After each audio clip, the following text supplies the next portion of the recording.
After a shipwreck, I'm stranded on a mysterious island with my stunning aunt. In this desperate fight for survival, the dormant king within me begins to awaken. A bizarre flash of lightning obliterates a luxury cruise liner. Zhou Feng wakes on a beach with only one other survivor, the elegant and captivating woman he has long admired, his auntie next door, Qin Xiaoxue. They expect rescue, but soon discover the island itself is a prison. It is populated by bloodthirsty natives, deranged survivors, and ancient secrets beyond comprehension. Here, the rules of civilized society no longer apply. When danger strikes, a latent power hidden within Zhou Feng is quietly unleashed. To protect the gentle woman beside him, he will shed all pretense and become the most feared king this savage island has ever known. Chapter 1. Stranded. Consciousness returned like a slow, painful tide. Darkness receded. Sound came first the crash of waves, the cry of gulls. Then pain, throbbing behind his eyes. Zhou Feng, wake up. A woman's voice, familiar and strained, pulled him from the depths. He groaned, swatting weakly at the air. His hand brushed against something soft and warm. A sharp gasp cut through his haze. His eyes snapped open. Sunlight stung his vision. As it cleared, he saw her Qin Xiaoxue, his beautiful neighbor, kneeling beside him in the sand. Her face, pale and streaked with tears, was haloed by wild, dark hair. She looked like a fallen angel, and his hand was resting squarely on her chest. He jerked it back as if burned. "Miss Qin, I am sorry. I didn't mean to." She turned away, the blush spreading from her cheeks down her neck. It's all right. You weren't yourself." The awkwardness hung thick between them. Zhou Feng pushed himself up, his body aching, and scanned their surroundings. His heart sank. White sand, turquoise ocean, a dense, impenetrable jungle behind them. No people, no wreckage, just endless, terrifying solitude. His head pounded. Memories flashed: the luxury ship, the raging storm, that unnatural, blinding fork of lightning that split the sky. Then nothing. "Miss Qin," he asked, his voice rough, "what happened? How'd we get here?" She shook her head, her expression lost. "I was with my daughter in the cabin. We saw the light. Then I woke up here." Her voice broke. "Qingyan, my Qingyan is gone." "She must have made it," Zhou Feng said, forcing calm. "If we did, she could have too." But doubt gnawed at him. They were barely wet, their clothes clinging without the deep chill of prolonged immersion. It made no sense. He patted his pockets. His phone was there, miraculously intact, but USLS no signal.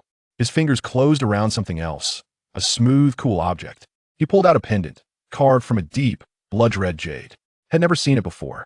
On impulse, he looped the cord around his neck. A phone? Hope flared in Qin Xiaoxue's eyes, then died just as quickly. "Nothing," he confirmed. "We need to move. Well, follow the coast. Look for your daughter. Look for anyone." He stood and offered his hand. After a moment's hesitation, she took it. Her fingers were cold. As she rose, he felt the weight of her reliance.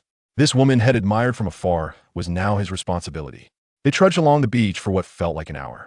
The island was vast, mountainous, and eerily pristine. No debris, no signs of civilization. Qin Xiaoxue grew more agitated, her eyes desperately scanning the tree line. "Qingyan." Suddenly, Zhou Feng moved. In one fluid motion, he clamped a hand over her mouth and pulled her down behind a large, barnacle-crusted rock. She struggled against him, panic flaring in her eyes. "Is he? After what just happened?" "Quiet." He hissed in her ear, his voice taut. She followed his gaze and froze. 50 yards away, a figure emerged from the palms. He was short, wiry, his skin darkened by the sun. He carried a crude spear. Its tip was stained a rusty brown. Around his neck hung a grisly necklace of small, bleached bones. Human bones. The man paused, his head cocked, as if listening. Then he moved on, his footsteps fading into the jungle. Zhou Feng released her. Qin Xiaoxue slumped against the rock, gasping. "But what was that?" "Trouble," Zhou Feng said, his face grim. "We have to assume the worst." "Which is?" He met her terrified gaze. "That he's not alone, and that they're hungry." Chapter 2. Predators. Hungry? Qin Xiaoxue's legs gave way.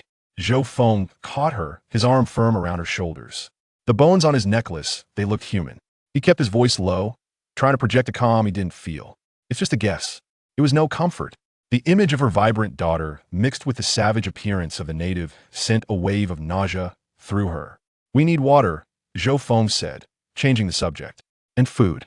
Now." He led her to a cluster of coconut palms. He smashed a fallen nut against a rock, and they drank the lukewarm, sweet liquid inside. It was a lifeline. He scaled a tree with practiced ease, dropping several more coconuts to the sand. From his perch, he surveyed their prison. Blue ocean met endless green. No ships, no smoke, no hope. You're good at that, Qin Xiaoxue said, watching the play of muscles under his damp shirt. A memory surfaced the solid strength of his body, pinning her safely against the rock.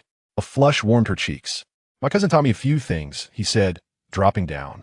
Never thought I'd need it. He brushed sand from his hands. Wait here. We'll be right back. Where are you going? Her hand shot out, clutching his sleeve. He gave an awkward smile. I need a minute. Alone. Understanding dawned. She let go, her face burning again. Alone, her thoughts spiraled. If they were never found, would her life now be tied to this boy? Over a decade or junior? He was strong, capable, and undeniably attractive. Forbidden images flickered in her mind. She shook her head, ashamed. A rustle came from the wrong direction. She spun around. A gaunt young man emerged from the shadows. His lips were cracked, his eyes fever-bright with hunger and a darker intent. He looked her up and down like a piece of meat. Well, hello there, he slurred, a nasty grin spreading across his face. Guess my luck's turning. You were on the Wanli How? She asked, backing away, arms crossed over her chest. Sure was gorgeous.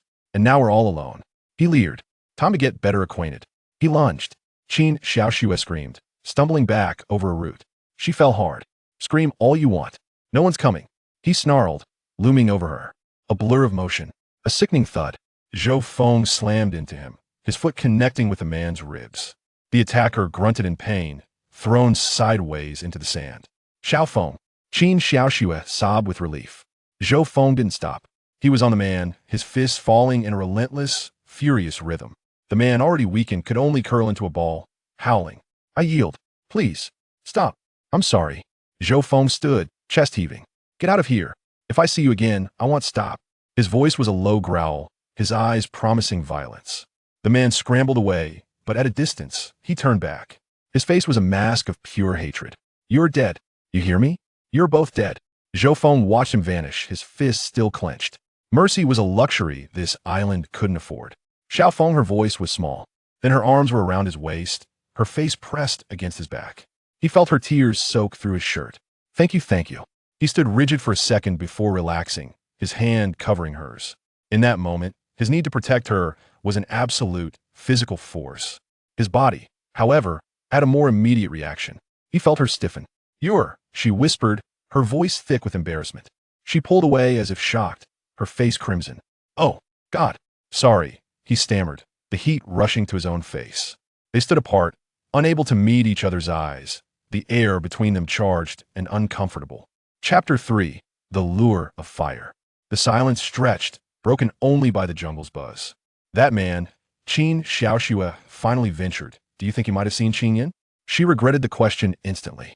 Zhou Feng's expression darkened. If he had, she didn't finish. She understood. The thought of her daughter in the hands of someone like that was a new kind of terror. We'll find her, Ms. Qin. She's smart. She's safe. It certainly felt like a thin shield, but she clung to it. She looked at him, truly seeing him not the boy next door, but the man standing between her and the abyss. They pressed on. Zhou Feng fashioned a bag from his jacket, filling it with coconuts and a heavy, sharpened stick. The sun bled into the horizon, painting the sky in shades of fire and violet. The beauty of it felt like a mockery. Let's go this way a little farther, Zhou Feng decided. If we find nothing by full dark, we find shelter. She merely nodded. A complex mix of guilt and dependence churned inside her. A few hundred yards on, Zhou Feng stopped. He knelt, examining the sand. Footprints. Several people. Shoes. A spark of hope. Not natives. Qin Xiaoxue moved closer, her fear of other survivors now a living thing. A glint caught Zhou Feng's eye. He bent down and picked a small object from the Sando whimsical, stylized rabbit pendant. Qinjian's. Qin Xiaoxue snatched it, her hands trembling. It's from her backpack. She's close. Follow the tracks. And stay quiet, Zhou Feng ordered, gripping his spear. They moved like ghosts through the gathering dusk.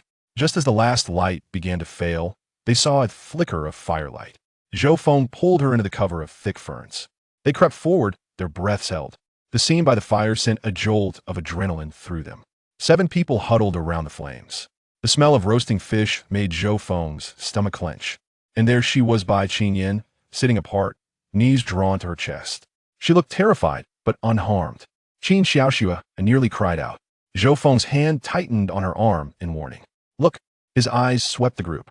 3 women sat on the other side of the fire, their clothes torn, faces bruised and blank. One wept silently. A 4th woman clung to a muscular, heavily tattooed man, her smile brittle and forced. 2 men seemed to be in charge, the tattooed brute and a hulking man with a cruel mouth. Their gazes kept drifting toward by Qin Yin and the other women, possessive and hungry. They're monsters, Qin Xiaoxue breathed, her blood running cold. She's safe for now, Zhou Feng murmured, his mind racing. But not for long. We can't fight them. His focus was entirely on the camp. He never heard the threat behind him. The blow came from nowhere, a vicious, blinding impact to the back of his skull. Pain exploded behind his eyes. The world tilted, then went black. Got you, you bastard! A voice snarled. The gaunt man stood over Zhou Feng, a bloodied rock in his hand. Xiao Feng no! Qin Xiaoxue screamed, throwing herself over his body. Her hand touched the back of his head and came away slick and warm. Blood, black in the moonlight. Wake up! Please, wake up! This is all my fault. She wailed, her tears falling on his still face. She didn't notice the blood-red jade pendant against his neck. It pulsed with a faint, inner light, drinking in the warmth of his blood. A deep, dormant power stirred to life. Chapter 4. The Uncut Gem Boss. Boss, these 2 are the ones I encountered during the day, the youth exclaimed excitedly. Gripping a thick wooden stick, the very instrument that had rendered Zhou Feng unconscious. Initially, the youth had ventured off to relieve himself, but upon his return, he stumbled upon Zhou Feng and Qin Xiaoxue, who were stealthily engaged in conversation, their attention wholly fixed on the bonfire. This presented him with the perfect opportunity for a surprise attack. Upon hearing the youth's words, the muscular man rose to his feet and strode over to confront Zhou Feng and Qin Xiaoxue. Heh, what a stunning beauty, he remarked, his eyes lighting up at the sight of Qin Xiaoxue. The muscular man was originally a crew member aboard a ship. After encountering a strange storm, he awoke to find himself on a deserted island, with a woman lying beside him. Typically, crew members like him would have time to resolve personal matters whenever they docked. However, due to a hectic work schedule, he had not set foot on land for several months. He understood that in such a place, his actions would bear no consequences, leading him to forcefully claim the woman for himself. Soon after, he encountered the youth and a portly man, both of whom became his subordinates. The 3 men, sharing a common disposition, quickly decided to band together on this isolated island. As for the other women, they were merely tools for their amusement. They soon discovered several solitary women, using the first few as outlets for their desires. Upon encountering Bai Qingyan, they decided to save her for the following day, as they were too exhausted to indulge that very night. Mom, Bai Qingyan exclaimed, rushing towards Qin Xiaoxue upon spotting her. Qingyan, is Zhou Feng still alive? She asked, her heart racing at the sight of Zhou Feng. Bai Qingyan and Zhou Feng had grown up together, and she harbored feelings for him. He is not dead, but we need to stop the bleeding. Qin Xiaoxue suddenly snapped back to reality. The priority was to administer first aid. She hurriedly searched for anything to staunch the blood flow, but there was nothing around. Look, boss, it's a mother and daughter, the youth shouted, excitement fueling his movements. The muscular man's eyes glinted with delight. He had not anticipated such fortune. Unfortunately, he was exhausted from a day of fishing, and he decided to postpone his indulgence until the morrow. Boss, may I? The youth greedily inquired, his gaze fixed on Qin Xiaoxue, already captivated by her allure. The muscular man's expression darkened instantly upon hearing this. The youth realized he had overstepped. As the muscular man had long established a rule, he would partake first. Boss, I was wrong. The women are all yours first, he said, ingratiating himself. That is more like it. Get that guy and throw him into the sea, the muscular man commanded, satisfied with the youth's response and turning his gaze toward Zhou Feng. All right. The youth nodded and reached for Zhou Feng's arm. However, in that moment, Zhou Feng regained consciousness and grasped the youth's arm. He had awakened. During his unconsciousness, he sensed a peculiar transformation within himself, triggered by the blood-red, uncut gem. It felt as if a powerful force from the gem had infiltrated his being. Upon seeing Zhou Feng awaken, Qin Xiaoxue and Bai Qingyan were nearly overwhelmed with joy, utterly astonished by his revival. Kid, you actually woke up. The youth cackled, raising the wooden stick high. Yet, this time, Zhou Feng did not grant him the opportunity to strike. Before the stick could descend, he seized the youth's pant leg and yanked him to the ground. The youth was taken aback, feeling an unexpected surge of strength from Zhou Feng. In the blink of an eye, Zhou Feng rolled over and delivered a powerful punch to the youth's face, causing several of his teeth to shatter. Before the youth could plead for mercy, Zhou Feng grasped his neck and twisted with force. A sickening crack echoed as the youth's head contorted at an unnatural angle. His eyes rolled back, and saliva dribbled from his lips. He had ceased to breathe. The muscular man's expression shifted dramatically, clearly unprepared for Zhou Feng's ferocity, which had claimed the youth's life in an instant. "I'll kill you," he bellowed, advancing toward Zhou Feng with a dagger in hand. "Be careful," Qin Xiaoxue gasped, startled to discover the muscular man wielding a weapon. Zhou Feng, upon seeing the dagger, felt a chill run down his spine. Lacking genuine combat experience, he understood that the wisest course of action against an armed assailant was to flee. However, he could not abandon Qin Xiaoxue and her daughter. Gritting his teeth, he picked up the fallen wooden stick and charged forward. The stick, over a meter in length, offered a substantial reach compared to the dagger. With the speed of Zhou Feng's swing, the muscular man found no opportunity to counterattack. Instead, the dagger was knocked from his grasp, and Zhou Feng landed a blow on the muscular man's arm, sending jarring pain through him. "Stop. I concede," the muscular man pleaded, feeling as though his arm had been shattered. Yet, Zhou Feng did not relent. He swung the stick down upon the muscular man's head, blood streaming down his forehead as he collapsed to the ground. "He's killed someone. He's killed someone." The onlookers screamed in panic, with the portly man and several women darting into the underbrush, vanishing from sight. Apart from Zhou Feng, who was gasping for breath, only Qin Xiaoxue and Bai Qingyan remained. Zhou Feng observed the fleeing figures, but chose not to pursue them. The women were likely paralyzed with fear at the sight of murder, while he had no interest in chasing down the portly man. After all, he was not a killer by nature. "Xiao Feng, are you all right? They were all bad people." Qin Xiaoxue approached, embracing Zhou Feng and whispering softly in his ear, concerned that he might react violently. "You did this to save me," Bai Qingyan added, rushing to Zhou Feng's side and snatching the bloodied stick from his hand. Seeing the concern in their eyes, Zhou Feng shook his head slowly. "I'm fine." He did not feel any overwhelming psychological turmoil. Though it was his first time taking a life, he had long been mentally prepared for such a possibility. "Your forehead. How has the bleeding stopped so quickly?" Qin Xiaoxue suddenly recalled and hurried to inspect Zhou Feng's injury. To her astonishment, the previously bleeding wound had already formed a scab. So soon? Qin Xiaoxue was taken aback, remembering how she had felt the warm blood moments ago. In the wilderness, the greatest fear was a wound that would not heal. An infection could lead to a fever.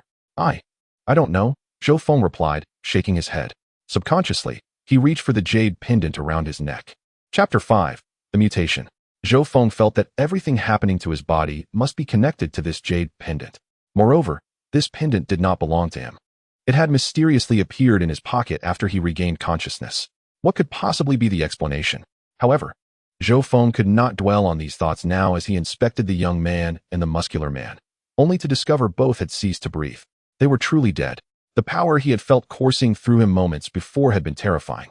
Zhou Feng then examined the area by the campfire, retrieving several roasted fish and a backpack.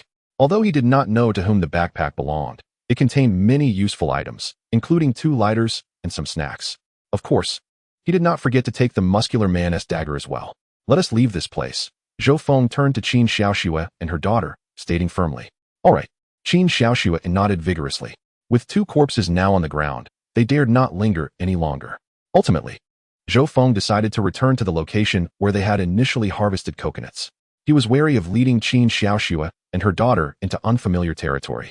Uncertain of what dangers might await them, indigenous people, other malevolent survivors, he did not know, though he had narrowly escaped this recent assault. Who could guarantee that he would be so fortunate next time? The jade pendant had healed his wounds and endowed him with remarkable strength, yet if he were to perish, it would likely be exceedingly difficult for Qin Xiaoxue and her daughter to survive on this desolate island. Soon, the 3 of them returned to the shore. The night air was frigid, forcing them to seek shelter in a windbreak of shrubs, laying down some branches to create a makeshift bed. They consumed the roasted fish they had gathered, replenishing a modicum of their strength. To be on the safe side, Zhou Feng refrained from lighting a fire, fearing that it might attract unwanted attention. Zhou Feng then inquired of Bai Qingyan about her experiences. In a hushed tone, she began to recount her tale. She had seen the flash of lightning before losing consciousness, and upon awakening, found herself beneath a tree. Subsequently, she had searched for Zhou Feng and her mother. At this juncture, Bai Qingyan cast a furtive glance at Zhou Feng. "I did not find you, but I encountered a group of men," she said, biting her lip. In her eyes, those men were nothing short of demons. They had already violated 3 women. Had she encountered them sooner, she feared she too would have fallen victim to their clutches. She could only wonder how those women were faring now, a pang of regret washing over her. The situation had been too chaotic. She had not anticipated that the women would flee so readily. Qin Xiaoxue quickly offered words of comfort, insisting that the incident was not her daughter's fault, but rather the misdeeds of those scoundrels. Wait, you appeared beneath a tree? Not on the beach? Zhou Feng suddenly realized this discrepancy. Yes, I woke up beneath the tree, Bai Qingyan confirmed with a nod. Zhou Feng's brow furrowed in concern. If Bai Qingyan had drifted ashore from the sea, how could she have ended up beneath a tree? Moreover, there was another troubling detail. The muscular man had already been on the island for 3 days. This is all too strange, Bai Qingyan remarked gravely, evidently recognizing the oddities of the situation. 3 days. Zhou Feng gasped in shock. He had not expected the muscular man to have arrived on the island 3 days prior. This made the situation even more perplexing. If they had both fallen into the water on the same day, it was inconceivable that they could have reached the island 3 days apart. When Zhou Feng had first awakened, aside from a dull ache in his head, he had not felt particularly hungry, certainly not as if he had gone 3 days without food. This place is so bizarre. I miss home. When will we be able to return? Bai Qingyan began to sob. Qin Xiaoxue looked equally lost, merely holding her daughter close, uncertain if they would ever see home again. Do not worry. As long as I am alive, I will protect you both, Zhou Feng assured them, his gaze lingering on Qin Xiaoxue's face. He would not allow any harm to come to her. Thank you, Zhou Feng, but please do not act so recklessly in the future, Qin Xiaoxue replied, nodding in agreement. I will be more cautious from now on, Zhou Feng promised. Exhausted, the three soon lay down on the ground and fell asleep. In his dreams, Zhou Feng felt someone embracing him from behind. Who is it? He instinctively murmured. Once the words left his lips, he realized he was on a deserted island, with only Qin Xiaoxue and Bai Qingyan by his side. Could it be Qin Ai? The thought thrilled him. Thank you for saving me today, Bai Qingyan whispered softly. She was deeply moved, especially by Zhou Feng's willingness to risk his life for her. We are friends. Of course, I would save you, Zhou Feng nodded, though he felt a twinge of regret at not having recognized her feelings sooner. What if we cannot escape from here? Bai Qingyan continued, her tone heavy with sorrow. Cannot escape? Zhou Feng felt a weight settle in his heart. He too was uncertain of what the future held. Then let us live together until we are rescued. One day we will be, just like in Robinson Crusoe, he mused, recalling the book he had read. Robinson drifted for 28 years before returning home. 20 years. Can we last that long? I've never even had a boyfriend. Bai Qingyan's voice carried a hint of melancholy. Zhou Feng felt her arms tighten around him, and her hands roamed restlessly across his chest. Then you might as well consider yourself an old maid. He chuckled. You're insufferable. Now, sleep quickly. Tomorrow may bring greater dangers. Zhou Feng yawned, genuinely feeling weary. After a day spent searching alongside Qin Xiaoxue, he was fatigued. The soft sound of Qin Xiaoxue's breathing beside him confirmed her exhaustion as well. All right, Bai Qingyan replied, her tone tinged with regret. Within a minute, she heard Zhou Feng's snores, leaving her momentarily speechless. She and T expected him to fall asleep so quickly. Yet, her heart ached for him. He must have been utterly exhausted from the day's events. Starting tomorrow, she resolved to prove her worth and contribute in any way she could. The next morning, Zhou Feng, still in a haze, dreamt of devouring a large steamed bun. It was enormous, wafting a delightful aroma. He grasped one, bringing it close to his face to inhale its enticing scent. Oddly, it smelled of coconut. Suddenly, a piercing scream from Qin Xiaoxue jolted him awake. Zhou Feng's eyes flew open as he realized what had just transpired. I'm sorry. He immediately apologized. There is nothing much. I merely wish to ascertain whether you have a fever. Qin Xiaoxue blushed, covering her upper body. Last night, she was anxious about Zhou Feng's injuries and stayed by his side to care for him, fearing he might develop a high fever in the middle of the night. Just moments ago, Qin Xiaoxue had reached out her hand to check if Zhou Feng was running a fever. Unexpectedly, Zhou Feng grasped her hand firmly. Flustered, she fled. As the earlier scene was undeniably awkward, Zhou Feng scratched his head, reminiscing about the moment. If he had not taken that bite, would he still be lost in that feeling? At that moment, he noticed something unusual in his hand, a piece of dried blood scab. Upon touching the area where he had been injured yesterday, he realized the flesh had healed. A shiver ran through Zhou Feng. It must be connected to the jade pendant. If others were to discover the pendant's secret, they might stop at nothing to obtain it. With this thought, Zhou Feng resolved to keep the pendant's matter a secret. Not far away, Qin Xiaoxue and Bai Qingyan had constructed a makeshift shelter using branches and leaves, cleverly hidden within the thicket, making it difficult to spot from a distance. Zhou Feng approached, admiring their handiwork. It seemed they had been quite industrious all morning. Qin Xiaoxue wiped the sweat from her forehead with her elbow, revealing a smile. You've worked hard, Zhou Feng sincerely complimented. In such a place where water and food were scarce, this task was physically demanding, and he surmised that Qin Xiaoxue must be exhausted.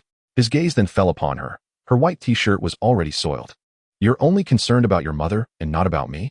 Bai Qingyan said, a hint of jealousy in her tone. You've worked hard as well, Zhou Feng remarked. Noticing the scratches on Bai Qingyan's palm, a testament to her efforts and labor she had never before undertaken. However, Zhou Feng soon identified a problem. The shelter was somewhat cramped. It seemed that lying inside with 3 people would be a tight squeeze. Upon hearing Zhou Feng's concern, Qin Xiaoxue felt a bit embarrassed. There were no suitable branches, so we'll have to squeeze together at night. But it will be warm, she quickly stated. Zhou Feng nodded in agreement, even beginning to anticipate the night to come. He then set about breaking open a few coconuts, as they were a vital source of sustenance for them. The coconuts were not only rich in water, but also abundant in fatty flesh. Yet, there were few coconut trees, and they would eventually run out. They needed to find alternative food sources. I shall see what I can find on the beach, Zhou Feng said, rising to his feet. I will accompany you, Bai Qingyan declared, standing up as well. Qin Xiaoxue also expressed her willingness to assist. However, Zhou Feng shook his head, indicating that the beach was not safe at the moment. It was too easy to expose themselves as targets. Should they be discovered by the natives or other ill-intentioned survivors, it could be perilous. You two should remain here for now. Alone, Zhou Feng made his way to the beach, observing that the area was teeming with small creatures. Occasionally, he spotted hermit crabs and shellfish, but these would hardly suffice to fill their stomachs. To truly satisfy 3 hungry mouths, he would need to venture into the water. Before long, Zhou Feng spotted several fish swimming among the coral reefs in the shallow sea. If he could catch these fish, he would secure a source of protein for the days to come. Although Zhou Feng and his cousin had learned some survival skills, he lacked actual fishing experience. Even though the fish swam close by, he felt an overwhelming sense of helplessness. However, Zhou Feng soon experienced a pleasant surprise as he focused on the fish. He perceived their movements slowing down. This was no mere illusion. His own speed had increased, thanks to that piece of jade. Rushing to the shore, he found a suitable branch and sharpened its end. He then made his way to the coral reef. In quick succession, he managed to spear 3 sizable fish, each weighing at least 3 to 4 pounds. Carrying the fish, Zhou Feng returned to the thicket. Such large fish, exclaimed Bai Qingyan, her eyes shining with excitement. These are far bigger than what those muscular men caught yesterday. Let me take care of it, Qin Xiaoxue said, taking the fish from him. She produced a dagger, making swift work of opening the fish's belly, scraping off the scales, and removing the gills. While some sea fish are scaleless, the ones Zhou Feng had caught were indeed scaled, albeit with delicate scales. Such fresh fish, but it's a pity we lack seasoning, Qin Xiaoxue lamented. Not to worry. The seawater contains salt. It won't taste too bad, Zhou Feng reassured her as he took the 3 fish to the shore to wash them clean. Upon returning to the thicket, he found that Qin Xiaoxue had already lit a fire. Soon, the aroma of grilled fish wafted through the air, the fish sizzling as the fat rendered from their bodies. In such circumstances, fat was a precious commodity. Grilling was somewhat wasteful. The proper method would have been to prepare a stew to preserve the nutrients. However, they currently lacked the tools for that. How fragrant, Bai Qingyan exclaimed, nearly salivating. She reached out to grab one of the fish, but just as her hand extended, Qin Xiaoxue swatted it away. What are you doing? Bai Qingyan protested, feeling wronged and bewildered by her mother's actions. Zhou Feng worked hard to catch these. Who are you to just take one? Qin Xiaoxue furrowed her brow. But we helped too. I gathered firewood, and you prepared the fish, didn't you? Bai Qingyan pouted. That's hardly a significant contribution. Zhou Feng exerted himself the most. He should be the one to distribute the fish, Qin Xiaoxue insisted firmly. Fine, Bai Qingyan sighed, casting a pleading glance at Zhou Feng. She had never expected that one day she would have to rely on Zhou Feng to decide how much food she could eat. Aunt Qin, please don't be so formal. We are not strangers. There is enough fish for all of us, Zhou Feng said, taking 2 large fish from the fire and handing them to the mother and daughter before finally taking one for himself. The fish was perfectly cooked, with a crispy exterior and juicy interior. Zhou Feng tore off a piece and stuffed it into his mouth, unable to stop eating. Bai Qingyan watched in astonishment. Is it really that delicious? This fish is enormous. Let us share one. You can have the rest, Bai Qingyan suggested, but seeing Zhou Feng devouring the fish, she hesitated to voice her protest. After all, Zhou Feng was her savior. Without Zhou Feng, she would be utterly oblivious to her current predicament. Moreover, Bai Qingyan noticed her mother gazing intently at her. Clearly, if she dared to voice her opinion, a lecture would ensue. Zhou Feng, you go ahead and eat. We girls have small appetites, Bai Qingyan could only say with a pang of guilt. Upon witnessing this scene, Zhou Feng chuckled. He returned the grilled fish, stating, Aunt Qin, please enjoy your meal. I will catch extra later. Hearing Zhou Feng's words, Bai Qingyan's lips curled into a smile. This was rather commendable. Quite the gentlemanly demeanor. Xiao Feng, don't you want to eat a bit more? Qin Xiaoxue inquired with concern. Aunt Qin, I will just have a little more coconut jelly. Right now, we are unaware of our surroundings. You all need to conserve your strength. To survive on this deserted island, we must unite and cooperate, Zhou Feng replied, waving his hand dismissively. Unite and cooperate? Qin Xiaoxue understood all too well. She and her daughter were merely burdens here. Had it not been for Zhou Feng being their neighbor and a childhood acquaintance, providing them with some semblance of security on this deserted isle, she could hardly fathom what fate awaited them. In the blink of an eye, Bai Qingyan had devoured a fish down to its bones. She now comprehended why Zhou Feng's eating habits appeared so uncouth. This grilled fish was simply too delectable. Meanwhile, Qin Xiaoxue meticulously picked at her portion, ensuring not a morsel of fish meat went to waste. Eventually, she offered the remaining half to Zhou Feng, indicating her inability to finish it. Observing the neatly presented half fish, Zhou Feng felt a surge of gratitude. From the very beginning, Qin Xiaoxue had intended to save it for herself. Chapter 7. New survivors. Zhou Feng grasped Qin Xiaoxue's intent and did not hesitate to finish the remaining half. I wonder what has become of those women who fled. Bai Qingyan sighed. Had they not run away then, we would have had each other's backs now. Everyone has their own destiny. Zhou Feng shook his head. Seeing Zhou Feng's expression, Bai Qingyan hesitated to speak. She yearned to inquire about Zhou Feng's feelings regarding last night's grim actions, yet after much deliberation, she refrained. Bai Qingyan did not wish to dredge up unpleasant memories for Zhou Feng. Just then, Zhou Feng suddenly furrowed his brow, glancing toward the beach. He hastily scooped up handfuls of sand, quickly covering the fire. What are you doing? My mother and I worked hard to get this fire going. Bai Qingyan could not help but exclaim. The branches in the thicket were quite damp, making it challenging to ignite a flame. Someone's coming, Zhou Feng whispered. Qin Xiaoxue immediately rushed over, covering her daughter's mouth. Zhou Feng raised his gaze toward a certain direction. A few individuals, both male and female, were making their way over, appearing malnourished and unsteady on their feet, as if they might collapse at any moment. Zhou Feng's brows knitted tightly. He had no idea who these people were. If they turned out to be a group of unscrupulous ruffians akin to the muscular man, then Zhou Feng would have no choice but to take decisive action again. This was a deserted island, devoid of legal and moral constraints. Everyone had to adhere to the most primal jungle laws. Is that Manager Gua and his crew? At that moment, Qin Xiaoxue spoke up. Manager Gua? Zhou Feng recalled that the leader of this expedition was indeed Manager Gua. He had seen him a few times aboard the ship. Sure enough, among the group, Zhou Feng spotted Manager Gua, a middle-aged man with a protruding belly and a receding hairline, yet he still walked with an air of authority. Although Zhou Feng recognized him, he and the others had no intention of revealing themselves. However, the group headed directly toward them, having evidently detected the smoke rising from their grilling fish. Realizing they could no longer hide, Zhou Feng and the others stood up. Manager Gua, look, it's Qin Xiaoxue and her crew, shouted a man with a sharp face. Pointing at Zhou Feng, Manager Gua's face broke into a broad smile, while Bai Qingyan displayed a look of disgust, muttering, how is this guy still alive? Zhou Feng understood well why Bai Qingyan harbored such disdain for Manager Gua. He had heard her mother mention that Manager Gua, a single man, had pursued Qin Xiaoxue multiple times, only to be rebuffed each time. Consequently, he held a grudge and often made things difficult for Qin Xiaoxue at work. Therefore, upon seeing Manager Gua, Zhou Feng felt a wave of displeasure. Wonderful news, Xiaoxue. You are all alive. Manager Gua approached with a smile, bringing his entourage with him. You must have gathered quite a bit of supplies by now. I noticed some smoke earlier. Were you starting a fire? It smells like roasted meat. Others chimed in, their eyes glistening with desire. Qin Xiaoxue instinctively glanced back. In the shelter they had constructed that morning, there were still plenty of coconuts and a backpack filled with candy and biscuits that they had obtained from the muscular man. They had refrained from consuming these supplies unless it was absolutely necessary, as they were vital resources. Should these individuals discover them, they would surely be pilfered. Xiaoxue, why not share whatever good items you have? We should help each other through this tough time, Manager Gua said with a disingenuous smile. Qin Xiaoxue furrowed her brow, preparing to respond, but at that moment, Zhou Feng stepped in front of her. We will not be sharing our resources with you, Zhou Feng declared, shaking his head.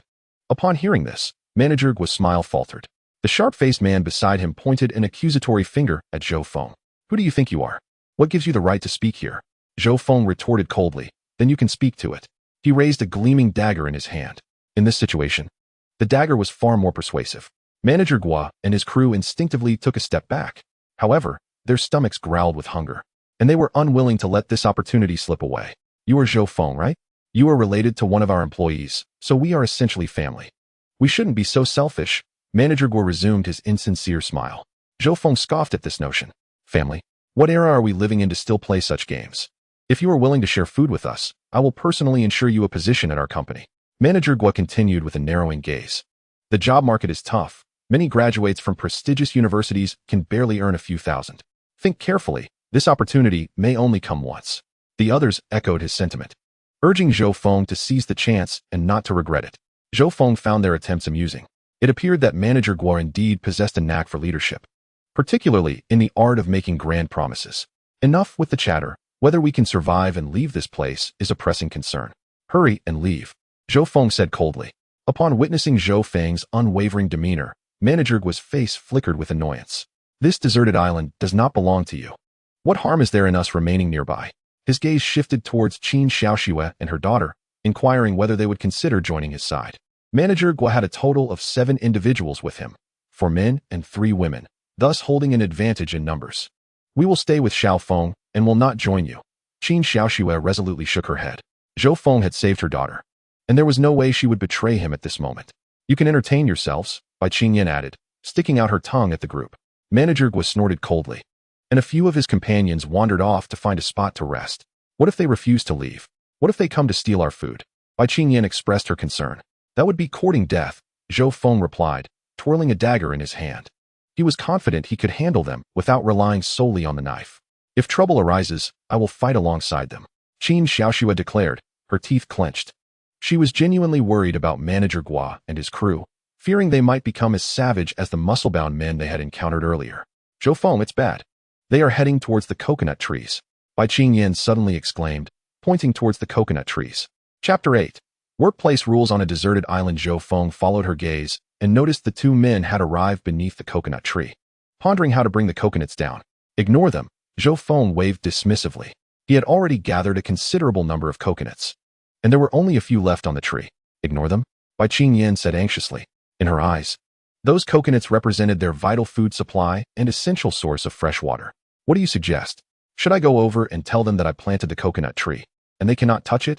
Zhou Feng teased. Bai Qingyan's face flushed, and she muttered a complaint about his annoyance. Since they are not acting out of line, we cannot afford to turn hostile now, Zhou Feng reasoned. He then proposed that while it was still early, he would go catch some fish for their evening meal. He handed the dagger to Qin Xiaoxue, instructing her to keep it for protection. If any danger arises, just shout. I will hear you, he assured. Rest assured. We can protect ourselves. You just need to be careful. Qin Xiaoxue tightened her grip on the dagger. Zhou Feng nodded and turned to leave. Meanwhile, the 2 men had finally managed to bring down 5 coconuts after much effort. They wrapped them in their clothing and presented them to Manager Gua. Although Manager Gua did not exert himself, he took on the role of distributing the coconuts with an air of seriousness. Out of the 5 coconuts, he allocated 1 each to himself and his secretary, as well as 1 to Wang Jun, his underling. The remaining 2 coconuts were split between the other 2 men and 2 women. Manager Gua, we brought these coconuts down. Shouldn't we each get 1? One of the men protested, pointing at Wang Jun. I have no issue with you and your secretary getting 1, but why does he get 1 too? Everyone knew that the secretary by Manager Gua's side was his girlfriend, and their relationship was essentially an open secret. Manager Gua frequently cycled through secretaries, and those unwilling to comply would soon find themselves dismissed. Well, who spotted the coconut tree? Had I not discovered it, you would all be starving, Wang Jun retorted coldly. Upon hearing this, the 2 men were visibly enraged. Wang Jun had merely seen the tree first. Even if he hadn't, they would have noticed it on their way. Not satisfied, if you had brought back more coconuts, would there be a need for such division? Wang Jun showed no mercy. At that moment, Manager Gua interjected. You are aware that the company will be laying off employees next month. Individuals of your age are particularly fearful of losing their jobs. Upon hearing this, the 2 men hung their heads in silence. In these times, no one was exempt from the fear of unemployment, especially these 2 who had recently purchased homes. With the falling property prices and high mortgages, failing to meet payments could result in losing their homes, costing them significant sums. Of course, I am not using your jobs as leverage. It is essential to demonstrate your dedication during this time to secure your positions, Manager Gua stated nonchalantly. Rest assured, Manager Gua. We will certainly work hard. Whatever you say goes, the two men replied, albeit begrudgingly, swallowing their discontent. We cannot remain here indefinitely. Once help arrives, I will remember your contributions and promote you.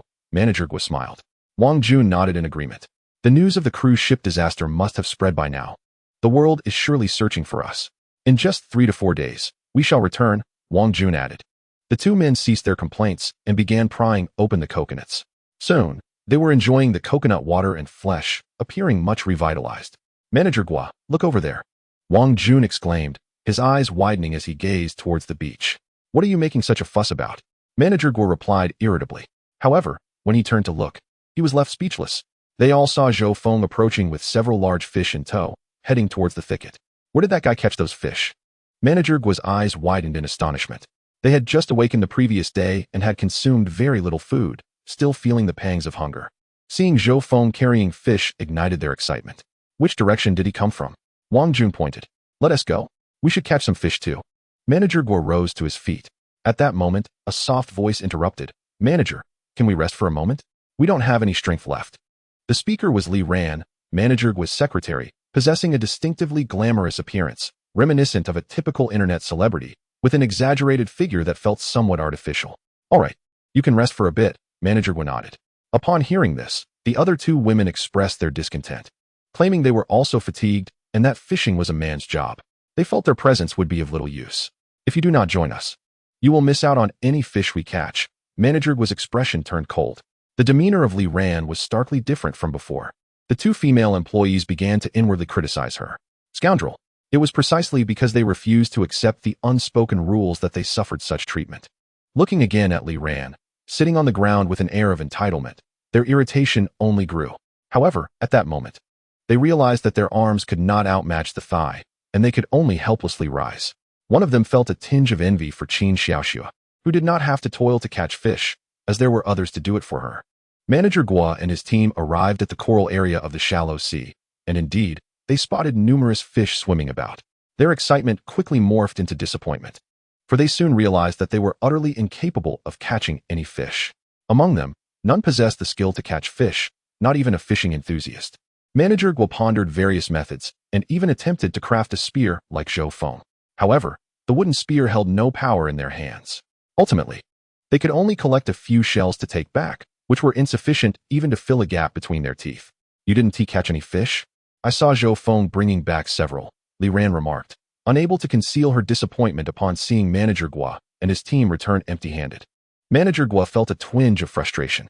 How was it that Zhou Feng was so adept at fishing? If only he were one of his subordinates. He could easily exploit his weaknesses.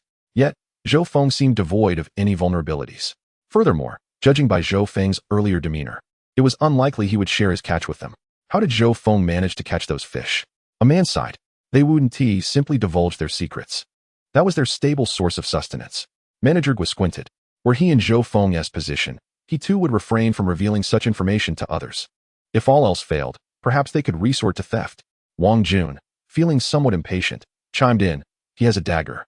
Another man couldn't help but interject. We have 4 men here. Should we really fear just one? Wang Jun scoffed. The two men exchanged glances, clearly understanding one another's thoughts. 4 against 1? What a joke. If a fight broke out, Manager Gua would surely hide at the back. Wang Jun, being a sycophant, would not be the first to charge forward. Ultimately, it would be the two of them who would take the brunt of the confrontation. While they might tolerate some menial tasks, facing danger was another matter entirely. No one is a fool. We want to engage in such foolishness. Wang Jun, we are decent people, not thugs. There's no need to fight. Manager Gua had already discerned the underlying thoughts between his two subordinates. Clearly, now was not the time for confrontation, and they were not cornered. Hearing Manager Gua's words, the two men sighed in relief. You are right, Manager Gua. I was being short-sighted. Wang Jun immediately donned a flattering smile. So shall we leave it at that? Will we just feast on these shellfish tonight? Li Ran became somewhat anxious. Is it really that difficult to deal with a mere brat? There's no need to resort to force. Manager Gua shook his head. Wang Jun promptly began to flatter him, extolling Manager Gua's wisdom and prowess, claiming they were on a different wavelength. He then feigned humility, seeking advice on how to proceed. Men like Zhou Feng at that stage cannot resist the allure of women. Xiao Ran, Please put in some effort and negotiate with Zhou Feng to find out how he manages to catch fish, Manager Guo suggested, turning to Li Ran. Everyone was left speechless. Was this truly the brilliant strategy Manager Guo had in mind? To use Li Ran's allure as bait? Such a lowly tactic was hardly novel. Manager Guo, the only one I admire is you. I have no interest in looking at other men, Li Ran said, linking her arm with Manager Guo's and speaking in a coy tone. The other two women nearly retched at the sight, given Manager Guo's looks. It was hard to believe any woman could admire him. Li Ran was undeniably a green tea type, one who could be easily swayed with a little benefit. This time, I shall make a small concession for you, and I will treat you later, Manager Guo whispered into Li Ran's ear. Her eyes lit up instantly. You must keep your word, Manager Guo. Of course, now go. Manager Guo nodded. Li Ran made her way toward where Zhou Feng and the others were situated. Wait, Manager Guo suddenly called out. Li Ran looked puzzled. Manager Guo approached her. She was clad in a fitted crop top that accentuated her slender waist, paired with high-waisted denim shorts and strappy high-heeled sandals, presenting a cool and alluring appearance. Manager Guo even rolled up the hem of her top, making it appear even more enticing. Wang Jun and the other men gazed with wide eyes, momentarily envious of Manager Guo. They had no idea how to enjoy such playful moments with Li Ran. All right, off you go, Manager Guo said, admiring his handiwork with satisfaction. Meanwhile, Qin Xiaoxue was busy cleaning the fish alongside by Qin Yan. For fish like these, one must ensure the innards are thoroughly cleaned, Qin Xiaoxue explained patiently. Bai Qin Yan mimicked her mother's actions, but soon enough, she accidentally cut her finger. Blood flowed immediately. Does it hurt? Qin Xiaoxue hadn't anticipated Bai Qin Yan's clumsiness, feeling a pang of concern and a hint of regret. Back at home, she had always done the chores herself, never allowing Bai Qin Yan to partake. Now, however, she had to learn on this deserted island. It's nothing, the cut isn't deep. I just nicked myself, Bai Qin Yan forced a smile. Let us clean up first. Zhou Feng produced a bottle of mineral water, a remnant from the muscular man's backpack, though the water had been consumed. The bottle itself was a valuable resource on this deserted island. Zhou Feng had previously filled it with some water and cautiously rinsed Bai Qin Yan's wound. It appeared unlikely to get infected. How can you be so clumsy? You're no match for Aunt Qin, Zhou Feng teased. Well, that essay given. I've never cooked before, Bai Qin Yan retorted, slightly annoyed. It's not just cooking. Aunt Qin excels in every regard, both in beauty and kindness. Zhou Feng spoke the truth. Qin Xiaoxue felt her cheeks warm at his words and couldn't help but glance at Zhou Feng a few more times. Was it possible that he genuinely thought so? If you praise my mother so much, do you want to court her and become my stepfather? Bai Qin Yan teased. What is wrong with that? Why shouldn't I pursue her? Zhou Feng replied earnestly. In the past, he would have only entertained such thoughts internally, burdened by societal pressures. However, circumstances had changed. Now, on this deserted island, what was there that he could not do? Most importantly, he did not wish to leave any regrets behind. Then go ahead and pursue. Bai Qin Yan pouted, thinking that Zhou Feng was merely jesting. Well, as long as you have no objections, Zhou Feng squinted and chuckled. You two rascals, making a joke at my expense. Qin Xiaoxue felt a tinge of urgency. Can matters of the heart be trifled with? Aunt Qin, I am not joking. Zhou Feng's sentence was interrupted as he heard footsteps approaching. Turning around, he beheld a woman clad in revealing attire striding towards them. Sister Qin and Zhou Feng, right? Li Ran smiled sweetly. What brings you here? This is our territory. Zhou Feng's expression instantly turned icy. He had noticed Li Ran earlier, lingering beside Manager Guo, and it appeared that their relationship was rather dubious. I actually have nothing to do here. Li Ran thought about how to ingratiate herself. If there's nothing, then please leave us be, Zhou Feng said dismissively. Li Ran was taken aback, not expecting Zhou Feng to be so callous. Despite her scant attire, he barely spared her a glance. Chapter 10. Internal strife. However, Li Ran was unwilling to leave empty-handed. She had yet to achieve her objectives, and Manager Guo had promised her rewards later, including gold jewelry. She had approached him for financial gain. Sister, I have something I wish to discuss with you privately. Shall we step over to the bushes? Li Ran said softly, playfully tossing her hair, adopting a coy demeanor. Whatever you have to say can be expressed here. I will not conceal it from them, Zhou Feng replied, shaking his head. Some matters are not suitable for public discourse. Sister will provide you with benefits, Li Ran persisted. I am not interested in women like you. Return to your Manager Guo. You only make me nauseous here. Zhou Feng firmly shook his head. You will regret this. Li Ran snapped, her face filled with humiliation as she departed. If she had been rejected by a wealthy man, Li Ran could have accepted that, even grown accustomed to it. But to be spurned by a brash young man like Zhou Feng was utterly unacceptable. Zhou Feng, I did not expect your resolve to be so steadfast, Bai Qinyan remarked in astonishment, observing Zhou Feng's composure in the face of Li Ran's advances. Given the allure she exhibited, it was likely that most men would succumb, especially those of Zhou Feng's age. With such beautiful individuals around me, I naturally find ordinary women unappealing, Zhou Feng replied with a smile.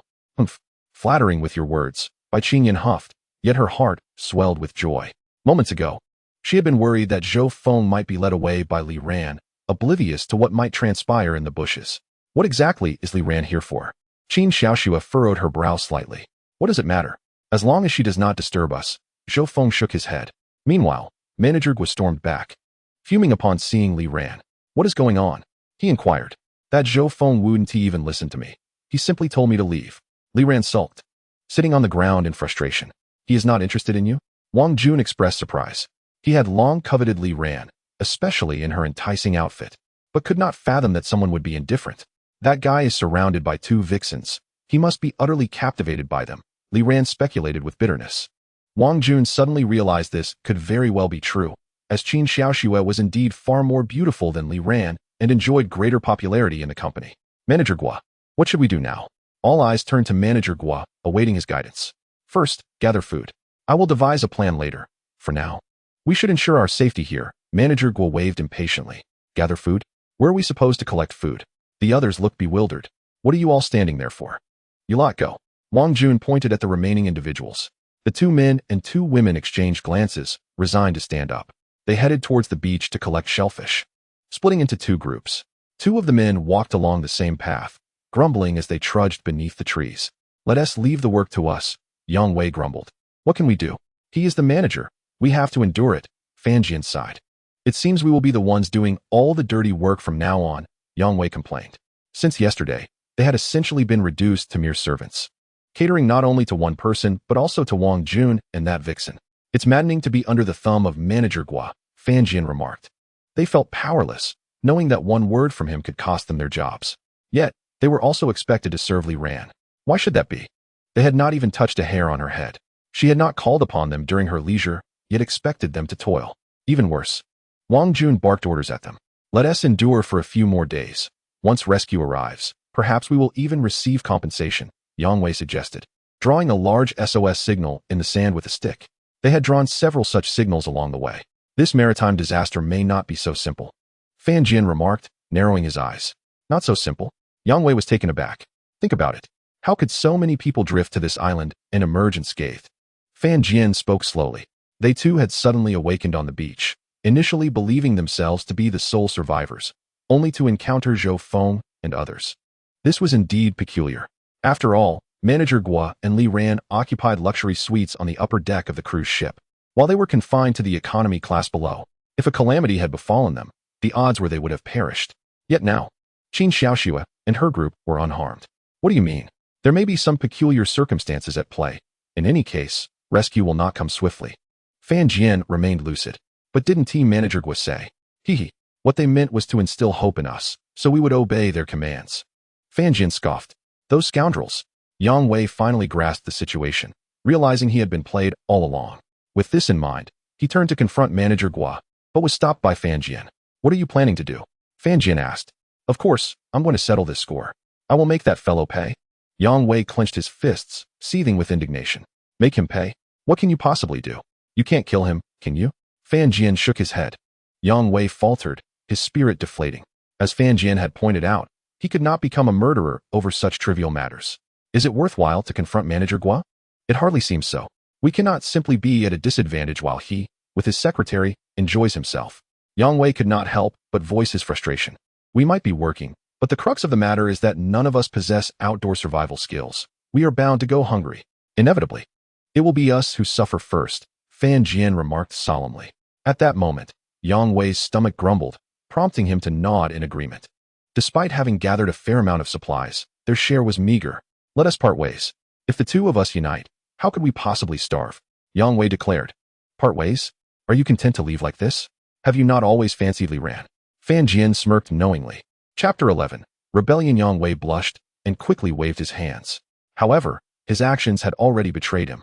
In truth, among the men in the company, few were not envious of Li Ran. She often flaunted her allure, donning short skirts and black stockings, and spoke with an intentional lilt. No one respected Manager Gua, yet they all aspired to his position. Yang Wei was somewhat unique. He had genuinely developed feelings for Li Ran. A revelation overheard by Fan Jian during a drunken episode at the annual meeting. "Stop pretending. What are you acting for?" Fan Jian said dismissively. "Is Li Ran truly attainable?" Yang Wei could not restrain himself from asking. Yet soon after, he shook his head. What if she refuses? Yang Wei pondered. Fan Jian did not quite comprehend why Yang Wei harbored affection for Li Ran, given her poor reputation in the office. However, since Yang Wei was his sole ally, Fan Jian felt compelled to bolster Yang Wei's confidence. Do you think those inept fools can procure food? If they don't comply, they will starve. Before long, Li Ran will come seeking us, and then you can hold the upper hand. Indeed, Yang Wei's eyes lit up with realization. Meanwhile, Bai Qingyan wore a worried expression. "Zhou Feng, aren't we supposed to keep an eye on those searching for food? What can we do? Shall we let them perish?" Zhou Feng shook his head, patiently sharpening a wooden stick with his dagger, crafting its tip to a point. He had already fashioned 2 such sticks. This would be the third. They could be used for fishing or, in critical moments, as a means of defense for Qin Xiaoxue and Bai Qingyan. Zhou Feng was indifferent to the fate of the others. In their current predicament, self-preservation was paramount. There was little energy left to rescue others. "I'm worried about the trouble they might bring. Do you remember the wild men we saw?" Bai Qingyan recalled Zhou Feng's warning of the island's inhabitants, likely cannibals. The wild men were probably just passing through. There's no immediate danger, Zhou Feng reassured, secretly relieved that their camp had yet to be discovered. If the wild men did appear, what would we do? Initially, Bai Qingyan had not feared the wild men, perhaps due to having secured food, which afforded a semblance of stability. If one's belly is empty, who worries about wild men? When the moment comes, you all run while I hold off the wild men.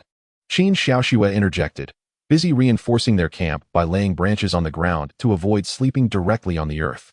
"Mother, let us all escape together," Bai Qingyan exclaimed, surprised by her mother's unexpected suggestion. "If I don't make it, I want to be able to outrun you anyway. It's better to distract the wild men." Qin Xiaoxue replied, shaking her head. "Mother, if you don't run, then neither will I." Bai Qingyan bit her lip. "Silly girl, you must survive alongside Zhou Feng." Qin Xiaoxue intended to elaborate, but Zhou Feng interjected. "If such a situation arises, we will face it together." Zhou Feng's gaze fixed on the direction the wild men had vanished. At that moment, they heard a heated argument from the direction of Manager Gua and his group. "Are you too utterly useless? Have you found nothing? You're worse than those 2 female employees. With such an attitude, how do you expect to remain employed?" Wang Jun chastised Yang Wei and Fan Jian, hands on his hips. Neither Fan Jian nor Yang Wei responded, merely glaring coldly at Wang Jun, oblivious to the tense atmosphere. Wang Jun assumed they were merely too intimidated to retort, as before. "Enough. We are all facing this for the first time. Their failure to find food is understandable." Manager Gua interjected with a wave of his hand. "Manager Gua, you are exceedingly magnanimous." Wang Jun began to flatter, yet they managed to gather some oysters and scallops. "While you 2 couldn't even find a dead fish, I am truly disappointed," Manager Gua sighed, indicating that the food brought by the 2 female employees would not be shared with Yang Wei and Fan Jian. Sometimes, hunger can lead to clearer thoughts about what to do next. "Manager Gua, we have no use for shellfish. Keep them for yourselves," Yang Wei spoke up.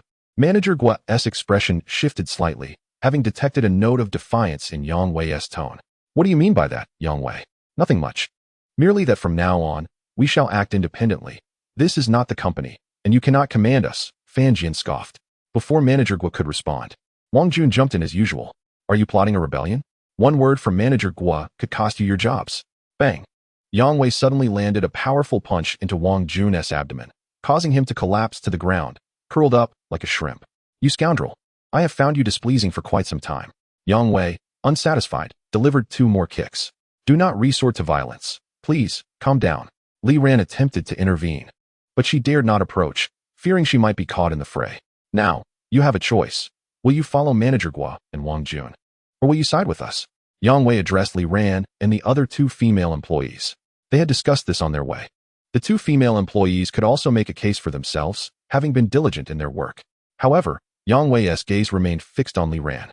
The 2 female employees exchanged glances, ultimately positioning themselves beside Yang Wei and Fan Jian. They understood the situation. Continuing to follow Manager Gua would mean foraging for food to sustain the 3 of them, making them the most exploited. "You must consider carefully. Rescue will arrive soon." Manager Guo remarked, furrowing his brow, surprised that Yang Wei and Fan Jian had rebelled so swiftly. It is merely the second day since they drifted onto the deserted island. Rescue? Given the current circumstances, is there truly any hope for salvation? Fan Jian fixed his gaze intently upon Manager Guo, causing him to fall silent. Manager Guo had long since realized that the situation was rather peculiar. This maritime disaster was undeniably strange, yet he had refrained from voicing his concerns. Li Ran, will you accompany us? Yang Wei's eyes sparkled with anticipation. However, to Yang Wei's astonishment, Li Ran shook her head. I believe we should remain united. And I trust that Manager Guo can ensure our survival, Li Ran stated earnestly. A flicker of disappointment crossed Yang Wei's eyes. You are welcome to join us whenever you wish, he remarked before departing. As he left, a subtle smile graced Li Ran's lips. She was currently hedging her bets, choosing to stay close to Manager Guo for the time being, awaiting further developments. Chapter 12. Softness. It appeared they had dispersed. Bai Qingyan observed for a while and noted that Yang Wei and his companions had ventured into another thicket, approximately 300 to 400 meters away from them. They had separated from Manager Guo's group and had even ignited a fire, seemingly roasting something. It seemed they had managed to acquire a lighter and perhaps secured some food. Unequal distribution of resources, I suppose, Zhou Feng remarked with a shrug. Thank you, Zhou Feng. The food was indeed procured by you. Bai Qingyan expressed her gratitude, particularly upon witnessing the swift disbandment of Manager Guo's group. Let us not dwell on that. We've known each other for years, Zhou Feng smiled. Indeed, Bai Qingyan nodded. It's getting late. Let us retire early tonight, Qin Xiaoxue suggested. The sky had gradually darkened, and based on their experience from the previous day, dusk would descend in a matter of minutes. All right, then let us rest early, Zhou Feng replied, lying down upon the soft branches that provided a comfortable reprieve. Bai Qingyan intended to occupy the middle position as she had the night before, but Qin Xiaoxue, having woken up first that morning, swiftly took the central spot. She had discovered her daughter and Zhou Feng nestled closely together, Bai Qingyan's arm draped around Zhou Feng in an intimate manner. Despite the ample space on the ground, the two had chosen to huddle together. While Qin Xiaoxue recognized Zhou Feng as a good-hearted young man, he was still a man, and she worried about the potential for unexpected incidents given their proximity. Mom, are you going to sleep in the middle?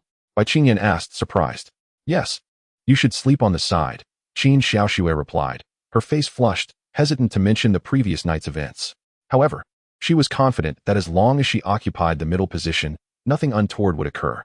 Why are you sleeping so close to Zhou Feng? Bai Qingyan pressed, confused. Qin Xiaoxue struggled to explain. If it's inconvenient, I can find another spot to sleep, Zhou Feng suggested, scratching his head. In truth, his intention to sleep near Qin Xiaoxue and Bai Qingyan was to protect them, especially with Manager Guo's group nearby. He was wary of the possibility of them stealing during the night. Some grilled fish hung from a branch beside the campsite. Zhou Feng felt his senses heightened.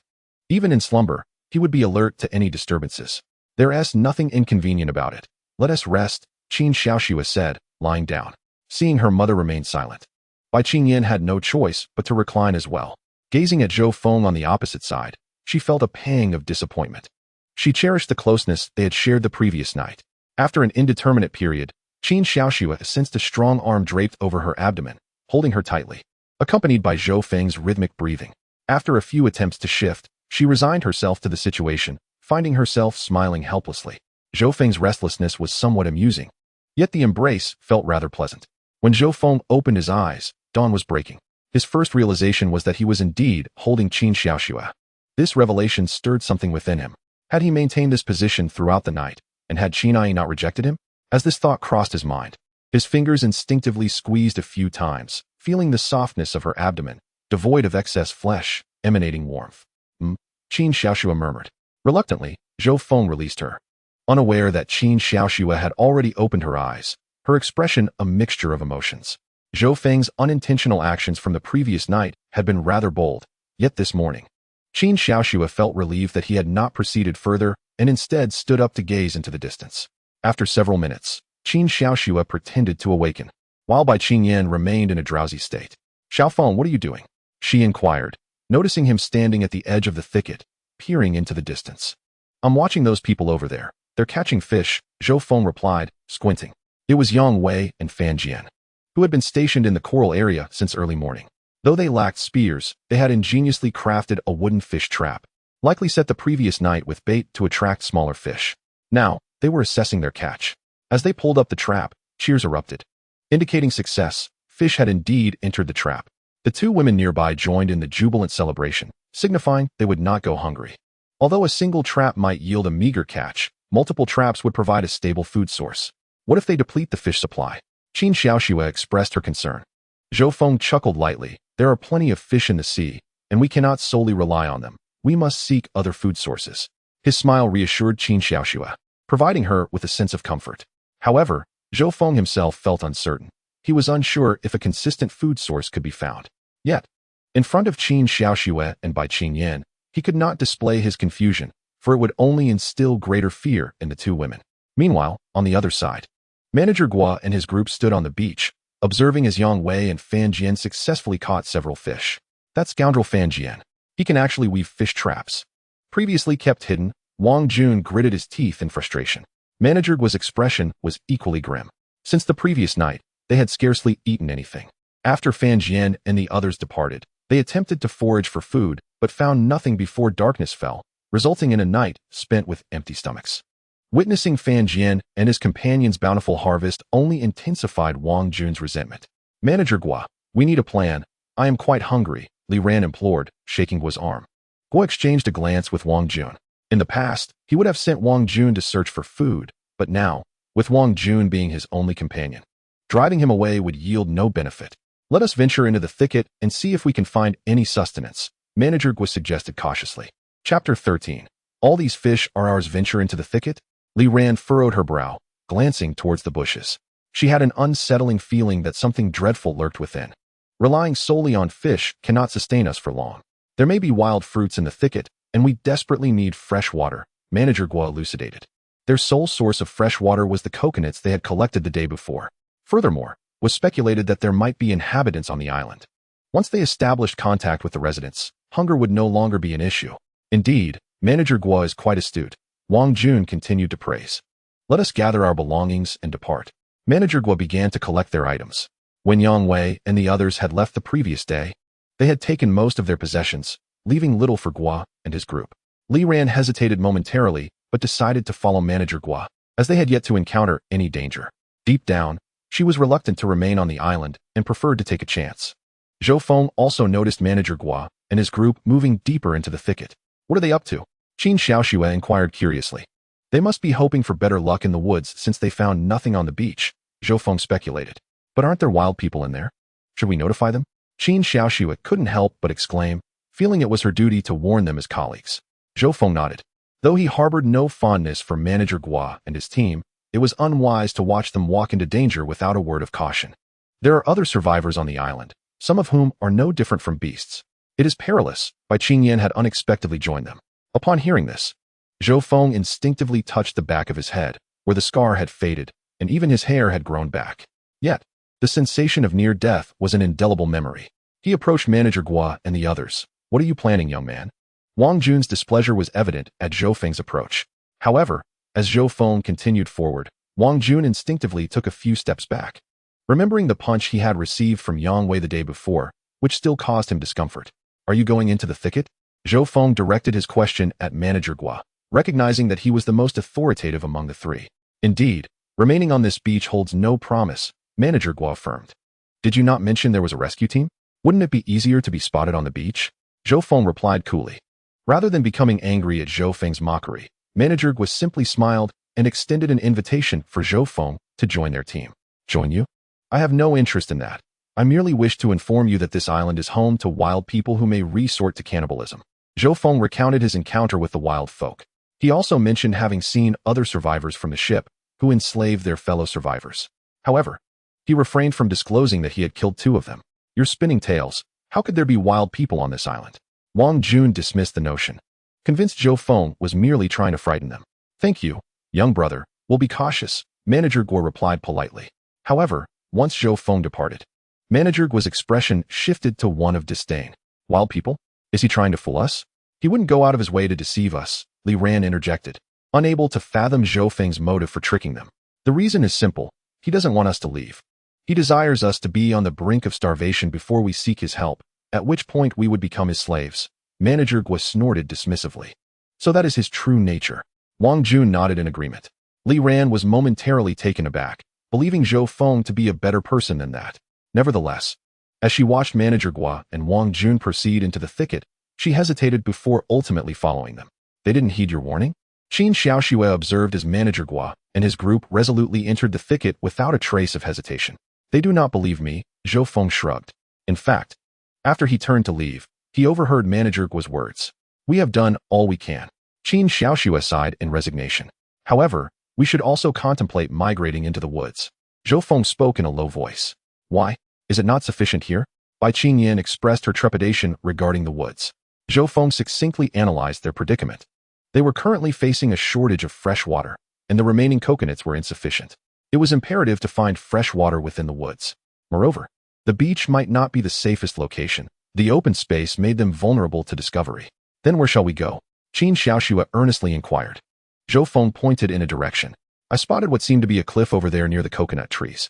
Perhaps we can find shelter from the wind and rain there. Their current dwelling was beneath a tree, which would offer little protection in inclement weather. Falling ill in such conditions would only exacerbate their suffering. When shall we depart? Bai Qingyan asked. We should first gather some food, perhaps leave tomorrow, Zhou Feng contemplated. Subsequently, he instructed Qin Xiaoxue and Bai Qingyan to start a fire while he ventured to the coral area to catch fish. After several trips, Zhou Feng soon returned with a dozen sizable fish. Qin Xiaoxue was tasked with cleaning the fish, while Bai Qingyan hung them over the fire to smoke. In this environment, smoking would effectively reduce the moisture within the fish, preserving them for several weeks, unlike grilled fish, which would last only 2 to 3 days. Just as Zhou Feng returned with more fish in hand, Fan Jian and Yang Wei intercepted him midway. 2 individuals were armed with wooden sticks, akin to the one in Zhou Feng's grasp, both sharpened at the tips. Little brother, aren't you being a bit excessive? Fan Jian's expression was one of displeasure. They had just discovered a stable method to procure food, yet Zhou Feng had begun to compete with them for fish. I've caught this many already this morning. Zhou Feng replied nonchalantly, I am fishing for my own. What concern is it of yours? This area now belongs to us. In the future, keep your distance and drop the fish you hold on the ground. Yang Wei scoffed coldly. Are you attempting to rob me outright? Zhou Feng discerned their intentions. Though he felt no surprise, it was an inevitable occurrence. You broke the rules first, kid. If you hadn't caught so many fish this morning, we wouldn't have come to confront you. Yang Wei's face contorted with anger. They had caught 4 fish earlier that morning and enjoyed a delightful grilled fish meal, only to discover Zhou Feng had captured over 10 more.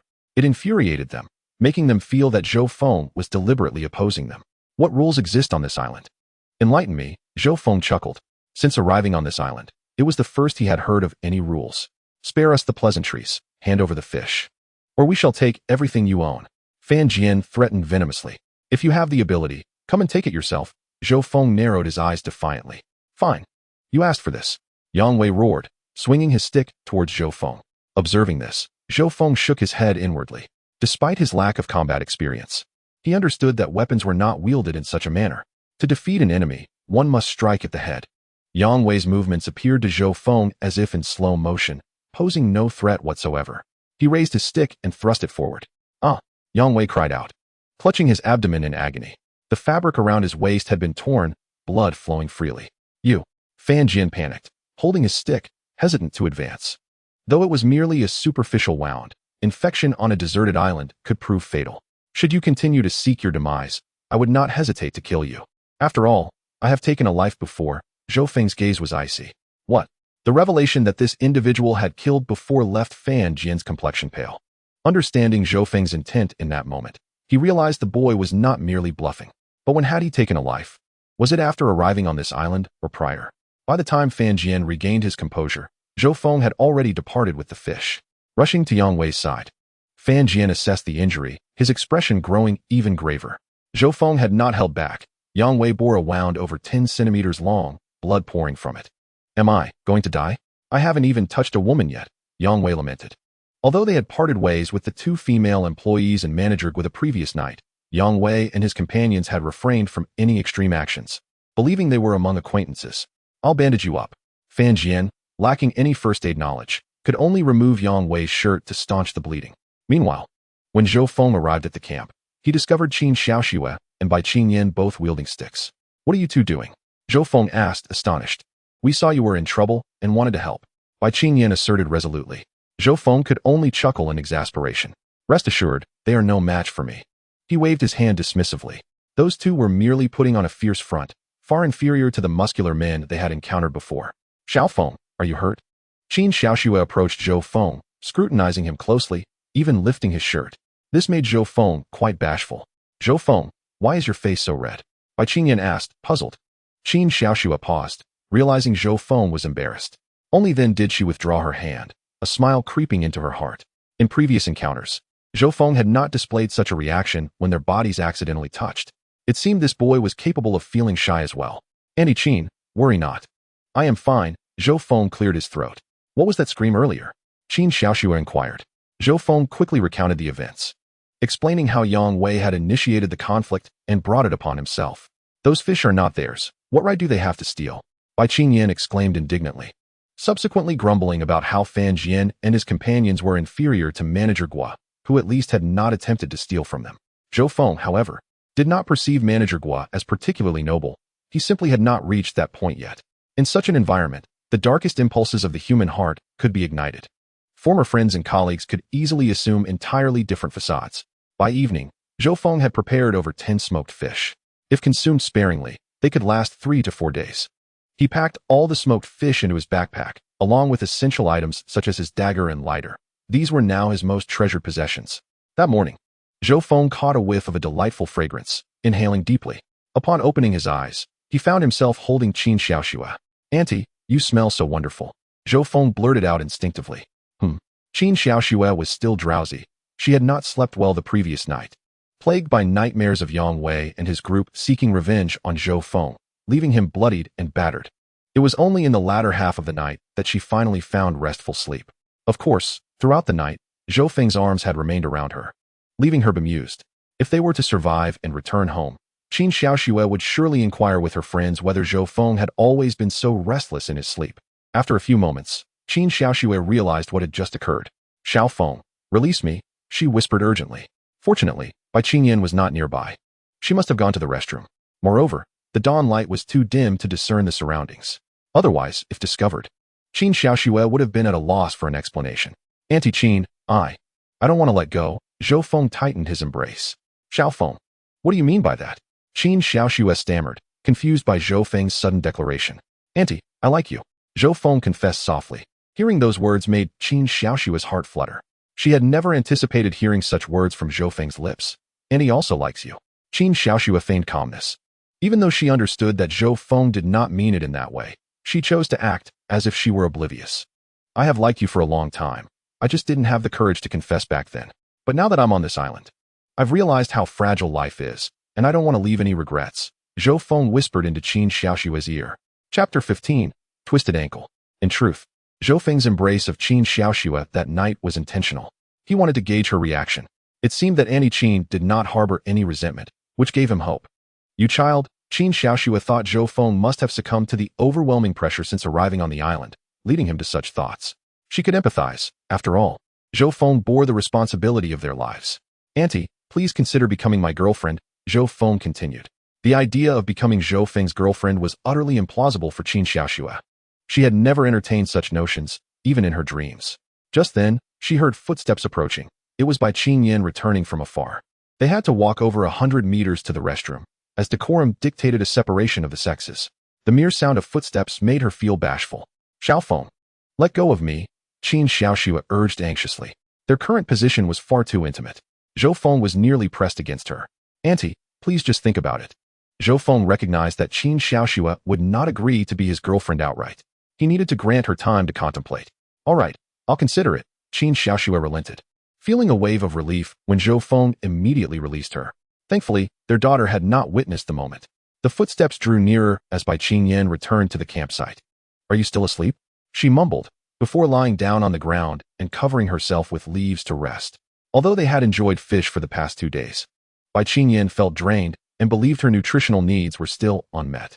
After 5 or 6 minutes, Zhou Feng pretended to awaken. The sun had just begun to rise above the horizon.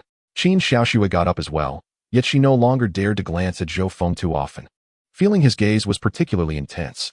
After a light meal of smoked fish, they prepared to set off. The morning chill lingered on the island. Are we leaving a bit too early? Bai Qingyan grumbled. She was dressed in the lightest attire, trembling as the breeze swept over her. Here, take this, Zhou Feng said. removing his shirt and handing it to Bai Qingyan. Are you out of your mind? What will you wear? Bai Qingyan stared at him, dumbfounded. Zhou Feng was merely in a short-sleeved shirt, now left bare-chested. However, Bai Qingyan was momentarily stunned to notice the muscles on Zhou Feng's torso, including several well-defined abs. How curious. She had seen him sunbathing on the boat, and he had not possessed such musculature then. It could not be that the hunger of the past few days had led to fat loss and muscle visibility. I'm not cold, you should wear it. Zhou Feng smiled. Ever since that night, he had felt a transformation within himself, sensing newfound strength. Stop pretending, just put it on.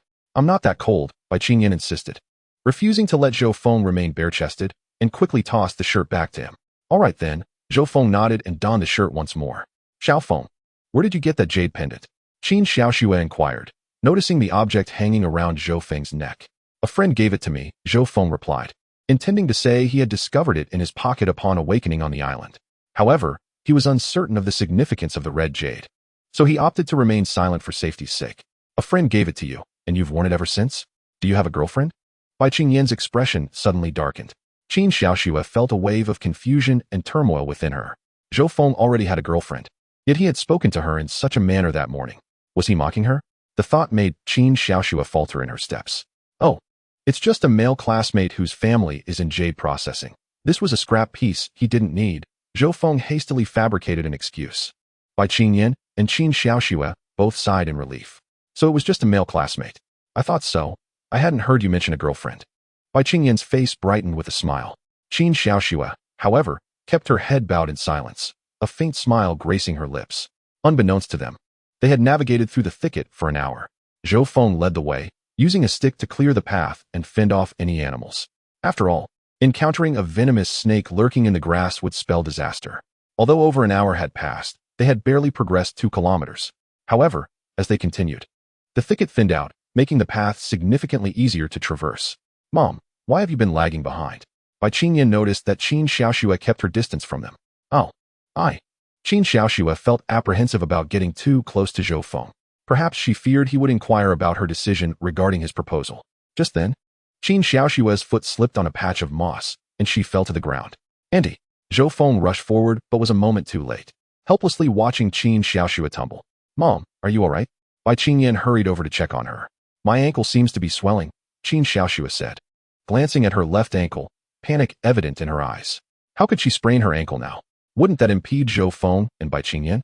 Auntie, let me have a look. Zhou Feng grasped Qin Xiaoxue's ankle gently. She instinctively tried to pull her foot away, but his grip was firm, rendering her immobile. The warmth of his hand seeped through where he held her. Zhou Feng examined the injured area, which was already showing signs of redness and swelling. It was likely to worsen.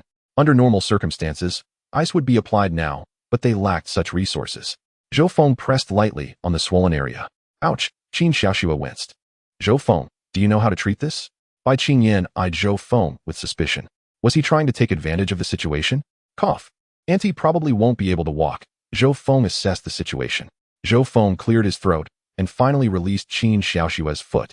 Such an opportune moment to take advantage was likely a rare occurrence. What should be done? Bai Qingyan felt a surge of anxiety. It's fine, I'll carry Auntie. Zhou Feng chuckled. No way. Why don't you all leave me here and go find the campsite? Once my foot is better, I'll come find you. Qin Xiaoxue quickly shook her head. Mom, that's out of the question. Who knows what dangers lurk here? Bai Qingyan dismissed the proposal. Being alone in such a place was exceedingly perilous. Aunt Qin, just hop on. We can take it slow, Zhou Feng suggested from the side. All right then. Qin Xiaoxue reluctantly agreed. Deep down, she understood that Zhou Feng and her daughter would never abandon her. However, she still did not want to be a burden to them. As she rested against Zhou Feng's shoulder, her face flushed. Their bodies were nearly pressed together, and she recalled the events of that morning. Qin Xiaoxue was uncertain of Zhou Feng's current thoughts. Meanwhile, Zhou Feng, carrying Qin Xiaoxue, felt no fatigue. Rather, his pace quickened. He realized this was not merely a psychological effect, but his body was genuinely undergoing some transformations. What delighted Zhou Feng even more was the ruggedness of the journey. With each jolt, it became a source of enjoyment, and he resolved to savor it thoroughly in the future.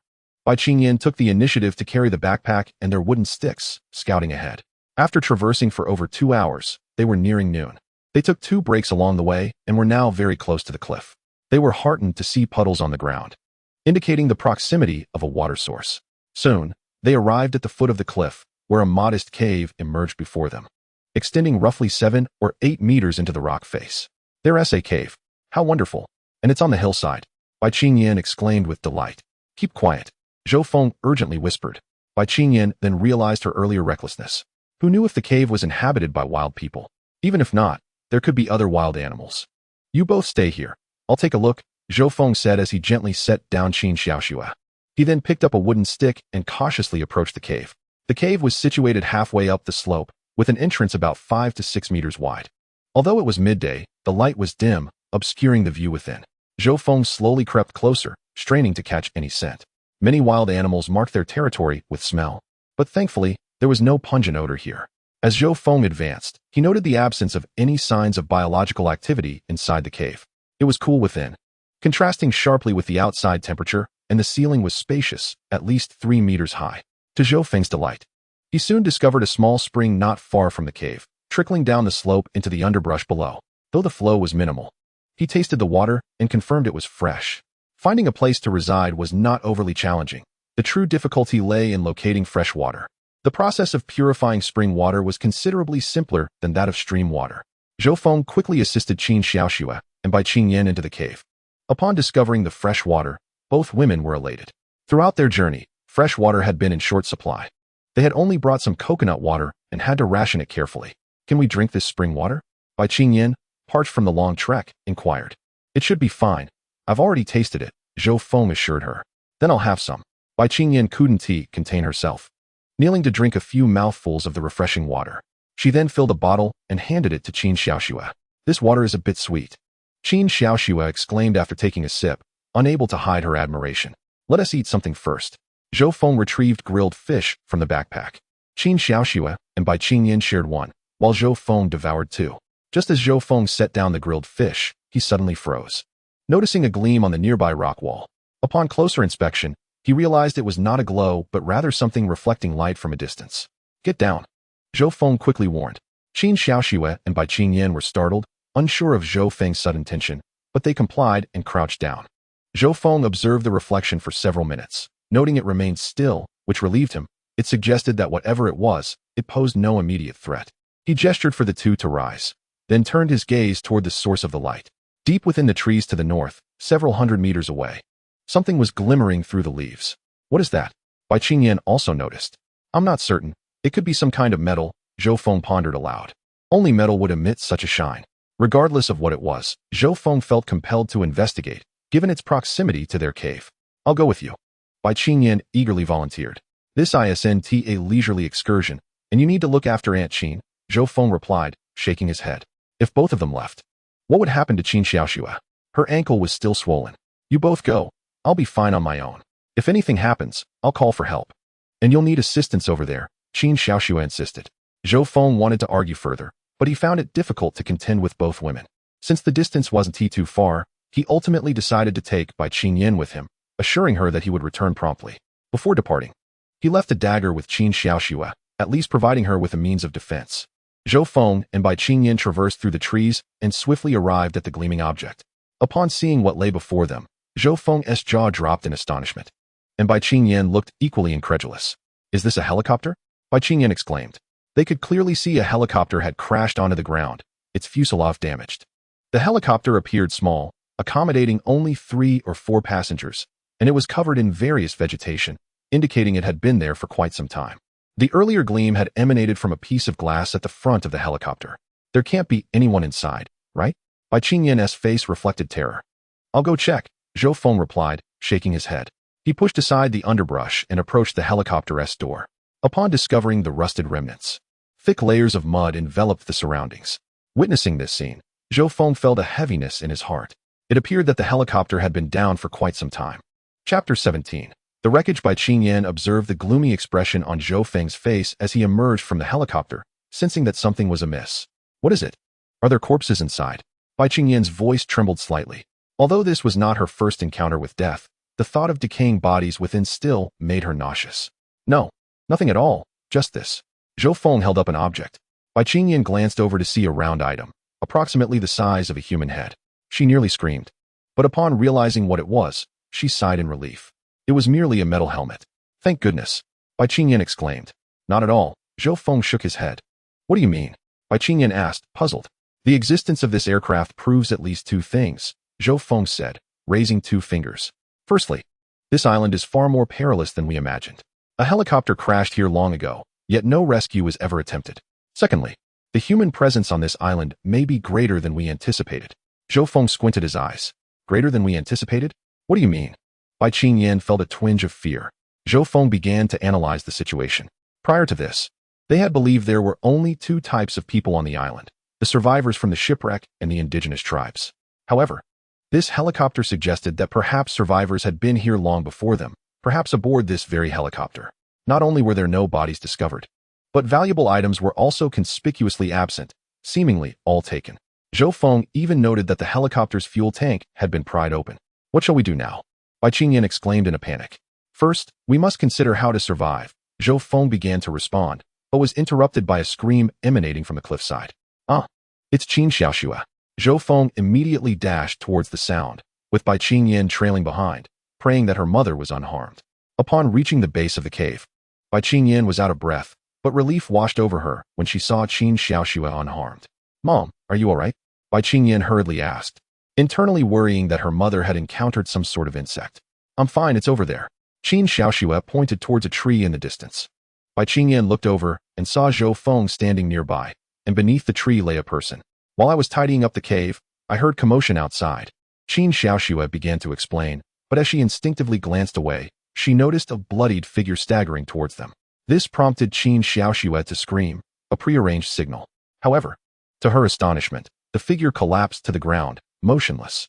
Zhou Feng hurried over to investigate. Bai Qingyan hesitated to approach. After all, she was just an ordinary girl before arriving on this deserted island. Yet, considering Zhou Feng was of similar age and had already endured much hardship collecting food, she couldn't let him face this alone. Gathering her courage, Bai Qingyan approached Zhou Feng's side, and upon seeing the bloodied individual on the ground, she quickly turned away. Is he still alive? Bai Qingyan inquired. He is already dead, Zhou Feng sighed, standing up. The man had succumbed before Zhou Feng arrived. How did he die? He likely bled to death from shock. His face has been slashed. You know him. He was the lackey of manager Gua, Wang Jun, Zhou Feng stated solemnly. Recognizing the clothing.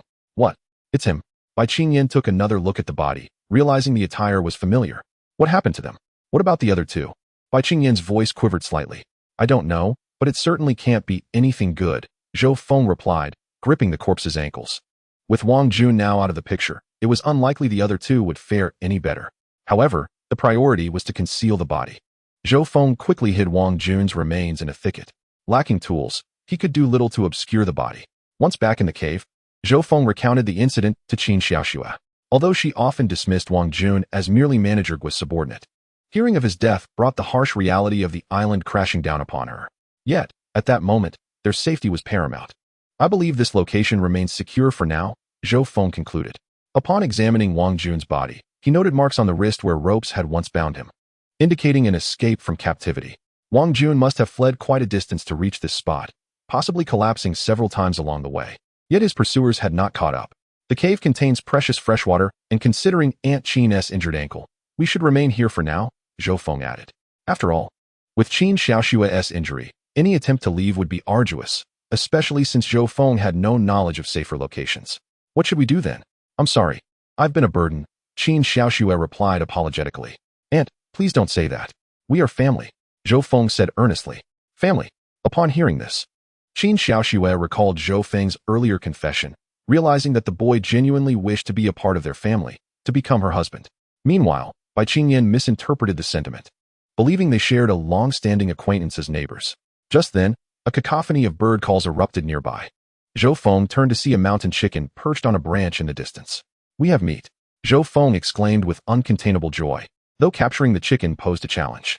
Noticing numerous stones scattered on the ground, he swiftly collected a few.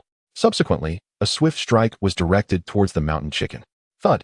The mountain chicken seemed startled and immediately flapped its wings, attempting to take flight. However, it barely managed to ascend a meter before plummeting to the ground. Chapter 18. Escape. Zhou Feng, you are truly impressive, Bai Qingyan exclaimed, leaping with excitement. Previously, her favorite dish had always been stewed chicken. Let me go and take a look. Zhou Feng picked up a wooden stick and made his way over. He soon returned with the mountain chicken, which weighed approximately 2 jin. In nature, wild chickens are not particularly heavy, yet their flavor surpasses that of sea fish. Qin Xiaoxue proceeded to pluck the feathers. After cleaning the chicken thoroughly, she used a dagger to remove the innards, subsequently chopping it into small pieces. Bai Qingyan gathered numerous twigs and ignited a bonfire. This time, they had a tool for stewing the meat, the helmet Zhou Feng had previously collected. After a quick clean, it could serve as a pot. Soon, a delightful aroma wafted through the cave. Bai Qingyan gazed at the pot of chicken, unable to suppress her saliva. However, an alarming thought crossed her mind, causing her expression to change. This scent won't attract other animals or people, will it?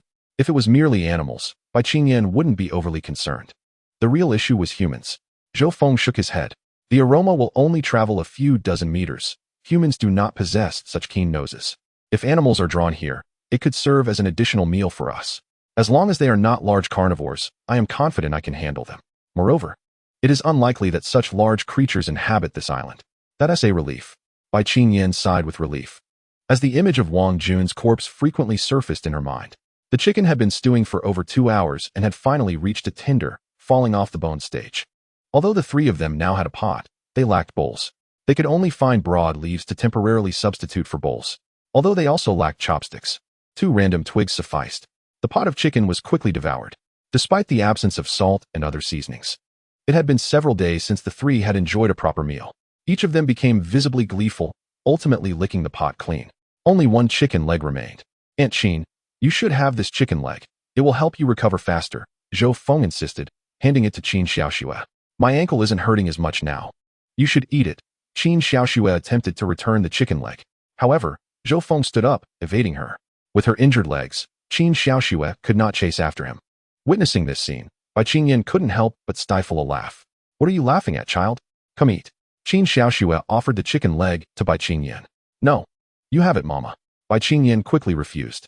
Exasperated, Qin Xiaoxue could only wrap the chicken leg in leaves and place it in a cool spot for later. Meanwhile, Zhou Feng, having satisfied his hunger, took a wooden stick and ventured outside. There was still some time before dusk, and Zhou Feng intended to take advantage of it to thoroughly inspect the surroundings for any potential dangers. This time, Zhou Feng had gathered a few stones, which he had meticulously selected from below the cliff. Each stone was the size of an egg and had sharp edges. He discovered that, in this environment, throwing stones could be quite threatening. As long as he aimed accurately, their impact would be formidable. With the strength he now possessed, Zhou Feng felt capable of delivering a fatal blow with a single punch. After surveying the area, Zhou Feng made no new discoveries, but he did find a wild rabbit, which he swiftly dispatched with a stone. Tomorrow's lunch was secured.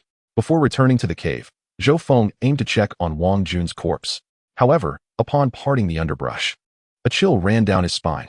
Wang Jun's body had been tampered with. Zhou Feng distinctly remembered positioning Wang Jun face up, yet now the body lay sideways. Typically, wild animals would leave traces if they had dragged something. Yet, here, there were no signs whatsoever. It had to be humans. Cold sweat trickled down Zhou Feng's back. Who had come to inspect Wang Jun's corpse? Qin Xiaoxue and Bai Qingyan? Impossible. They lacked the courage to approach a corpse. It had to be someone else. The most pressing concern was whether this person had discovered their presence. Was this place still safe? And was the individual examining Wang Jun's body the very murderer? Zhou Feng could only return to the cave and relay the situation to Qin Xiaoxue and Bai Qingyan. What do we do now? Bai Qingyan panicked. Regardless of the scenario, fear gripped her heart.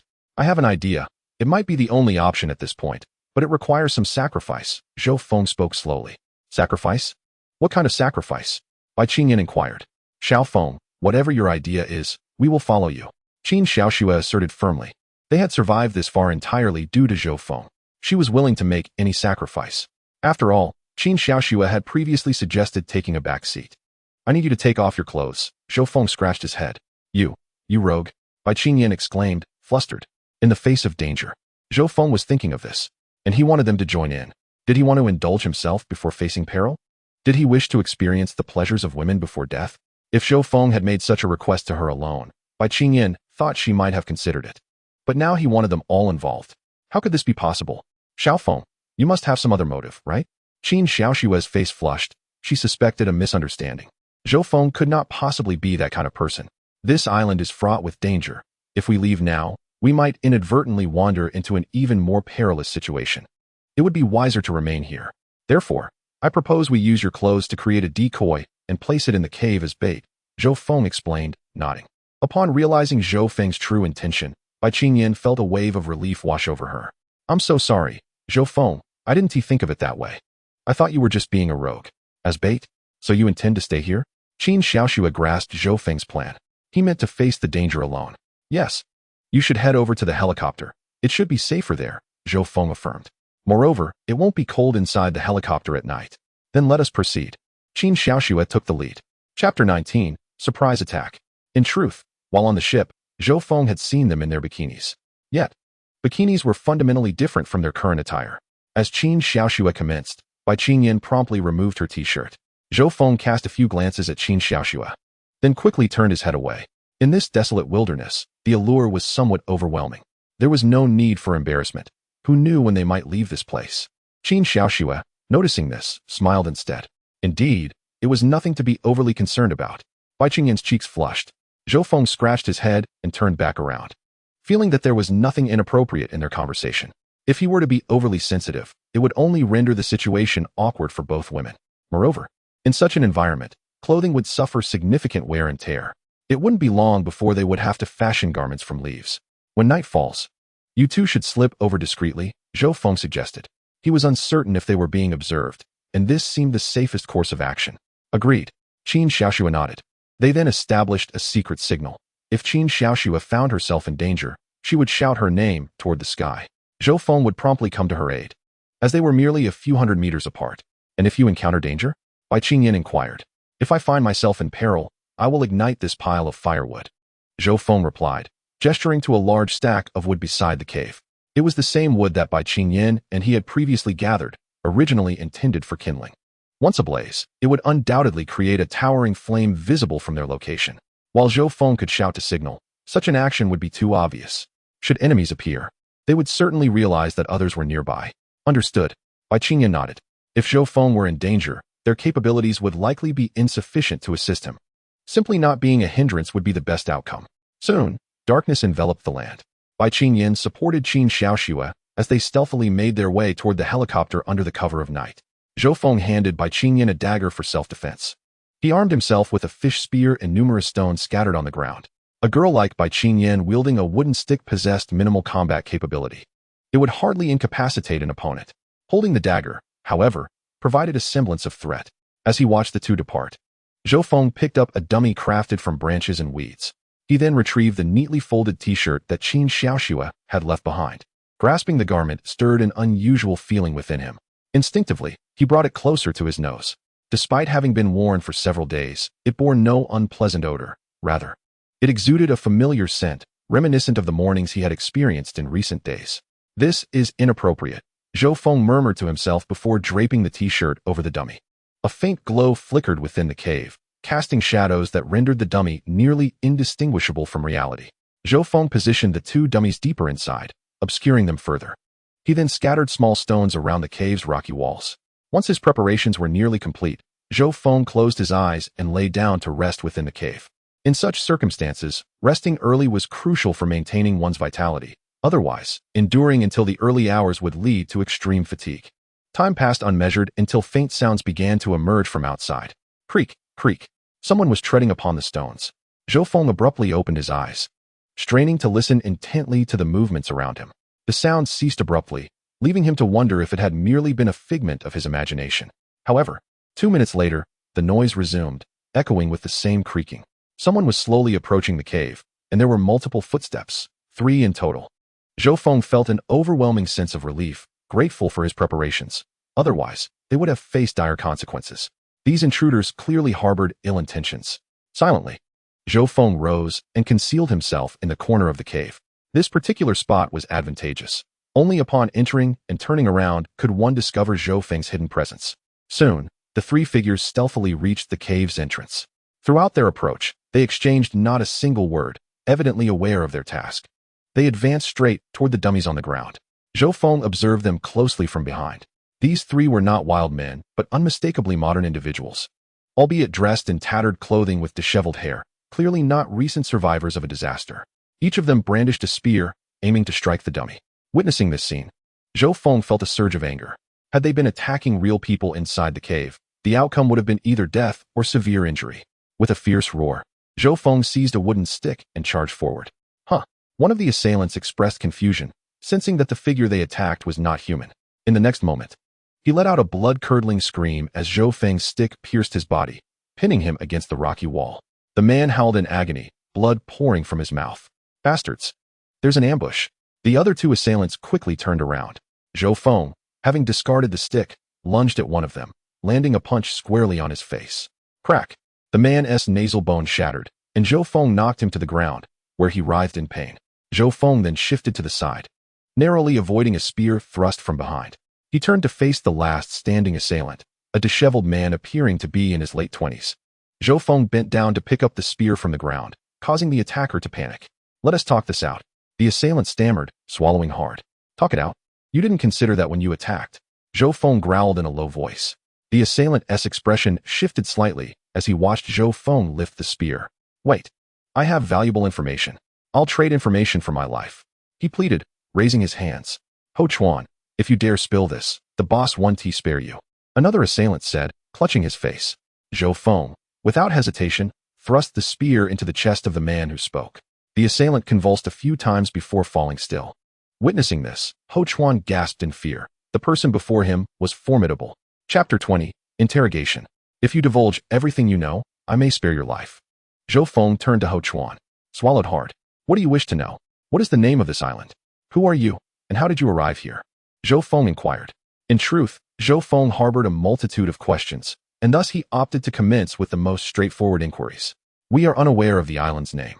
However, some refer to it as TNT-Zhdo, replied Ho Chuan hastily. TNT-Zhdo? Zhou Feng furrowed his brow. Prior to this journey, he had researched online and encountered numerous places claiming to be the Paradise Island, such as Fiji, Bali, and the Hawaiian Islands. It all seemed to be mere tourist promotion. Could this place also be dubbed TNT-Zhdo? Was it some renowned tourist destination? Who calls this island TNT-Zhdo? Zhou Feng soon discerned the ambiguity in Ho Chuan's words. Since the name was conjured by Ho Chuan and his companions, it must have been inspired by others. We discovered a stone tablet inscribed with the words TNT-Zhdo. Ho Chuan spoke slowly. A stone tablet? This island possesses a stone tablet? It is located at our current dwelling, approximately 3 kilometers from here. Ho Chuan pointed in a direction. Zhou Feng nodded subtly, believing Ho Chuan had no reason to lie. Wang Jun and the others had indeed headed in that direction. When did you arrive on the island? Zhou Feng squinted, and Ho Chuan began to explain that they were crew members of a fishing vessel. While traversing a certain sea area, the weather suddenly altered, accompanied by thunder and lightning. Everyone lost consciousness, and upon awakening, they found themselves on this island. They had now been stranded for over half a year, with no sign of rescue. Zhou Feng's brow furrowed instantaneously. Their experiences mirrored each other, and these individuals had indeed been here for 6 months. Was the corpse in the thicket you're doing? Zhou Feng inquired further. Yes, Ho Chuan nodded. Why did you kill him? Zhou Feng asked, his voice low. Ho Chuan quickly waved his hands. Our leader sought something. So after capturing him, we interrogated him, but he unexpectedly escaped. What was he searching for? Zhou Feng pressed. Surely, Wang Jun possessed nothing of significant value. I do not know. Ho Chuan shook his head. Zhou Feng's expression darkened. Observing Zhou Feng's escalating anger, Ho Chuan hastily defended himself. He genuinely did not know what they were looking for. All he was told was to retrieve all of Wang Jun's personal belongings. They had pursued him to this location and discovered his body. While searching the corpse, they realized other survivors were present. To avoid alarming them, they chose to hide initially. You have not returned all this time. Zhou Feng breathed a sigh of relief. If that were the case, it indicated that no new assailants had arrived. Ho Chuan immediately clarified that their leader was unaware of the newly discovered survivors, as they had yet to report back. Zhou Feng nodded, sensing that the presence of 2 women by his side made them feel secure in their trio. Did you attack us in search of something? Zhou Feng narrowed his eyes. In this island survival scenario, there was no reason for survivors to engage in senseless slaughter against one another. Their motives must indeed relate to the quest for something. It certainly could not pertain to the supplies they carried, even though each of them had some items, such as knives, lighters, and mobile phones. There was no justification for a massacre over such trivialities, especially when electronic devices were rendered useless without power or signal. Zhou Feng's phone had already run out of battery. We do not know. Our leader did not specify what to look for, just that nothing should be left behind. Ho Chuan shook his head. Is that so? Zhou Feng squinted, retrieving a pendant from beneath his collar. Could it be the pendant he possessed? Zhou Feng contemplated that if anything could incite indiscriminate killing, it must hold extraordinary value, perhaps like the pendant he wore. Where did this pendant originate from? How did it find its way into his pocket? Zhou Feng was entirely oblivious, yet the pendant's allure was undoubtedly worth risking everything. Simultaneously, he cast a furtive glance at Ho Chuan, clearly observing the surprise and greed flickering in his eyes. Zhou Feng intentionally revealed the pendant, seeking to gauge Ho Chuan's reaction. The glint in Ho Chuan's gaze confirmed his deceit. Ho Chuan undoubtedly harbored knowledge of something, but had chosen not to disclose it. You must have killed others as well. What happened to them? Zhou Feng queried. Alongside Wang Jun were Manager Guo and Li Ran. Now that Wang Jun is dead, what are the other two? They are still alive, in the base, Ho Chuan explained. They have not perished? Zhou Feng was astonished. He increasingly sensed the lies woven into Ho Chuan's narrative. Li Ran, being young and beautiful, was not surprising to still be alive. Yet Manager Guo, with his rotund figure, had also survived? Given the torment Wang Jun endured, how could Li Ran possibly remain unscathed? Impossible. Even if Manager Guo was indeed alive, why would they leave him behind? Do you have any further inquiries? Ho Chuan's tone grew increasingly urgent, evidently eager to depart. Have you encountered wild men here? Zhou Feng pressed on. No. Ho Chuan shook his head. Well, you may leave. Zhou Feng stated. Rest assured, I will not return to my leader. If I am the only one to return, he will kill me, Ho Chuan insisted adamantly, gradually retreating to the cave's entrance. He then turned and swiftly sprinted down the slope. Just then, a sharp sound sliced through the air. Bang! A stone struck Ho Chuan's head with precision. He collapsed to the ground. Zhou Feng approached deliberately, picking up a nearby large rock and bringing it down with force. After concealing the three corpses within the thicket, dawn broke. Zhou Feng arrived at the site where the helicopter had crashed. Bai Qingyan and Qin Xiaoxue greeted him upon recognizing his presence. Zhou Feng first returned his jacket to them, for it was indeed unbearable to see the two beauties in such a state. Was everything all right last night? Bai Qingyan inquired, her eyes betraying signs of sleeplessness. Zhou Feng hesitated briefly before recounting the events that had transpired, as the island was fraught with danger, and they ought to be informed. Thus, he narrated the entire ordeal, omitting only the matter of the pendant. What? There are actually such madmen on the island? Bai Qingyan's expression soured. To witness the act of killing upon sight is truly alarming. This island proves to be far more perilous than we had envisioned, murmured Qin Xiaoxue. Aunt Qin, how is your foot? Inquired Zhou Feng. It no longer aches. I can walk now, replied Qin Xiaoxue. Zhou Feng had just seen her emerge on her own. Allow me to examine it, he said as he approached her. Without hesitation, he removed her shoes. Oh dear, Xiao Feng, exclaimed Qin Xiaoxue, feeling somewhat flustered. She could only lean on Zhou Feng's shoulder for support. Zhou Feng crouched down to take a cursory look, discovering that her ankle had indeed swollen less. It seemed there was no serious issue. He then assisted Qin Xiaoxue in putting her shoes back on. I have an idea, though I wonder if you all would agree. Zhou Feng announced as he stood up. Whatever you say, we are all ears. Qin Xiaoxue immediately expressed her support. I am in agreement as well. Bai Qingyan followed suit. Zhou Feng shared his thoughts, which entailed returning to the beach to seek out Fan Jian and Yang Wei. What do we need them for? Bai Qingyan retorted, filled with irritation at the mention of those individuals. Those ruffians are far from trustworthy. I harbor concerns that they too may have met a grim fate. Zhou Feng said solemnly. Manager Guo and Li Ran's fates remain uncertain. However, I suspect they may be coerced into bringing others to the beach where they first arrived. After all, that leader is in pursuit of the jade pendant and will not spare any survivor. That is of no concern to us. They brought this upon themselves. Bai Qingyan dismissed the notion entirely, especially given the previous conflicts between Zhou Feng and the likes of Fan Jian. If they are captured, they will undoubtedly inquire about our whereabouts. Sooner or later, they will come looking for us, Zhou Feng elucidated. Thus, it would be prudent to locate Fan Jian and the others before they do. Despite past skirmishes, they were once colleagues and far more reliable than strangers. Our safety is better assured in numbers. Then we could change locations, Bai Qingyan suggested. No one knows if there are other dangers lurking on this island. We must not act recklessly, Zhou Feng countered. They had already been fortunate thus far. Had they, like Manager Guo and the others, barged into enemy territory, they would have found themselves in dire straits from the outset. Li Qianqian and Sun Hong are quite pitiful. We should warn them, Qin Xiaoxue remarked. The two names Qin Xiaoxue mentioned were the new female employees who had joined Fan Jian and Yang Wei. They had only been with the company for less than 6 months and were mere novices, likely never anticipating such a dire predicament. Very well, Bai Qingyan acquiesced, seeing her mother so resolute. As Zhou Feng prepared to return, He deposited their provisions by the helicopter and marked numerous signals around the cave. Along the main path, he discreetly placed several stones. Anyone passing through would undoubtedly disturb them. They carried little in terms of supplies. Merely water and weapons, specifically the spears left by Ho Chuan and his companions. The spearheads were sharpened iron, bound with hemp rope. Their return was expedited considerably. Having cleared a path the previous day, what had taken 4 to 5 hours could now be accomplished in just over an hour. As they traversed this route, Bai Qingyan realized Zhou Feng's assessment was indeed correct. Should that band of scoundrels follow this path, they would soon be discovered. During this passage, Zhou Feng remained particularly attentive to Qin Xiaoxue, choosing only the most navigable paths. After more than an hour, they reached the edge of the jungle. "Wait here. I shall scout the situation," Zhou Feng instructed the two women. "Be careful," Qin Xiaoxue nodded earnestly. "Let me assist you," Bai Qingyan offered. Zhou Feng, amused yet exasperated, insisted he could manage alone. "Very well," Bai Qingyan finally conceded.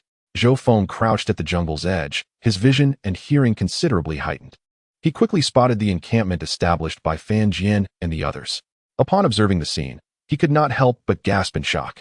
At that moment, Fan Jian and Yang Wei stood armed with sharpened wooden sticks, flanked by the two female employees. Before them stood 6 individuals, 5 of whom were men, with Li Ran among them. However, Li Ran appeared utterly disheveled, having lost her previous attire and now clad in an oversized shirt stained with blood, clearly belonging to Manager Guo.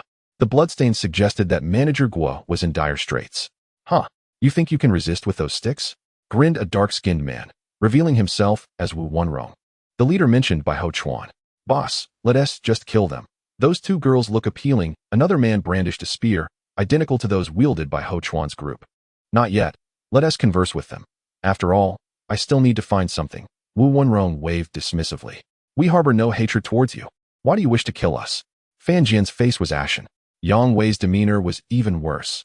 His trembling grip on the wooden stick betrayed his fear, and his gaze frequently darted towards Li Ran, filled with sorrow. "It's merely a matter of searching for something. What of the other 3? Where are they?" Wu Wenrong surveyed the surroundings. At this, Zhou Feng understood. The 3 individuals Wu Wenrong referred to were likely himself and the 2 women. It appeared Wu Wenrong was unaware that Ho Chuan's group had discovered their whereabouts and had instead learned from Manager Guo and Li Ran about the survival of additional individuals. Hence, they had arrived at dawn, albeit much later than Zhou Feng due to the distance from the beach. "Do you think we have a way out?" "Manager Guo and Wang Jun are surely dead," Fan Jian scoffed, casting a glance at Li Ran. Fan Jian was no fool. Upon seeing Li Ran and Manager Guo's clothing, he grasped the grim reality. Those 2 had likely met a tragic end. They perished, and it was a gruesome fate. Li Ran's voice trembled with unshed tears, her swollen eyes indicating she had cried to the point of exhaustion. A man immediately struck Li Ran with a resounding slap, exclaiming, "Mind your own business." Chapter 22, Grateful Kneeling. "I'll fight you all." Upon witnessing this scene, Yang Wei seized a wooden stick and charged toward the aggressor. The sight made several men retreat, not daring to underestimate him simply because he wielded only a stick. After all, they were stranded on a desolate island. Even minor injuries could lead to dire consequences if infection set in. Moreover, Yang Wei was young and strong, radiating a formidable energy despite his lack of technique. However, it was evident that he could not maintain this intensity for long. Sure enough, mere seconds later, he was already exhausted. He had hardly eaten in the past few days and had now depleted all his energy. "Leave him alive," Wu Wenrong said coolly. One man at his side took the initiative, raising a spear and lunging at Yang Wei. However, he aimed for Yang Wei's thigh to incapacitate his mobility rather than targeting a vital spot. Yang Wei quickly retreated, but 2 others rushed toward him, thrusting their weapons as well. Despite his desperate attempts to evade them, one managed to strike his arm, leaving it numb and aching. "Fight back." Seeing this, Fan Jian yelled in fury and charged forward with a wooden stick. Yet, even with their combined efforts, they were no match for their assailants. Sun Hong trembled at the unfolding chaos, murmuring to herself, "What kind of place is this?" Initially, she believed it was merely a maritime disaster and felt fortunate to have survived. Little did she know that a group of lunatics lurked on the island. Demons, perverts, killers. Just then, without her noticing, a man seized her arm and began tearing at her clothes, his face filled with a greedy expression. Sun Hong screamed piercingly, but it was to no avail. The man continued his assault, his gaze growing ever more fervent. Lu Qingqing, witnessing the scene, felt her legs buckle and sank to the sandy shore. Like Sun Hong, she was timid and lacked resolve. Faced with Sun Hong's plight, she could only tremble in fear. At that moment, a rock flew in from a distance and struck the man tugging at Sun Hong's clothes squarely on the head. Thud! He collapsed face first onto the beach. The sudden turn of events startled everyone present. No one had anticipated an attack from afar. However, Zhou Feng's assault did not end there. He emerged from the brush, launching another stone. Thud! Another unfortunate soul fell, fortunate only in that the rock merely grazed his scalp, but blood soon streamed down, staining half his face. Who is that? Wu Wenrong turned, glaring fiercely at Zhou Feng. His unexpected appearance filled Fan Jian and the others with elation. They had never imagined Zhou Feng would come to their aid at such a crucial moment, especially since they had past grievances. Now, they were on the brink of collapse. Captured was merely a matter of time. Zhou Feng's arrival provided them a glimmer of hope. Zhou Feng, spear in hand, charged toward Wu Wenrong and his remaining cohorts. Upon seeing the weapon Zhou Feng wielded, Wu Wenrong's expression shifted dramatically. He recognized it as belonging to his subordinates, now wielded by Zhou Feng. However, they had no time to marvel at this revelation, for Zhou Feng was already upon them. Where did this brat come from? Seeking death. A man shouted as he rushed forth, clearly trained in spear combat, aiming directly at Zhou Feng's vital points. Yet, Zhou Feng's speed and strength surpassed his own. He deftly dodged the attack and thrust his spear into the man's abdomen. As Zhou Feng withdrew the spear, blood gushed forth, and the man, in shock, clutched his wound. His expression filled with agony. Zhou Feng did not grant him a second chance. He struck again, piercing the man's chest, who then collapsed lifelessly to the ground. Witnessing Zhou Feng's ferocity, Wu Wenrong's face paled. Altogether, kill him. At that moment, only 2 men remained by Wu Wenrong's side. One, bloodied and furious, charged at Zhou Feng. Yet, Fan Jian seized the opportunity. The man who had been struck unconscious by the stone had dropped his spear, which Fan Jian picked up and used to ambush the bloodied assailant, taking him down. Meanwhile, Zhou Feng pierced another subordinate's neck with his spear. Realizing he was now alone, Wu Wenrong was suddenly struck by despair. Don't kill me. I surrender, he pleaded, raising his hands in retreat. Surrender? Zhou Feng scoffed. You wanted us dead just moments ago. Yang Wei's eyes burned with wrath.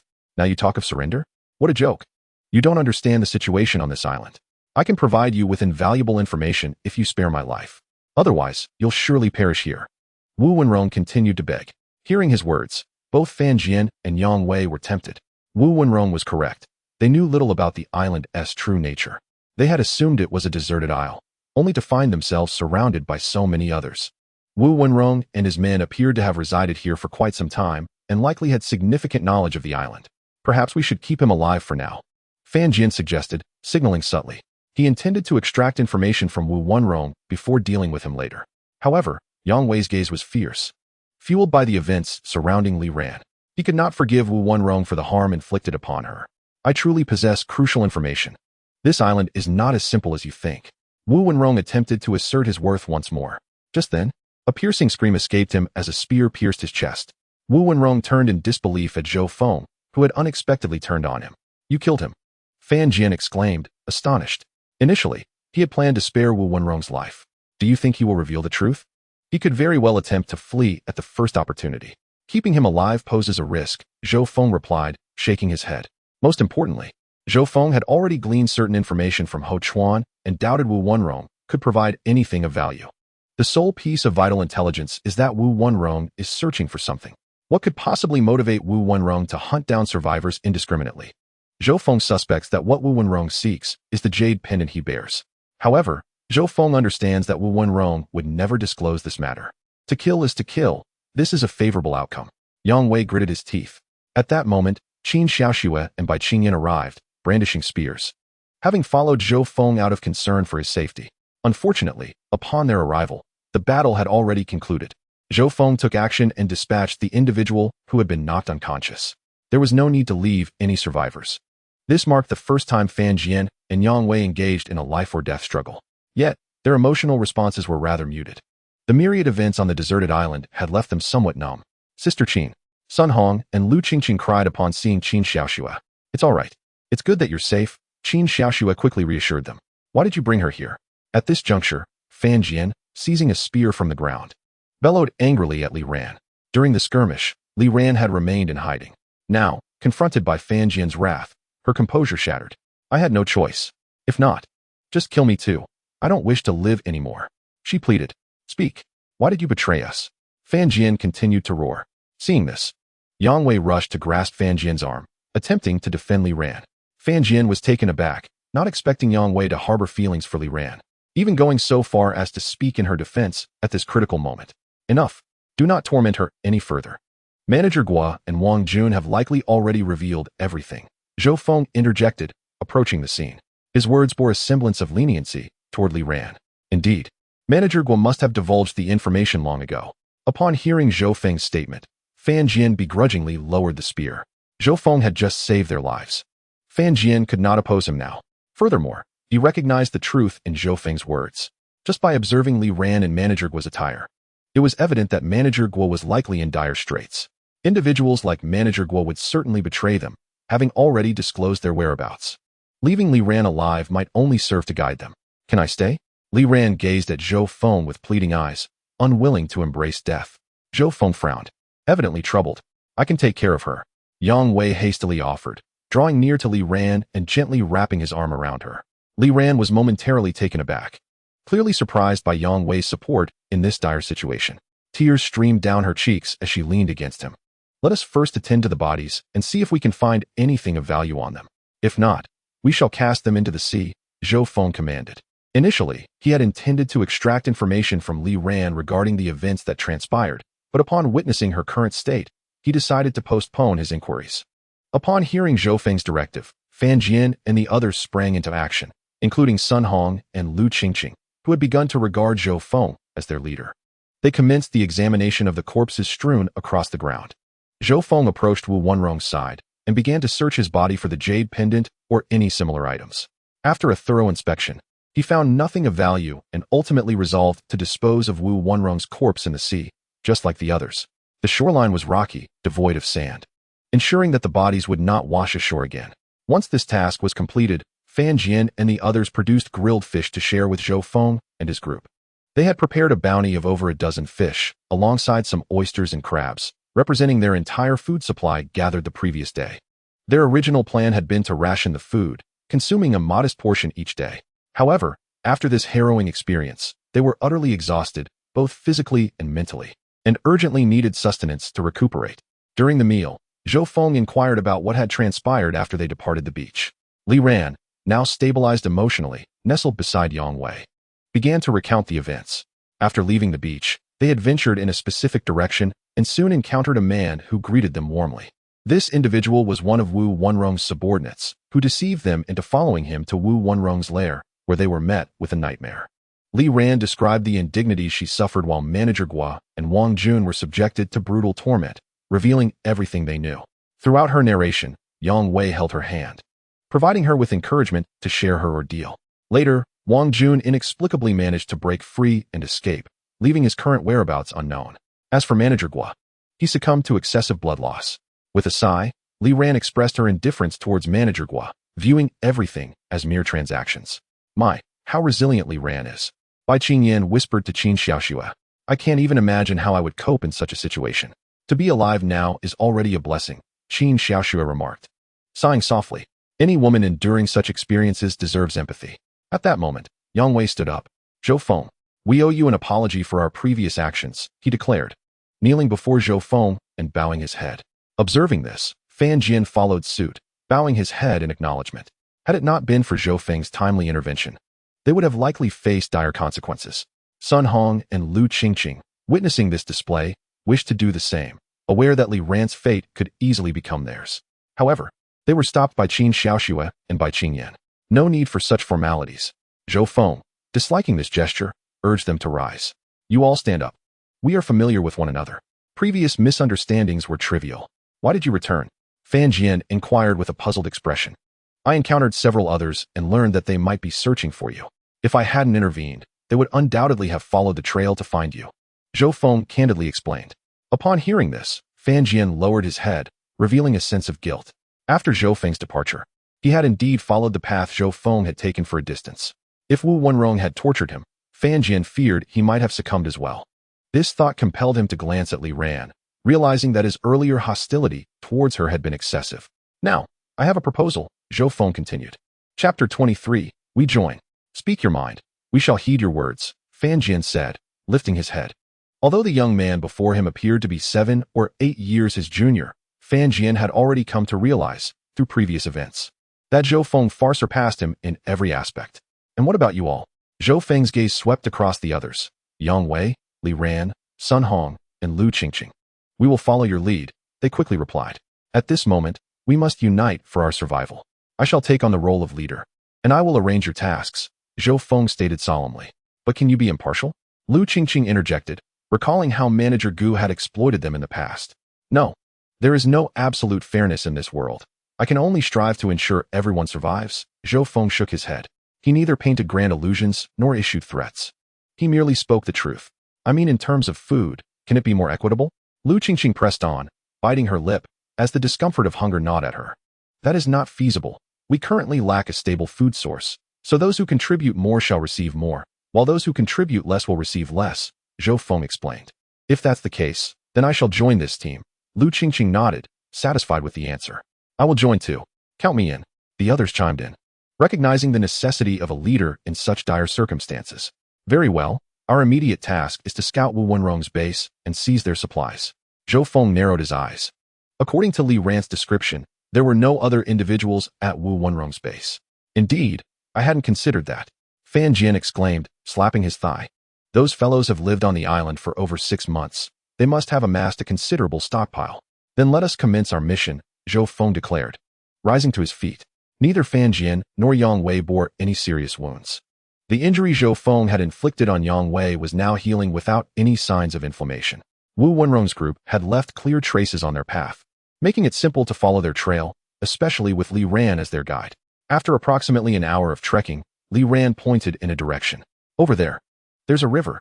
Following her indication, Zhou Feng and the others soon spotted a small river, its width barely 2 meters. They could even see some fish swimming. Freshwater.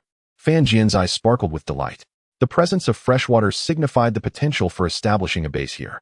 However, Fan Jian quickly recalled that they had come in search of Wu Wenrong's base in the first place, making the availability of freshwater quite reasonable. Continuing forward with Li Ran leading the way, they soon reached a clearing. In the clearing, crude shelters constructed from tree trunks were secured with grass ropes.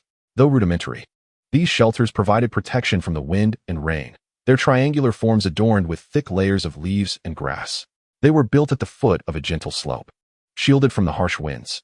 Outside the shelters, wooden racks were set up for drying, laden with smoked fish and heaps of coconut shells.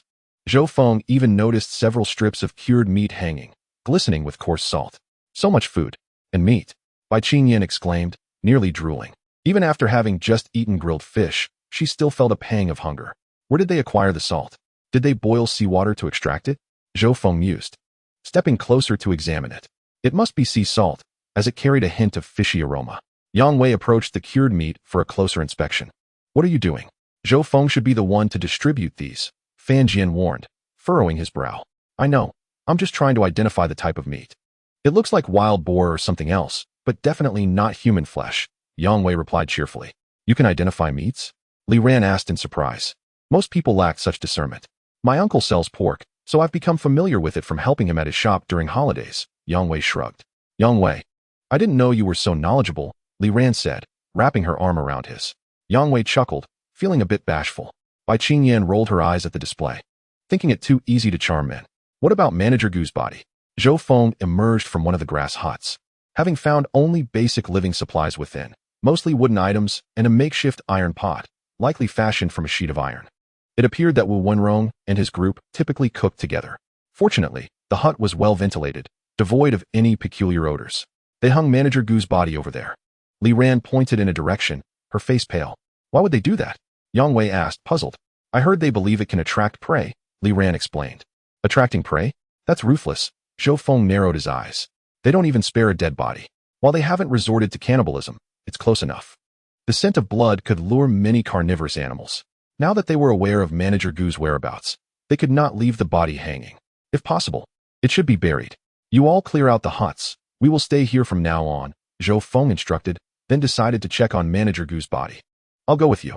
We can look out for one another if there's danger, Fan Jian insisted, spear in hand. You stay here, with you and Yang Wei together. I feel more at ease, Zhou Feng replied, shaking his head.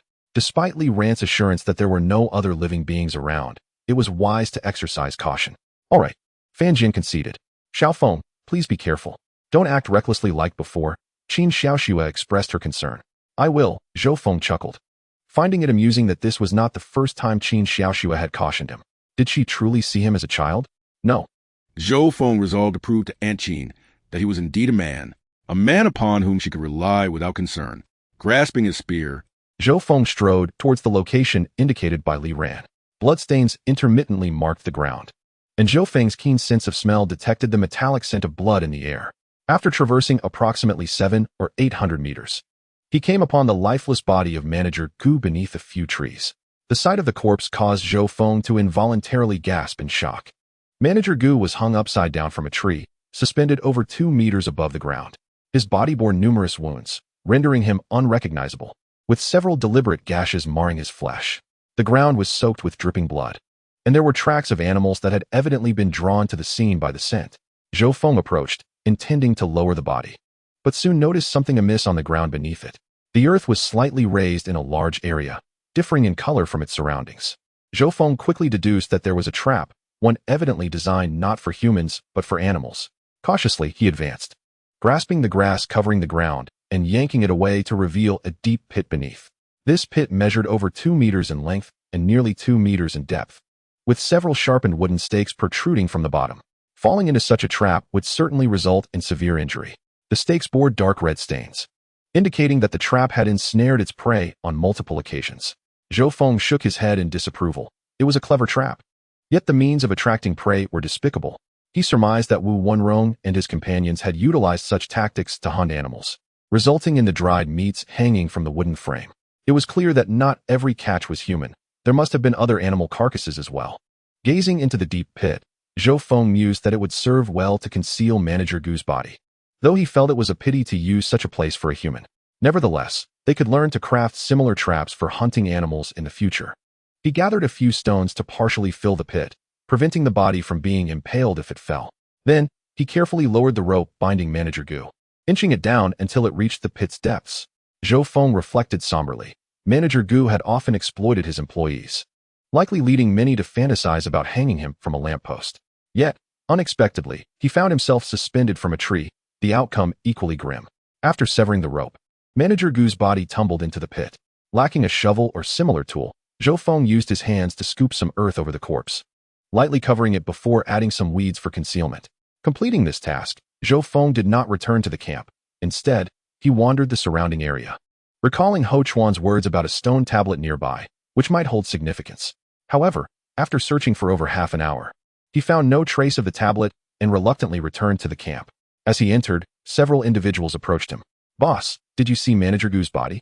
Fan Jian inquired upon Zhou Feng's return. "You call me boss?" Zhou Feng chuckled incredulously. Fan Jian was at least a decade older than him. "We just discussed it and thought it fitting to refer to you as boss." Fan Jian's face flushed, slightly embarrassed at addressing an 18-year-old as such. "I won't call you boss. I will still refer to you as Zhou Feng," Bai Qingyan murmured nearby. In truth, Zhou Feng was indifferent to the title. He recounted his discoveries, and upon learning of Manager Gu's grim fate, the expressions of Fan Jian and the others turned somber. Though Manager Gu and Wang Jun were despicable, they did not deserve to die like that, Lu Qingqing lamented. "Alas, it was simply his misfortune," Yang Wei remarked, shaking his head. Li Ran, leaning closer to Yang Wei, exhibited no visible reaction. "We cannot afford to dwell on others' fates. Survival is challenging enough for all of us. We must prepare for how to live here. As many dangers still lurk," Qin Xiaoxue interjected. "More dangers?" Lu Qingqing paused in surprise. "Right. You all are unaware of the natives, aren't you?" Zhou Feng turned to Lu Qingqing and the others, explaining the situation regarding the natives. Upon hearing of the cannibalistic inhabitants on the island, the faces of Fan Jian and the others grew grim. Zhou Feng had warned Manager Gu and the others against venturing into the forest, but regrettably, they did not heed the warning. "It is not only the natives. The other survivors are not to be trusted either," Bai Qingyan stated, recounting her encounter with the muscular men. "In other words, there are even more dangers on this island." Sun Hong's voice trembled. Fear flickered in Li Ran's eyes as she instinctively clutched Yang Wei's arm. While it was true that danger existed on the island, Zhou Feng asserted that those who had survived there for 6 months must not be underestimated. They were stronger than their predecessors. "Surely we can survive as well," he declared resolutely. The group nodded in agreement, acknowledging the truth in Zhou Feng's words. Indeed, though Wu Wenrong and his gang were numerous, they were still defeated. If those scoundrels could survive on this island for so long, then surely we can too. However, everyone understood that their victory over Wu Wenrong was not solely due to their own strength. It was entirely attributable to Zhou Feng's extraordinary prowess. In essence, as long as Zhou Feng remained with them, their survival was assured. Now, let us allocate the sleeping arrangements, Zhou Feng suggested. The camp boasted 4 grass huts, one of which was the cleanest and contained the best bedding, constructed from neatly stacked stones and adorned with thick animal furs. It appeared to have been the private quarters of Wu Wenrong. Fan Jian promptly proposed that this room should be assigned to Zhou Feng, a sentiment echoed by the others without opposition. As for the remaining arrangements, they were quite simple. Qin Xiaoxue and her daughter would share a room, while Fan Jian and Yang Wei would share another, leaving the 3 remaining women to sleep together. Zhou Feng shook his head, directing his gaze towards Qin Xiaoxue. Aunt Qin, you and your daughter should take the cleanest room. I will switch with you, Zhou Feng asserted. That is unacceptable. Qin Xiaoxue initially protested, but Zhou Feng raised a hand to silence her, asserting his authority as the leader of the group. This arrangement would effectively safeguard the 2 rooms occupied by the 5 women. Once there is any sign of disturbance, the men are always the first to hear it. Boss, we all heed your commands. Yang Wei promptly nodded in agreement, fully aware that, although they were together at present, Zhou Feng and Qin Xiaoxue, mother and daughter, shared a profound familiarity that would undoubtedly garner them special attention. Yang Wei and the others held no objections, as it was Zhou Feng who had saved their lives. They could not possibly oppose him over trivial matters. It's getting dark. Let us eat something first, Zhou Feng suggested. Soon, a few of them brought out a cast-iron pot and started a fire beneath it. Within the camp were several containers carved from solid wood for water storage. There are indeed numerous methods to create containers in the wild, yet for prolonged use, such rudimentary craftsmanship remains the most reliable. Observing these wooden buckets, Zhou Feng felt a surge of emotion, realizing that the effort to carve them must have consumed considerable time. In addition to the buckets, there were many wooden spoons and bowls as well. After giving the cured meat a cursory wash, he sliced it into chunks with a dagger and tossed it into the pot alongside some smoked fish to cook. Meanwhile, Qin Xiaoxue and several women foraged nearby for wild fruits. There were red and green varieties, totaling 3 types, all relatively small in size.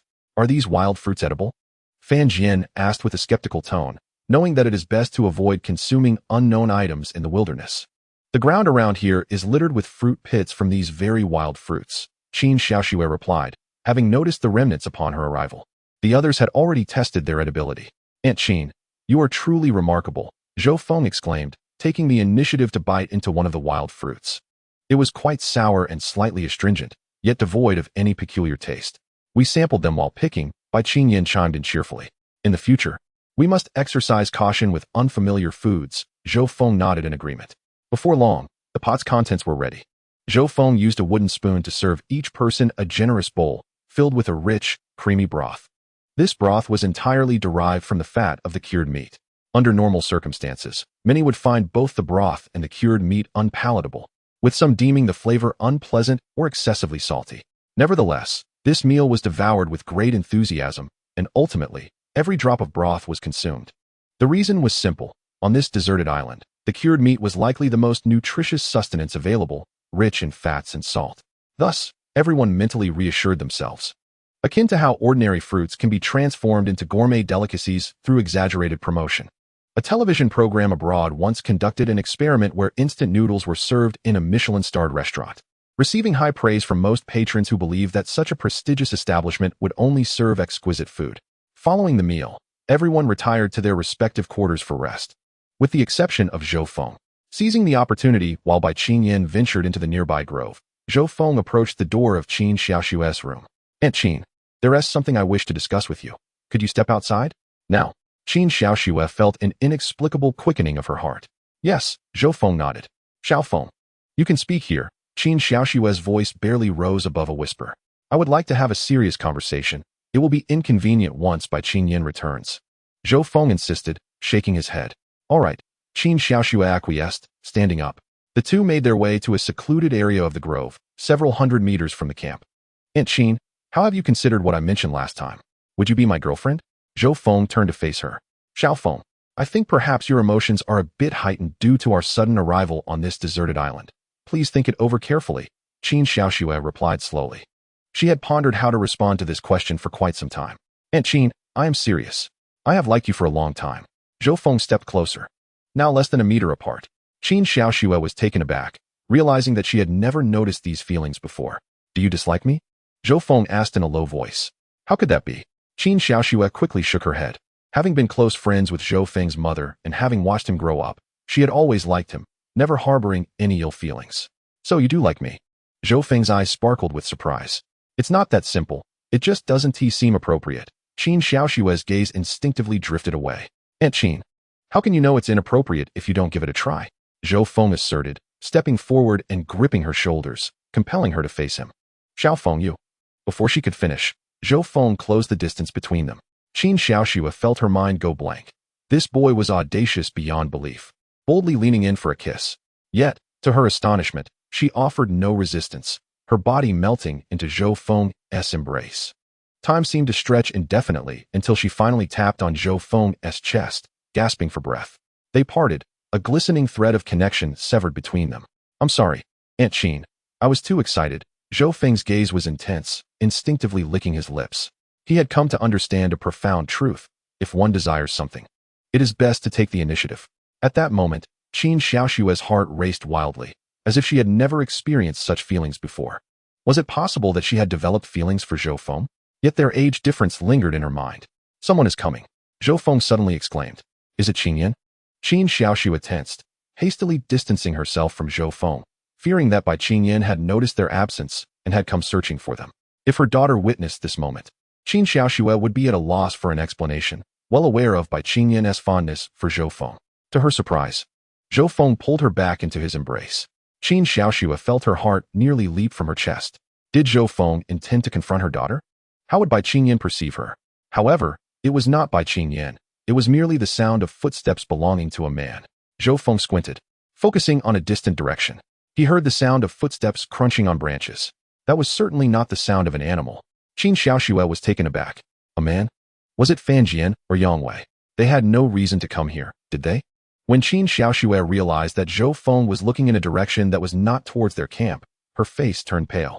If someone was coming from that direction, then they were definitely not their companions. Who could it be? The atmosphere was unusually tense and silent. After a few minutes, Zhou Feng finally spoke. The person has left. He shook his head, his expression grave. The person has left? Who is it? Qin Xiaoxue hurriedly asked. I don't know. That guy was quite cautious. Zhou Feng was also unsure if the other party had discovered them. This place is not safe. Qin Xiaoxue's voice trembled. They had thought they had found a secure base, but did not expect there to be threats surrounding them. On this island, there was probably no safe place. We should return. I will keep watch tonight. Zhou Feng squinted his eyes. The two quickly returned to the camp. Where have you been? Qin stood at the entrance, looking at them curiously. Qin Xiaoxue had not yet thought of a reason, but Zhou Feng had already answered. I thought I saw a wild boar run by, so I took Aunt Qin to check it out. Zhou Feng said. A wild boar? Can you see a wild boar at this hour? Qin looked puzzled. Yes. A really big wild boar passed by, enough for us to eat for several days, but it ran too fast. Zhou Feng nodded seriously. What a pity. If it had been during the day, we could have definitely caught it. Qin felt a bit regretful. In her mind, she was already fantasizing about the taste of wild boar meat. All right, let us rest early, Zhou Feng said with a smile. Qin Xiaoxue was both amused and helpless. This silly child actually believed that a wild boar had passed by. Fortunately, her daughter was so gullible that she did not suspect anything further, otherwise they would not be able to sleep tonight. We are going to rest now. Qin Xiaoxue and Qin returned to their room. Zhou Feng did not sleep. Instead, he sat at the entrance of the camp, gazing at the starry sky above. Zhou Feng felt a bit regretful. He had heard that one could discern their location from the stars, but he was clueless about such things and could only stare blankly at them until dawn. As morning arrived, everyone gradually woke up and emerged from the thatched hut, spotting Zhou Feng sitting outside. Boss, you woke up this early? Sun Hong exclaimed in surprise. I kept watch last night without sleeping. From now on, everyone will take turns keeping watch. Zhou Feng nodded. However, he suggested that when others kept watch, they should pair up to prevent anyone from dozing off. Zhou Feng was different. Although he had stayed up all night, he did not feel fatigued at all. In fact, even when the temperature dropped in the latter part of the night, he did not feel cold. No wonder you are the boss. Leading by example. Fan Jian could not help but praise. If it were Manager Gua, he would have arranged for them to go. You didn't sleep all night. You should rest early. Qin quickly said. All right, I will take a break. Zhou Feng did not refuse and turned back to the wooden hut to rest. When Zhou Feng woke up, it was already noon. He was surprised to find a pot full of fish and some small shrimp being cooked. After Yang Wei explained, Zhou Feng understood that these were all caught by Fan Jian. Fan Jian had a knack for catching fish since he was a child and had many fishing methods. The fish trap they had used earlier was made by Fan Jian. This morning, Fan Jian made another fish trap and went upstream with Yang Wei to check the small river. They found a wider section of the river where there were plenty of fish and shrimp. Each time they set the trap, they managed to catch quite a lot. Fan Jian, you are quite impressive. Zhou Feng patted Fan Jian on the shoulder, not expecting him to have such a skill. This is just a small trick. It's nothing compared to how well you catch fish. Fan Jian felt a bit embarrassed, considering his skills insignificant in Zhou Feng's presence. It's best if everyone can contribute their strength, Zhou Feng sincerely said. Otherwise, relying solely on oneself would make survival on this deserted island quite challenging. Sun Hong, Lu Qingqing, and Li Ran, the three women, also found work to do. They woke up to wash the dishes and clean the fish entrails, which were rather dirty and laborious tasks. Qin Xiaoxue felt much relieved and, along with Bai Qingyan, picked wild fruits nearby. When it was time to eat, Zhou Feng tasted the fish soup. Although it had a slight fishy smell, it was quite rich in flavor and contained salt. It turned out that Li Ran and the others had discovered coarse salt stored in a wooden barrel beneath the stone beds in their room yesterday. It was likely made from evaporated seawater. The group would not have to worry about salt for the time being. Next, I plan to explore the surrounding area, Zhou Feng said while eating fish. Xiao Feng, what are you going to do? Qin Xiaoxue immediately became anxious. There are dangers everywhere around here. Those from Manager Guo's group were killed by Wu Wenrong and others precisely because they trespassed here. Hearing Qin Xiaoxue's concern, Zhou Feng felt touched. This proved that his actions last night had not angered her. With that thought, Zhou Feng's gaze towards Qin Xiaoxue became more fervent. Qin Xiaoxue also sensed Zhou Feng's gaze, her face involuntarily flushing, for she understood the meaning behind it. I am going to inspect the surroundings to avoid encountering danger again, Zhou Feng began to explain, recounting what he might have seen last night regarding the appearance of a stranger. Although it was merely a suspicion, one thing was certain. There were definitely other survivors or wild men nearby. They had to be cautious to survive. Then I will accompany you, along with Fan Jian. 3 people will be safer, Yang Wei immediately suggested. No, if we all leave, what will happen to the camp if it gets attacked? The women cannot protect themselves. Zhou Feng shook his head. To put it bluntly, on such a deserted island, women are highly sought after. Zhou Feng believed that other survivors would not respect women as they did and would have already unleashed their desires.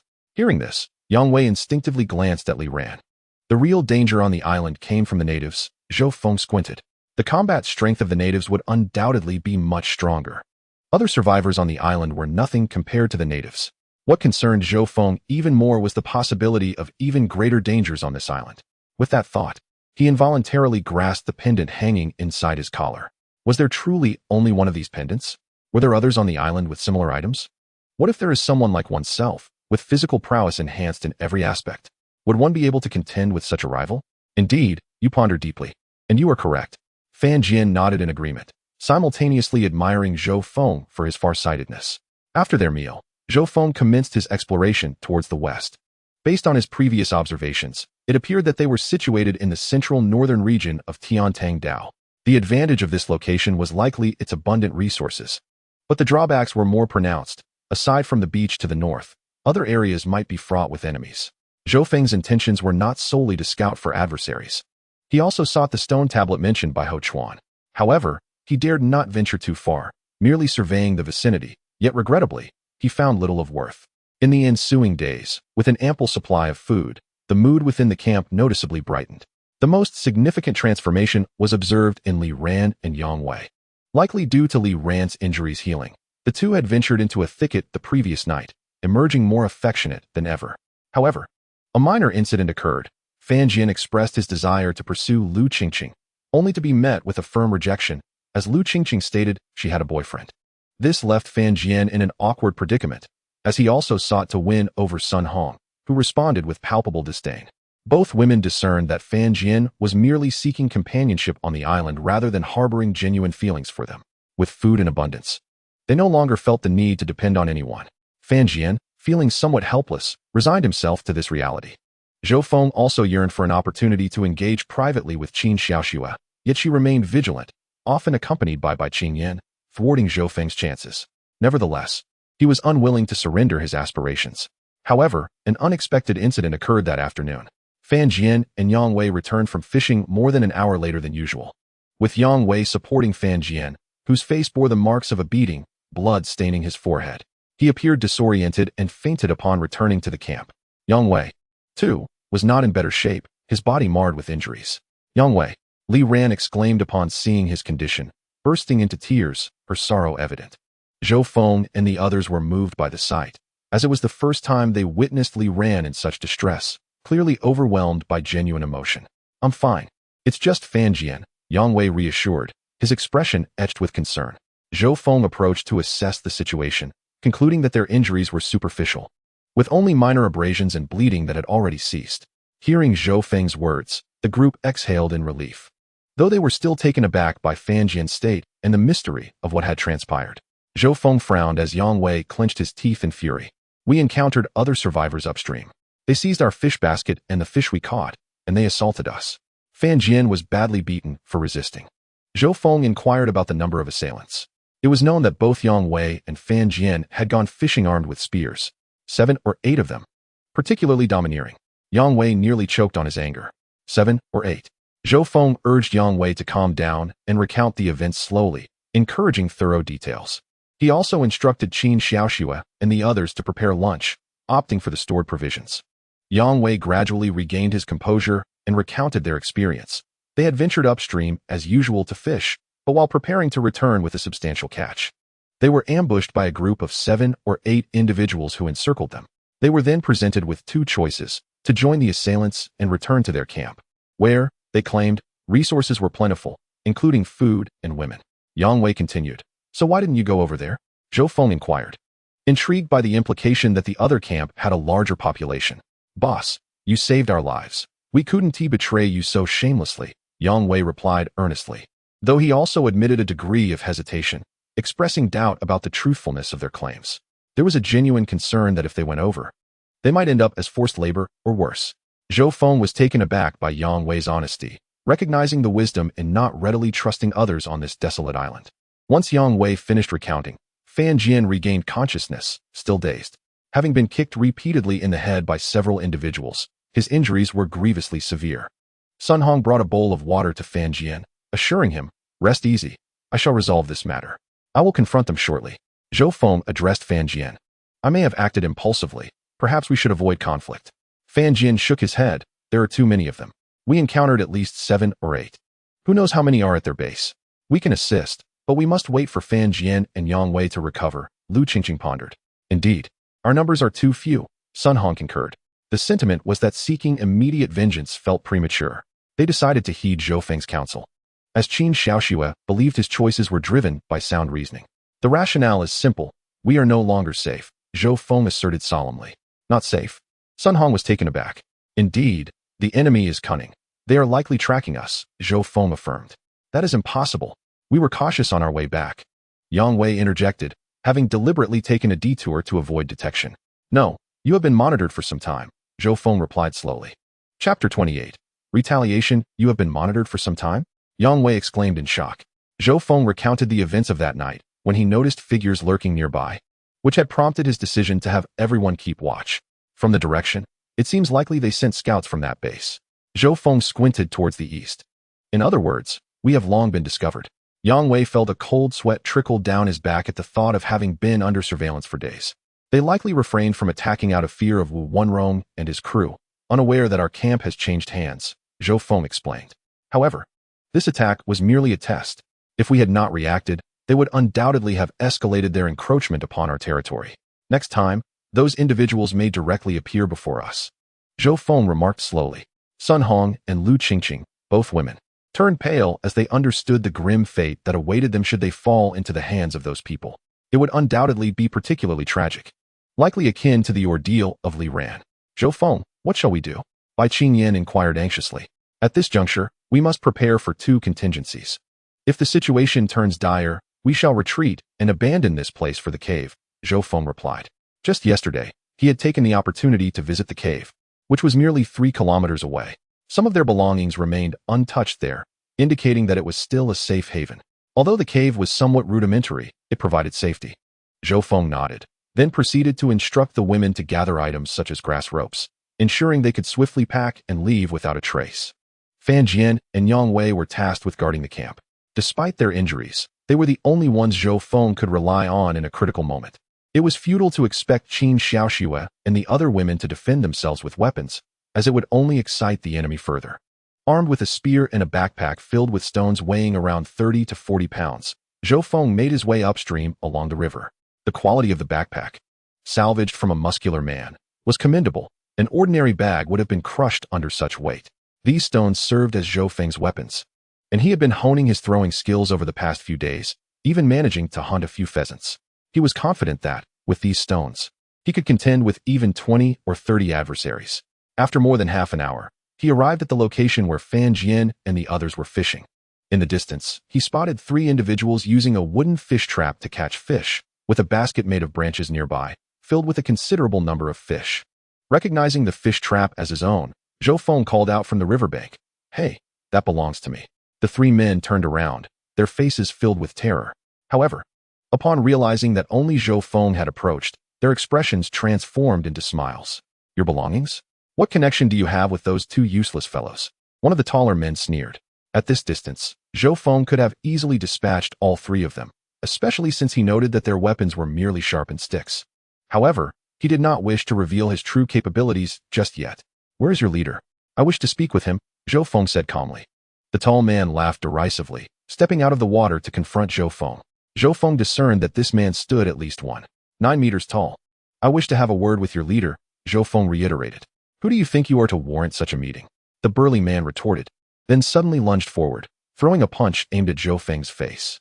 The other 2 men prepared to watch the spectacle, convinced that the size disparity meant Zhou Feng was no match for the tall man. Yet, as the punch came, Zhou Feng effortlessly dodged and retaliated with a powerful blow to the man's abdomen. The man doubled over, racked with pain, and collapsed to the ground, retching. The other 2 men were dumbfounded, astonished that Zhou Feng had so easily defeated their companion. "Take me to your leader," Zhou Feng stated flatly, addressing the remaining 2. They exchanged glances, then charged at him, unwilling to return empty-handed after failing to subdue a single opponent. The man in front wielded a stick, lunging at Zhou Feng's chest.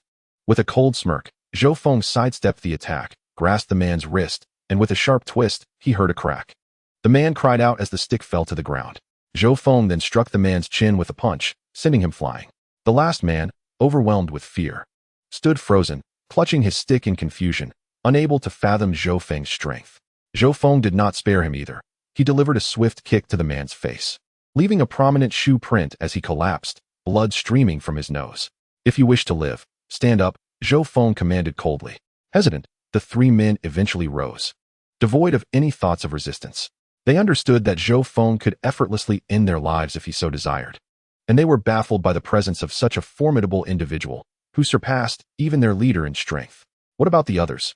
There were 7 or 8 of you when you attacked my friends." Zhou Feng narrowed his eyes. The 3 men exchanged glances but remained silent. Zhou Feng, growing impatient, raised his spear at the towering man. "Answer, or I shall end you." "Wait, I'll talk," the tall man exclaimed, raising his hands. They all returned to the camp.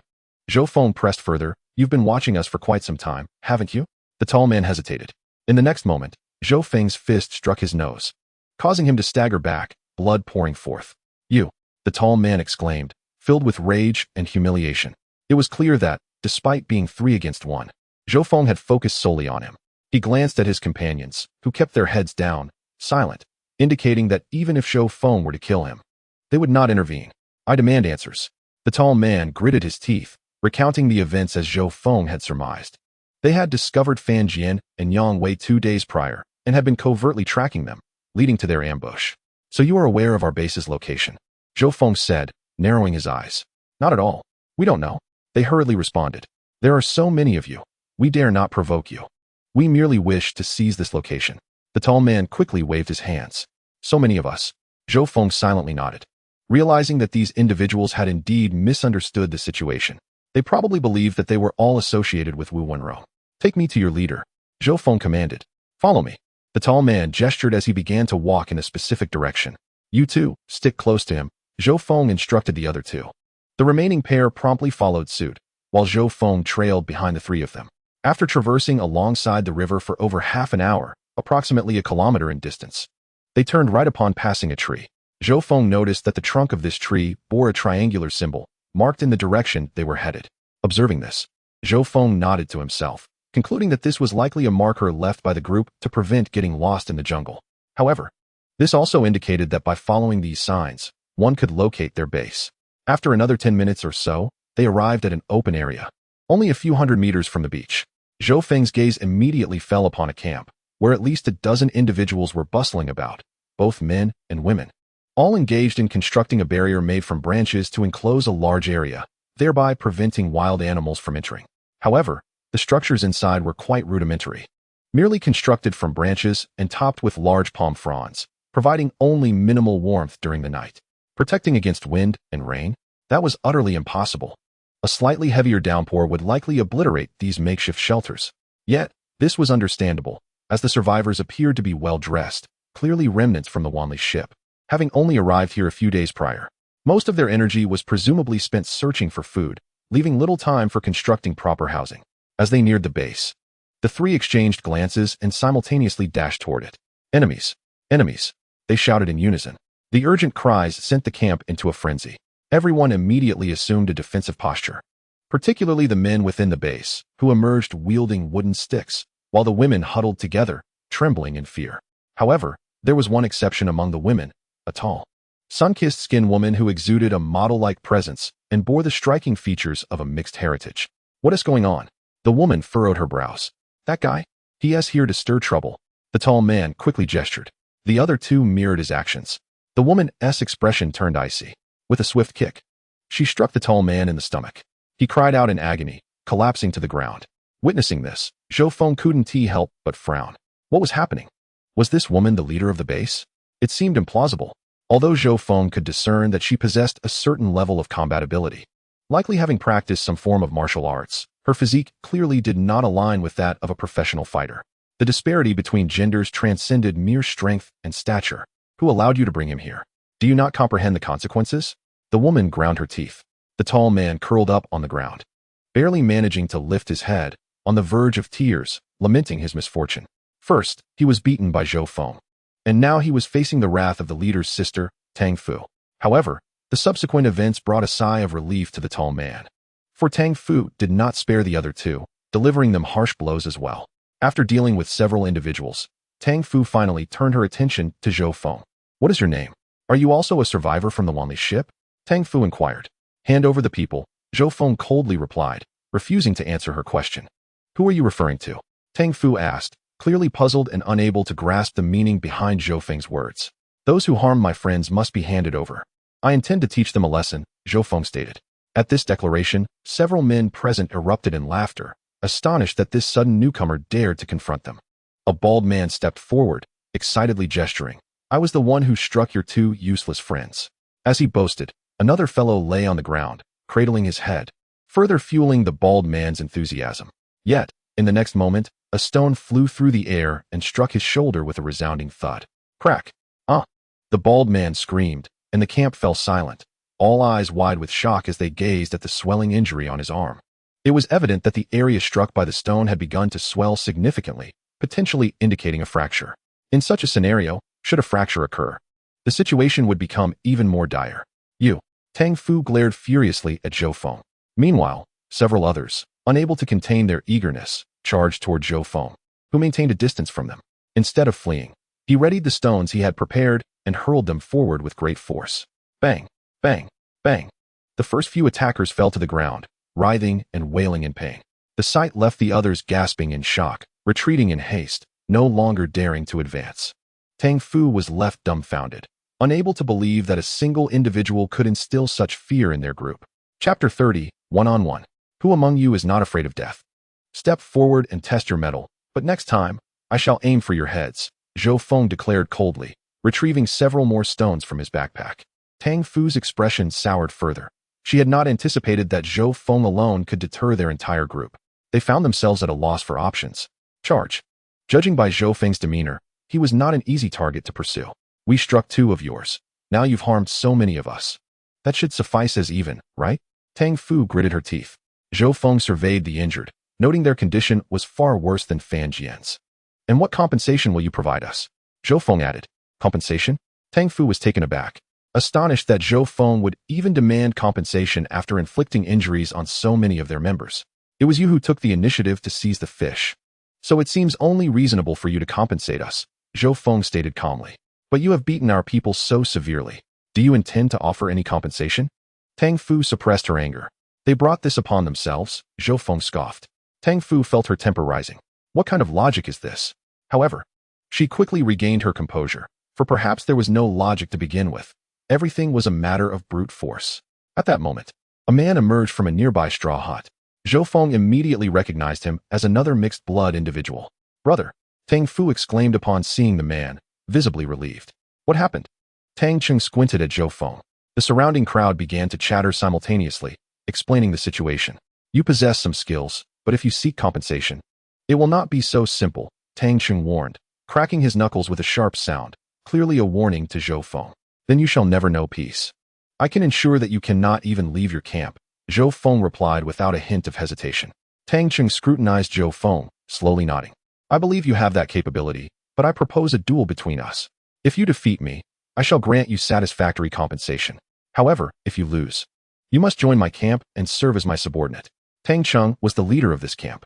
Since awakening on the beach alongside his sister, he had begun gathering survivors and quickly amassed a group of several dozen individuals, establishing this camp to temporarily address their food needs. As a fitness trainer and amateur boxer, Tang Cheng was quite confident, believing few could rival him in such a setting. Satisfactory compensation? Let me see what you have. Zhou Feng expressed his interest in the proposed compensation. Tang Cheng smiled, then pulled a young woman from the hut. She appeared to be in her 20s, looking quite delicate. This woman is yours. Quite splendid, isn't she? Tang Cheng said with a grin. Brother Tang, I don't want her. I don't want to go with you. The woman cried out in despair. Slap. Tang Cheng struck her without hesitation, leaving a handprint on her face. I saved your life. You are now mine. You must do as I say. After that blow, the woman dared not cry out again, merely sobbing quietly. I have no interest in your woman. Zhou Feng shook his head. Do you prefer men? Tang Cheng's expression changed, instinctively taking a step back. If his opponent were to favor men, he would feel quite uncomfortable, realizing he had been rash to suggest a duel. I want those. Zhou Feng pointed toward a rack containing several plump chickens, clean and salted. Clearly a reserve of food. Tang Fu panicked. They lacked the tools to hunt chickens, making it extremely difficult to catch them, relying only on rudimentary traps. Huh. Are they more valuable than a human? Zhou Feng scoffed. Tang Fu fell silent, recognizing the truth in Zhou Feng's words. On this deserted island, perhaps the value of a few chickens truly outweighed that of a person. All right, I agree, Tang Cheng nodded. Just witnessing Zhou Feng's skill in throwing stones convinced him that having Zhou Feng join his camp would significantly ease their food procurement efforts, eliminating the need to steal fish from others. The fish theft had been an order from Tang Cheng, intended to gauge the reaction of the neighboring camp. His scouts had already reported the presence of many men in that camp, prompting Tang Cheng to remain cautious until his own numbers increased. Let's begin. Tang Cheng stepped away from the fence, approaching Zhou Feng. Zhou Feng placed his backpack on the ground. As they closed the distance, Tang Cheng suddenly struck. He lunged forward, aiming a punch directly at Zhou Feng's face, hoping to catch him off guard and establish dominance. However, Tang Cheng was unprepared for Zhou Feng's astonishing speed. Zhou Feng easily leaned back to evade the blow. A skilled fighter, was Tang Cheng's first thought. Typically, only those with training would react instinctively to a punch. This was not merely a response to a challenge, but a product of muscle memory developed through rigorous training. Upon seeing the punch, one instinctively knew how to avoid it. Yet, Tang Cheng soon realized he was mistaken. Zhou Feng had never practiced boxing. He simply possessed incredible reflexes, and his strikes were devoid of any technique, relying solely on speed. Despite this, his punches were not only swift, but also immensely powerful. Tang Cheng instinctively raised his arms to protect his head, believing he only needed to guard against attacks aimed at his abdomen. However, to his surprise, Zhou Feng targeted his arms instead. Bang, bang, bang. 3 powerful punches landed, and Tang Cheng felt as if his arms might break from the force. He finally decided to fight back, delivering a kick to Zhou Feng's abdomen before attempting to follow up with 2 quick jabs. Yet, Zhou Feng remained unfazed by the kick, instead seizing Tang Cheng's leg and flipping him onto the ground. Tang Cheng's head struck the ground, leaving him dazed. As he struggled to rise, Zhou Feng denied him the chance, delivering a kick to his abdomen, causing Tang Cheng to curl up like a shrimp, barely able to protect his head. You're attacking him while he is down. Have you no shame? Tang Fu shouted angrily, her eyes blazing with fury. She even attempted to rush forward to help, only to be restrained by several others nearby. After all, her intervention would be akin to a lamb entering a den of tigers. Heh! Did you show any shame when you stole from us? Did you have any shame when 7 or 8 of you ganged up on the 2 of us? Just moments ago, a crowd sought to take me down. Did you have any shame then? We are not in a ring. What is wrong with me giving him a few kicks? Zhou Feng retorted, landing another kick on Tang Cheng. Tang Fu seethed with anger, feeling utterly frustrated. For Zhou Feng's words rang true. In this matter, they are clearly in the wrong. Tang Cheng, finally could not bear it any longer and spoke first. Moreover, it has become evident to Tang Cheng that Zhou Feng possesses a heart as black as coal and hands as ruthless as steel. If I do not promptly concede defeat, I might truly find myself in peril. Bring the items here. Zhou Feng shouted towards Tang Fu and the others. You lot, hand over the goods. Tang Fu's face was painted with reluctance. Why should we? We captured these items. She protested. Indeed, we have not even had a taste ourselves. For days we have subsisted solely on coconuts and fish. Yet at that moment, discontent was palpable among the people within the camp. These mountain chickens were the fruits of their labor over many days. Anyone who has an objection may leave this camp. Tang Fu's icy gaze swept over each person present. Upon hearing her words, the crowd lowered their heads, no one daring to utter another word. For in such an environment, unity is essential for survival. Although Tang Cheng had lost this time, he remained a commendable leader. If they were to abandon the camp, where else could they go? There was no better alternative. To establish another camp would mean forsaking their current possessions. Give it to him, Tang Cheng gasped. Having managed to rise again while speaking in a hushed tone, although his head still felt somewhat dizzy, the ground beneath him was soft earth, not hard stone. Otherwise, this fall could have been fatal. With Tang Cheng's command, a few reluctant individuals began to move.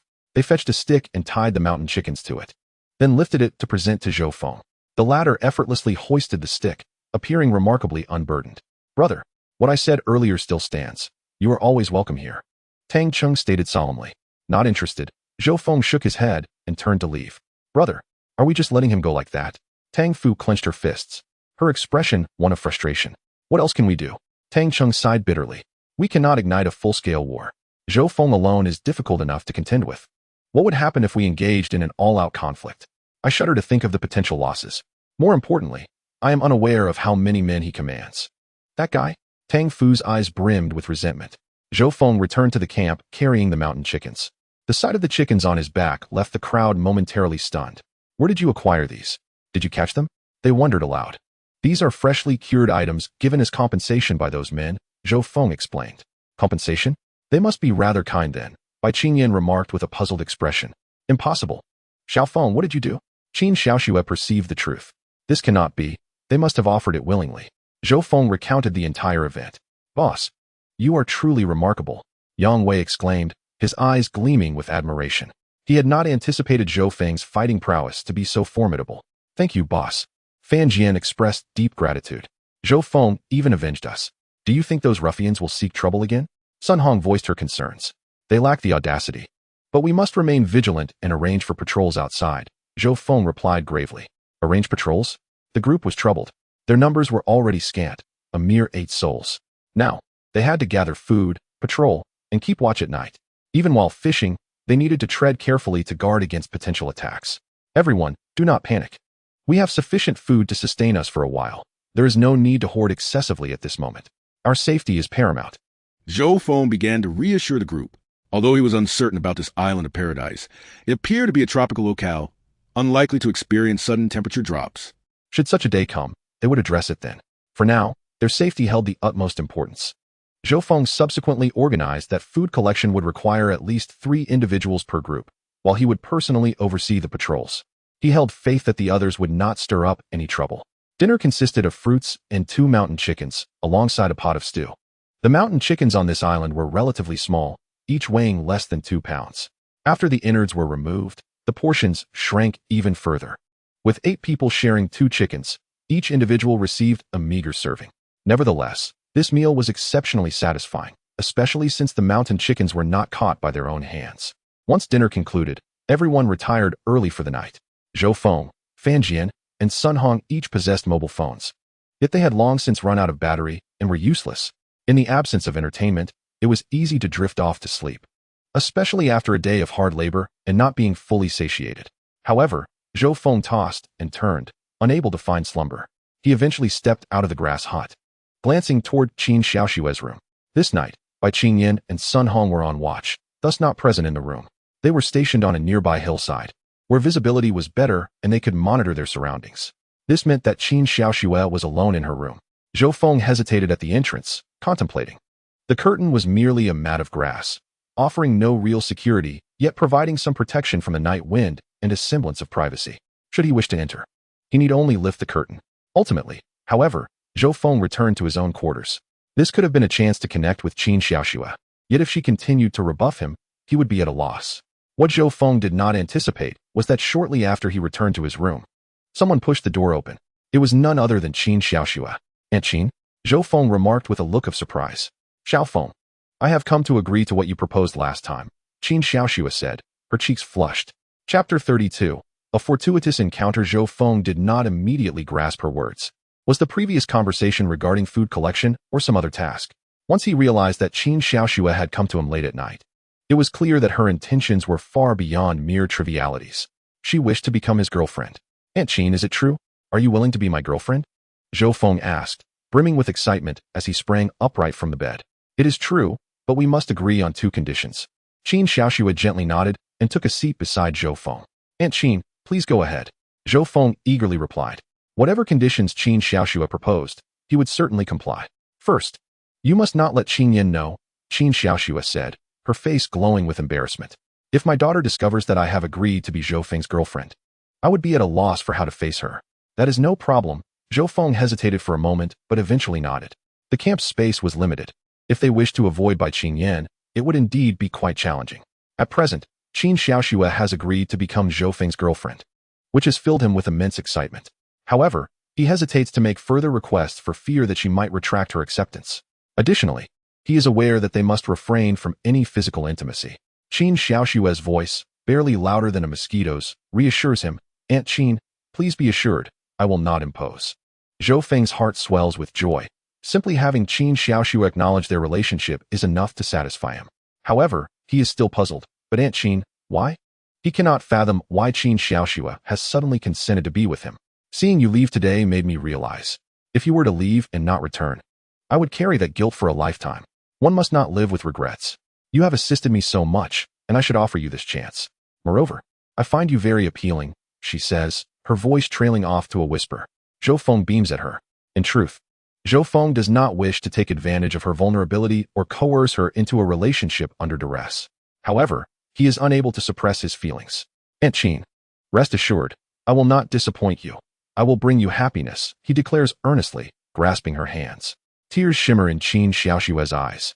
She genuinely feels the fervent emotions emanating from this young man.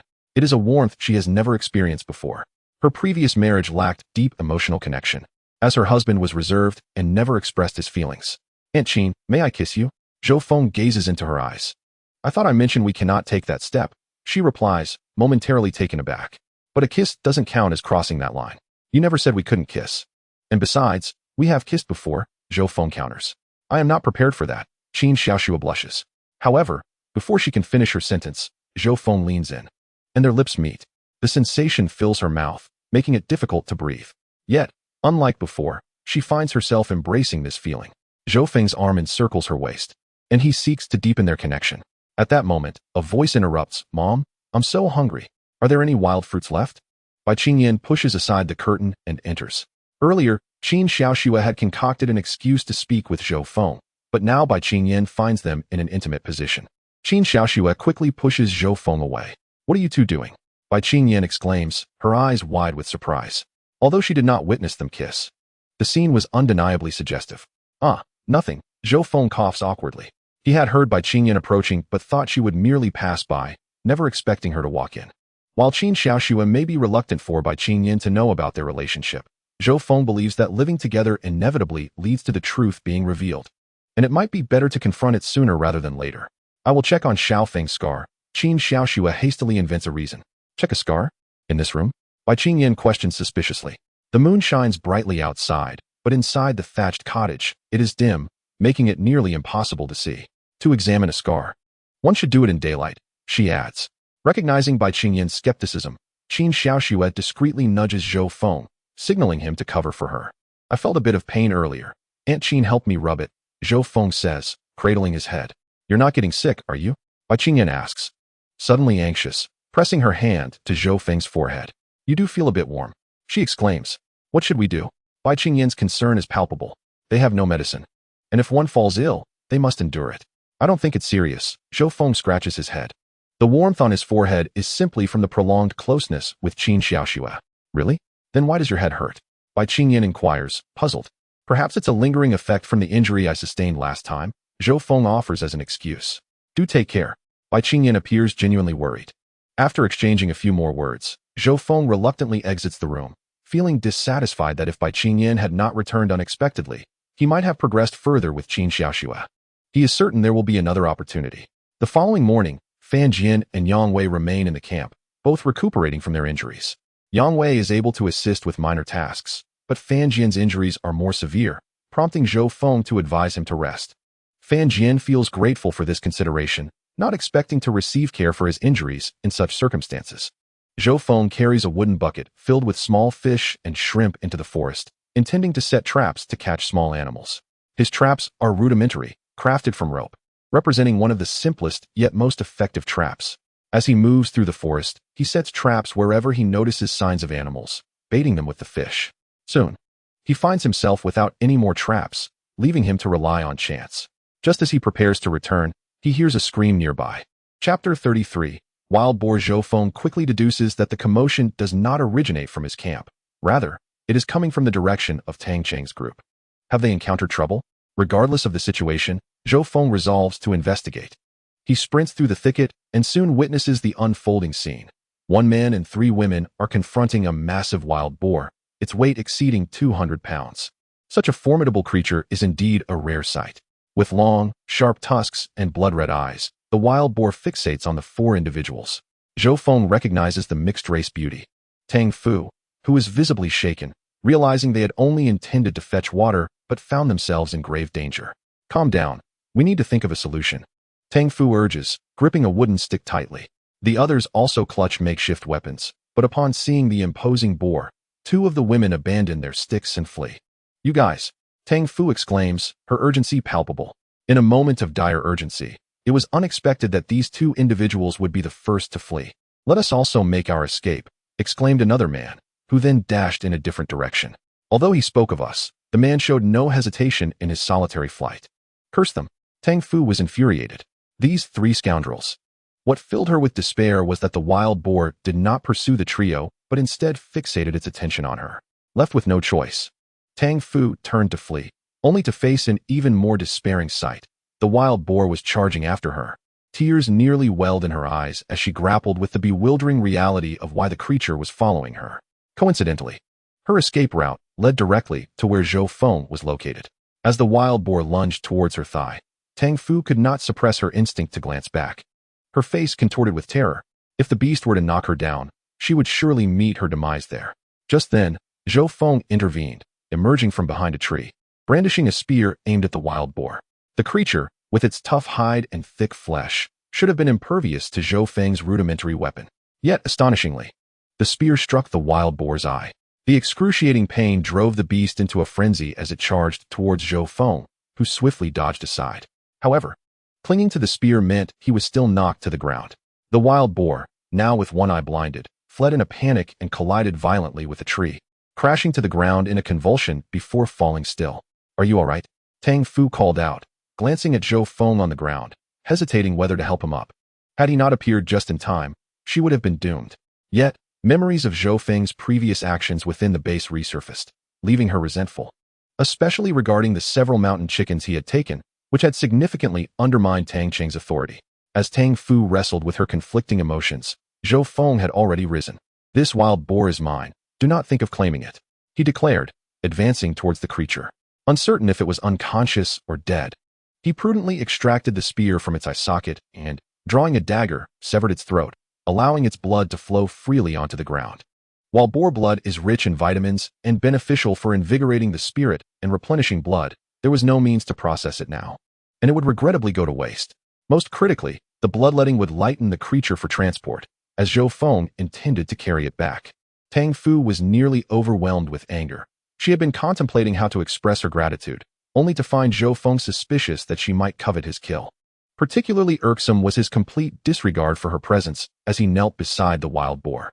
Tang Fu's pride was wounded. Wherever she went, she was the center of attention. Yet this man seemed utterly uninterested.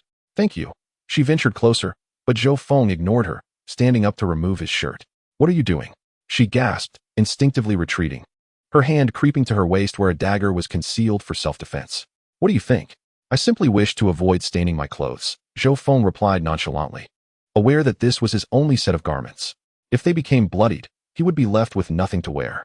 Clothing was a significant issue for everyone in the camp. They had but one outfit, which would soon be rendered unusable. Zhou Feng wrapped his short-sleeved shirt around his waist and donned his outer jacket again, reasoning that it was acceptable if it bore some blood. He then grasped the wild boar's hind leg, prompting Tang Fu to shake her head in disbelief. "There is no way you can carry that. You saved me. I can have my brother send someone to assist you with the wild boar," she quickly offered, hoping to repay his life-saving gesture. However, to her astonishment, Zhou Feng effortlessly flipped the boar onto his back. "This is impossible," Tang Fu exclaimed. "That wild boar weighs over 200 pounds. Yet Zhou Feng carried it as if it were a mere burden, striding away with surprising speed. Just a few steps later, Tang Fu found herself trailing behind him. "What do you want?" Zhou Feng sighed, turning back with irritation. "I just wanted to thank you," Tang Fu admitted awkwardly. "Thank you? Where is your sincerity?" Zhou Feng challenged. "Sincerity?" Tang Fu paused, momentarily taken aback. "If you truly wish to express your gratitude, you ought to offer something in return. Merely uttering a few words is insufficient," he stated coolly. Tang Fu was rendered speechless, unable to fathom Zhou Feng's pragmatism. In the past, she would have readily provided payment. For any problem resolvable with money was trivial. Yet now, she possessed nothing. She could not promise to reward him with money after leaving the island. That would be mere fantasy. Without any means to offer thanks, Zhou Feng turned on his heel and departed, leaving Tang Fu seething in frustration. She had never encountered a man so indifferent to her. Just then, a large group of people came rushing from the distance. "Are you all right?" Tang Cheng arrived with a contingent. The individuals who had fled earlier returned to inform Tang Cheng of the wild boar attack, stating that it had pursued Tang Fu. "I am fine," Tang Fu responded, shaking her head, her gaze turning icy as she fixed on one man in the crowd, the very one who had abandoned her. The man immediately lowered his head, too ashamed to speak. "As long as you are unharmed, where is the wild boar?" Tang Cheng inquired. He had come not only to rescue, but also to capture the wild boar. Tang Fu recounted the scene. He killed the wild boar all by himself. What? He carried the wild boar away? Tang Cheng was astonished. Had anyone else claimed such a feat, he would have dismissed it as absurd. Given the description, that wild boar weighed over 200 pounds. It was inconceivable that anyone could carry it so effortlessly. Yet bloodstains on the ground told a different story. Extending towards the opposing base, Tang Cheng breathed a sigh of relief, grateful that he had survived the wild boar attack. However, a tinge of regret lingered in his heart. If only Zhou Feng could join their side, he would undoubtedly be an extraordinary asset in battle. Yet, as he observed the bloodstains on the ground, a contemplative expression crossed his face. When Zhou Feng returned, carrying the wild boar, the camp was filled with astonishment. "Boss, you are incredible," Sun Hong exclaimed with admiration. "Such a large wild boar. We will have pork for the next few days," Lu Qingqing added excitedly. Although they had consumed some cured meat recently, it had been a meager portion, and they had been cautious not to indulge. Yang Wei eagerly volunteered to help process the wild boar, assuring everyone that he would make sure nothing went to waste, as he considered himself somewhat of a professional in this regard. After Zhou Feng set down the wild boar, blood-stained his back. "Xiao Feng, are you hurt?" Qin Xiaoxue rushed forward to check. "It's nothing. It's all wild boar's blood." Zhou Feng waved his hand dismissively. "This coat is covered in blood. Let me wash it for you," Qin Xiaoxue offered, taking Zhou Feng's jacket. Watching her retreating figure, Zhou Feng felt a warm sensation in his heart. It was as if Aunt Qin was truly caring for him like family. "Don't just stand around. Go fetch some water," Yang Wei called to the others. Soon, everyone busied themselves, including Fan Jian, who also got up to assist Yang Wei. After more than an hour, the wild boar was divided into numerous pieces. Yang Wei felt a bit embarrassed, stating that his dagger was too small and hindered his efficiency. "Boss, I will process the pigskin for you, so you can use it as a mattress tonight," Yang Wei said, picking up the thick, blood-stained pigskin. "You can handle the pigskin?" Zhou Feng was surprised, as such skills were rare these days. "I've seen someone work with sheepskin. It should be somewhat similar," Yang Wei replied thoughtfully. All right, just give it to me later. Zhou Feng nodded, deciding to gift it to Qin Xiaoxue. Sleeping directly on the ground would be uncomfortable. Just then, Zhou Feng suddenly stood up and looked westward. Fan Jian was the first to notice Zhou Feng's action and followed his gaze, his face quickly darkening with anger. 5 individuals were approaching from that direction, one of whom Fan Jian recognized as one of the assailants from their previous encounter. They have come looking for trouble. Yang Wei shouted, grabbing a spear. Sun Hong and Lu Qingqing also armed themselves, no longer willing to hide. Having been threatened by Wu Wenrong before, they now understood that survival on this deserted island required them to demonstrate their strength. Qin Xiaoxue and Bai Qingyan rushed to Zhou Feng's side, ready for confrontation.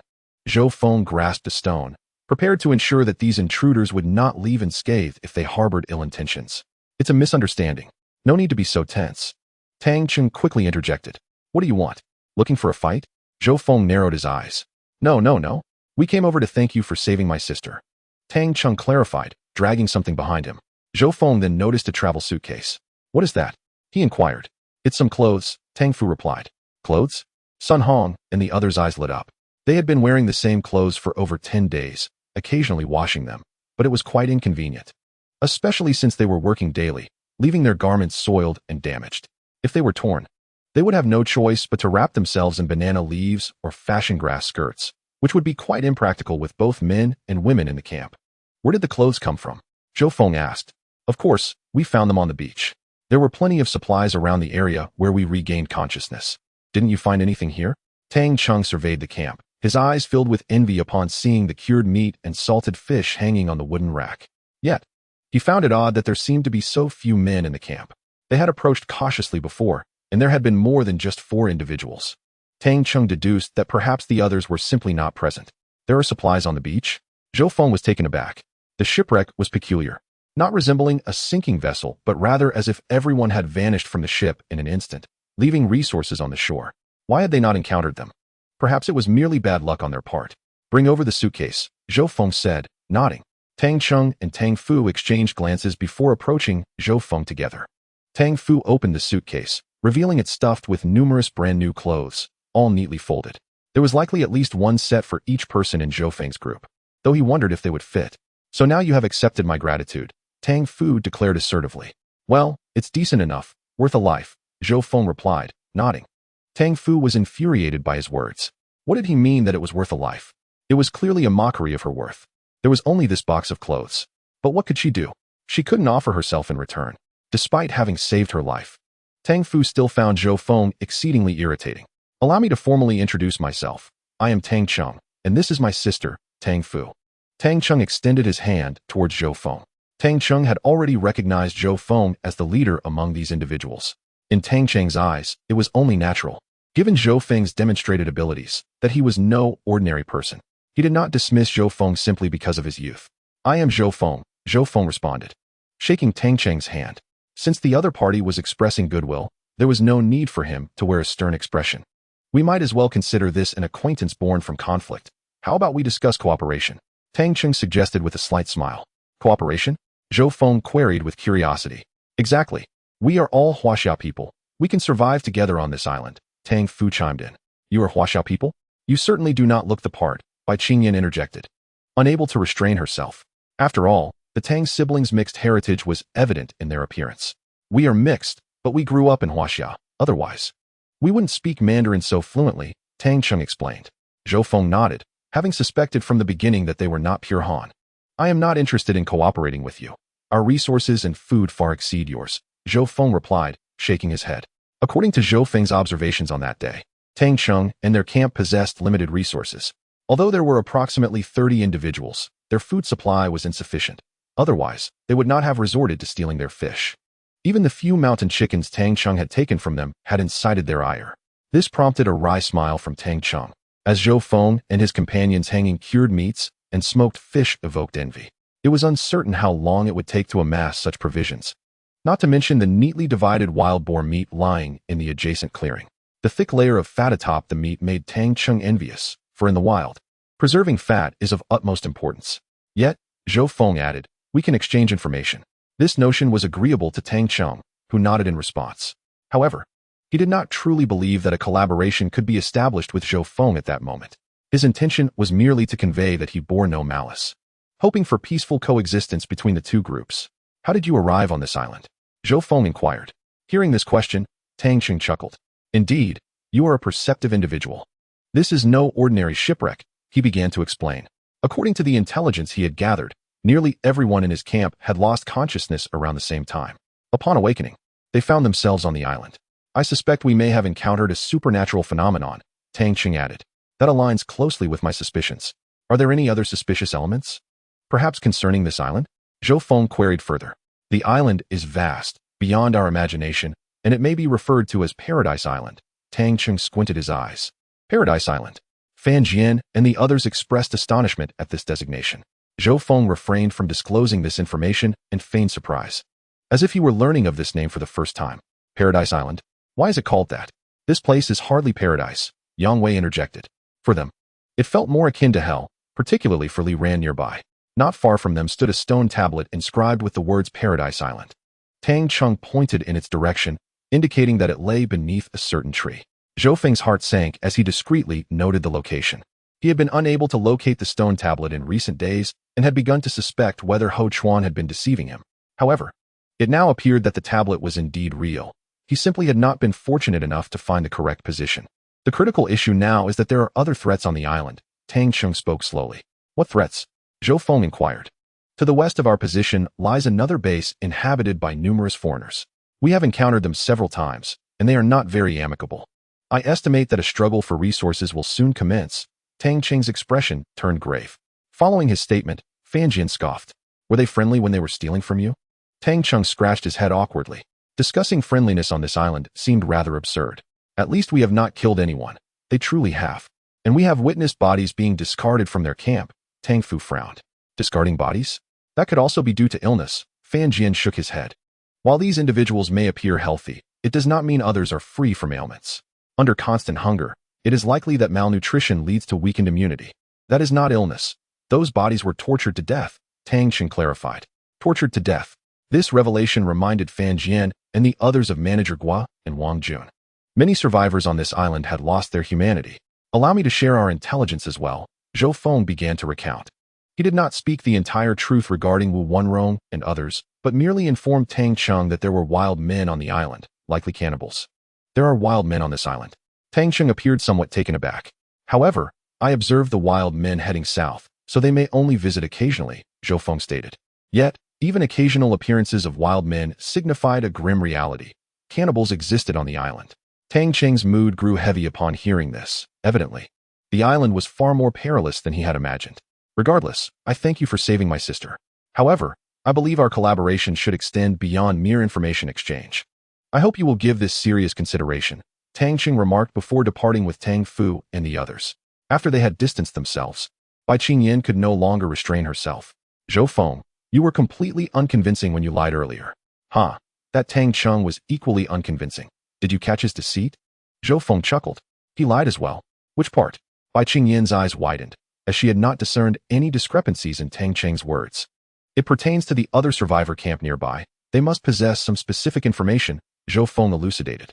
If these individuals truly had no knowledge of that base, they could not have known about the bodies being discarded from there. They must have been monitoring it secretly for some time.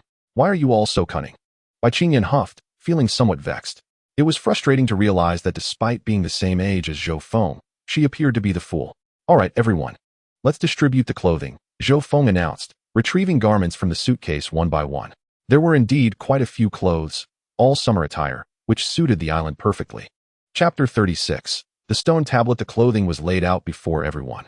Choose a set each as a backup, Zhou Feng suggested. The group exchanged glances, hesitant to be the first to select, for they felt undeserving. After all, these garments were a gift from the Tang siblings to Zhou Feng.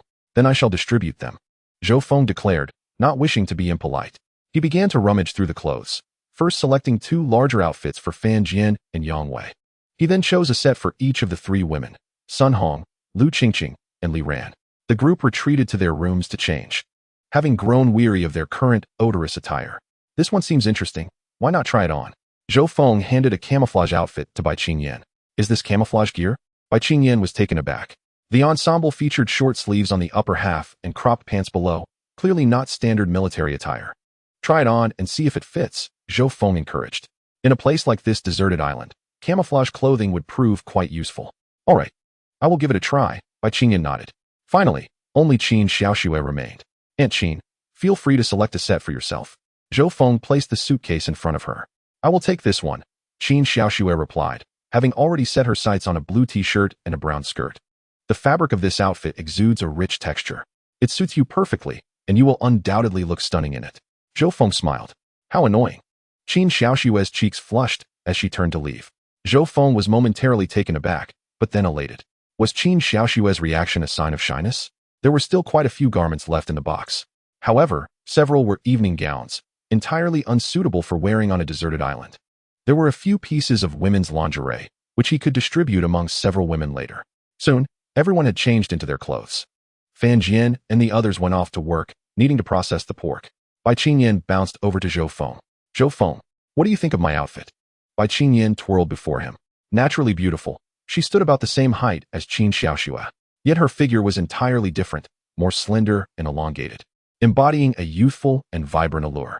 The stark contrast brought by the camouflage attire created a striking visual impact. Not bad, Zhou Feng nodded.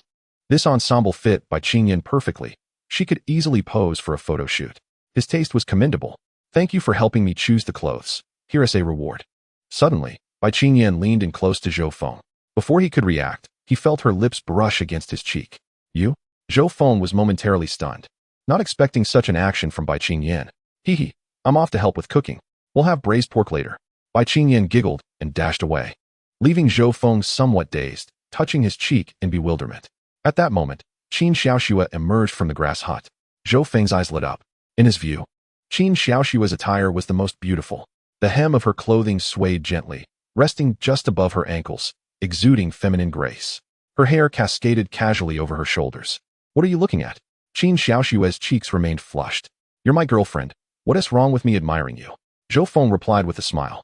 Don't let anyone hear you, Qin Xiaoxue said, lowering her head and hurriedly departing to help with the pork. You all continue. I'll step out for a moment. Zhou Feng addressed the group. Boss, feel free to go, they assured him. Although everyone was busy, they had no objections, for Zhou Feng always returned with something. Zhou Feng set off in a specific direction, heading towards the location previously mentioned by Tang Cheng, the site of the stone tablet. With a clear direction this time, he walked for less than 20 minutes before discovering signs of human passage on the ground, indicating someone had traversed this area. It remained uncertain whether the footprints belonged to Wu Wenrong and his group or to Tang Cheng. Soon, Zhou Feng found the stone tablet beneath a tree. The tablet stood about 1 meter tall and nearly 50 centimeters wide, its surface cloaked in vines. Zhou Feng carefully cleared the vines from the tablet.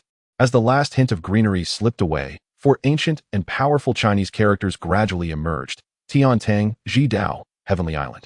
The strokes flowed smoothly. Arranged from top to bottom, Zhou Feng's brow furrowed. What kind of place was this island? Why was there such a stone tablet here, inscribed with Chinese characters? Aside from these characters, there were no other markings on the tablet. Zhou Feng took out the jade pendant. He could not discern any connection between the pendant and the stone tablet. Why was Wu Wenrong searching for the pendant? Although this was merely Zhou Feng's speculation, he was fairly certain that Wu Wenrong was indeed after the pendant. Could it be that Wu Wenrong had obtained some information through other channels, which bore little significance to the stone tablet? Zhou Feng's brow remained knitted in thought. The material of the stone tablet appeared ordinary, likely just rock. Why would someone place a stone tablet here? Suddenly, a thought flashed in Zhou Feng's mind. If the surface of the tablet bore nothing, could there be something beneath it? He began to cautiously dig around the tablet with his spear. Soon, Zhou Feng discovered the soil was quite loose, evidently having been excavated not long ago, possibly by Wu Wenrong and his group. After more than an hour of digging, Zhou Feng had created a large pit, at least 2 meters deep. However, he was astonished to find that the stone tablet extended downward, as if it had grown from the earth itself. Moreover, the soil below was exceedingly hard. He could no longer dig with just the spear. Reluctantly, he decided to abandon the effort. He suspected others had attempted similar actions, only to return empty-handed like himself. Zhou Feng filled the soil back in. By the time he returned to the camp, dusk was nearly upon them. Zhou Feng, you're finally back. Bai Qingyan exclaimed excitedly upon his arrival.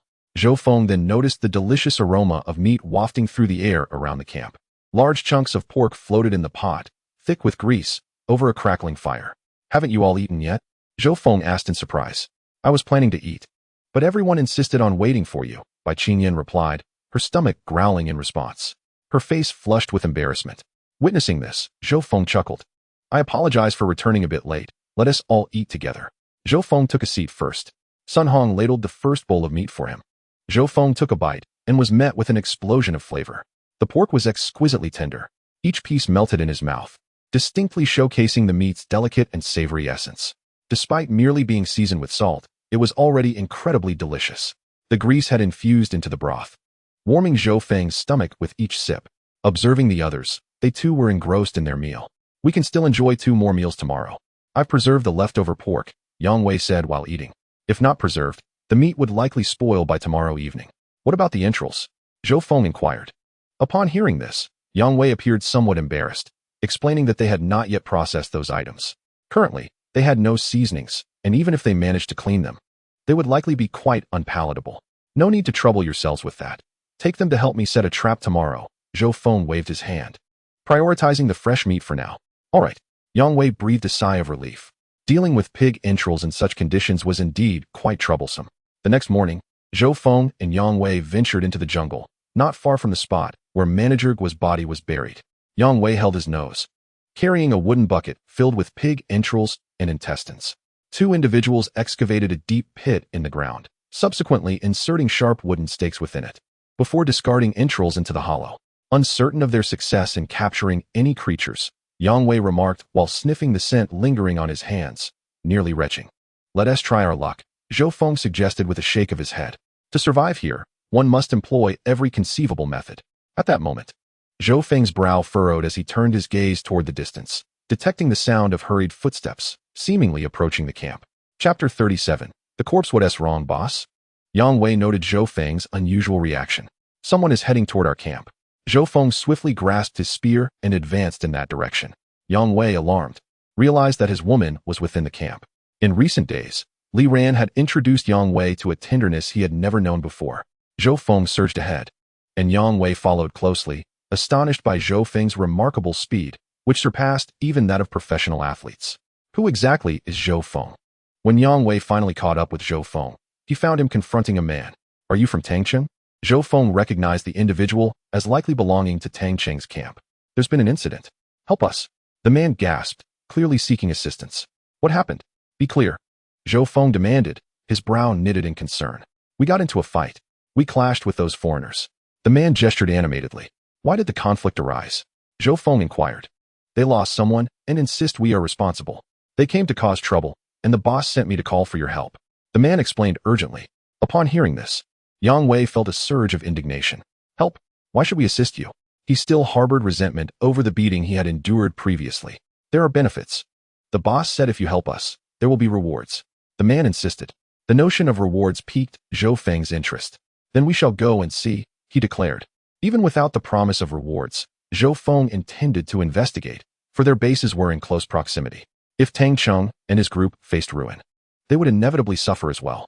Those foreigners appeared to be no trifling adversaries. Although there had been no direct conflict with Tang Cheng, at least he had previously shown goodwill. Is it just the 2 of you? The man appeared taken aback. He had come seeking reinforcements, yet now only 2 would respond. If it's too few, we won't go, Yang Wei scoffed. Not too few, not too few. The man quickly waved his hands. As long as Zhou Feng is willing to come, that is sufficient. Zhou Feng's extraordinary combat prowess had left a lasting impression on their entire camp. And with the heavy backpack he carried, it was undoubtedly filled with stones.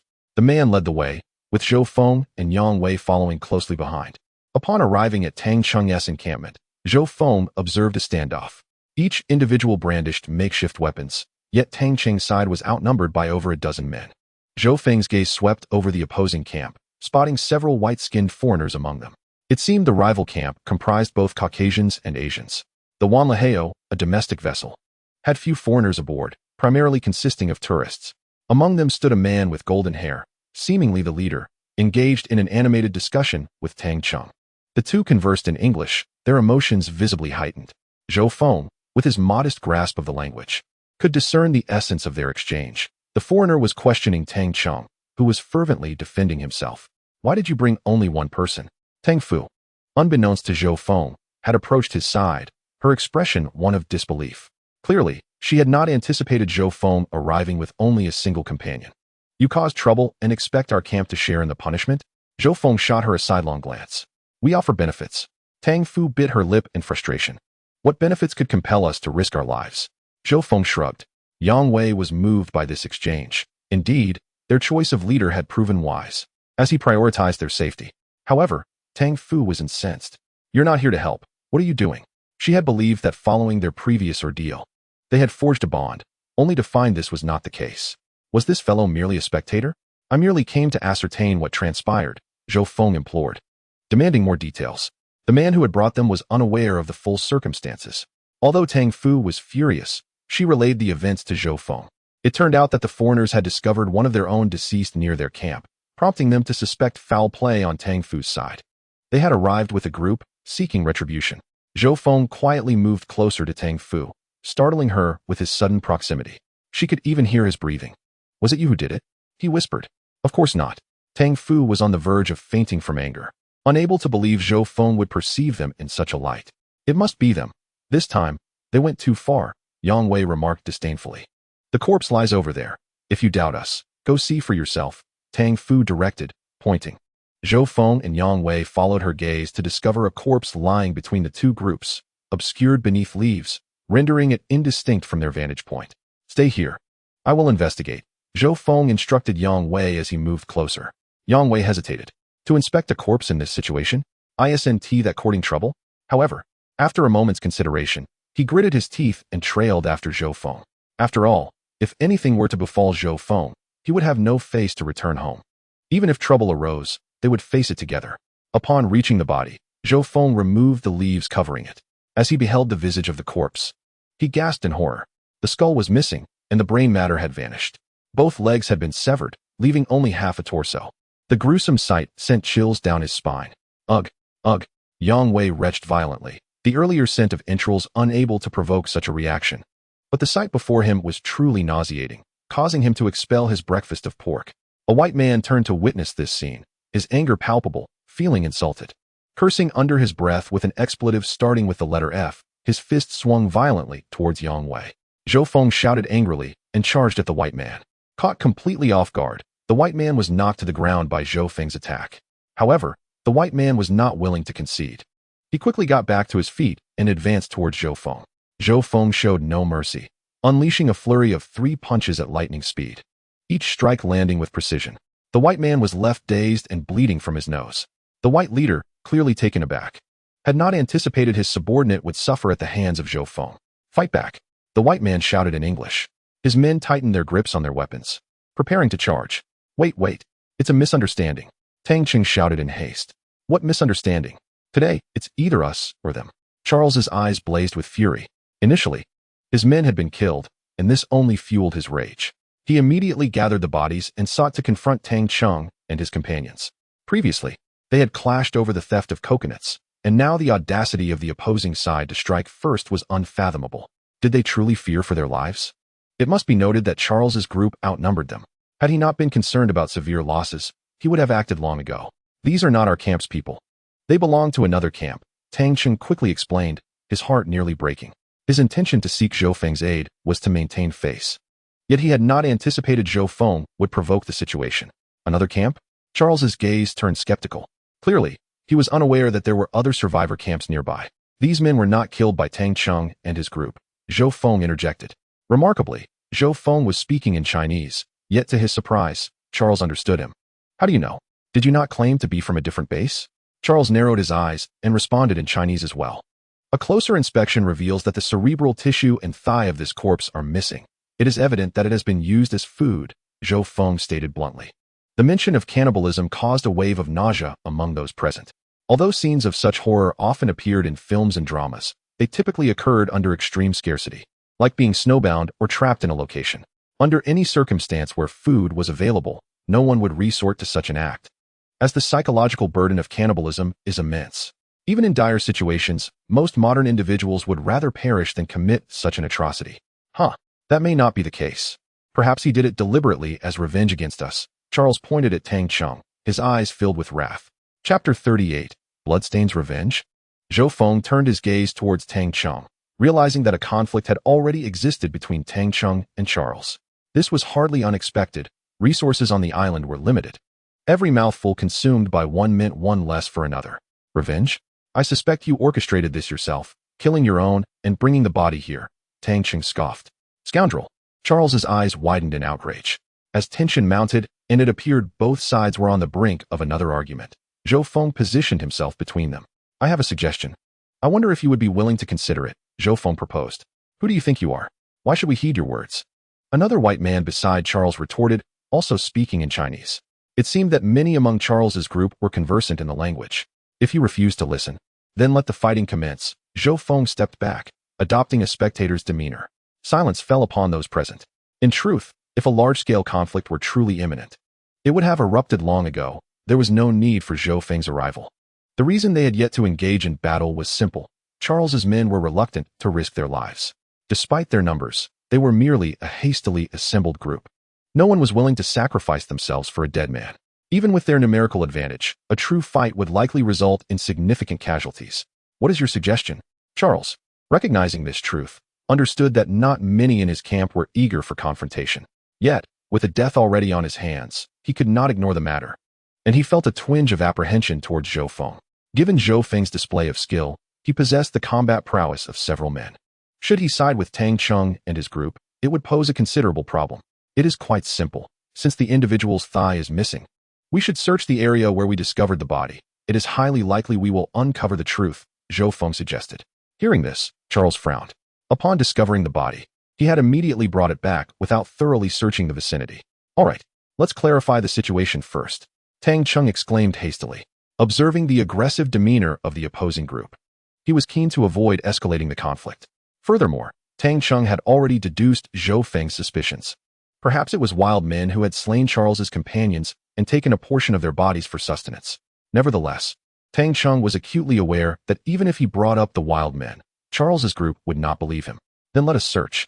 Charles nodded slowly. Both sides agreed to send 3 representatives. Zhou Feng could only spare one person. He instructed Yang Wei to return and inform Qin Xiaoxue and the others. Charles led the way. They had found the body deep within the jungle, some distance from their base. Brother Zhou Feng, thank you for your assistance this time. Tang Cheng seized an opportunity to comment as he walked beside Zhou Feng. It's no trouble. I merely spoke a few words. Zhou Feng waved dismissively. I will remember today's events. Tang Cheng clapped Zhou Feng on the shoulder and chose not to elaborate further. After approximately an hour, they arrived at the site where the body was discovered. Zhou Feng discreetly noted the route. The 3 camps were not very far apart. Tang Cheng's camp lay in the center, with Charles's camp further east, but the distance was no more than 7 or 8 kilometers. The body was found right here. Charles pointed beneath a tree. Zhou Feng looked over and noticed blood pooling at the base of the tree. This is quite a distance from your camp, isn't it? Zhou Feng queried, glancing at Tang Cheng. My people have never been here. Tang Cheng shook his head. Aside from you, who else could it be? Charles growled in a low voice. Since only Tang Cheng and his group were near their camp, he speculated. Perhaps it was one of your camp members who turned against you. Tang Cheng scoffed. As tensions began to flare once more, Zhou Feng interjected. Wait. He stepped deeper into the jungle and crouched down. Charles and the others were puzzled by Zhou Feng's actions. Zhou Feng began to clear the leaves from the ground and picked up some soil with his fingers. It was blood. Charles' eyes widened in astonishment. The dark red soil on Zhou Feng's fingers was indeed blood. This must be blood from a corpse, Zhou Feng stated. However, the body lay beneath the tree. It was improbable for it to have traveled over 20 meters away, unless someone deliberately carried the body from there. Yet, no one would commit such a senseless act. The only explanation was that the fresh blood on the ground originated from the corpse's thigh. Furthermore, someone had intentionally concealed the blood with leaves. How did you discover the blood? Tang Cheng asked, visibly shocked. Observation, Zhou Feng replied casually. In truth, he had detected a faint metallic scent of blood in the air. Of course, Zhou Feng would not disclose this to the others. It exceeded the capabilities of an ordinary person. Observation, Tang Cheng expressed his confusion. He had also been observing for quite some time, but had found nothing. Continuing to follow the trail of blood might unveil more clues. Zhou Feng proceeded to search along the scent of blood, discovering traces every few meters. After traversing about 100 meters, the blood dripped onto the ground, showing no signs of being tampered with. The trail extended deeper into the jungle. Wait, are we really going further in? Tang Cheng furrowed his brow. Of course we are. We haven't found any evidence yet, Charles replied sternly. There's merely blood on the ground. It doesn't amount to much. I must warn you in advance. We may encounter wild men. Tang Chung mentioned the possibility of wild men. To his surprise, Charles and the others scoffed. Wild men? There are no people on this island. If there were, they would have been discovered long ago. Charles huffed dismissively. Tang Chung felt slightly helpless. These individuals clearly did not believe him. Perhaps until now. Charles and his group had yet to realize the island's peculiarities. Then let us proceed. Tang Chung signaled to his trusted companions, who nodded in understanding. They needed to be more cautious moving forward. Zhou Feng continued along the blood trail, eager to see what lay ahead. With several individuals by his side, he felt safer than searching alone. After walking over a kilometer deeper into the woods, the blood traces diminished, eventually disappearing altogether. However, Zhou Feng sensed an unusual odor permeating the air. Chapter 39. Farewell to the Wild Men. This scent resembled something that had been charred. After walking several more meters, Zhou Feng abruptly halted. There's something ahead, he whispered, crouching behind a thicket. Charles and Tang Chung immediately moved closer. Upon discerning the scene before them, both gasped in shock, their faces turning pale. In a clearing ahead stood a wooden rack, under which a roaring bonfire blazed. Suspended from the rack were pieces of meat, specifically 2 large thighs, roasted to the point of oozing fat and even charred, with drippings falling onto the bonfire, making it burn even brighter. Oh my God! Charles frantically made the sign of the cross on his clothing, murmuring a prayer in English. This is unbelievable. There really are wild men. Tang Chung's complexion darkened. Although he had heard Zhou Feng mention the presence of wild men on the island, he had only been about 70 to 80% convinced. Witnessing this scene, however, left him no room for doubt. The sight of the roasting meat made Tang Cheng's throat tighten with nausea. He fought to suppress the urge to vomit, but soon realized something crucial. Wait, where are the wild men?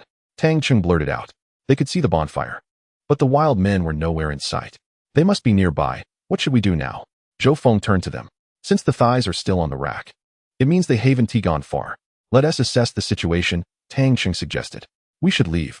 Charles interjected. The two spoke almost simultaneously, then frowned in unison. We're about to uncover who killed your people, and you want to leave?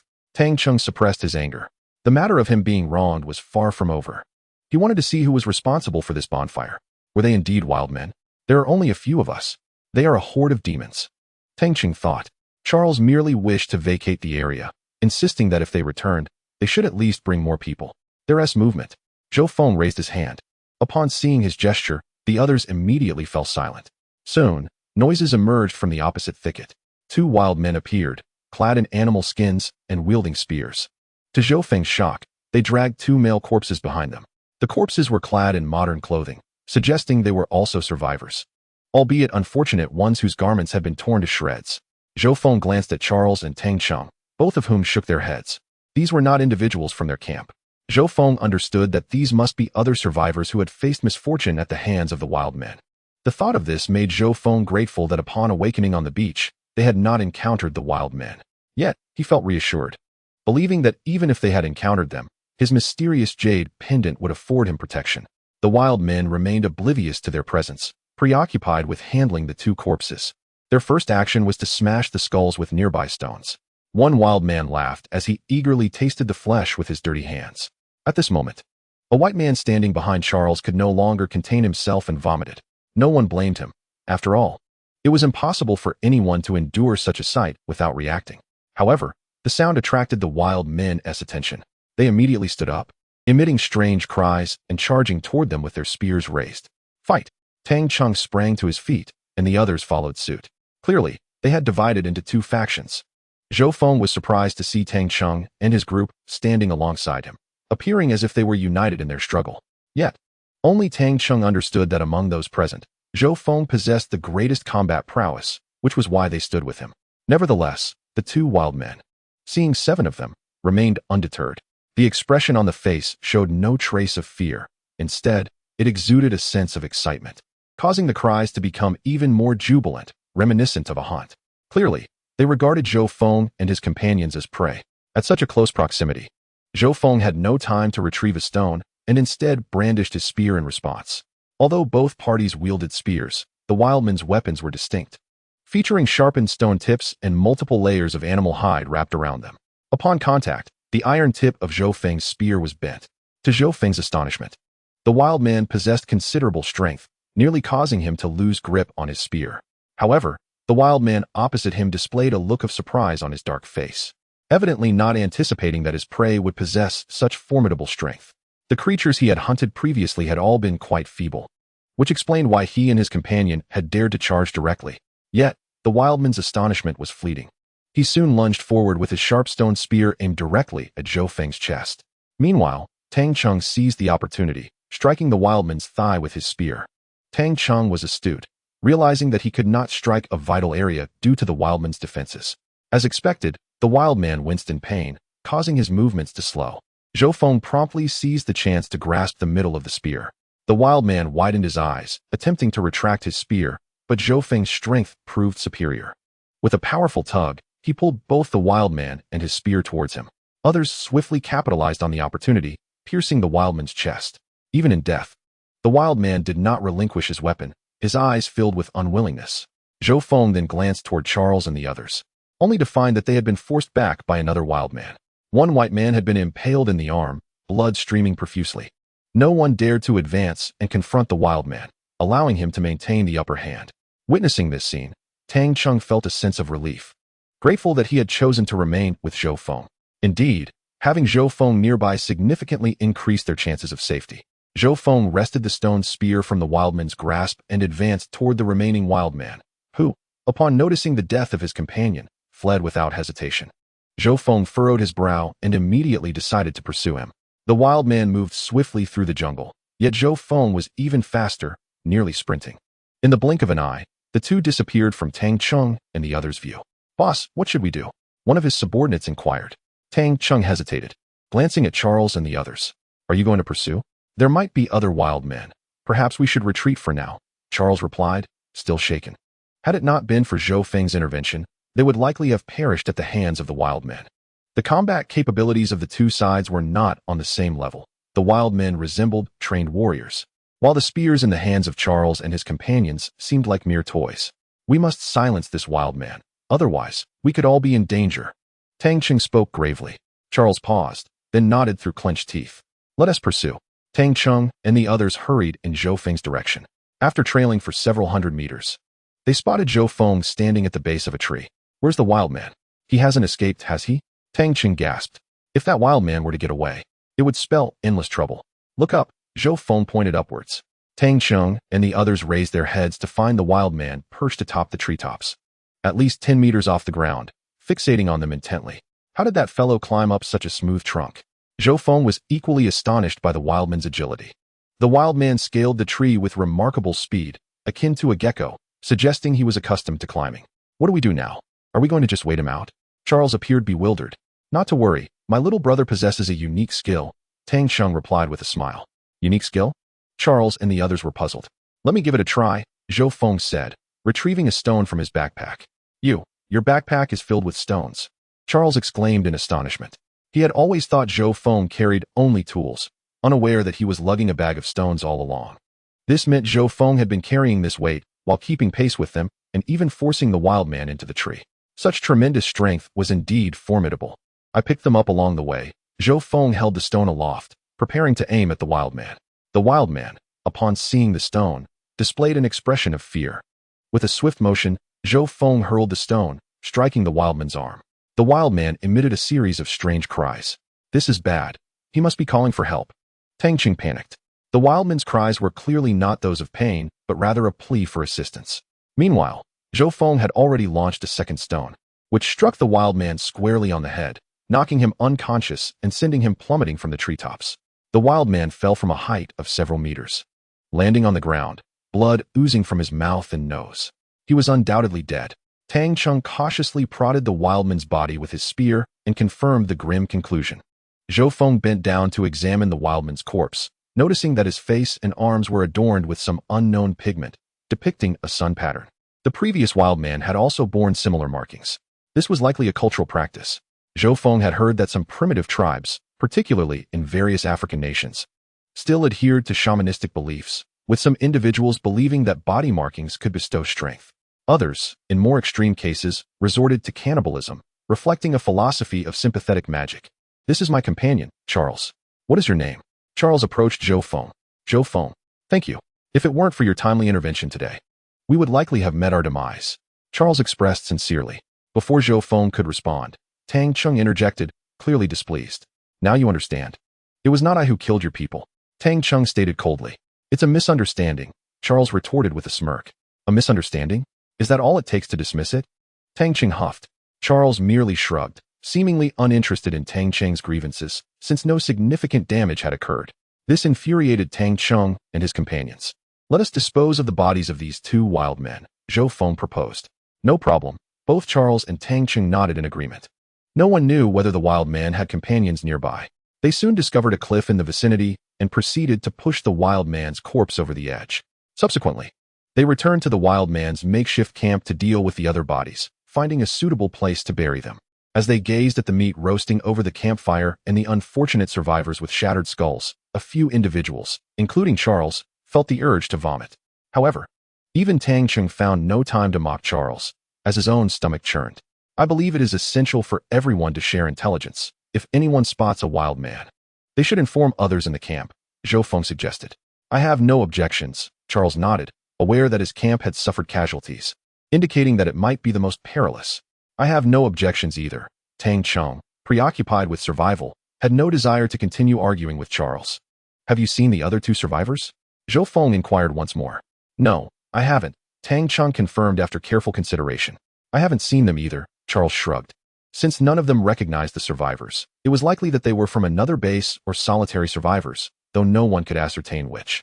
The group retraced their steps, parting ways at a fork in the path. Zhou Feng also noted that Charles and his companions would leave marks on conspicuous trees or stones within the dense jungle. This was nearly the only way to distinguish the paths.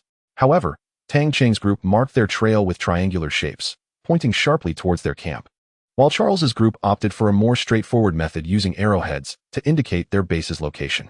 Zhou Feng glanced at the markings and deduced the approximate location of Charles's camp.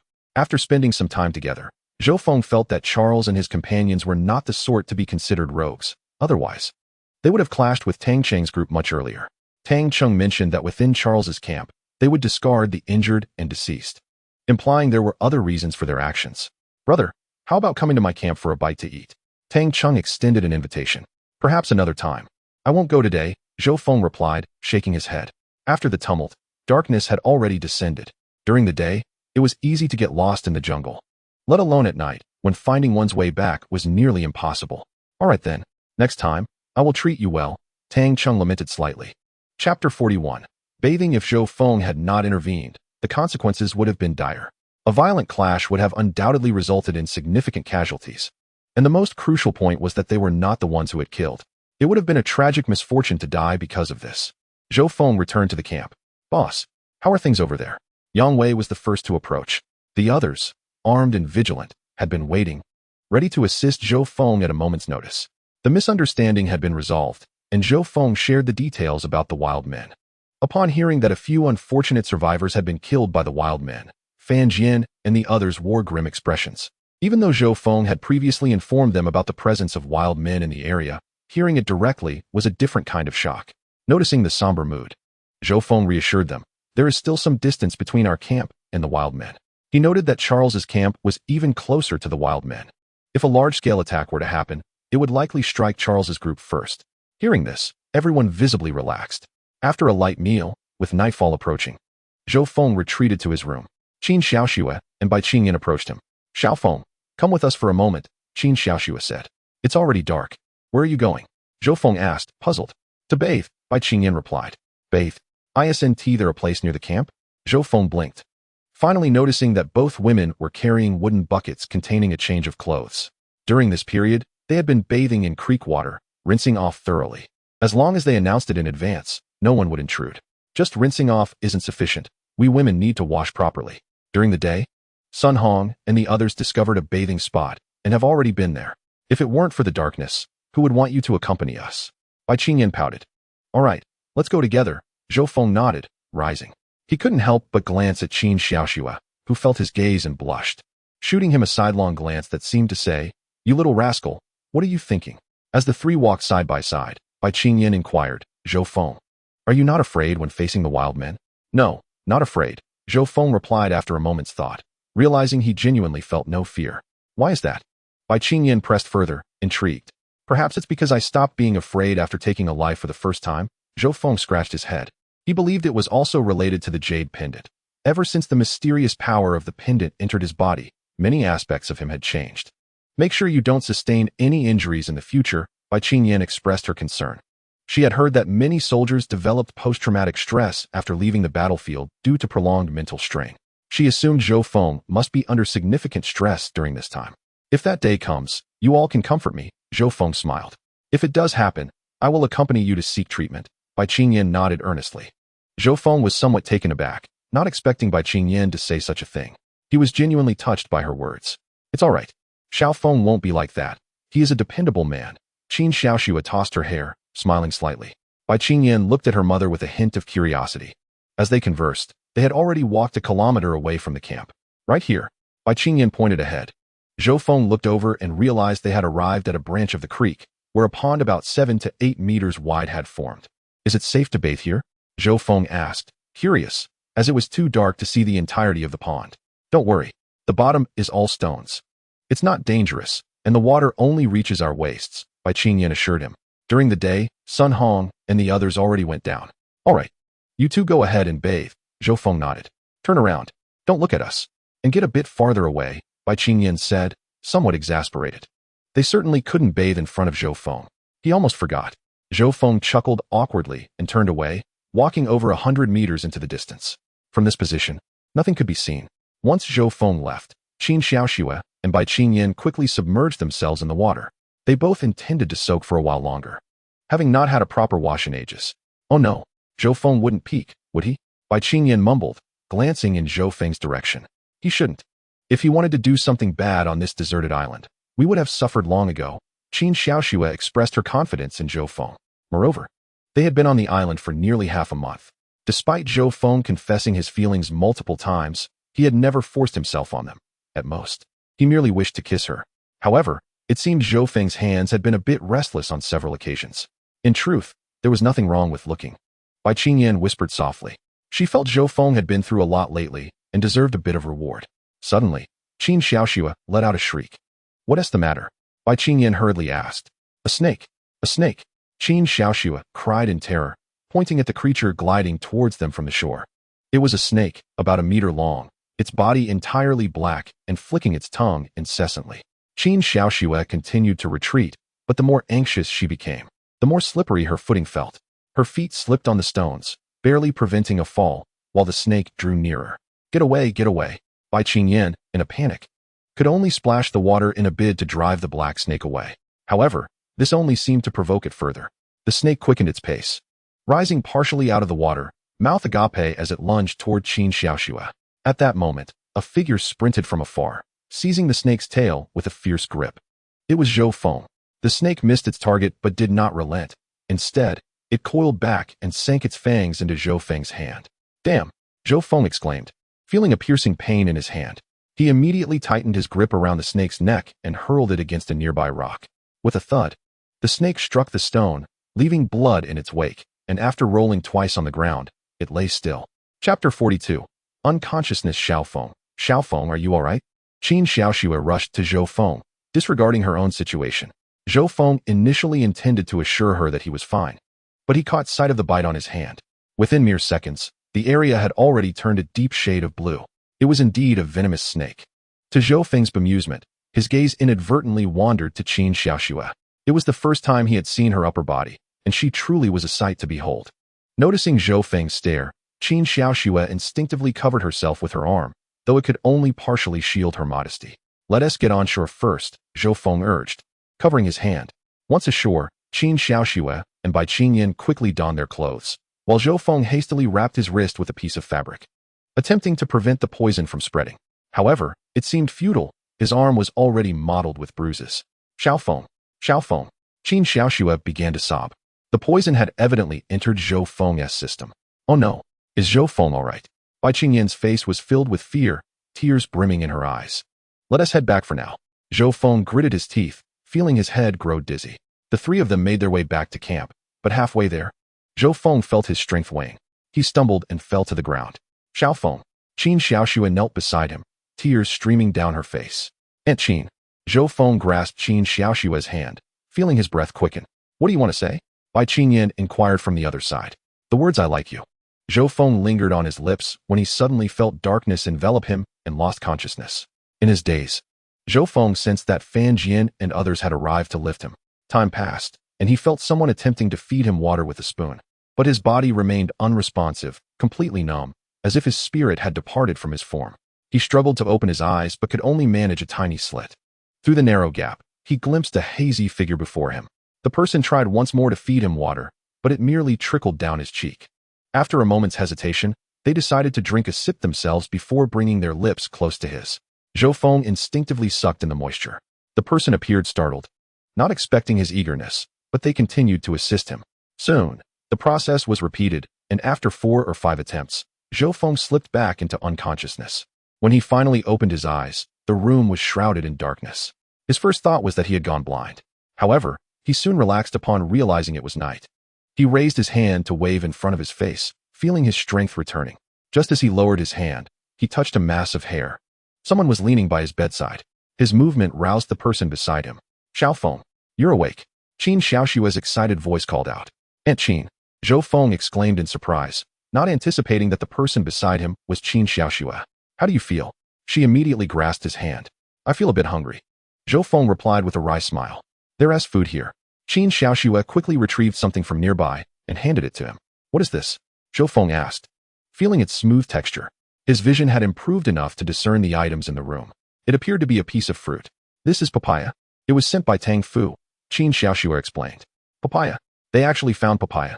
Zhou Feng marveled. Papaya yields abundantly. If there was a papaya grove on this island, food would no longer be a concern.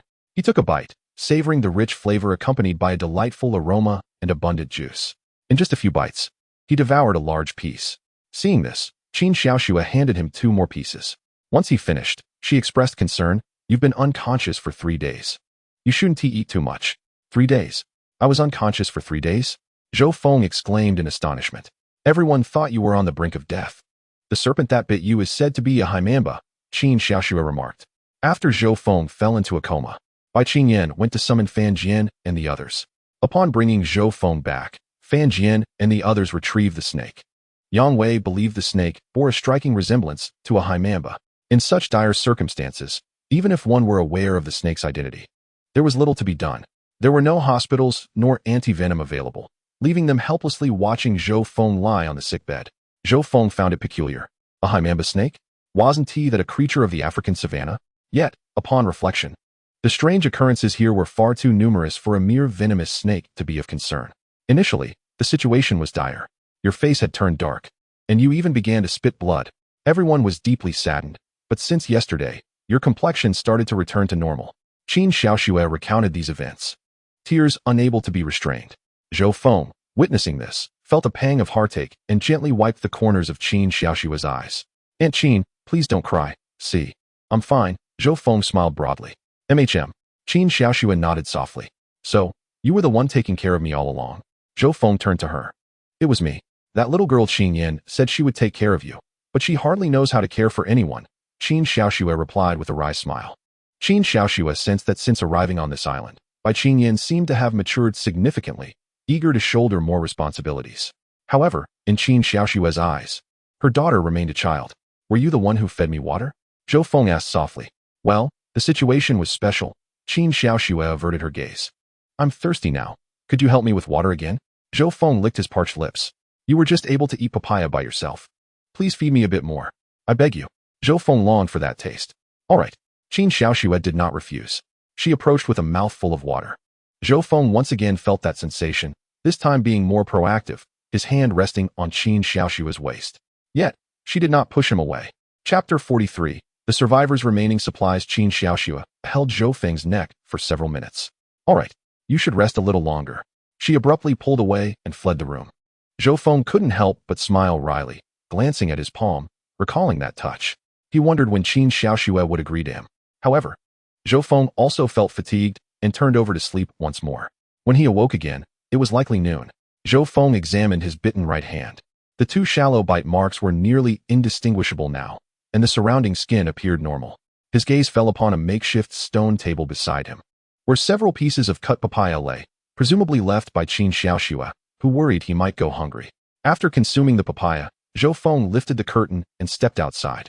The sunlight was blinding. He blinked several times to readjust to the brightness.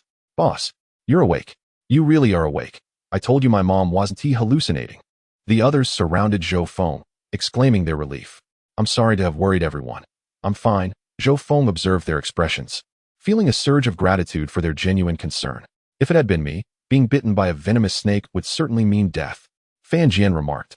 "That snake was terrifying. It looked fearsome." Li Ran nodded in agreement. Despite the island's scarcity of resources, they had not consumed the snake, opting instead to discard it. For no one knew how to handle venomous snakes. The risk of poisoning was too great. Zhou Feng believed his survival was linked to the jade pendant around his neck. Was it possible that not only had his speed and strength increased, but also his immunity had strengthened? Regardless, this was undoubtedly a fortuitous development. While I was unconscious these past few days, was anything significant happening? Zhou Feng surveyed the camp, noticing little change. There was something. "A couple of white men came by twice, saying they needed to speak with you," Yang Wei informed him. "They are looking for me." Zhou Feng was taken aback. "The white men? That must be Charles." "Indeed. We told them you had just stepped out." Yang Wei scratched his head. They dared not mention Zhou Feng's unconscious state. Even though the two men appeared amiable, yet one could never be too cautious. If they discovered Zhou Feng was incapacitated, what might they do? Presently, in their base, there were hundreds of pounds of cured meat and numerous smoked fish, enough to incite deadly greed on this deserted island. "Did they mention what they wanted?" Zhou Feng inquired. "No. They only said they wished to speak with you in person. They should be returning today," Yang Wei replied solemnly. Fortunately, Zhou Feng had awakened today, otherwise, Yang Wei and the others would have been at a loss for an excuse. Zhou Feng nodded. Lunch consisted of cured meat stewed with small fish, accompanied by a few pieces of papaya. Finally, he had meat again. Bai Qingyan's eyes sparkled at the sight of the cured meat. "Didn't you eat meat while I was away?" Zhou Feng asked curiously. "We've just been eating papaya. For several days now. The sight of papaya makes me nauseous. My mouth is filled with its taste," Bai Qingyan lamented. Zhou Feng learned that 2 days ago, Tang Fu had sent over at least 100 pounds of papaya, and they had yet to finish it. The sheer quantity of papaya raised Zhou Feng's eyebrows slightly, indicating they must have discovered many papaya trees.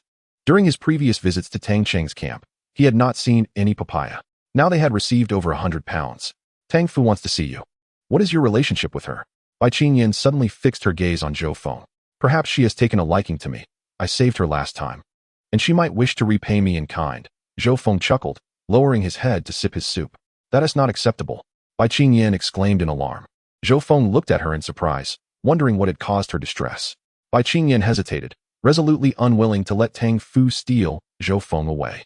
At that moment, a group of figures approached from a distance. "Brother Zhou Feng, we've had quite the trouble finding you." It was Charles and his companions, 5 in total, 3 of whom were white, the other 2 presumably of Huaxiao descent. The one who spoke was Charles. Zhou Feng quickly finished the contents of his bowl and stood up. "I was away for a couple of days due to some matters. I heard you were looking for me." Charles, catching the scent of the cured meat, instinctively swallowed. Others were inevitably drawn to the iron pot perched over the campfire, from which a delightful aroma wafted. However, Zhou Feng had no intention of treating anyone, as the meat was indeed precious, and they were all rationing their supplies.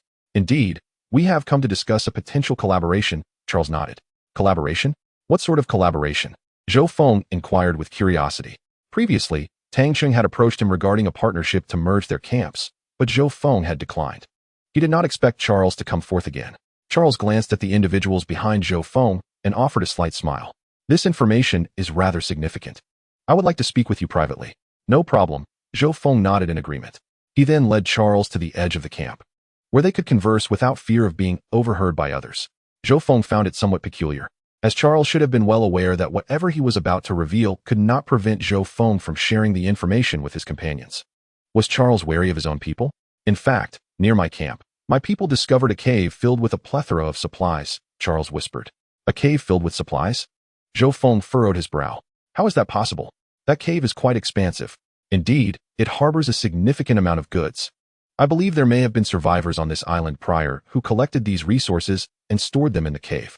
I am uncertain why they vanished, but the supplies remain," Charles explained, gesturing as he spoke.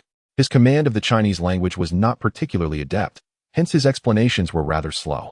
The notion of previous survivors brought to Zhou Feng's mind the image of Wu Wenrong and others who had arrived on the island 6 months prior. The supplies within the cave could not have been theirs. Who could it be? Perhaps earlier survivors? He recalled the wrecked helicopter. There may indeed be more survivors on the island.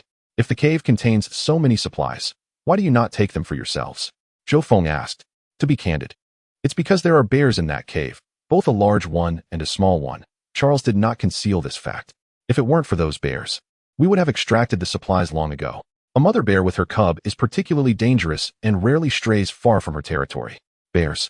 Zhou Feng frowned. Are there bears on this deserted island? Yet, he was no longer surprised. Let us hunt the bears together. We can deal with them first. And then we shall divide the remaining supplies. Charles continued. How shall we divide it? Zhou Feng inquired directly. Very simply, we shall take 2/3, and you may have 1/3. Charles replied with a remarkably generous tone. 1/3? That seems inequitable. If this is a collaboration, it should at least be a 50-50 split. Moreover, how shall we divide the bear meat? Zhou Feng shook his head. The fact that Charles had not mentioned the bear meat clearly indicated his intent to monopolize it. Upon hearing Zhou Feng's words, Charles offered a wry smile and began to explain. For this bear hunting plan, we have mobilized over 10 individuals in advance. Setting traps near the cave. Your task would simply be to lure the bears into the traps. As long as the bears fall into the traps, it should be an easy task for your brothers, and the effort required from you is minimal. Besides, with all the food you have, you likely do not need the bear meat. Charles emphasized that with such a large number on his side, it was challenging to distribute the meat. Zhou Feng, however, countered. If it were that simple, why would you seek my assistance? Surely you must have attempted this multiple times and faced casualties? Charles felt a bit awkward, not anticipating that Zhou Feng would discern the truth. In fact, they had discovered the cave 7 or 8 days prior and had attempted 2 trapping plans, all of which had failed. The traps they had dug were several hundred meters from the cave, and they soon realized luring the bears would be quite difficult, as bears could run far faster than they had imagined. In the jungle, evading a bear was nearly impossible. They had lost 3 people in total during their 2 attempts. It was also challenging to dig the traps closer to the cave, as any noise could potentially attract the bears. After witnessing Zhou Feng's prowess, Charles believed that if anyone could evade a bear's pursuit, it would be Zhou Feng. Thus, he had visited Zhou Feng for 3 consecutive days. Present your request, Charles said. Let it be fair, half for each of us, and I shall take half of the bear meat. Zhou Feng stated. Although he claimed fairness, it was, in fact, quite unjust, as the other party had invested significantly more in terms of manpower and effort. Agreed. Charles hesitated for a moment before nodding in agreement. The two returned to the camp, where Zhou Feng called a few people over while Charles and his companions remained at a distance. I need to take care of something. Yang Wei and Fan Jian, you stay at the camp. If any danger arises, retreat, Zhou Feng instructed. Boss, what are you planning to do? Fan Jian could not help but ask. Hunt bears. Hunt bears. Everyone was taken aback. The prospect of confronting bears was daunting. Although they understood Zhou Feng's combat skills were formidable and he possessed a knack for throwing stones, the tough-skinned, thick-fleshed bears would likely not be deterred by mere stones and might even provoke their ire. Boss, your body has only just recovered. Is it truly necessary to engage in a battle with bears? We currently have an abundance of food and no need to risk our lives for bear meat. Yang Wei hurriedly interjected. Zhou Feng briefly explained that the cave where the bears dwell contained some supplies, which was primarily his motivation. I will accompany you. Bai Qingyan exclaimed eagerly. Why would you join me? Zhou Feng was both amused and exasperated. To him, Bai Qingyan resembled a neighborly little sister. As long as she did not cause trouble, he was fine with her presence. Who knows if there is still snake venom in your system? Having an extra person could be beneficial. Otherwise, what if you faint again? Bai Qingyan pointed out. Her words prompted Zhou Feng to nod in agreement. Having Bai Qingyan nearby could indeed prove advantageous. Fan Jian and Yang Wei were not in a position to leave the base. If Zhou Feng were to faint in front of Charles and the others, he could not guarantee the outcome. Moreover, should any unforeseen circumstances arise, he could ensure Bai Qingyan's safety. Very well. You may accompany me to take a look, Zhou Feng consented. Hee. Bai Qingyan beamed with delight, thrilled that she could be of assistance. Aunt Qin, I will return with Bai Qingyan. Zhou Feng glanced at Qin Xiaoxue. Yes, both of you must take care. Qin Xiaoxue nodded. She felt a profound sense of reassurance with her daughter accompanying Zhou Feng.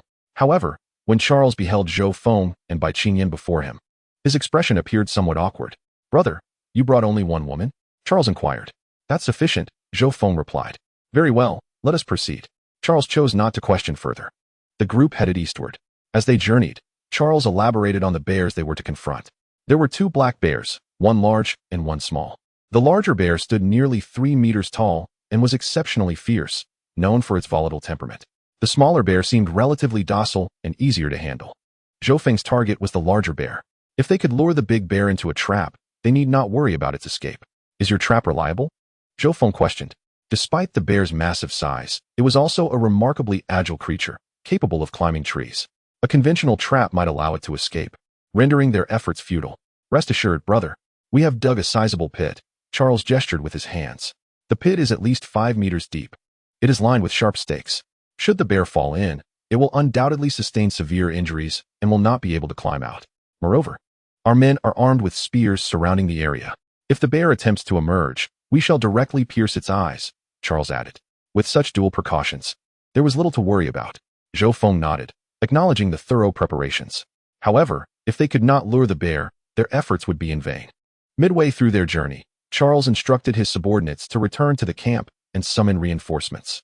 After walking a few more kilometers, they arrived at a steep cliffside. There lies the cave with supplies. Charles pointed in a direction. Zhou Feng followed Charles's gesture and spotted a cave beneath the cliff. It appeared significantly larger than the one he had previously discovered, situated roughly 200 meters away. Although it was difficult to see clearly from their position, there were signs of human activity within. Indeed, there are traces of human presence, Charles explained. Zhou Feng squinted, astonished to discern the items scattered inside the cave.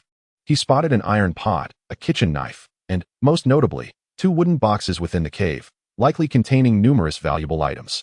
Yet Zhou Feng refrained from expressing his astonishment, maintaining an indifferent facade. Where's the trap? Zhou Feng inquired. On the other side, follow me. Charles led Zhou Feng in another direction, guiding him to a spot that offered a view of the cave. Soon, they arrived at a wooded area at the foot of the hill, where a dozen individuals armed with spears awaited them. Upon seeing Zhou Feng and Bai Qingyan, they instinctively frowned. Boss, is this the helper you found? One of the Huaxiao men could not help but question, scrutinizing Zhou Feng with evident skepticism. Do you have an issue with that? If so, perhaps you should go lure the bear yourself, Charles responded coldly. That single remark silenced the man. Since the death of 3 individuals, they had grown hesitant to engage recklessly. Forgive them, brother. They are unaware of your capabilities. Charles chuckled awkwardly. Zhou Feng waved his hand dismissively, showing no concern. He inquired about the next steps. Charles and his team possessed experience in this matter. Based on their accounts, at this time, the 2 bears were resting in the cave. Approaching the cave would provoke the mother bear, allowing them to lead her here. Although it sounded simple, the inherent dangers were known only to those involved. Brother, prepare yourself mentally. If it becomes too perilous, do not force it, Charles said, patting Zhou Feng's shoulder. There is no need. I will merely assess the route. Zhou Feng replied, shaking his head. Well said. As you say, you are a man, a hero. God will bless you. Charles began to flatter. Let us hope so. Zhou Feng remarked nonchalantly. If God were truly effective, we would not find ourselves in this predicament. Zhou Feng examined the path, searching for the optimal route. After more than half an hour, he was ready. Zhou Feng, you must think carefully. At this critical juncture, Bai Qingyan appeared somewhat frightened. The thought of luring the bear alone was daunting. Do not worry. I will be fine, Zhou Feng reassured her. Observing Zhou Feng's confident smile, Bai Qingyan felt he had indeed changed. After being bitten by a venomous snake and unconscious for several days, he now sought to hunt a bear, displaying no hint of fear. Rest assured, brother, this must be your woman. We will protect her, Charles remarked. What? Who is his woman? Bai Qingyan muttered softly, though Charles did not hear her. Within his base, several female survivors had already been claimed by stronger individuals, while the rest could only watch helplessly. Charles was aware that the situation in Tang Cheng's base differed somewhat. It seemed every woman had the freedom to choose.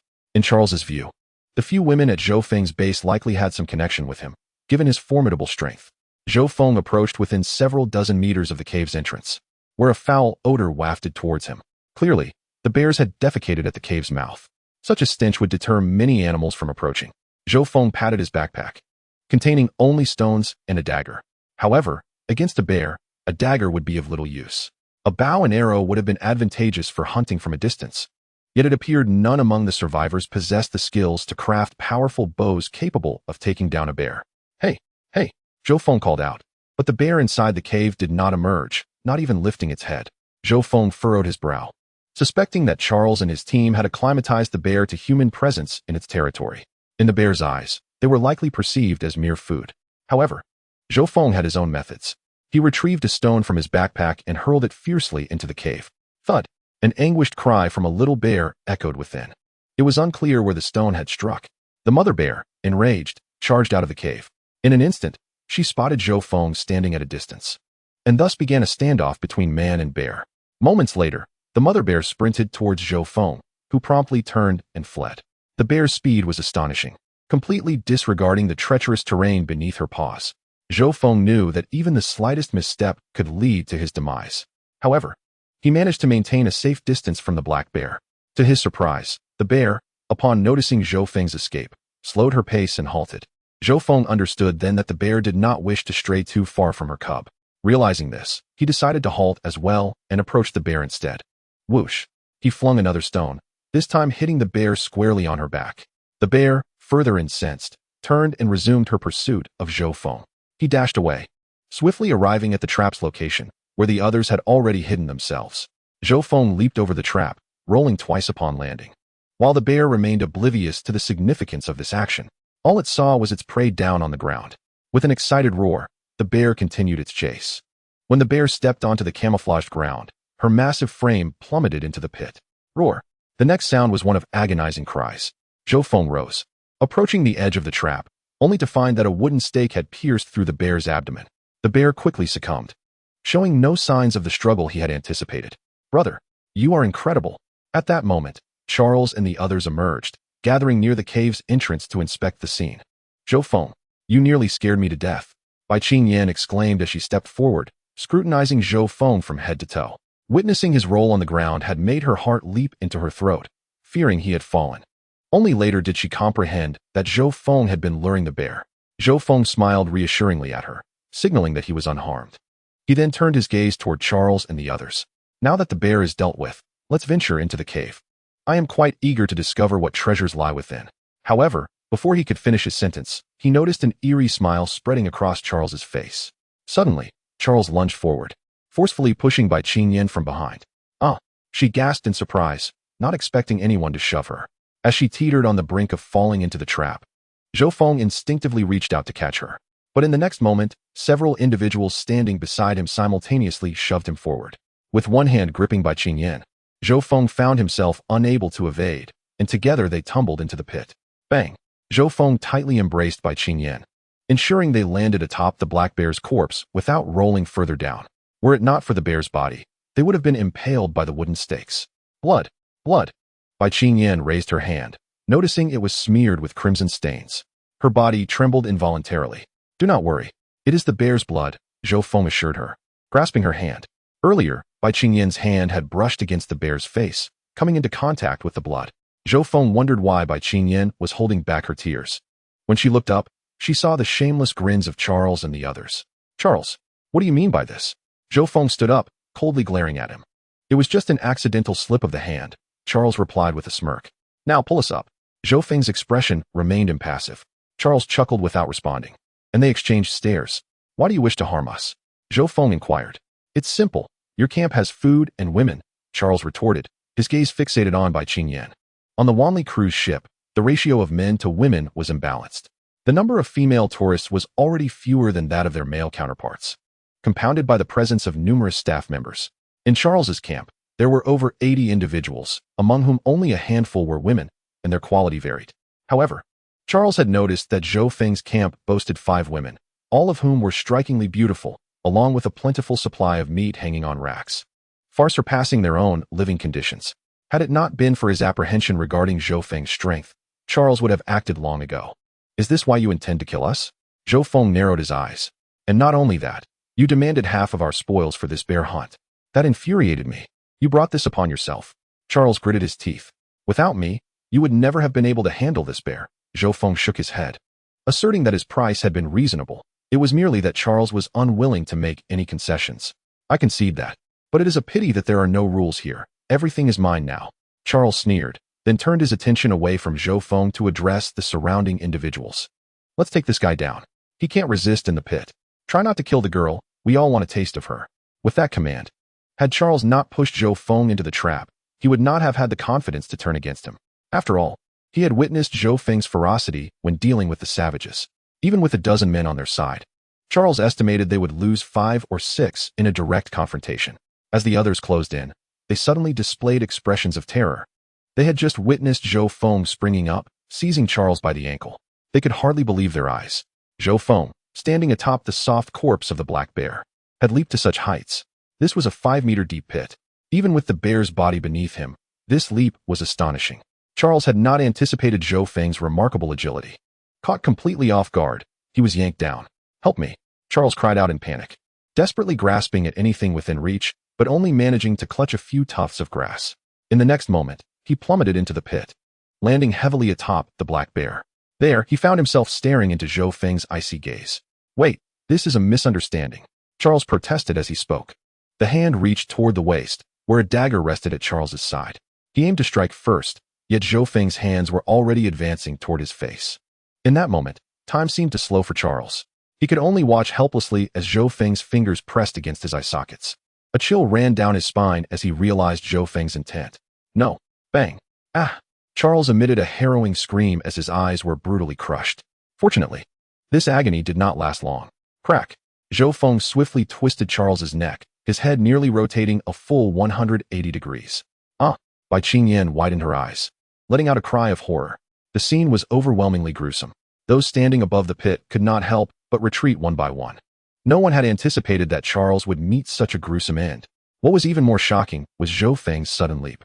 He planted one foot on the edge of the pit and propelled himself out with remarkable agility. The onlookers were utterly dumbfounded. They had never imagined that Zhou Feng could escape so easily. Regret flooded their minds. Had they surrounded the pit moments earlier, Zhou Feng would never have emerged unscathed. But it was too late to lament. "Kill him!" A white man fixed his gaze on Zhou Feng, shouting in halting Mandarin. He raised his spear and lunged at Zhou Feng.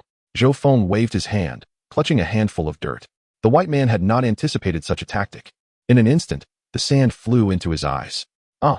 The man felt a sharp pain and instinctively closed his eyes. Zhou Feng seized the spear from his grasp. Thrust. The spear pierced through his chest. Chapter 47. Subjugation. Meanwhile, several other white men charged at Zhou Feng, shouting, "Kill this demon. We cannot allow him to live." The remaining 10 or so yellow-skinned individuals instinctively withdrew. Only one yellow man followed the white men, advancing toward Zhou Feng. What unfolded next was beyond their expectations. Despite their numbers, Zhou Feng fought like a god of war, retreating while simultaneously striking. With each attack, another adversary fell. In a bare-handed confrontation, it would have been impossible for Zhou Feng to fend off 6 or 7 opponents simultaneously. However, with a weapon in hand, the dynamics shifted entirely. They never stood a chance to close in. In the blink of an eye, they were falling one by one, leaving only one white man, trembling with fear, still clutching a spear. Thud! The man fell to his knees, discarding his spear. "Oh God! Do not kill me! Do not kill me!" he pleaded in English. Zhou Feng remained impassive as he drove the spear through the man's neck. A gaunt figure flashed before his mind, the man who had once begged for mercy. Zhou Feng had spared him, only to nearly pay with his own life. He would not make the same mistake again. The moment the white man acted, the situation became one of life or death. The remaining yellow men wore expressions of fear. They had not anticipated Zhou Feng's formidable combat prowess. Exchanging glances, they turned and fled, desperate to distance themselves from the living nightmare that was Zhou Feng. "Stop!" Zhou Feng shouted fiercely.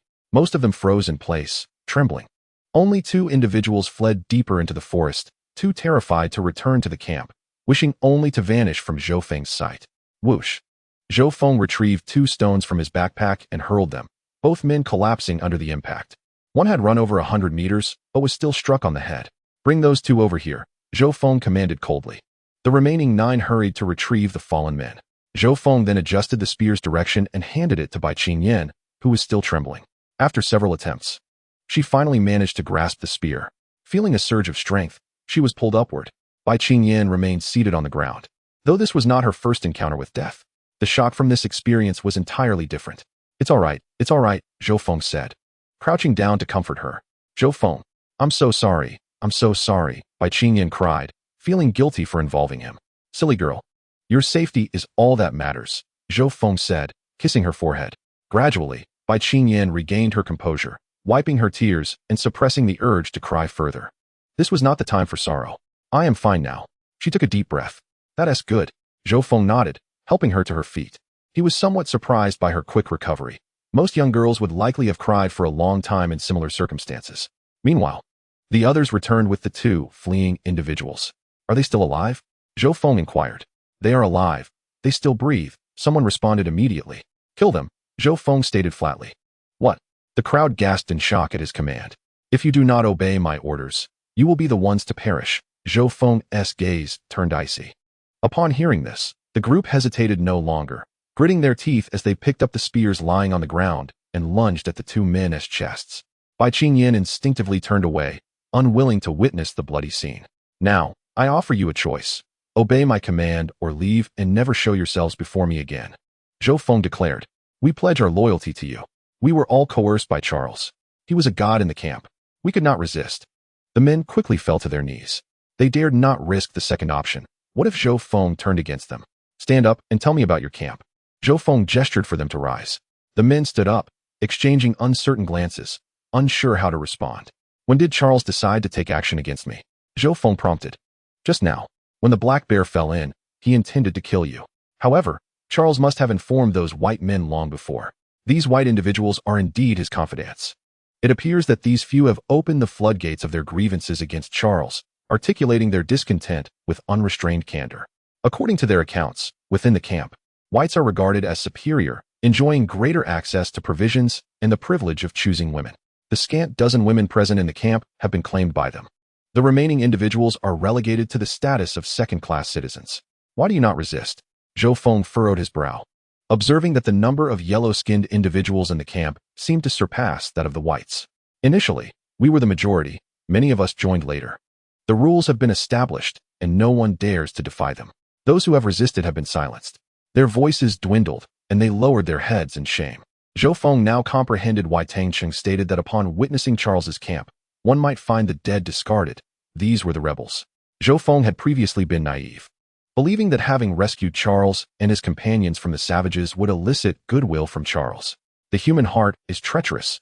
Upon discovering that their base harbors food and women, malice arose in the adversary's heart. Subsequently, Zhou Feng inquired further, learning that there were over 60 individuals in the camp, including 7 or 8 whites, a dozen women, and more than 30 yellow-skinned individuals. Boss, let us eliminate those whites. They are all loyal subordinates of Charles. They shouted, fervently raising their fists. Zhou Feng frowned. Although he was now resolute, he was no mindless killer, unwilling to slay the innocent without cause. Let us assess the situation first. Zhou Feng narrowed his eyes and declared. Very well. We shall heed your counsel. They nodded in agreement. You 3 remain here to guard the corpse of this black bear. The rest, follow me. Zhou Feng commanded. At present, no one should approach, primarily to deter any small creatures from venturing near. Zhou Feng then led the group toward Charles's camp. Chapter 48. Disguised. Charles's camp is situated near the beach. They chose this location for its shallow waters, which teem with fish. After walking for over half an hour, Zhou Feng spotted movement ahead. Is this your camp? Not even a decent shelter in sight, Zhou Feng remarked, slightly astonished. He saw no proper structures. Only rudimentary huts constructed from banana leaves, resembling the makeshift shelter Qin Xiaoxue had built on the beach. Extremely basic indeed. Logically, having been on the island for at least half a month, one would expect at least some form of protection from the elements. For instance, Tang Cheng and his group had erected several structures. We reside outside, while a few wooden cabins are designated for Charles and his entourage. One person expressed indignantly. Zhou Feng understood at this moment that their efforts had been devoted entirely to constructing accommodations for Charles. Why do you not continue building shelters? Bai Qingyan could not help but interject. When it was our turn, Charles insisted we prioritize food collection. Another individual grumbled under his breath. That is a sign of your own lack of resolve, Bai Qingyan retorted sharply. Upon hearing her words, the individuals could only lower their heads, unable to refute the truth. Previously, there had indeed been attempts at rebellion, but they were swiftly quashed by Charles. They possessed weapons, several daggers. One person muttered quietly. Yet, no one responded. Zhou Feng nodded upon hearing this. It became clear why these individuals refrained from opposing him. Meanwhile, upon noticing Zhou Feng and his group approaching, a few members of the camp hurried over. You have returned. Did you catch the bear? Is there bear meat to eat? Someone eagerly inquired. Most of the inhabitants of Charles's camp had subsisted solely on fish and shrimp since arriving on the deserted island, with only some fruits gathered, and had never tasted red meat. The prospect of hunting a bear filled them with anticipation. Gather everyone. I have something to discuss, Zhou Feng announced.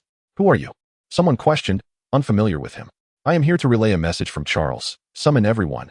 Zhou Feng's tone grew serious. Upon hearing the words relay a message from Charles, they dared not delay and hurried to summon the others. Soon, nearly 50 individuals emerged from the camp, while some who had gone in search of food were momentarily unreachable. However, Zhou Feng deemed this number sufficient. Among these 50 individuals, there were about a dozen women and roughly 10 whites. The remaining yellow-skinned individuals appeared somewhat feeble. Where's Charles? A brown-haired white man inquired. Charles has been dealt with. I am now the leader here, Zhou Feng replied, fixing his gaze upon him. During the journey, Zhou Feng had inquired thoroughly and learned that there were still a few loyalists to Charles within the camp. This brown-haired man, named Jack, was one of them. Fluent in Mandarin, he was said to be an executive at a Chinese enterprise. Whenever Charles left the camp, Jack was responsible for its oversight, often abusing and berating the others. Zhou Feng's proclamation struck like thunder, causing an uproar among the survivors. You killed Charles. Jack's eyes widened in disbelief as he scanned the individuals standing beside Zhou Feng. Realizing their allegiance, he seethed, you traitors. It was Charles's hubris that led to his demise. He had it coming for provoking Lord Zhou Feng. Zhou Feng's companions shouted defiantly. With Zhou Feng's backing, they felt emboldened, and their numbers now provided them with a decisive advantage. Witnessing the fury in their eyes, a few whites instinctively huddled together. I offer you a choice. Either remain here and heed my words, or leave this place. Zhou Feng's gaze swept over the whites. If we choose to stay, how will you treat us? Jack asked, his brow furrowed. We need to discuss this, Zhou Feng replied coolly. Then deliberate amongst yourselves, Jack conceded. He promptly gathered the remaining whites, whispering among themselves at a distance. Zhou Feng observed as several whites shook their heads, seemingly in refusal, yet Jack's tone remained assertive. However, the distance rendered Zhou Feng unable to discern their conversation. Some individuals still wished to argue. Silence. Otherwise, I shall end your life, Jack growled in a hushed tone. This statement was overheard by Zhou Feng. Soon, Jack brought these people before Zhou Feng. We have come to an agreement. As long as you do not mistreat us, we shall heed your commands. Jack smiled. Of course not, Zhou Feng replied.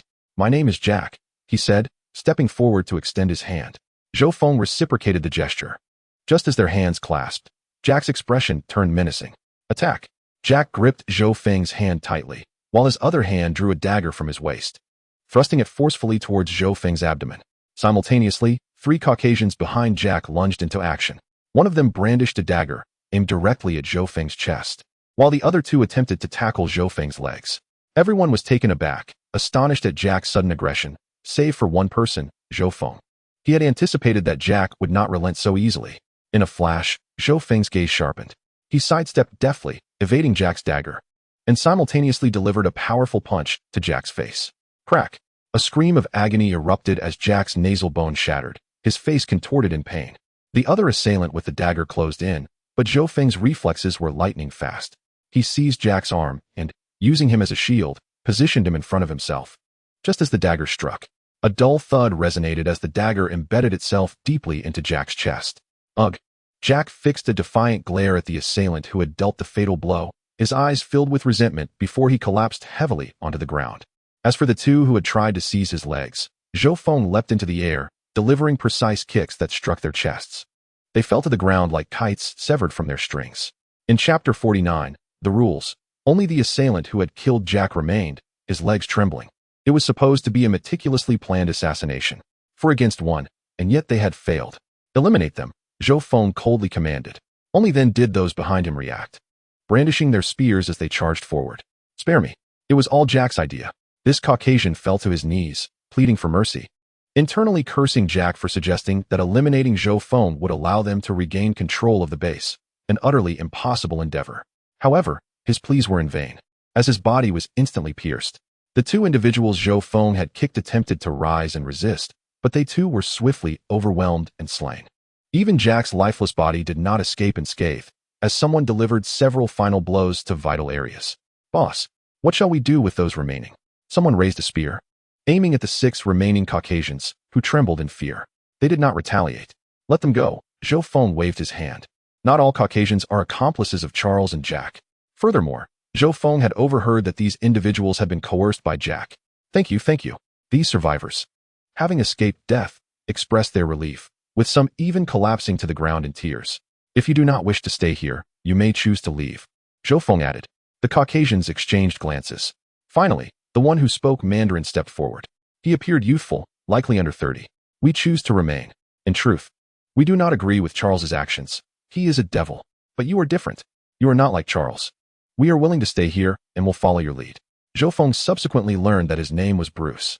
He had spent 7 or 8 years in Huaxia, engaging in media work, though his videos were published on foreign platforms, sharing his experiences in Huaxia, not merely seeking domestic traffic.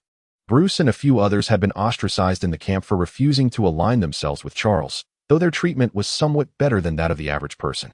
Zhou Feng then surveyed the others, offering them the choice to remain or flee. We will all stay, they responded in unison, especially after witnessing Zhou Feng's prowess. None dared speak against him, fearing that he might turn on them from behind. Zhou Feng understood this reality. Not everyone was willing to follow him, but rather, they were motivated by fear. Nonetheless, he did not mind. Initially, Zhou Feng had not intended to absorb more survivors. But Charles's sudden aggression had made him realize that their camp was too small, making them an easy target for others. If his camp were to match Tang Cheng's, with at least 50 to 60 individuals, Charles would think twice before making a move against them. Zhou Feng believed that there were surely other survivor camps nearby, perhaps even within their vicinity. After all, they had not encountered the 2 survivors killed by the wild men last time. Chief, what is your name? At that moment, a woman approached. Zhou Feng appraised her.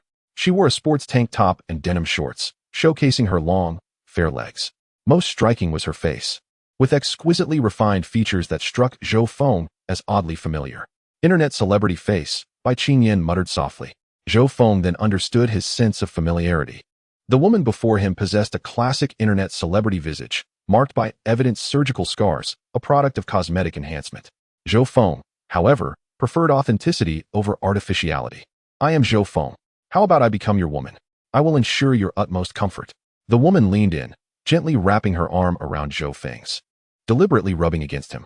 Upon witnessing this scene, Bai Qinyan was instantly enraged, her gaze burning with fury that could have killed the woman multiple times over.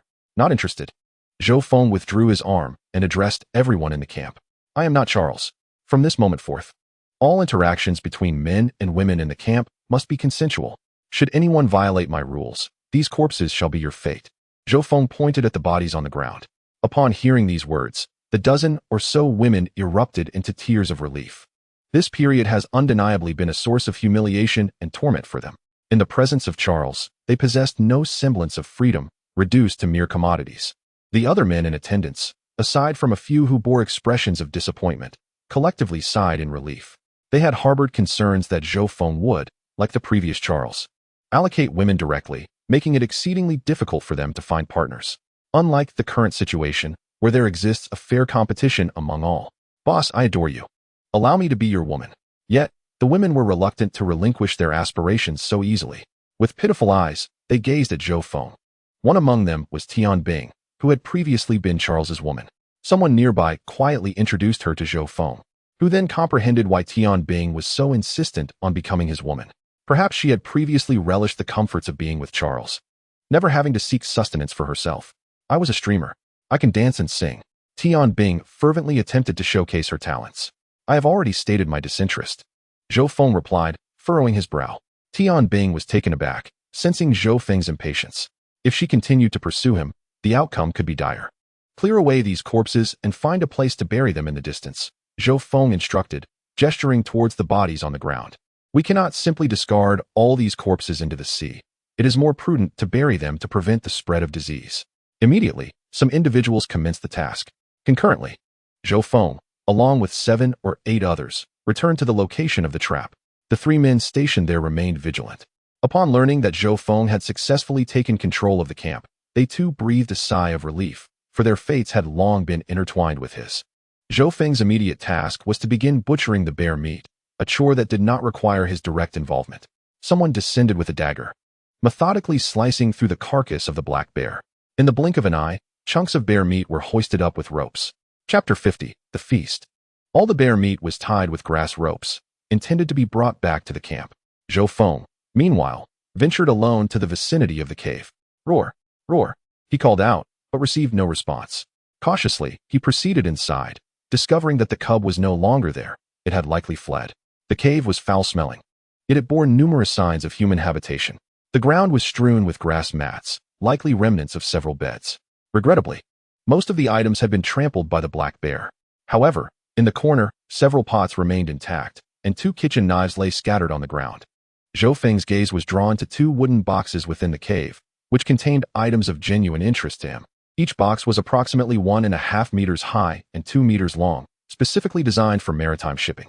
Upon inspecting the first box, Zhou Feng's expression shifted to one of disappointment. It was filled entirely with clothing, which had deteriorated into mere fluff, emitting a foul odor that rendered them unwearable. Approaching the second box, Zhou Feng's initial delight quickly turned to dismay as he discovered it was filled with decayed food remnants, including some spoiled cured meats. It was evident that people had once resided here, but had abandoned the site for some unknown reason. Had they escaped or perished? Zhou Feng furrowed his brow, pondering the 2 possibilities. He hoped they had found a way to leave the island rather than falling victim to savages. Zhou Feng resumed his examination of the cave, noting the remnants of habitation. After a thorough search, he unearthed some valuable items: an axe, a hammer, several cooking pots, and knives. Additionally, he stumbled upon a crevice in the cave's rock wall, revealing small trinkets, including a nail clipper and a few sewing kits, which he promptly stuffed into his pockets. As he exited the cave, Zhou Feng felt a twinge of reflection. Charles could hardly have imagined that the cave harbored only these mundane yet essential items. In his greed for the supplies and bear meat, he had paid with his life. If he were alive, he would surely be filled with regret. Zhou Feng arrived back at the trap, where the bear meat had been nearly fully processed, leaving behind only the head and other unmanageable parts. Upon learning that the cave contained so little of value, those present could not help but express their dismay. Zhou Feng assigned the miscellaneous items to others for transport, and soon, the group returned to the camp, laden with bear meat. The black bear was not the most perilous creature in these woods. It was often said that wild boars were the most dangerous, followed by bears, and then tigers. This was not due to the boar's prowess, but rather its sheer numbers. Hence, in the wilderness, wild boars posed the greatest threat, while encounters with black bears and tigers were comparatively rare. Moreover, black bears possessed the unique ability to stand upright, a trait that surpasses many mammals. As Zhou Feng returned to the camp, dusk was fast approaching, and all the inhabitants had returned. Acutely aware that a new leader had arisen, Zhou Feng's earlier decisive actions had instilled a degree of fear in many. However, upon witnessing him and his entourage return with bear meat, their eyes sparkled with hope. In light of this spectacle, Zhou Feng promptly declared that as long as everyone followed his lead, all would have their fill. The survivors present erupted in cheers. Yet, a dilemma now confronted Zhou Feng. They had 2 camps, one left by Wu Wenrong and his companions, and the other established by Charles. It was impractical to traverse between the 2. Thus, a single camp must be chosen. This issue had already occupied Zhou Feng's thoughts during his journey. Their initial retreat from the beach was due to concerns regarding encounters with savages, and now, the vicinity surrounding Charles's camp had seen the emergence of such threats, resulting in the deaths of survivors. This area was far more perilous. It would be wiser to return to their own camp, which lacked substantial structures, comprising merely a few wooden huts that could be dismantled and rebuilt elsewhere. Therefore, with a decisive command, Zhou Feng instructed everyone to gather their supplies and prepare to relocate. No one defied Zhou Feng's orders. They all began to pack their belongings. After all, for them, this place was merely a temporary dwelling, a mere change of location. A throng of dozens formed a lengthy line. By the time they arrived at the camp where Zhou Feng was stationed, darkness had already enveloped the surroundings. However, upon entering the camp, they were greeted by the tantalizing aroma of cooked meat. It turned out that Zhou Feng had sent a few individuals to escort by Qin Yan, who had already returned to the camp. He instructed Yang Wei and the others to bring out the previously marinated pork, which was then cooked entirely. Each person received a small bowl of pork and broth. Although the portions were meager, most of the survivors present had not tasted meat in a long time, and upon seeing the pork, they eagerly licked their bowls clean. Those without wooden bowls could only watch enviously as others feasted, hastily rushing to claim their own portion for fear of missing out. Form an orderly queue. Each person is entitled to only 1 serving. Anyone caught taking more will not be allowed to stay here. Eat slowly, don't choke. Sun Hong, Lu Qingqing, and Bai Qingyan were managing the order as Yang Wei and Fan Jian served as cooks, while Li Ran and Qin Xiaoxue assisted nearby. Where did all these people come from? My pork, Yang Wei lamented as he gazed at the dwindling meat in the pot, tears welling in his eyes. Hearing his mutterings, Li Ran leaned in and whispered, "Enough. This is the boss's command. Don't complain." "Of course, I obey the boss," Yang Wei replied with a bitter smile. "It's just hard to part with it." He had meticulously planned how to stretch the pork over 2 or 3 months, but now, with so many people, it would be consumed in a single night. Only some cured meat remained hanging, likely not enough for 2 meals. Even if more bear meat were procured, with so many mouths to feed, it would still not last long. What is the matter? Any objections? At that moment, Zhou Feng approached with a smile. No, I have no objections. I will heed whatever you say, boss. Yang Wei waved his hand in dismissal. His chatter was harmless, and Li Ran quickly echoed his sentiment. Feeling warmth from Li Ran's protection, Yang Wei realized he had experienced true consideration through their interactions. Li Ran had also confided many secrets to him, and the two had privately pledged their lifelong allegiance to one another. If I had worked all day only to see the meat go to others, I would feel quite unsettled, Zhou Feng said, waving his hand dismissively. Yang Wei could only chuckle awkwardly. Although he shared this sentiment, it remained unspoken. However, the situation had changed. Charles had taken advantage of their diminished numbers to strike. Zhou Feng spoke earnestly. Yang Wei and the others had already heard Bai Qingyan recount the events, and even knowing Zhou Feng was safe, they had felt a wave of anxiety. Now that our numbers have increased, if anyone dares to attack us again, they must think twice, Zhou Feng said, narrowing his eyes. Indeed, boss, you are correct. For our safety, offering up the pork is a minor sacrifice, Yang Wei nodded vigorously.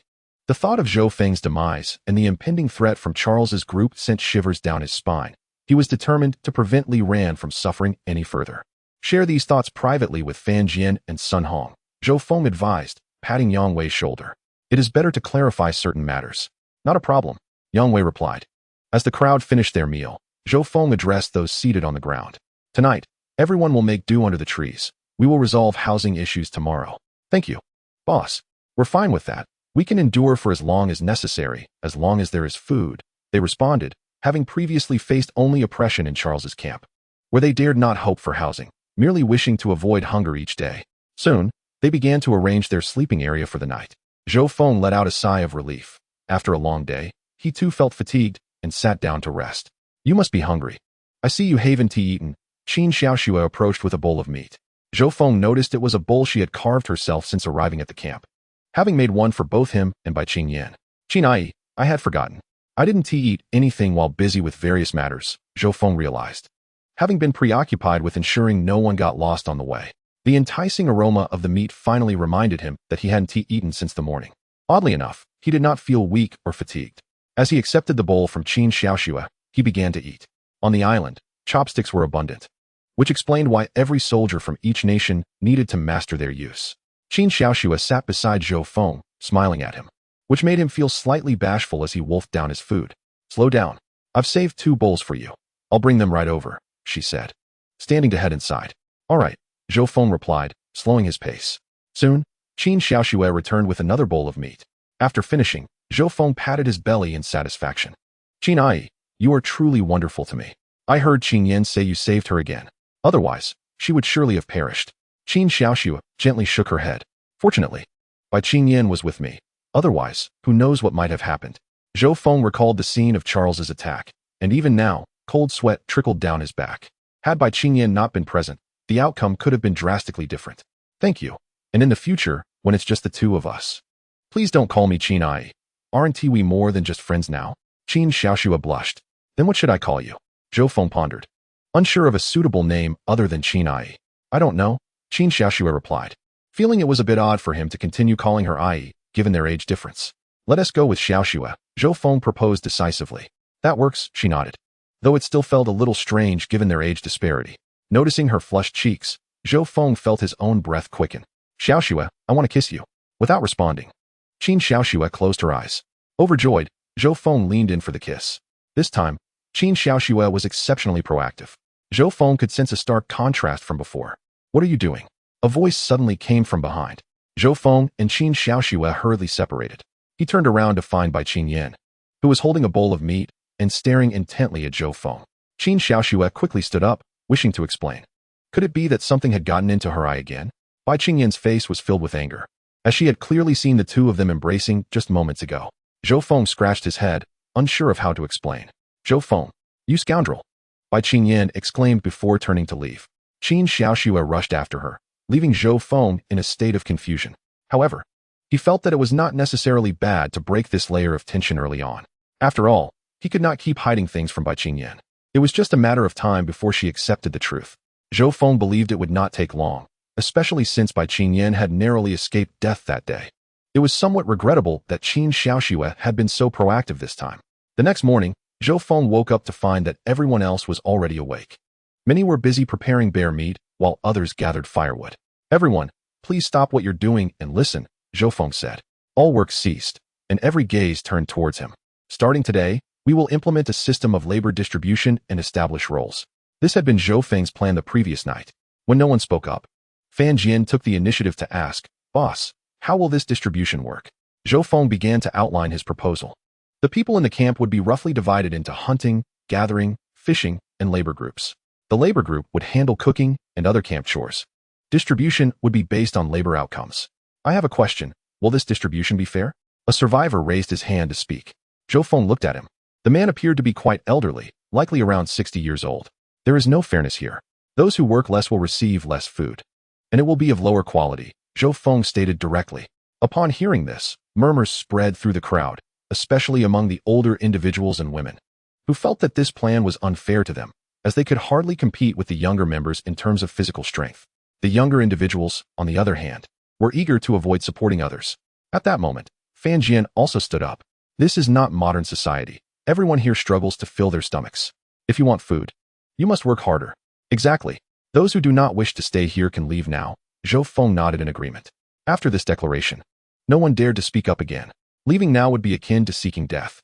Even if they could not hunt, they could still engage in various chores. If they left the camp, they would have to fend for themselves with no alternative options available.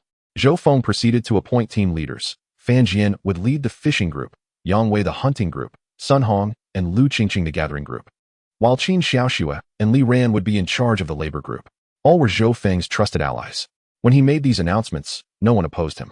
However, Bai Qingyan sat on the ground, gazing at Zhou Feng with an expression that suggested she had something to say but held back, seemingly protesting her lack of a designated role. Yet, when Zhou Feng looked her way, she quickly turned her head, indicating that she still cared about what had transpired the previous night. She sat at a distance from Qin Xiaoxue. Zhou Feng then assigned the remaining individuals present to their respective work groups. Those willing to fish would join the fishing group, while those inclined towards hunting would proceed to hunt. In the future, if any group was short on personnel, Zhou Feng would make adjustments. After the meeting, Zhou Feng instructed the labor group to gather the bear meat, as they would be having it for lunch, while the others were to chop down trees and construct simple shelters. Zhou Feng's axe from the previous day came in handy. Although it was just one axe, it was far superior to working with bare hands. Everyone began chopping trees, familiarizing themselves with their tasks. "Zhou Feng, what am I supposed to do?" Bai Qingyan could no longer contain her frustration and approached Zhou Feng angrily. During the distribution of roles, Zhou Feng had not assigned her any position. "You will be with Xiaoxue in the labor group," Zhou Feng replied. The labor group had the least demanding tasks, yet it also had an abundance of daily chores. While it appeared disadvantageous, it was, in fact, the safest option, as there were inherent dangers in venturing out on this deserted island. Zhou Feng's decision to place both Qin Xiaoxue and her mother in the labor group was somewhat self-serving. "You call her Xiaoxue now?" Bai Qingyan exclaimed, her eyes wide. "Yes, she is my girlfriend now," Zhou Feng nodded. He intentionally mentioned this title, knowing that Bai Qingyan would not consider it a breach of agreement. "Since when?" Bai Qingyan bit her lip. "About 4 or 5 days ago." Zhou Feng reflected before answering. "You, how could you two end up together?" Bai Qingyan's expression remained incredulous. Even after witnessing Zhou Feng and Qin Xiaoxue so close the previous night, she still found it hard to believe. Bai Qingyan had not spoken to her mother all night, leading her to confront Zhou Feng for answers. "I suppose this is what happens when feelings develop," Zhou Feng chuckled awkwardly. He was hesitant to admit that he had harbored feelings for Qin Xiaoxue for quite some time. "You scoundrel!" Bai Qingyan cursed before turning away. Zhou Feng scratched his head, sensing that she was not as angry as the previous day. His greatest concern was Bai Qingyan's reluctance to communicate. He turned his gaze toward Qin Xiaoxue and noticed that women were gathered around her, all seemingly shy as they observed Zhou Feng's approach. "What are you doing?" Zhou Feng inquired curiously. "This is plant ash. I am teaching them how to use it," Qin Xiaoxue replied, slightly blushing. "What is this for? Is someone injured?" Zhou Feng asked, puzzled. "In the absence of medicine, plant ash can stop bleeding. It's for women's matters." Qin Xiaoxue cleared her throat. "Women's matters?" Zhou Feng was momentarily taken aback. "It's for that time of the month. You can use it when menstruating," Qin Xiaoxue clarified directly. Zhou Feng suddenly realized that if plant ash could halt bleeding, it could undoubtedly be used during menstruation. Moreover, plant ash possesses antibacterial properties, making it particularly suitable for their situation on the deserted island. Observing Qin Xiaoxue, it was evident that she had utilized it for some time, and likely Sun Hong and others had as well. Zhou Feng felt a tinge of regret for not having recognized this sooner.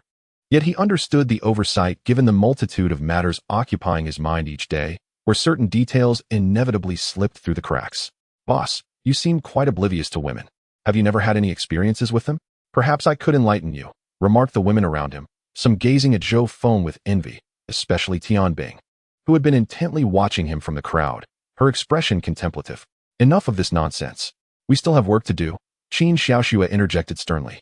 Upon witnessing her demeanor, the others refrained from laughing, allowing Zhou Feng to breathe a sigh of relief, as he knew that letting these women tease him would diminish his authority as their leader. The male survivors recognized Zhou Feng's strength and dared not act foolishly in his presence, unlike the women. Fortunately, Qin Xiaoxue was there to maintain order. Zhou Feng then made his way to the nearby grove, where everyone was industriously engaged in their tasks. Yang Wei was among a few individuals felling trees, while others were constructing wooden shelters. Allow me. Zhou Feng approached upon noticing Yang Wei and the others working at a slow pace. He took an axe from one of them and stood before a tree. The vegetation on this deserted island was lush, featuring numerous types of trees such as coconut and palm. Although he was unfamiliar with the tree before him, its branches were not thick, only about the size of a bowl, yet it soared to a height of 7 or 8 meters, ideal material for shelter construction. Zhou Feng raised the axe and struck down, creating a deep gash in the trunk. With a powerful push, the tree toppled over. Indeed, he is the boss. Remarkable. We had to exert considerable effort to bring down just one tree earlier. The boss possesses innate strength.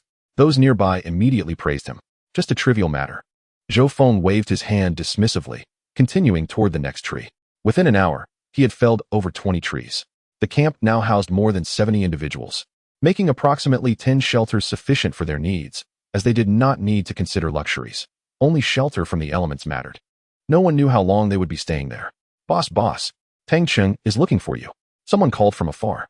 The members of Charles' camp were familiar with Tang Cheng, as they had nearly clashed previously. Zhou Feng handed the axe back to Yang Wei and walked over to the camp, where Tang Cheng awaited with 3 or 4 others. Brother, what has transpired? Tang Cheng asked anxiously upon seeing Zhou Feng, clearly surprised by the merger of Zhou Feng's camp with Charles's.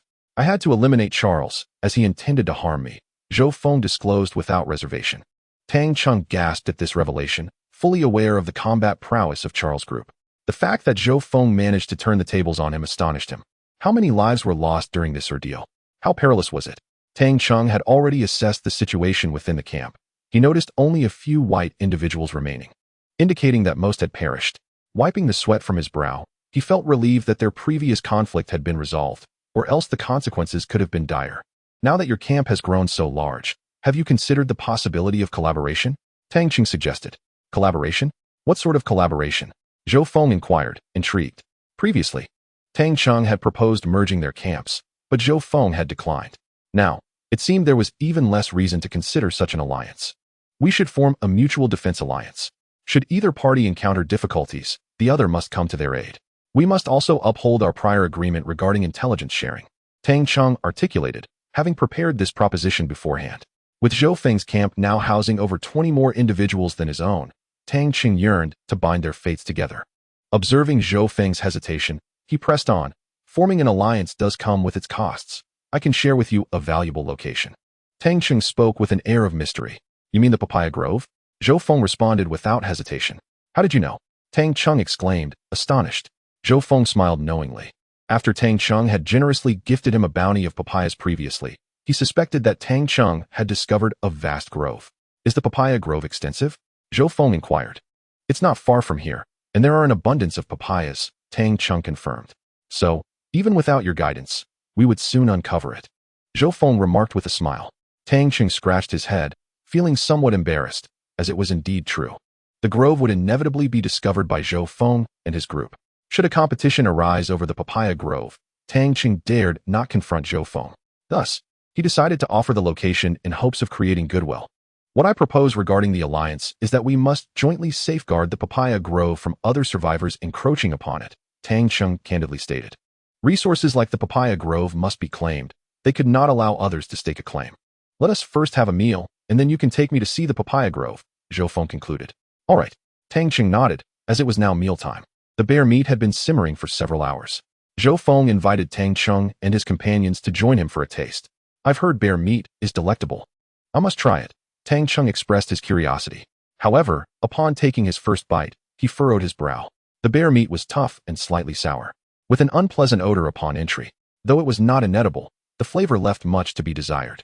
The camp members reminisced fondly about the taste of wild boar meat they had enjoyed the previous day, which had been truly delicious. After their meal, Zhou Feng and his party quickly set out. He was not alone. He brought along Yang Wei and a dozen others from the hunting group. Remaining cautious after their previous ambush by Charles, Zhou Feng intended to transport some papayas back, which would significantly alleviate the food shortage in their base, as their previous stockpile was insufficient. Insufficient provisions for even a handful of individuals for a single day. Is this not the same path where we previously encountered the wild man? Zhou Feng furrowed his brow. Not quite. We are about to take a detour ahead. These two locations are separated by approximately a kilometer, Tang Qing elucidated. Zhou Feng was taken aback. Ever since their last encounter with the wild man, he did not expect Tang Qing to dare to venture into the jungle again. However, upon reflection, it became evident that the food available on the beach was scarce, and they would ultimately have to journey deeper into the forest. Soon, Zhou Feng spotted a vibrant expanse of orange ahead. As they approached, they beheld a vast grove of papaya trees, at least 100 in number, their branches laden with an abundance of orange-yellow fruit. So many papayas. This should suffice for quite a while. There must be several thousand pounds here. The faces of Yang Wei and the others gleamed with elation. With such a bounty of papayas, they could sustain themselves for an extended period. Some of the surrounding trees bore the marks of harvesting, likely done by Tang Qing and his group, though only a portion had been taken. Zhou Feng approached the nearest papaya tree and plucked one. Finding it larger than his palm, he surmised that given his appetite, this single fruit would be sufficient to satiate his hunger. Zhou Feng took a bite. The taste was reminiscent of that from their previous encounter, juicy, sweet, and delectable. Seeing this, Yang Wei and the others could not resist and also began to eat. Zhou Feng did not intervene, though he resolved that these papayas would belong to the collective resources henceforth, and individuals could not consume them at will. How wonderful it is here. In fact, there are other fruit trees at the periphery, albeit in lesser quantities, Tang Qing remarked. How did you discover this place? Zhou Feng inquired, intrigued. It was stumbled upon by my subordinates. Tang Qing chuckled, feeling fortunate. He then broached the subject of their potential collaboration. No problem, Zhou Feng agreed. That is splendid. Tang Qing exhaled in relief. As long as Zhou Feng was willing to cooperate, many conflicts could be circumvented. Zhou Feng subsequently instructed his subordinates to gather some papayas to take back, each person to carry at least 40 pounds. No one objected. Those who had accompanied Zhou Feng were robust individuals, and after 2 meals of meat, this weight posed no challenge. Tang Qing and his group did not remain idle, ensuring their visit was not in vain, as they also began harvesting papayas to take with them. At that moment, Zhou Feng suddenly heard commotion deeper within the papaya grove. Zhou Feng's brow knitted in concern as he cautiously approached the source of the noise. Zhou Feng. Tang Qing noticed Zhou Feng's actions. In the next moment, Zhou Feng emerged from behind a papaya tree, dragging out a rather portly man. It's you. Zhou Feng's expression soured. He recognized this survivor. When Bai Qingyan was captured by the muscular man, this chubby fellow had been among that group. It had been nearly a month since he last saw him. Although the man appeared to have lost some weight, he was still quite hefty. Please don't kill me. The man fell to his knees, repeatedly bowing towards Zhou Feng. What is going on here? Tang Qing approached, bewildered, scrutinizing the chubby man. It seemed Zhou Feng and this man were acquainted, though the latter was certainly not part of Zhou Feng's camp. Zhou Feng frowned. He held no fondness for this man, despite the fact that he had not been attacked that night and had fled with 3 other women. I did nothing that night. I had just joined them when you arrived. The chubby man sobbed, trembling uncontrollably. How did you end up here? How have you survived all this time? Zhou Feng seized the man by his collar. The fabric tore, and the man fell to the ground. Since that night, I have been hiding everywhere. There is quite an abundance of food on this deserted island, and I never expected to encounter you here today, he lamented through tears. This fellow seems to possess quite a bit of luck, having evaded capture by the wild man. Tang Qing chuckled. Wild men? Are there still wild men here? The chubby man's face turned pale with fear. Indeed, they have a penchant for consuming humans, especially someone of your stature. They would surely roast you to a crisp. Tang Qing teased. The chubby man turned ashen, his body quaking. The others erupted in laughter at this sight. While they too feared the wild men, they were not as petrified as the chubby man, trembling at the mere mention of their name. "Brother, what do you think we should do with this individual?" After the laughter subsided, Tang Cheng turned toward Zhou Feng. "What do you propose?" Zhou Feng asked. "You seem to have some unresolved issues with him. But he could be a useful laborer. How about I take him back to my camp?" Tang Cheng suggested. "With the papaya grove providing ample food, the more hands, the better." "I have no objections," Zhou Feng nodded. Tang Cheng then helped the chubby man to his feet and patted his shoulder. "How about joining my camp? I can assure you won't go hungry, though you may need to reduce your portion sizes," Tang Cheng said with a grin. "Thank you. Thank you." The chubby man expressed his gratitude profusely. "By the way, have you encountered any other survivors?" Zhou Feng inquired, recalling this point. "No, I've been alone during this time." The chubby man quickly shook his head. Soon, Yang Wei and the others had gathered a substantial number of papayas. Tang Cheng also shared techniques for transporting them. Surrounding the papaya grove were numerous sturdy vines, which served as natural ropes. They quickly fashioned a large basket to carry the papayas. They had not come empty-handed, bringing along some tools, but Tang Cheng's method proved more efficient. Zhou Feng carried several dozen pounds of papayas himself.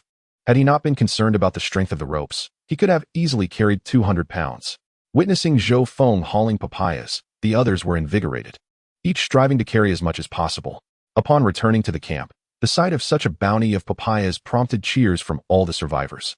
With this abundance of food, they need not worry about hunger for the foreseeable future. Zhou Feng even designated 2 rooms specifically for storing their supplies. Just as they set down the papayas, Li Ran approached. "Boss, now that our numbers have increased so significantly, I believe we should assign everyone a number," Li Ran suggested. "Assign numbers?" Zhou Feng looked puzzled.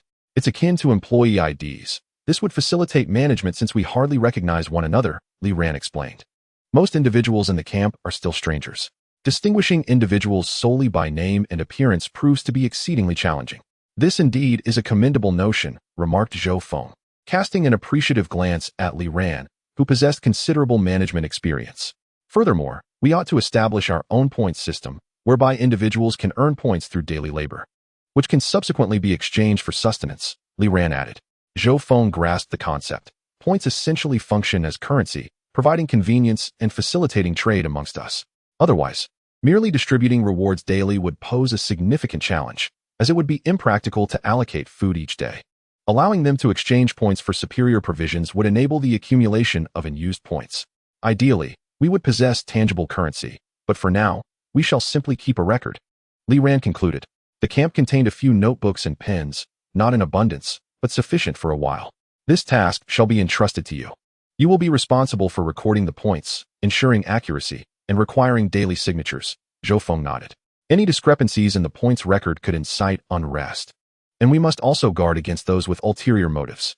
As for the matter of currency, Zhou Feng would need to devise a plan later. What shall we do about the labor group? Should we assign Qin Jie to manage it alone?" Li Ran recalled the task Zhou Feng had previously assigned her. "Let Bai Qingyan accompany her," Zhou Feng suggested. Yang Wei, who had been listening intently, interjected with his thoughts. "What about the leader? How shall we account for the leader's points? In this camp, Zhou Feng has exerted the most effort and thus should possess the most points. However, Zhou Feng's worth seems beyond mere points, as they may restrict his capabilities. If Zhou Feng were to accumulate a vast number of points, it might elicit discomfort among others, particularly if they toiled diligently only to find their rewards paltry in comparison to his. This is simple. I do not require points, yet I can mobilize the camp's resources," Zhou Feng stated confidently. Effectively, this signifies a privilege. Points may be akin to currency, yet they pale in significance against the weight of authority. This is a splendid approach. Yang Wei nodded in agreement. The point system was swiftly implemented throughout the camp. Chapter 55. Misunderstanding. The inhabitants of the camp expressed no objections to the point system. Rather, they adapted to this method of distribution with ease. Each individual was assigned a unique number, Zhou Feng included, with Zhou Feng naturally designated as number 1. Qin Xiaoxue bore the number 2, Bai Qingyan 3, followed by Fan Jian, Yang Wei, and others. Entirely in accordance with the order of survivors Zhou Feng had encountered on the deserted island. Some individuals even inscribed their numbers on their garments for enhanced communication. Dinner consisted of papaya, this meal being complimentary. The point system would officially commence the following day. After the meal, Zhou Feng sought an opportunity to converse with Qin Xiaoxue, but she remained occupied, especially with Bai Qingyan in close proximity. Upon noticing Zhou Feng's approach, Bai Qingyan shot him a glare, rendering Zhou Feng somewhat embarrassed, prompting him to retreat to his quarters to lie down. With the influx of individuals in the camp, the night watch became considerably more manageable, allowing 4 individuals to patrol the perimeter each night. After lying in his room for an extended period, Zhou Feng found himself restless, unable to sleep. His body had undergone significant changes. Now, just a few hours of slumber sufficed. He retrieved the pendant from around his neck, still unable to discern any peculiar qualities about the jade ornament. Taking a dagger from nearby, he made a small incision on the back of his hand, allowing a few drops of blood to fall onto the jade. The blood trickled down the ornament and onto the floor, yet the jade remained unresponsive. Zhou Feng furrowed his brow, pondering whether the initial reaction of the jade was linked to his blood, but subsequent offerings seemed to bear no effect. He replaced the jade in his possession. Just as he prepared to rise and take a stroll outside, he heard soft footsteps approaching his room. The sound was delicate, indicating the presence of a female. Zhou Feng felt puzzled. Why would someone come to his room at this hour? Could it be Qin Xiaoxue? The thought filled him with a hint of anticipation. In the next moment, someone pushed aside the curtain and entered. By the moonlight, Zhou Feng discerned that it was indeed a woman. To his astonishment, her first action was to begin disrobing, removing her upper garments. Zhou Feng felt an overwhelming dryness in his throat. Could it be that Qin Xiaoxue had finally come to terms with her feelings? No. Zhou Feng suddenly realized that this woman's physique was different from Qin Xiaoxue's. It was not Qin Xiaoxue. The woman lunged toward Zhou Feng, landing atop him. Boss. It was Tianbing. Zhou Feng recognized her voice. I'm so frightened being here alone. Will you protect me? Tianbing spoke with a tremor in her voice. Why you should get up? Zhou Feng stammered, grasping her shoulders, but the position only intensified the awkwardness. The scene swayed before him. Boss, let me serve you. I am quite adept at attending to others, Tianbing said, her hands attempting to provoke Zhou Feng. Enough. Zhou Feng, no longer feeling chivalrous, forcefully pushed Tianbing away. She fell to the ground with a thud, momentarily dazed. Having overheard conversations earlier about Zhou Feng's potential inexperience with women, Tianbing felt emboldened, believing she could seize this opportunity. If she could secure Zhou Feng's favor, she would obtain food without worry, much like being by Charles's side.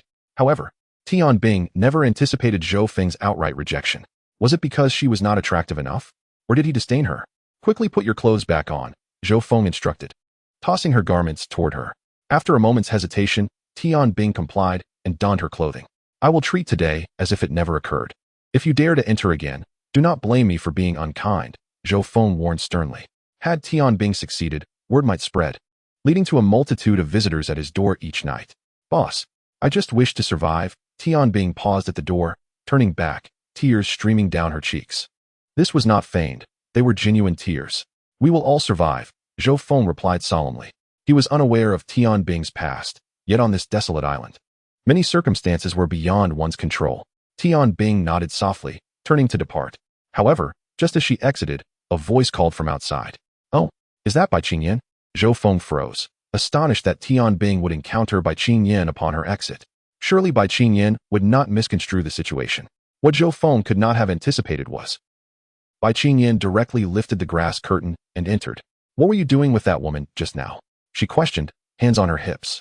I was just talking to Tianbing. She had something to ask me, Zhou Feng replied, unable to disclose Tianbing's bold actions moments earlier. Liar. Bai Qingyan glared at him. Zhou Feng found himself momentarily at a loss for words, as he had indeed not spoken the truth. However, he was aware that Bai Qingyan's suspicion stemmed from the matter concerning Qin Xiaoxue. I'm telling my mother, Bai Qingyan declared, turning to leave.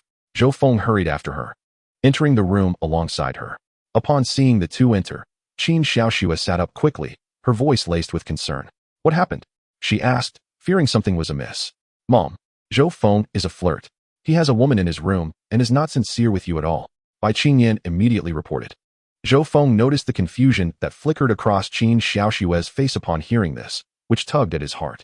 Yet, a flicker of joy also arose within him, for it indicated that Qin Xiaoxue was genuinely jealous. It's a misunderstanding. Tianbing came to my room for a few questions. We talked briefly before she left. Zhou Feng hurriedly explained. Oh, I see, Qin Xiaoxue smiled, realizing she had overthought the situation. Mom, Zhou Feng is nothing but a liar. Don't believe him. Bai Qingyan pouted. Qin Xiaoxue found the situation a bit amusing. She knew her daughter well. Ever since Bai Qingyan had witnessed her kissing Zhou Feng the previous night, she had not spoken a word to her, and now she was here to report grievances. If Zhou Feng had truly intended to do something, it would have surely been in the woods, not in the room. Zhou Feng scratched his head. That is true. Bai Qingyan fell silent. Their row of rooms was closely situated, and with the wooden walls, privacy was virtually non-existent. If Zhou Feng had truly wished to pursue something, the woods would be the only option. Wait, have you two been to the woods? Bai Qingyan's eyes widened. Zhou Feng scratched his head again, finding this question difficult to answer, especially since he and Qin Xiaoxue had indeed been to the woods. You really went? Bai Qingyan exclaimed, having understood Zhou Feng's expression. She had previously noticed her mother had been gone longer than expected, but had never considered that direction. It's not what you think. We just want to talk. Qin Xiaoxue quickly interjected, fearing her daughter would misunderstand. Did you do nothing? Bai Qingyan questioned skeptically. Nothing at all. You're overthinking it, Qin Xiaoxue insisted. Zhou Feng was taken aback, surprised that Qin Xiaoxue would also deceive Bai Qingyan, given that they had kissed in the woods. Yet, seeing how resolutely Qin Xiaoxue spoke, he quickly affirmed that they had done nothing. Mom, what were you thinking to agree to be Zhou Feng's girlfriend? How will you face his parents in the future? Bai Qingyan bluntly stated. She had pondered this all day and could not comprehend it. We'll address that later, Qin Xiaoxue replied, genuinely having not considered it. She believed that as long as everyone could survive and leave the island, other matters were trivial. Zhou Feng, what do you think? Bai Qingyan turned to him. I like Aunt Qin. I certainly want to leave no regrets, Zhou Feng replied firmly. Bai Qingyan could not fathom the age difference. If it's love, why worry about external factors? Zhou Feng shook his head. External factors? Bai Qingyan paused, deep in thought. Indeed, if it was love, why concern oneself with external influences? She, too, did not wish to have regrets in the future. She glanced between Zhou Feng and Qin Xiaoxue, seemingly arriving at a resolution. Fine. Today, I'll let you off the hook. But next time, if there's another woman in your room, it won't be so easily dismissed. Bai Qingyan's expression softened slightly. Upon returning to his room, Zhou Feng couldn't help but scratch his head, feeling something was amiss. He had been reprimanded by Bai Qingyan. Yet he realized that the barrier between him and Qin Xiaoxue had been lifted, allowing their relationship to progress further. As for Qin Xiaoxue's other condition, that was merely a matter of time. The next morning, the camp was in full operation. Everything seemed to be proceeding in an orderly manner. However, Yang Wei's hunting team encountered some difficulties. After a busy morning, they returned empty-handed, having found no game. Ultimately, they could only bring back some papayas from the grove. Observing this, Zhou Feng could only comfort them, urging them not to be anxious. No one is a born hunter. It takes time to develop those skills. We cannot solely rely on papayas. We need protein as well. There will come a time when you can contribute, he reassured them. Hearing Zhou Feng's words, the expressions of the group lightened considerably. Their true concern was the lack of rewards leading to an empty stomach. In the afternoon, Zhou Feng accompanied them on a hunt. With him in the team, everything seemed much simpler. He could hear the sounds of small animals from a distance and skillfully struck them with stones. After a brief exploration, he had captured 7 or 8 mountain chickens and also caught 3 rabbits using traps he had previously set. These provisions would be ample for an evening meal. The hunting team was impressed by Zhou Feng's prowess. They admired him deeply, knowing that as long as they followed him, they would never go hungry. By dinner time, the mountain chickens had been stewed into meat and could be exchanged for points. It was first come, first served until the supply ran out. Even the elderly could redeem a bowl of chicken soup with a couple of pieces of meat. Although the portions were small, they provided necessary nutrition. Those with ample points could redeem a large bowl brimming with meat. Zhou Feng noticed that many people did not come forward to redeem their points. They were saving them up, having just consumed meat for 2 consecutive days. Zhou Feng advised everyone that they should prepare meat soup daily, as the fat contained within was invaluable to them. The 3 rabbits were kept aside, consisting of 1 male and 2 females. Zhou Feng intended to breed them, knowing that rabbits have a remarkable reproductive capacity. Fortunately, among the survivors, there was a woman who had raised pet rabbits. So he entrusted the care of the rabbits to her. According to her, 3 rabbits could reproduce in 7 months. They were able to reproduce nearly 100. This is undoubtedly good news. Clearly, they are not limited to just these 3 rabbits. There are certainly more to be caught. Unfortunately, the fat content of the rabbits is somewhat low. However, there are other food sources to supplement their fat intake. On Fan Jian's side, the news is also encouraging. The fishing team has had a much smoother operation. Today, they brought back over 20 fish, along with a considerable amount of shellfish. If no one exchanges these fish, they will be made into smoked fish for preservation. Observing the abundance of food within the camp, the expressions of all the survivors visibly relaxed. The camp was now filled with laughter, and even the few elderly individuals who had previously expressed concern displayed smiles. As long as the current food prices remain unchanged, with the points they have accrued, there is no fear of starvation. This situation is infinitely better than when they were under Charles's leadership, where even the able-bodied were perpetually hungry. At this moment, Zhou Feng noticed a group of more than 10 people gathered together, occasionally erupting in exclamations of surprise. Frowning, he approached them. Following the crowd, he discovered that they were engaged in gambling. A cluster of individuals surrounded a relatively smooth stone, on which lay 3 dice, seemingly betting on the outcome of the rolls. The boss is here. The boss is here. Someone noticed Zhou Feng, and the others immediately fell silent. Zhou Feng's gaze fell upon a man in his 30s, who appeared gaunt. The man smiled broadly upon seeing Zhou Feng. Is this your game? What is your name? Zhou Feng inquired. Ahem, my name is Fu Tai, the man replied, clearing his throat and instinctively averting his gaze. You all continue playing. I will observe. Zhou Feng gestured with his hand. Upon hearing this, the crowd visibly relaxed, and Fu Tai's expression brightened. Since the boss has spoken, let us continue. Fu Tai immediately rallied the others. Zhou Feng quickly grasped the rules of the game. Each participant took turns rolling the dice, with the highest roll winning and the lowest losing. The stakes were their points. Chapter 57. Cheating. This group played from afternoon until nightfall. The stakes were low, with only 7 or 8 participants. The most unfortunate among them lost merely 3 points, equivalent to the cost of a single meal. They agreed to exchange smoked fish later to settle their debts. As the crowd gradually dispersed, Fu Tai was about to put the dice away when someone snatched them from his hands, inspecting them closely. Boss, what is the matter? Fu Tai approached with a fawning smile. Today was fortunate. I won a fish, Zhou Feng replied with a smile. I have always had good luck with gambling. Fu Tai chuckled nervously. You must be a professional gambler, Zhou Feng remarked, recalling that aboard the Wanli ship, there were indeed professional gamblers who frequented the cruise for that very purpose. The ship had an entire floor dedicated to gambling, complete with various games, bars, and stages, all perfectly legal once they were in international waters, far from domestic regulations. The journey was long, and many were eager to engage in a few rounds. Some wealthy patrons specifically visited to gamble, leading to the presence of professional gamblers among them. As expected of the boss, I am indeed a professional, albeit just to make a living, Fu Tai admitted openly, aware that many recognized him. Where did you acquire these dice? Zhou Feng inquired, fiddling with the dice in his hand. During the accident, I seemed to be holding onto the dice before I lost consciousness. When I woke up, they were still in my hand. Fu Tai scratched his head, appearing puzzled. Zhou Feng nodded, having heard many recount similar experiences of lost consciousness. From now on, refrain from gambling. Though it may seem trivial, if discovered, they could sever your hand, Zhou Feng warned, patting Fu Tai on the shoulder. What do you mean, boss? Fu Tai's forehead began to sweat nervously. Your methods are quite covert, and while you do not employ them every time, it is only a matter of time before you slip up. Zhou Feng shook his head. Fu Tai, still want to argue, he started, but then noticed Zhou Feng's expression had turned icy. I am merely trying to save you, Zhou Feng stated coldly. After observing for a while, Zhou Feng discerned Fu Tai's cheating method. It was not particularly novel. He would fix the dice with his hand before rolling them, making them appear to bounce while they actually remained still. This trick was common knowledge on short video platforms. Fu Tai's skill lay in his discretion, using the technique only when others rolled low, thus ensuring his victory. Despite winning frequently throughout the afternoon, Fu Tai had never rolled a particularly high score, like a triple. However, no one was a fool. Eventually, someone would surely notice the oddity. Why was Fu Tai always winning? If someone uncovered his tricks, Fu Tai would be in dire straits.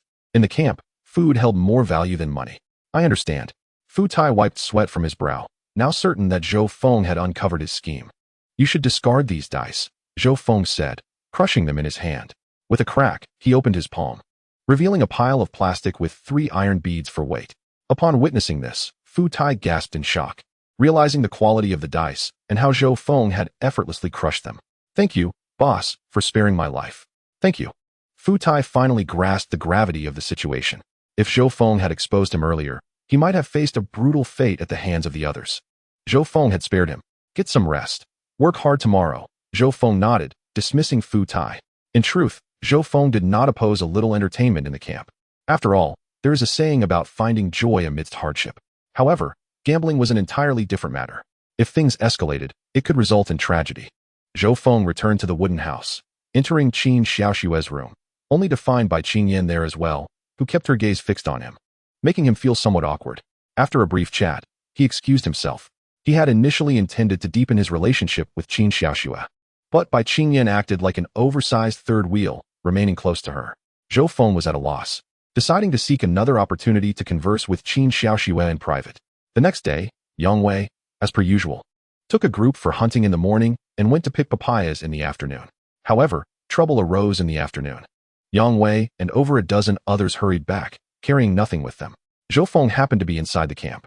Upon seeing the panicked expressions of Yang Wei and the others, his brow furrowed. What happened? There has been an incident. Tang Cheng and his group are in trouble. Yang Wei gasped as he spoke. What kind of trouble? While we were out gathering papayas, we encountered them returning midway, and several of them were injured. Yang Wei began to explain. Tang Cheng's group also consisted of quite a few people, numbering over a dozen. Their hunting skills were rather poor. Papayas and fish were their primary food sources. The decision to send such a large group was to guard against wild men. Should they encounter any, they would have some means of defense. However, today they did not face wild men, but rather encountered another group of over a dozen survivors. Those individuals were armed with bows and arrows. Upon seeing Tang Cheng and his group, they immediately launched an attack. 5 or 6 people were killed. Even Tang Cheng was injured and had to be assisted back to the camp. We didn't dare to approach recklessly and had to return. Yang Wei's expression was grave. Although Yang Wei and Fan Jian had previously been beaten by Tang Cheng's group, that had merely been a minor conflict, not a life-and-death struggle. However, this time was different. The sudden appearance of survivors had led to a direct assault, clearly intent on killing. The faces of the more than a dozen individuals accompanying Yang Wei grew increasingly grim. No one wished to carry papayas at the risk of losing their lives. We must bolster our vigilance at the camp today. Let's patrol the surroundings. Zhou Feng squinted. It had finally reached a point where survival hinged on food, regardless of the circumstances surrounding that group of survivors. Zhou Feng was now certain that they had acted with the intention of seizing the papaya grove, hence their sudden aggression. Understood. Yang Wei nodded solemnly. Aside from hunting and fishing, these men were aware of their responsibilities during a conflict. They must take the lead.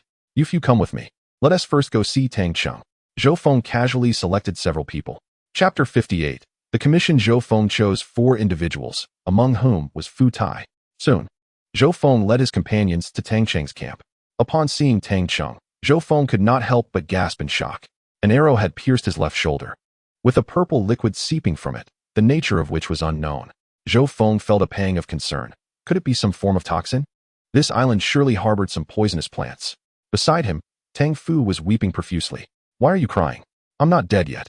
Tang Cheng replied with a semblance of optimism. However, his complexion was somewhat pale, belied by his cheerful demeanor. Upon Zhou Feng's entrance, Tang Cheng smiled faintly, preparing to speak. Nearby, someone was bringing hot water and plant ash. In such conditions, the only means to cleanse a wound was with boiled water, and it needed to be at a temperature no higher than that of the body. Zhou Feng and the others stepped outside to allow Tang Cheng to tend to his wound.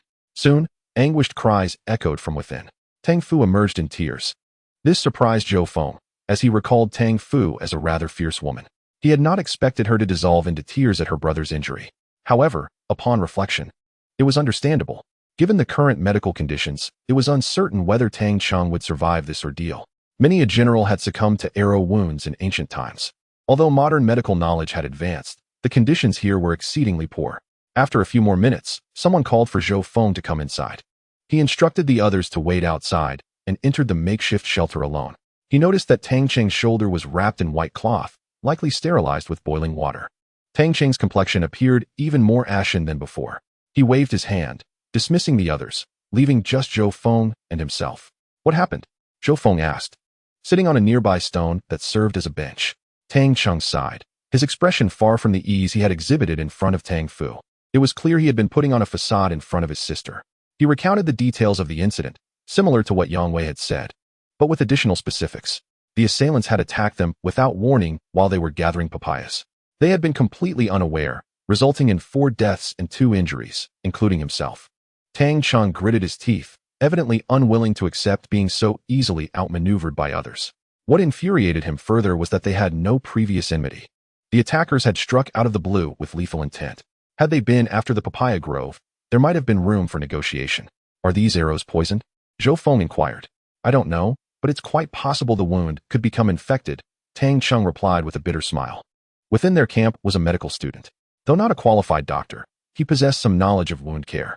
It was that student who had treated Tang Cheng's injury and advised him to prepare for the possibility of infection, as they had no antibiotics at hand. Hearing this, Zhou Feng felt a heavy weight in his heart. Their cooperation had been progressing smoothly, yet now Tang Cheng faced this dire predicament. "There is something I would like to ask of you," Tang Cheng said, looking at Zhou Feng.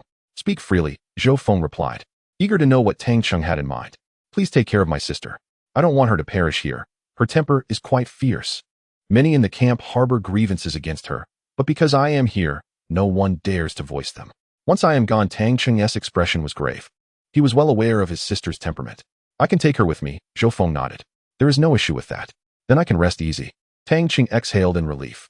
"I plan to head to the papaya grove to assess the situation and scout around," Zhou Feng subsequently stated. Tang Cheng was taken aback, then expressed concern about the danger.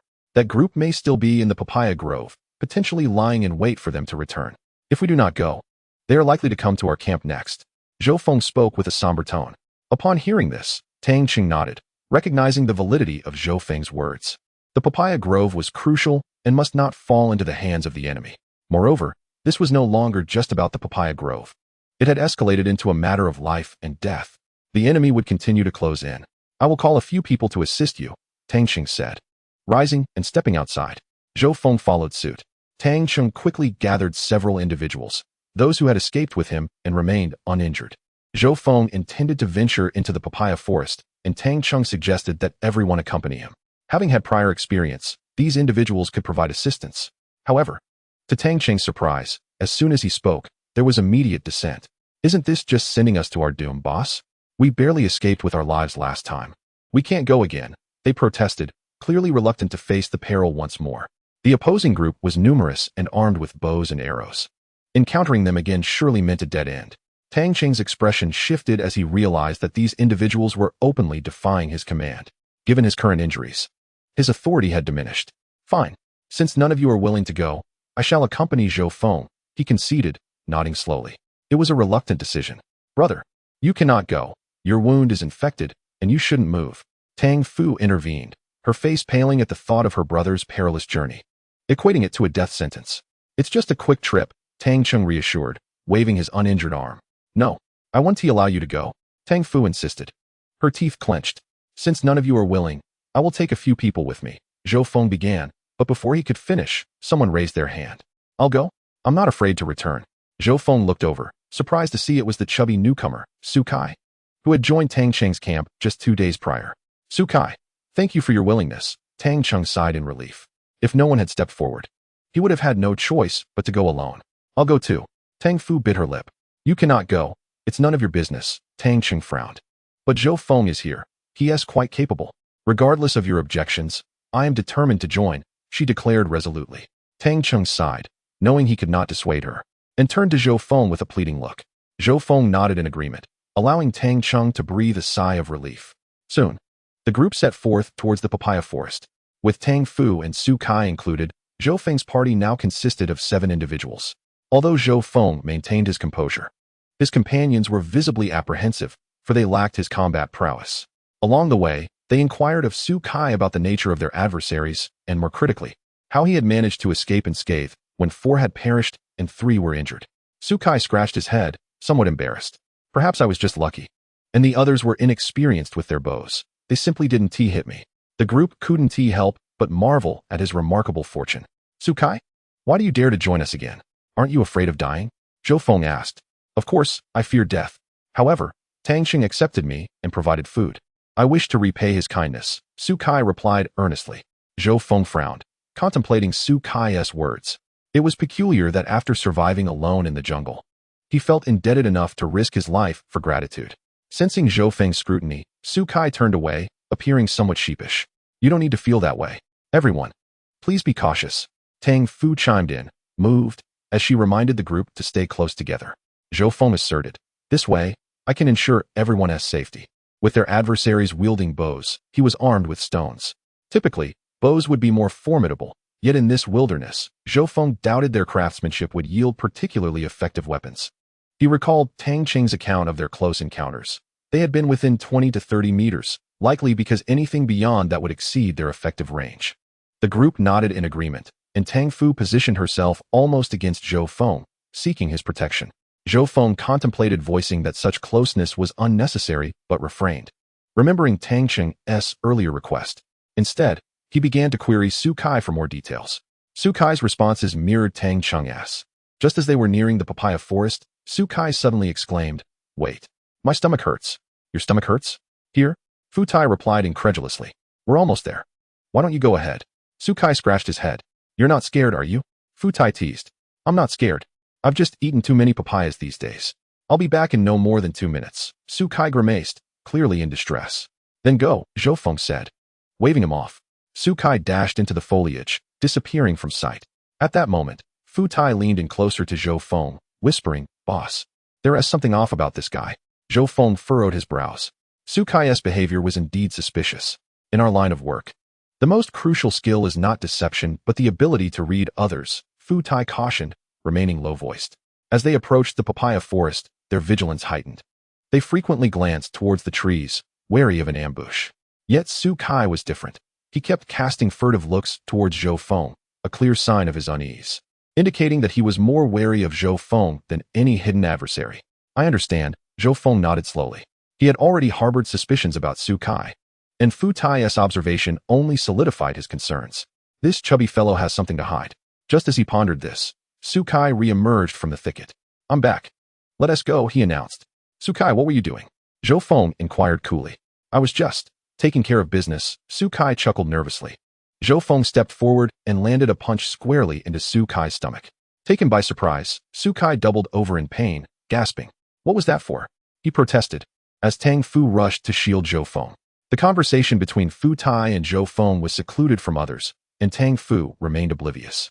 Thus, when Zhou Feng suddenly took action, Tang Fu was utterly astonished. This individual was an insider, continually relaying information to the opposing side. Zhou Feng spoke slowly, asserting that this was the most plausible explanation. The presence of the rotund man in the Mugwa Lin from the outset indicated his intent to infiltrate them. After 2 days of undercover work, he must have thoroughly grasped the situation at Tang Cheng's base. The arrival of the enemy was not sudden. It had been meticulously planned for some time. "What?" Tang Fu's shock deepened as she turned to look at Su Kai, who lay on the ground. Previously, Su Kai had expressed a desire to repay a debt of gratitude, which had touched her. But now, Zhou Feng claimed that Su Kai was indeed an insider. "What evidence do you have?" Su Kai glared fiercely at Zhou Feng, clutching his abdomen. "Evidence? Just follow the footprints you left earlier, and we shall swiftly uncover the truth." Zhou Feng retorted with a cold smirk. This man surely did not venture out for mere convenience. Rather, he was transmitting messages. It was highly likely that Su Kai's destination was a predetermined rendezvous point. Su Kai's expression shifted dramatically.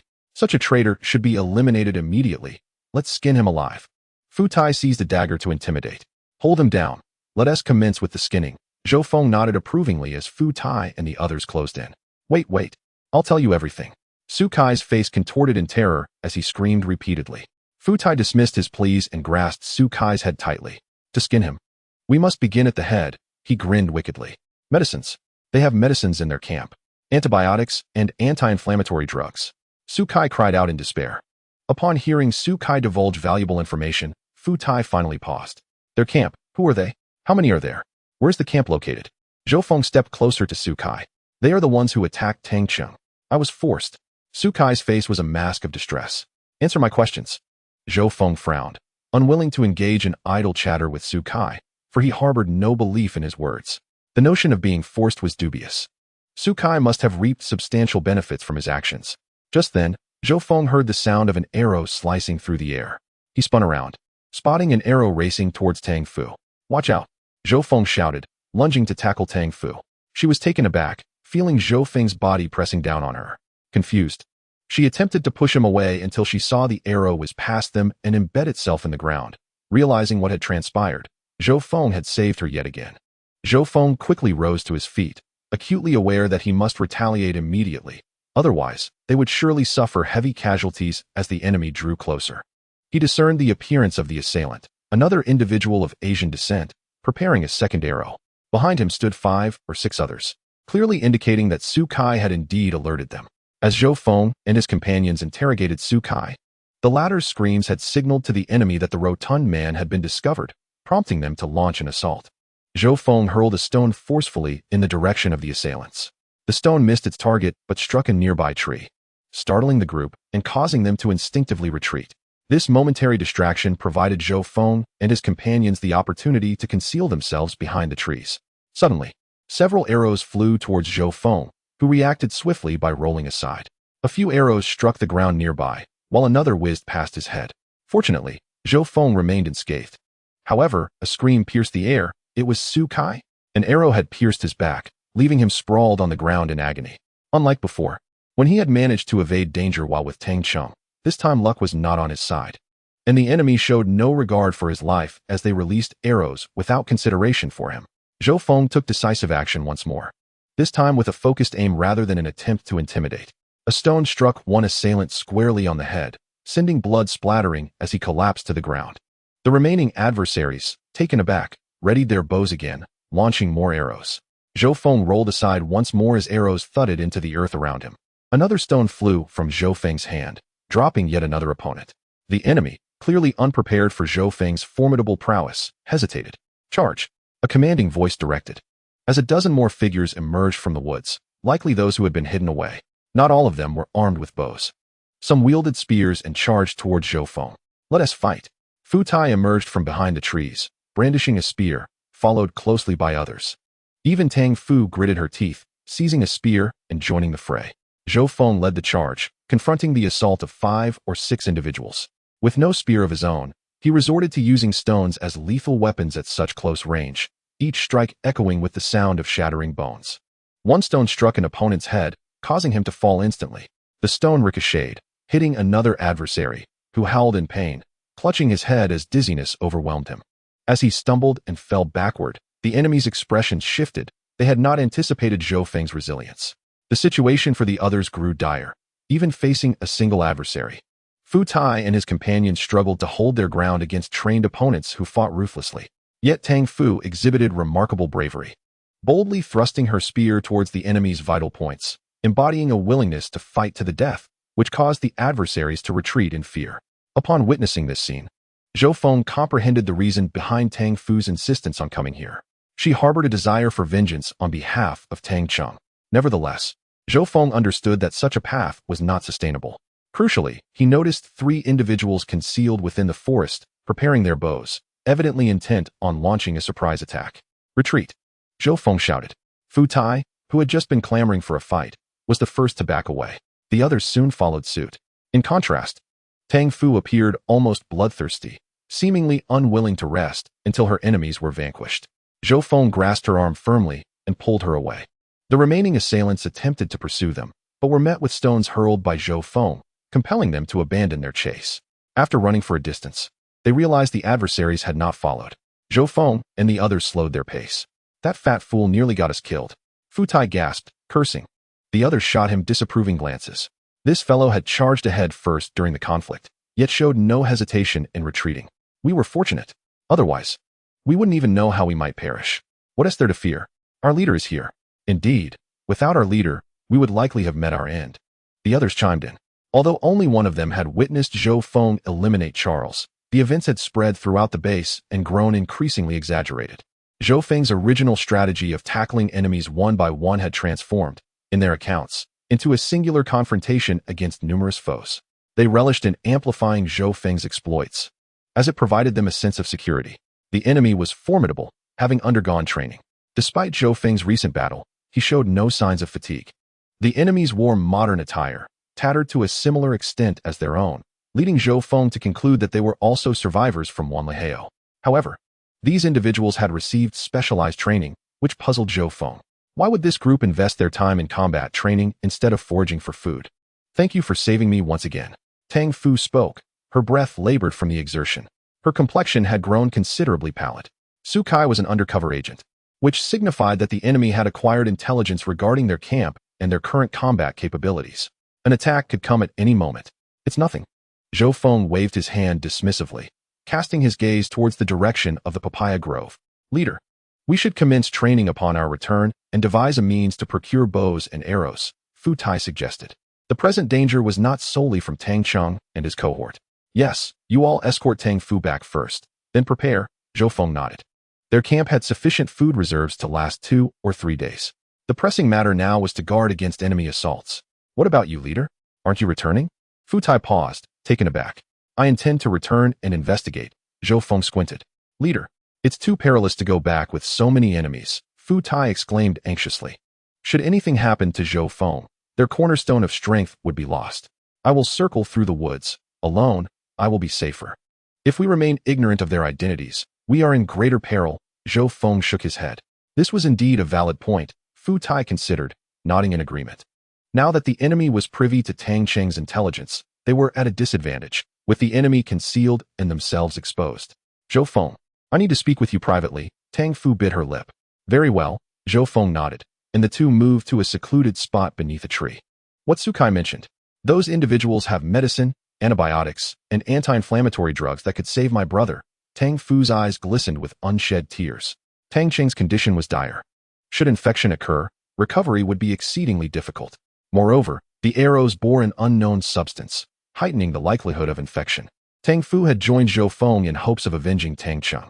Sukai's words may not be entirely truthful, Zhou Feng countered, shaking his head. Sukai was aware of Tang Cheng's plight and could have deliberately disseminated false information to prolong his own survival. I understand. Yet even if there is a 1 in 10,000 chance, I wish to try. I do not ask for your assistance in finding medicine, but if you have the opportunity, could you inquire about the validity of that information? Tang Fu's voice trembled, her throat tight. Once the truth of the information was confirmed, she would risk everything to procure the medicine. No problem, Zhou Feng nodded. It is merely a matter of convenience. I hardly know how to express my gratitude. I owe you so much. Tang Fu wiped her tears, striving to appear composed. Zhou Feng felt a pang of emotion upon witnessing her vulnerability. Although their interactions had been limited, it was evident to him that Tang Fu was a fiercely proud woman with a fiery temperament, yet she was forced to submit to the harshness of their environment. After watching Tang Fu and her companions depart, Zhou Feng's gaze returned to the direction of the papaya grove. He turned and entered the nearby thicket, stealthily approaching that area. This time, Zhou Feng chose a path distinct from the one they had previously traversed, navigating through dense vines. However, for Zhou Feng, these obstacles posed no challenge. Despite taking a longer route, within 10 minutes, he returned to the site of the earlier confrontation. He soon observed that the group remained stationed in place, with several individuals keeping watch, vigilant of their surroundings. The others were engaged in digging holes, presumably intending to bury the bodies. Zhou Feng crouched low, concealing himself within the underbrush, and counted through the gaps. There were a total of 14 individuals. What bad luck. How could there be such a formidable foe? Old Wang's group lost 3 men to stone strikes. More fearsome than arrows. We initiated the attack first, yet that individual's prowess is terrifying. Voices echoed from among the group. Zhou Feng was taken aback. They were questioning Sukai? This implied that Sukai was still alive. Zhou Feng quietly shifted to the side, leaning against a tree and gradually rising. He soon understood why he had not spotted Sukai earlier. Sukai was lying on the ground. The arrows that had struck him were missing, and his wounds were wrapped in white cloth, now soaked in blood. Zhou Feng furrowed his brow. This fellow was remarkably fortunate, having survived this long. Yet, with injuries of such severity, his prospects were grim. He is not one of the camp's members, and I am unaware of his background. Sukai's voice emerged, sounding undeniably weak. You should convey these words to Fei Laoda. Keeping you alive is merely to clarify the intelligence matter. A cold snort was heard. It appeared that Sukai wanted to defend himself, yet ultimately, he remained silent. Fei Laoda, Zhou Feng discerned that this individual seemed to be the leader among the group. Soon, they gathered their belongings and made their way to the Mugwa Lin. After collecting a significant quantity of papayas, they proceeded in a specific direction. Indeed, this group was after the papayas. Zhou Feng murmured to himself and promptly followed. Although the group remained vigilant, dividing into 3 teams, they failed to notice that someone was trailing behind them. Zhou Feng quickly took note of this. The group advanced towards the southeast, a direction Zhou Feng had never ventured into before. It appeared that this paradise island was indeed peculiar. Survivors seemed to be scattered everywhere. Yet they had yet to ascertain the true size of the island. After walking over 3 kilometers, Zhou Feng caught a whiff of the sea breeze. As expected, the vegetation ahead had significantly diminished. He had reached the seaside. Zhou Feng calculated that this location was not far from Tangcheng and the others' camp. A mere 5 kilometers along the beach would suffice. However, the 2 groups had not encountered one another due to a 10-meter-high cliff that divided the terrain. To reach the other side, one would have to retrace their steps or swim across the sea. It was likely that the opposing group had only recently discovered the Mugwa Lin, only to find that it had already been harvested. They must have devised a cunning plan involving an undercover agent. As for how Su Kai managed to reach that camp, it was probable that after fleeing that day, he wandered through the jungle, inadvertently arriving here. Fei Laoda had learned from Su Kai that there were survivors in this vicinity. Zhou Feng chose not to follow the group any further. Instead, he concealed himself within the underbrush. From his vantage point at the forest's edge, he could already see the opposing camp. The location of this camp made Zhou Feng furrow his brow. It was situated not far from the beach, enclosed by rocky cliffs. With only one entrance at the front, the surrounding terrain was elevated, indicative of a defensible position. Attacking this location would prove challenging. However, the camp had a significant drawback. It offered no protection from the wind or sun. One could easily imagine the discomfort of residing here, and the construction process would be cumbersome, requiring the transportation of materials. The buildings inside were rather rudimentary, mere huts. In contrast, Zhou Feng's current camp was nestled beside a hillside, surrounded by trees, creating a more suitable living environment. Yet, in the event of conflict, it afforded little defensive advantage. The choice to construct a camp here suggested that from the outset, they were prepared for confrontation. This Fei Laodao was not to be underestimated. After lying in wait for over half an hour, Zhou Feng noted that aside from those who had carried Su Kai inside, no one else had emerged. He could barely glimpse some activity within through the entrance. More than half an hour had elapsed without Zhou Feng discerning the camp's population. However, based on his estimations, the number surely exceeded 100.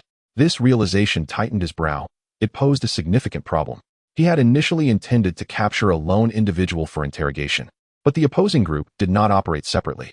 Occasionally, a few guards emerged, but they always traveled in groups of 4 or 5, leaving Zhou Feng with no opportunity.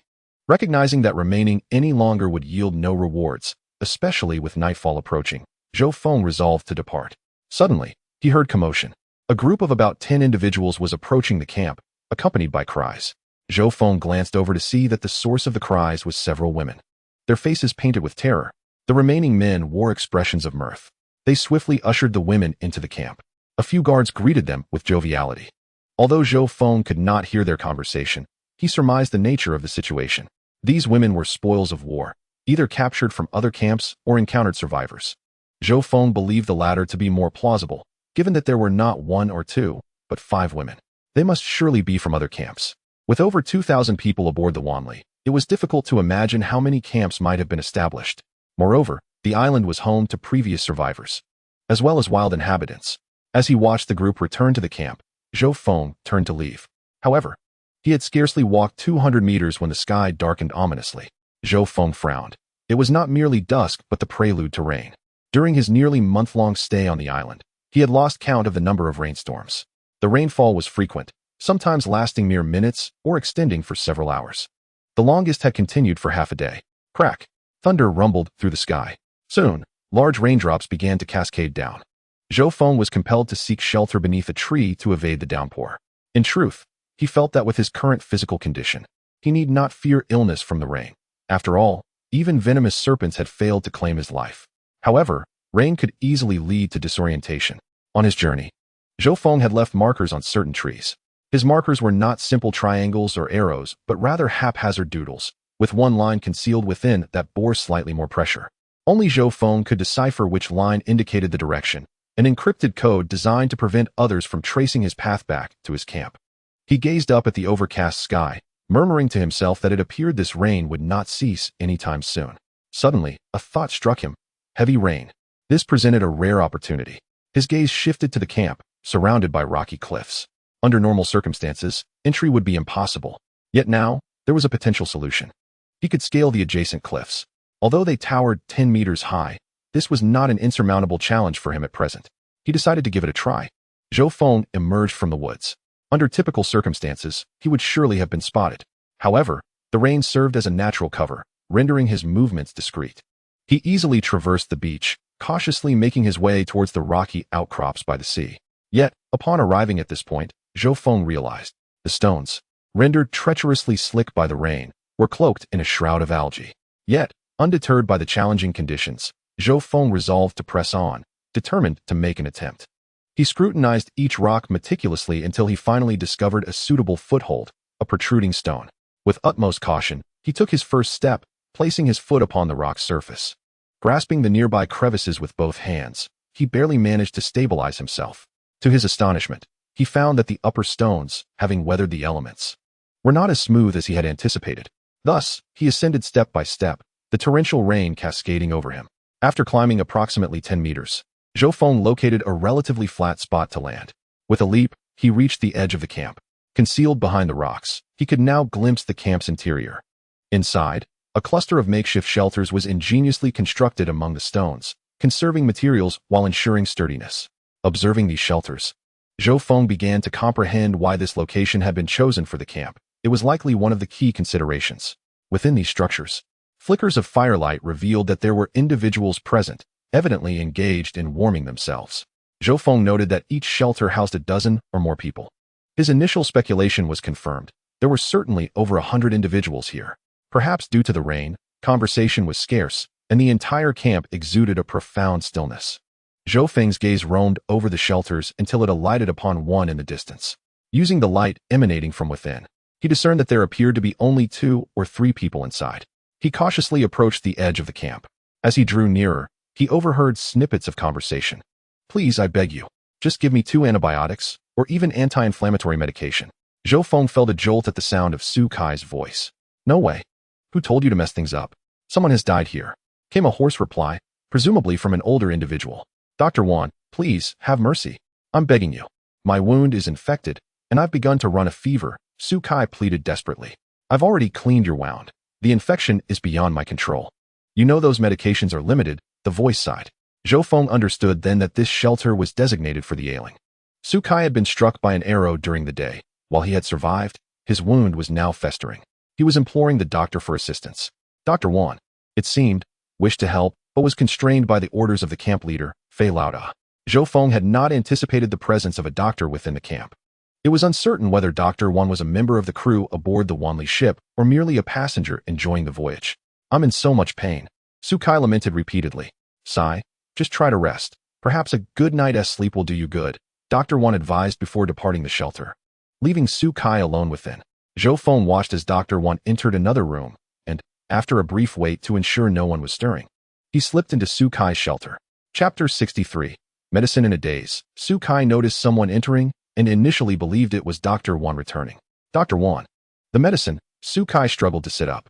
The dripping water from the newcomer's soaked clothes caught his attention, and he suddenly felt something was amiss. Who are you? How did you get in?" Panic surged through him upon recognizing Zhou Feng's face. "If you want to live, keep quiet," Zhou Feng replied coldly. Su Kai immediately fell silent, though his hands trembled uncontrollably. "Where are the medications?" Zhou Feng leaned closer, whispering. "I don't know," Su Kai stammered, his eyes darting around. Unwilling to speak the truth, Zhou Feng scoffed softly. This man was clever, cautious, and had clearly been trained as an informant. "Tell me the information, and I'll fetch the medicines for you. Otherwise, your fate is sealed," Zhou Feng threatened. "Really?" A glimmer of hope flickered in Su Kai's eyes. "Of course," Zhou Feng affirmed. After a moment of hesitation, Su Kai pointed in a direction. "The medicine is over there, in that shelter." Zhou Feng turned and proceeded towards the indicated location. Just as he lifted the curtain, he suddenly pivoted, catching Su Kai attempting to rise on unsteady hands. "What's wrong?" Su Kai managed an awkward smile. "Huh, you are indeed cunning," Zhou Feng smirked. "I don't quite understand what you mean." Su Kai's gaze instinctively shifted away. "There's no medicine in that shelter. You're trying to trick me into walking over there so you can alert others, aren't you?" Zhou Feng turned away, realizing Su Kai's intentions. If Su Kai shouted, everyone would know that an intruder was in the camp, and Fei Laoda would surely reward him with medication for his betrayal. This was Su Kai's only chance of survival, as Zhou Feng had no intention of actually providing the medicine. Both parties were acutely aware of this unspoken understanding. "Help! Help!" Su Kai's voice rose in desperation. He refused to perish here. He wanted to live, to thrive. Fei Laoda had promised him rewards for his role as an informant, which he could use to indulge in pleasures. In a swift motion, Zhou Feng lunged forward, constricting Su Kai's neck. Su Kai fought fiercely, striking Zhou Feng's arm, but to no avail. Within mere seconds, Su Kai's resistance faltered as his consciousness slipped away. Zhou Feng maintained his grip for over 2 minutes until he confirmed Su Kai was lifeless. He then gently laid Su Kai's body down, covering him with a nearby mat to feign slumber. Having completed this task, Zhou Feng exhaled a sigh of relief. Thankfully, The rain outside had masked Su Kai's earlier cries, preventing any attention from being drawn. He then glanced towards Dr. Wan's shelter, feeling a strong conviction that the medications must be contained within. Otherwise, Su Kai would not have pleaded so earnestly. Zhou Feng had initially hoped to ascertain this directly from Su Kai, but the man's cunning had thwarted that plan, leaving Zhou Feng with no choice but to take a gamble. He lifted the curtain and stealthily approached Dr. Wan's shelter, which was merely a short distance of 10 meters away, separated by another shelter. Peering through narrowed eyes, he observed that only Dr. Wan occupied the small space within, which was considerably smaller than the others. It must be due to Dr. Wan's unique status that he has a private room. However, the inconvenience lies in the fact that 2 other huts are situated closely beside Dr. Wan's shelter. If Zhou Feng were to recklessly rush in, it could lead to a confrontation with Dr. Wan. Even the mere sound of their exchange could alert those nearby. Resorting to violence is not an option. Zhou Feng contemplated a clever ruse. Dr. Wan, Su Kai's condition has deteriorated. He seems to be on the brink of death. Zhou Feng called out in a hushed voice from outside. Upon hearing this, Dr. Wan let out a sigh. What can I do? Though he muttered to himself, he eventually rose to step outside. However, he was taken aback to find no one there. Nevertheless, he proceeded towards Su Kai's hut. Zhou Feng, concealed in the shadows, caught a glimpse of Dr. Wan's appearance. His hair and beard were grizzled, and he appeared to be at least in his 60s. As Dr. Wan lifted the curtain of the door, Zhou Feng quickly entered his room. His gaze swept across the interior. A bed made of stone was covered with some grasses, while a wooden basin and a bucket containing fresh water were placed nearby. These were all mere essentials for daily living. There, Zhou Feng noticed a gray suitcase positioned at the foot of the bed. He hurried over, lifting the suitcase in his hands, and confirmed once more that there were no other valuable items in the room.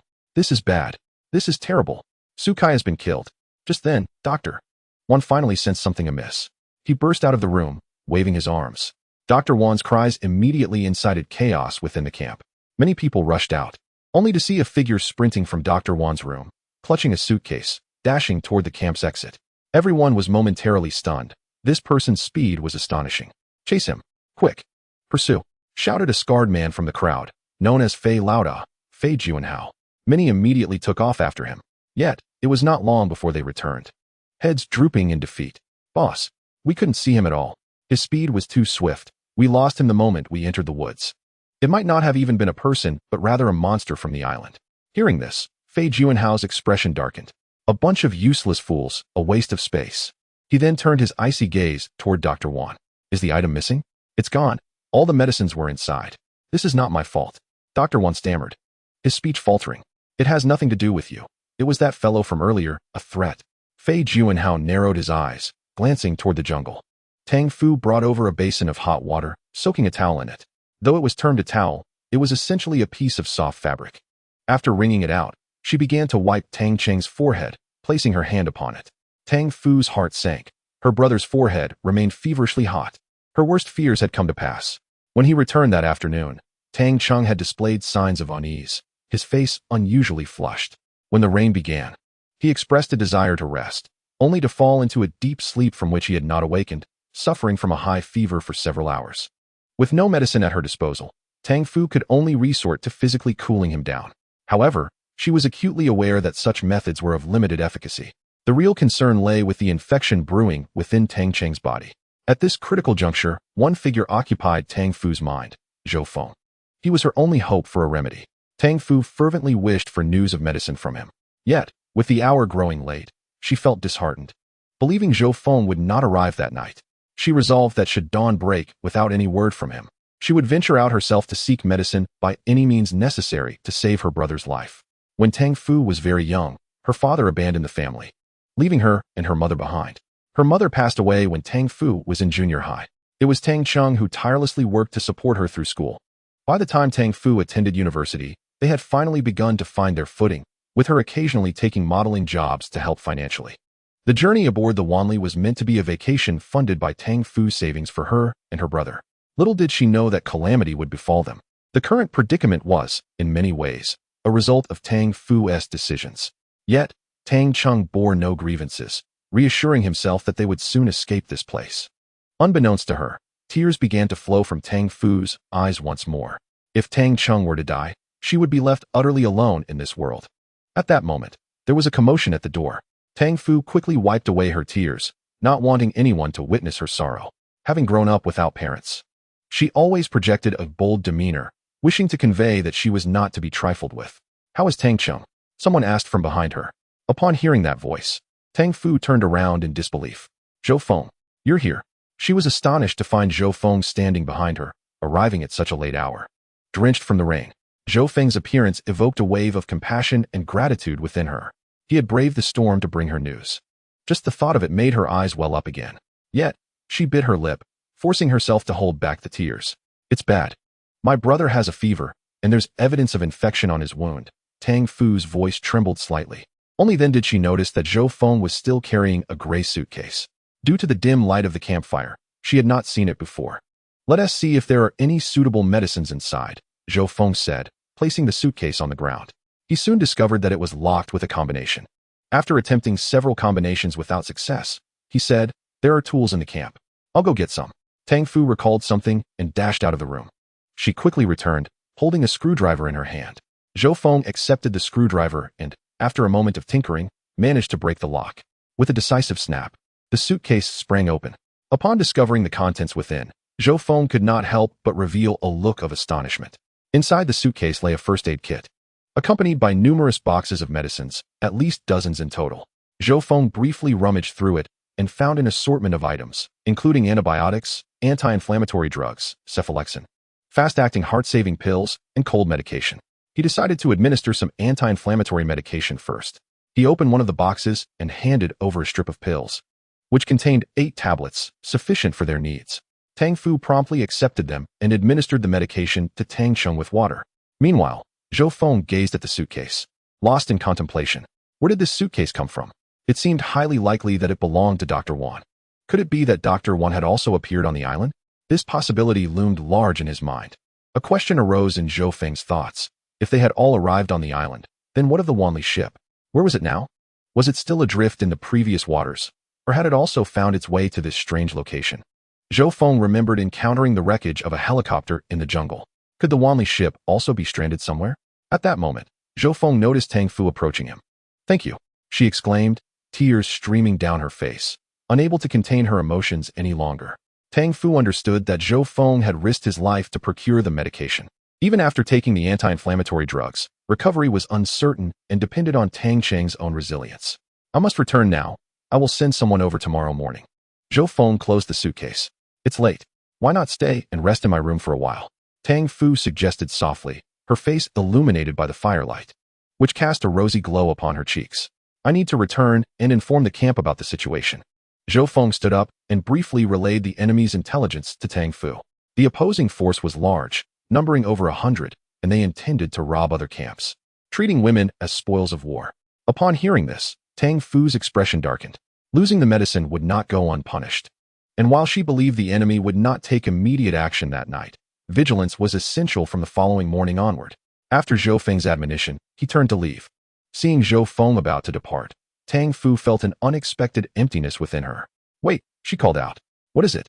Is there something else?" Zhou Feng turned to inquire. "Be safe." Tang Fu finally uttered those few words. Zhou Feng nodded and vanished into the night. Tang Fu sighed, feeling a twinge of reluctance as Zhou Feng left. She attributed her feelings to her brother being unconscious. If Zhou Feng were present, the camp would have a new pillar of strength. That must be the reason.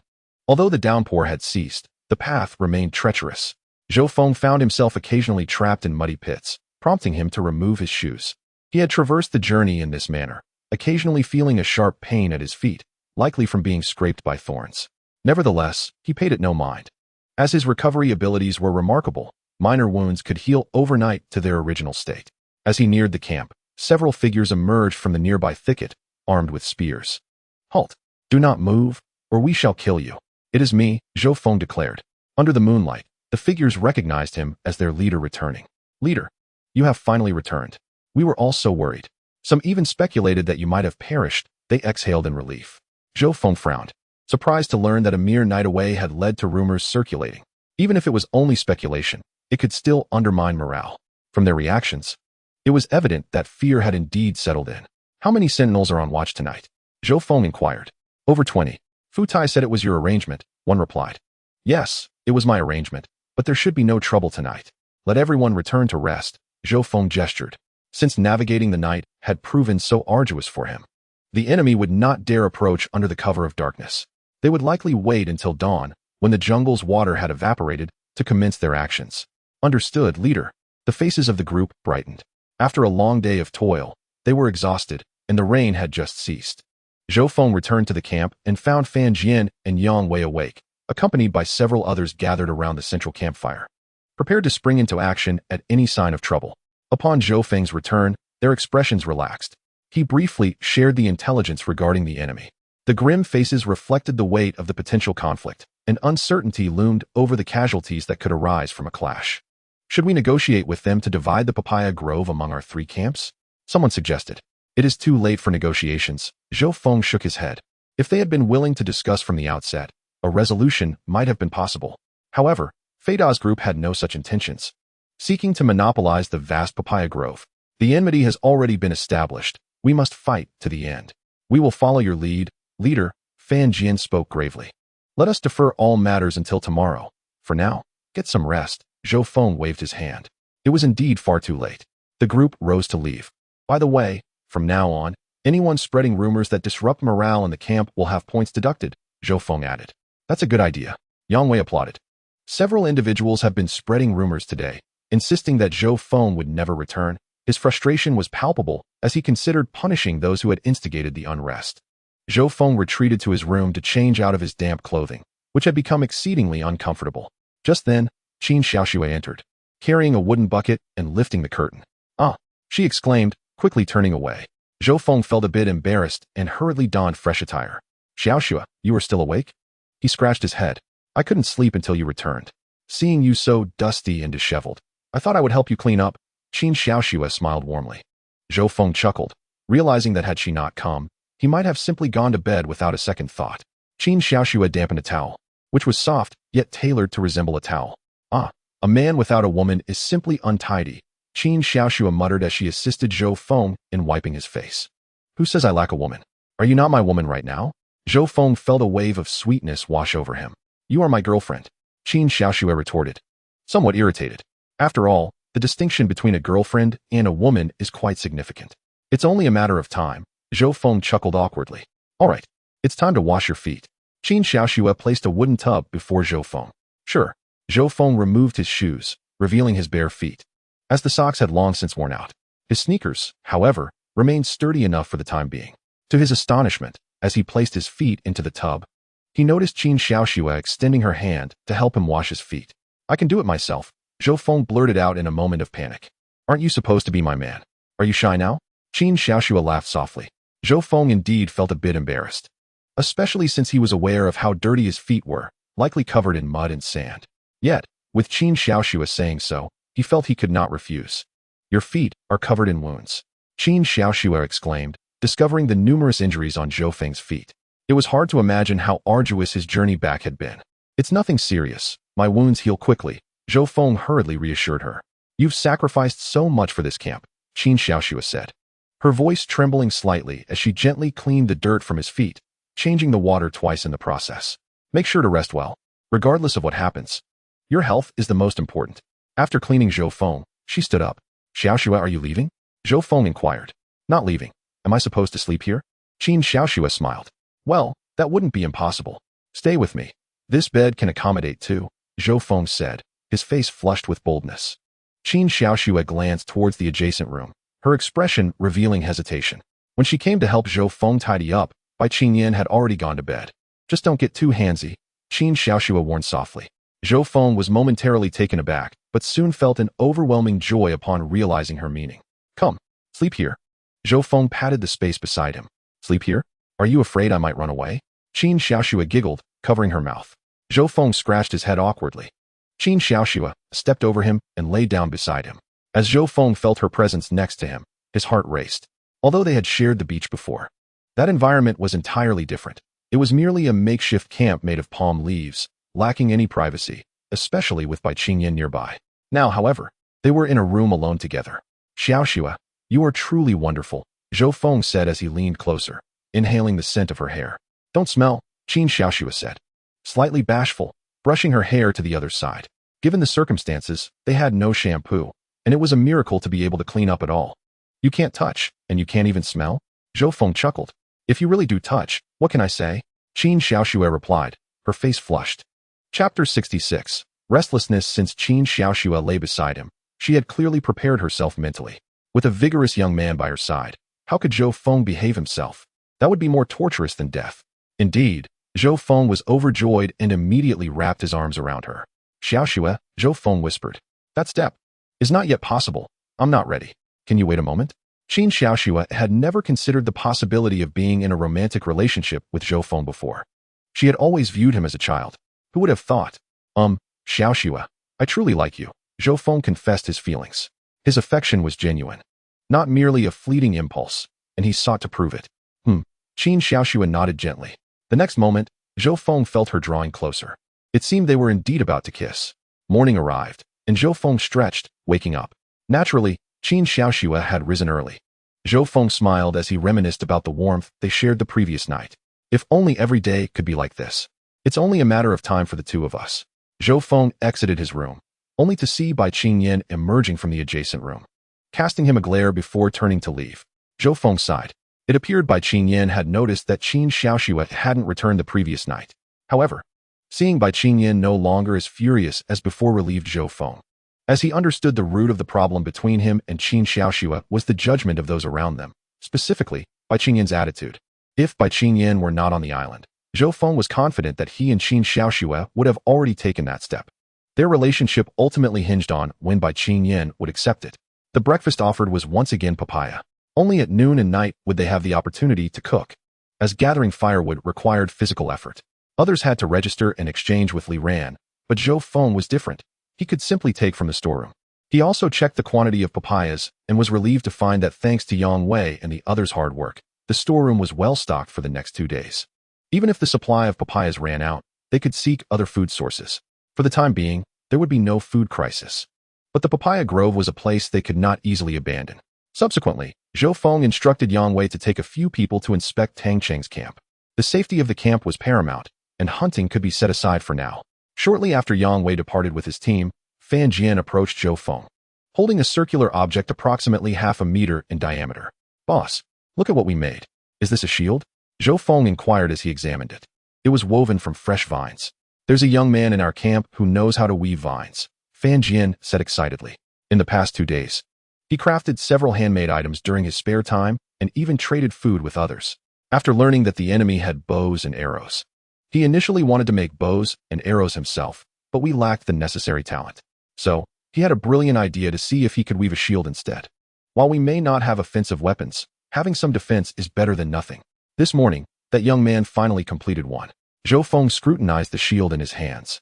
It was lightweight and easy to carry, although there were gaps between the vines. The arrows used by Fei Laoda and his group were not of high quality, merely sharpened wooden tips. The shield is entirely capable of withstanding attacks. Even in the unfortunate event that it is penetrated, it would not harm the individuals behind it. Summon him, Zhou Feng instructed promptly. Soon, a young man in his 20s was called over. His name was Shi Haitao. According to him, his grandfather used to practice this craft. He learned a few techniques in his childhood, but as time went by, they proved to be of little use, leading him to seek employment elsewhere. He is now a crew member aboard the Wanlaheo, primarily responsible for cleaning the ship's hold. I have heard that such skilled craftsmanship is highly valued abroad, with some handmade items fetching tens of thousands. Fan Jian remarked with curiosity. It's all just hype, a deception. Shi Haitao waved his hand dismissively. It's akin to the elderly ladies crafting paper cuttings a few years back, only to be sold at exorbitant prices by foreigners. It follows a predictable pattern, essentially a scheme to lure people into classes. He continued, the skill of weaving rattan was once commonplace in every village. It is simply a life skill. Zhou Feng inquired, is it challenging to learn? Shi Haitao replied candidly. To weave at my level requires at least a few months of practice, and my speed would still be rather slow. Zhou Feng felt a tinge of regret upon hearing this. Indeed, mastering such a craft is not an effortless task. If someone were to assist you, how many shields could you produce in a day? He asked further. If done roughly, I could manage 3 or 4 in a morning, Shi Haitao contemplated before responding. He had spent several hours on the current shield, aiming for perfection. Zhou Feng immediately proposed, if we find a few assistants, we could dedicate these days solely to crafting shields. This is the best defense mechanism currently available. After the encounter with that group yesterday, Zhou Feng recognized their archery skills as mediocre, relying solely on sheer numbers. Provided they wield shields to protect vital areas, they could charge forward without hesitation. By noon, Shi Haitao had completed 4 more shields. These shields were the same size as the previous ones, albeit constructed with less precision, resulting in larger gaps. However, Fan Jian and the others had devised a solution for this. They could cover the shields with a layer of leather or a similar material, utilizing leather scraps from clothing. As the island's heat renders thick garments unnecessary, this would enhance the shield's defensive capabilities. Zhou Feng nodded in agreement. That's a splendid idea. We brainstormed together to come up with it. Fan Jian chuckled. The group exchanged ideas, leading to fruitful solutions. At that moment, Yang Wei returned with a few others, announcing, Tang Cheng has woken up. Earlier that morning, when they had left, Tang Cheng was still asleep, but by noon, he had regained consciousness and conversed with Yang Wei and the others. His main concern was to secure the papaya grove and even consider launching an attack. Their combined forces exceeded those of the enemy. Otherwise, if the enemy struck first, they risked being defeated one by one. Zhou Feng nodded thoughtfully at this information. Tang Cheng's reasoning held merit. Nevertheless, Zhou Feng was acutely aware of Tang Cheng's ulterior motives, as his camp faced the greatest threat and could be attacked at any moment, prompting his eagerness to take the offensive. Boss, I believe the situation at Tang Cheng's camp is deteriorating. Those people seem restless. Yang Wei whispered as he leaned closer to Zhou Feng. Restless? Zhou Feng furrowed his brow. Indeed, I sense a waning morale among them, Yang Wei confirmed. He recounted that the orders issued by Tang Cheng had led to a general apathy among the ranks, creating an atmosphere of unease within the camp. Several individuals had even discreetly approached Yang Wei to inquire about joining their camp. Zhou Feng sighed upon hearing Yang Wei's observations. What was that saying? When morale falters, leadership becomes challenging.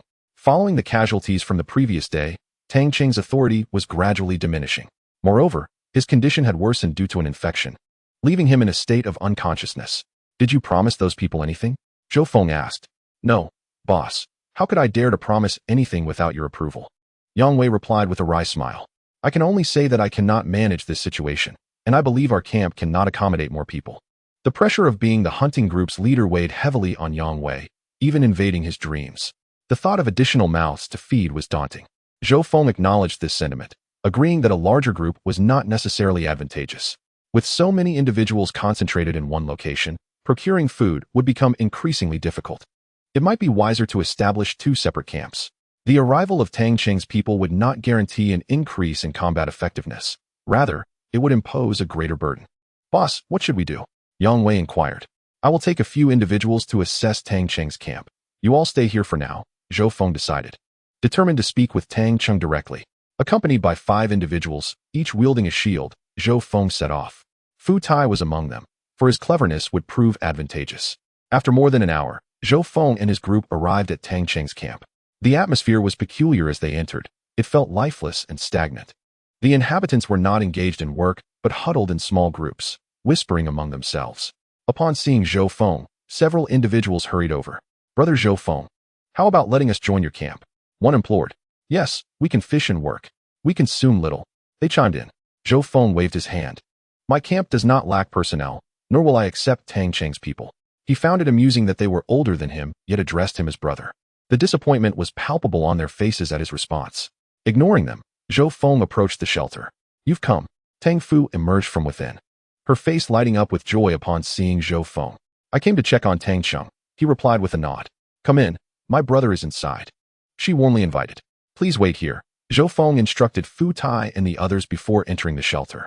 Inside, aside from Tang Cheng, there was a woman he had seen a few times before, Tang Cheng's partner. Upon Zhou Feng's arrival, she quickly exited. You're here. Thank you for the medicine that saved my life. Now we both owe you a debt of gratitude, Tang Cheng said with a faint smile, his complexion still pale. How do you feel? Zhou Feng asked as he took a seat. As long as the wound does not worsen, there should be no significant issues, Tang Cheng sighed. He then inquired about Zhou Feng's perspective on the situation. Should they unite and take the initiative to strike now? 2 pressing matters arose. Zhou Feng extended 2 fingers. The first concern was their current weaponry. The adversary possessed bows and arrows, while Tang Cheng's group only had spears. Although Zhou Feng's side had shields, their numbers were limited.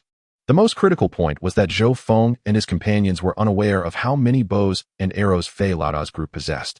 10, 20? They could only devise a plan for a surprise attack, preferably under the cover of night. Tang Cheng had evidently contemplated this issue beforehand. In the darkness, visibility would be poor, significantly diminishing the effectiveness of bows and arrows. A surprise attack? Zhou Feng doubted their ability to launch one against the opponent. Fei Laoda's encampment was easy to defend, yet difficult to assault. The second issue pertained to Tang Cheng's current condition. How could he continue to act alongside them? Zhou Feng glanced at Tang Cheng's wound. Blood seeped through the white cloth. This was a penetrating injury, not easily healed. In such an environment, recuperation might take 10 days to half a month. I can only gamble everything. Tang Cheng managed a faint smile. Why? Zhou Feng felt puzzled. Apart from Tang Fu, the others in the camp had no ties to Tang Cheng. You've seen the situation outside. Tang Cheng directed his gaze towards the base's exterior. Zhou Feng nodded, realizing that Tang Cheng had already noticed. While some wished to leave, others were willing to heed his words. He had previously promised them that he would lead them back alive. Tang Cheng's expression turned solemn. He understood that he could abandon these people and escape with Tang Fu. Yet, what about his promise? Over the past month, Tang Cheng had been issuing commands. There were women willing to follow him. Now, leaving without fulfilling his commitment was unthinkable. Let us discuss how to deal with Fei Laoda and his group, Zhou Feng remarked, choosing not to comment further. In a certain sense, their situations were quite similar. They were indeed comrades on this journey. What are your people holding? Tang Cheng noticed. Outside, Fu Tai and others were seen clutching various items. Those are shields. Zhou Feng's sentence remained unfinished as a disheveled, plump woman stumbled into the shelter. Indeed, all the food I had hidden is gone. This woman appeared to be in her 30s, weeping continuously. In Tang Cheng's camp, a distribution system was in place, ensuring everyone received some food daily. Those items that were easier to preserve were set aside. For a woman of her size, accumulating food was no simple task. Upon hearing her words, Tang Cheng furrowed his brows. Losing items in such circumstances meant they were nearly impossible to retrieve, especially without any surveillance. Moreover, since everyone's food was identical, how could one differentiate? How much did you lose? Tang Fu, who had been lingering by the doorway, inquired. 2 papayas, plus 1 coconut, and a small piece of smoked fish. The woman recounted her possessions with great detail, as these had been saved from her rations. In the initial days after arriving on the island, the plump woman had consumed nothing, feeling as though she might starve. This had instilled in her the habit of hoarding food. Do you have any suspects? Tang Cheng pondered before speaking. It must be Tan Liang. She has always had it out for me. The plump woman exclaimed. Tan Liang. Tang Cheng's brow furrowed. Tan Liang was responsible for distributing supplies within the camp. Tang Cheng suspected she might be engaged in some form of embezzlement, yet stealing from the plump woman seemed unlikely. Just then, another woman burst into the shelter. Stop spreading nonsense. When did I ever take your things? You deliberately gave me a rotten papaya last time. You are targeting me. The two women began to hurl accusations at each other, their tempers flaring to the point of physical confrontation. Zhou Feng was taken aback by the scene. Such matters were impossible to mediate. Tang Cheng could only manage a bitter smile. Silence. Tang Fu's commanding voice cut through the chaos. Upon hearing her chastisement, the two women fell silent. What are you shouting about? Is this a place for your quarrel? Do you think you can act with impunity? Tang Fu spoke coldly. My belongings, the plump woman murmured. If you do not guard your possessions, whose fault is it when they go missing? Who told you to leave them unattended? Tang Fu placed her hands on her hips, exuding an intimidating aura. The plump woman immediately lowered her head, silent. You dare to accuse me? Tan Liang smirked triumphantly. However, Tang Fu quickly doused her enthusiasm with a cold reprimand. What are you so proud of? Do you not realize how many people in the base harbor grievances against you? Focus on your own responsibilities. Both of you leave my sight. The two women, heads downcast, exited the room. Dealing with them required a firm approach. Or else nothing would get done today. Tang Fu exhaled, clearly exasperated. In the past, Tang Fu had always confronted others in this manner. Generally, when faced with Tang Fu, most would find their resolve weakened. Soon, Tang Fu noticed Zhou Feng watching her intently. Why are you staring at me? Tang Fu felt a bit embarrassed, wondering if she had acted too harshly. I did not expect you to be quite formidable, Zhou Feng remarked, not perceiving her as overly aggressive but rather as a capable manager who could instill authority among others. I do not usually behave this way. Tang Fu blushed, looking down and intertwining her fingers. Tang Cheng observed this scene with surprise. His sister had never shown her gentle side before anyone. Even with him, she often confronted directly. Yet here she was, displaying such demeanor towards Zhou Feng. Go fetch her 2 papayas. After all, losing food is distressing. Take them from my supplies. Tang Cheng instructed Tang Fu. Just play the role of the good person. Tang Fu pouted, but still left the room to retrieve the items. Let us discuss the shields. I wish to take a look. Tang Cheng expressed interest in Zhou Feng's mention of the shields. The two stepped outside, where Zhou Feng gestured for Fu Tai to show Tang Cheng the shield he held. Tang Cheng examined the shield and could not help but praise it. This shield could effectively block arrows fired by the enemy. He then returned the shield to Fu Tai and inquired about its construction. Upon learning that only one individual in Zhou Feng's camp was capable of crafting such shields, Tang Cheng felt a hint of disappointment. It seemed this skill would not be easily acquired. He contemplated negotiating with Zhou Feng, wishing to procure some for his side. However, there was no currency on the island. They could only engage in bartering. Unfortunately, his camp lacked anything of value. The other side was not in need of food either. Boss, it's gone. It's gone. A few individuals rushed over, panting heavily. What has gone missing? Please clarify. Tang Cheng immediately felt a surge of anxiety. For these individuals were those he had dispatched to patrol the area. They had directly confronted the enemy encroaching upon the camp. Lao Qi and Xiao Wang claimed they had gone to relieve themselves, yet they subsequently vanished. The speaker's face was etched with fear. Vanished? How could this be possible? Have you searched for them? Tang Cheng's brows knitted tightly. We did search for them, and we called out for quite some time, yet they did not return. A chill ran down Tang Cheng's spine. In such circumstances, individuals from the base had gone missing. The worst scenarios flooded his mind, namely, that the enemy had already arrived. Then how did all of you return? Tang Cheng's impatience began to surface. What if the enemy appears at this moment? The group hung their heads in despair. We were frightened, one person mumbled softly. Tang Cheng instantly comprehended. These individuals had likely surmised that Lao Qi and Xiao Wang's disappearance could mean they had fallen victim to sinister hands. The enemy was drawing near. Their fear of death had compelled them to flee back. Tang Cheng sighed, feeling somewhat helpless. After all, fearing death is a natural human instinct. Life is singular and precious. Moreover, someone had perished in the camp just yesterday. Now, anxiety permeated the air. Where did they go missing? Let us investigate, Zhou Feng suggested. Just over a kilometer in that direction, someone promptly pointed out. Zhou Feng looked over. It was toward the direction of the Muguolin. The enemy was most likely to approach from that very route. Follow me, Zhou Feng instructed Fu Tai and others. Boss, whatever you command, we shall do. Fu Tai seized the opportunity to pledge loyalty. The others, though somewhat apprehensive, felt emboldened with Zhou Feng by their side. We cannot send just a few of them. Who is willing to accompany me? Tang Cheng scanned the patrolmen. Regardless, this was an issue concerning their camp. However, the patrolmen all averted their gazes from Tang Cheng. They had been thoroughly frightened. Boss, I will go with you. I shall also accompany you. At worst, we fight back. Death is inevitable. What is there to fear? Indeed, it is better than living in constant dread, and this wretched island is no paradise. Existing here is merely torment. A dozen individuals stood up within the camp. Unwilling to remain idle in cowardice, they cast disdainful glances at the terrified few. Yet Tang Cheng understood that in such times, unity of all forces was paramount. You all stay within the camp. Should the enemy arrive, ignite the signal fire immediately. Tang Cheng pointed towards the center of the camp. Zhou Feng had already noticed it. In the center of the camp lay a large pile of leaves and dry firewood beneath. Now he understood. It was intended for signaling, akin to beacons of smoke. Igniting the firewood below would instantly produce thick smoke. It was a clever strategy, albeit with the drawback of exposing the camp's location. Tang Cheng then approached Tang Fu and whispered a few words, likely imparting instructions. Chapter 69. Life and Death. Tang Fu appeared somewhat anxious, clearly unwilling for Tang Cheng to embark on yet another journey, fearing the worsening of his injury. However, Tang Cheng's resolve was unwavering. If Zhou Feng was to go, he could not remain behind in the camp. Ultimately, Tang Fu had no choice but to acquiesce. Soon, a group departed from the camp. Does your wound hurt?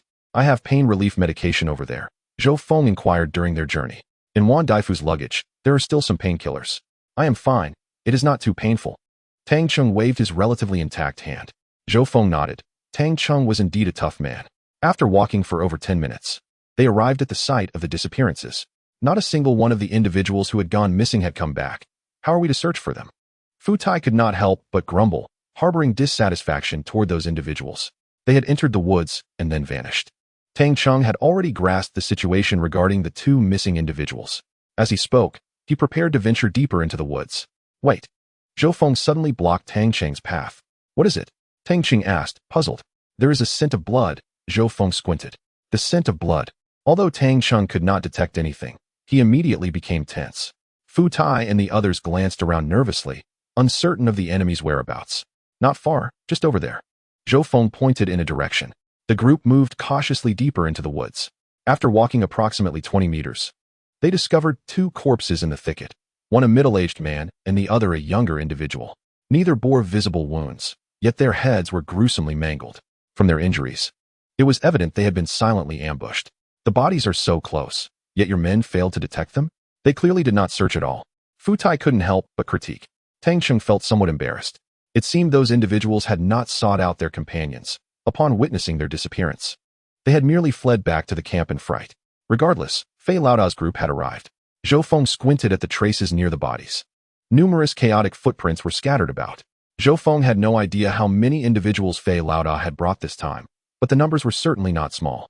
They arrived rather swiftly. Tang Cheng's expression darkened significantly. Before they had established a concrete defense strategy, the enemy had already launched an attack, leaving them no opportunity to catch their breath. Let us return to the camp. We cannot afford to disperse our forces. Zhou Feng spoke in a low voice. In truth, Zhou Feng understood Fei Laoda's intentions.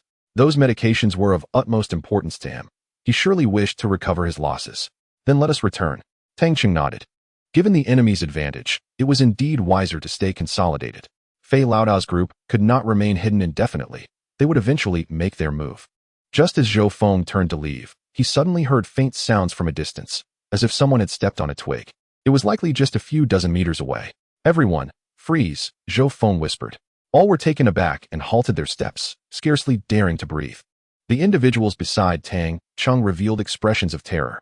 They feared an unexpected attack, especially if the adversary wielded bows and arrows. A direct assault is easier to evade than a concealed one. Zhou Feng listened intently. Indeed, the sounds came again, gradually receding. Someone was attempting to leave stealthily. Zhou Feng took off, sprinting towards the source of the sound. Tang Cheng and the others were momentarily stunned. Follow Zhou Feng. Tang Cheng was the first to chase after him. The others quickly followed suit. When they caught up to Zhou Feng forcefully subdued a man, pinning him to the ground. The individual appeared to be in his 30s, his face a portrait of terror, clearly unprepared for discovery. At that moment, Zhou Feng's knee pressed against the man's neck, rendering his breathing labored. A slight increase in pressure from Zhou Feng could easily extinguish the man's life. You're not from our camp. Where do you hail from? Did you take my people's lives? Tang Cheng's fury ignited upon recognizing the man. The latter's complexion turned ashen. Whether from fear or suffocation was uncertain. Speak. Tang Cheng barked menacingly. It wasn't me. I was merely on lookout. I can't breathe. The man stammered, tears and snot streaming down his face. Observing his distress, Zhou Feng stood up momentarily, allowing the man to gasp for air. Where's Fei Laoda? Zhou Feng directly inquired, seeking the pivotal information. The man hesitated, his gaze evasive. Witnessing this, Tang Cheng exchanged glances with his companions, and two of them swiftly advanced to seize the man.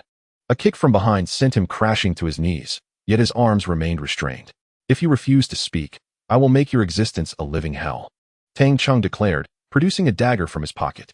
The sight of Tang Cheng's bloodshot eyes instilled genuine fear in the man, who, in a rush of desperation, divulged all he knew. After Zhou Feng seized the drugs yesterday, Fei Laoda was furious. This morning, he rallied half of the camp's fighting force, over 40 men, to come here and annihilate Tang Cheng's camp. Those two unfortunate souls were accidentally discovered by them. After eliminating them, Fei Laoda decided to take a longer route to evade other guards and attempt a decisive strike against his enemies. I was left behind to keep watch here, ready to report any disturbances. Fei Laoda left 7 or 8 such sentinels along the way. I thought I was well hidden, but I never expected to be found. The man's eyes reflected sheer terror as he glanced at Zhou Feng, realizing that this was the very figure who had stolen the drugs the previous night. The so-called dangerous individual in Fei Laoda's eyes. Tang Cheng gasped in disbelief at the man's revelation. Fei Laoda is ruthless. What weapons do you possess? How many arrows? Zhou Feng promptly asked, recognizing the gravity of the situation. Ordinary folks wield spears. We have 8 bows, all crafted by Fei Laoda, the man replied candidly. 8 bows were not an overwhelming number. Zhou Feng recalled that those he had previously encountered had all utilized bows. He had assumed that Fei Laoda's faction possessed a considerable arsenal. However, it appeared that the situation was not as dire as he had feared. Given the challenges of crafting bows in such a remote locale where materials were scarce, I've told you everything. Please let me go. I want to seek out Fei Laoda. The man began to plead, his body trembling violently from fear. Chapter 70. Signal. Witnessing this, Tang Cheng narrowed his eyes. Displaying no hesitation, he plunged the dagger into the man's chest with ferocity. Blood splattered onto Tang Cheng, staining even his face. The current predicament is a matter of your life or mine, he spat. The individuals surrounding Tang Cheng swallowed hard, their certainty cemented by the sight of death unfolding before them. This was not a civilized society. On this island, the law of the jungle prevailed, a relentless struggle for survival. Boss, look behind, someone suddenly exclaimed. Tang Cheng turned to see a billowing cloud of smoke rising from the direction of the camp. It's a signal. The camp is in trouble. Without a moment's pause, Tang Cheng sprinted toward the camp, anxious for his sister, Tang Fu, and unwilling to allow her to encounter any danger. The others hastened to follow suit. What should we do, boss? Fu Tai queried at that moment. United we stand, divided we fall. Let us go. Zhou Feng replied resolutely. If they did not assist Tang Cheng now, the consequences would be catastrophic. Fei Laoda's next target was undoubtedly Zhou Feng, for he had confiscated his drugs, and there would be no mercy shown. Ignoring the pain in his arm, Tang Cheng ran fiercely. Slow down.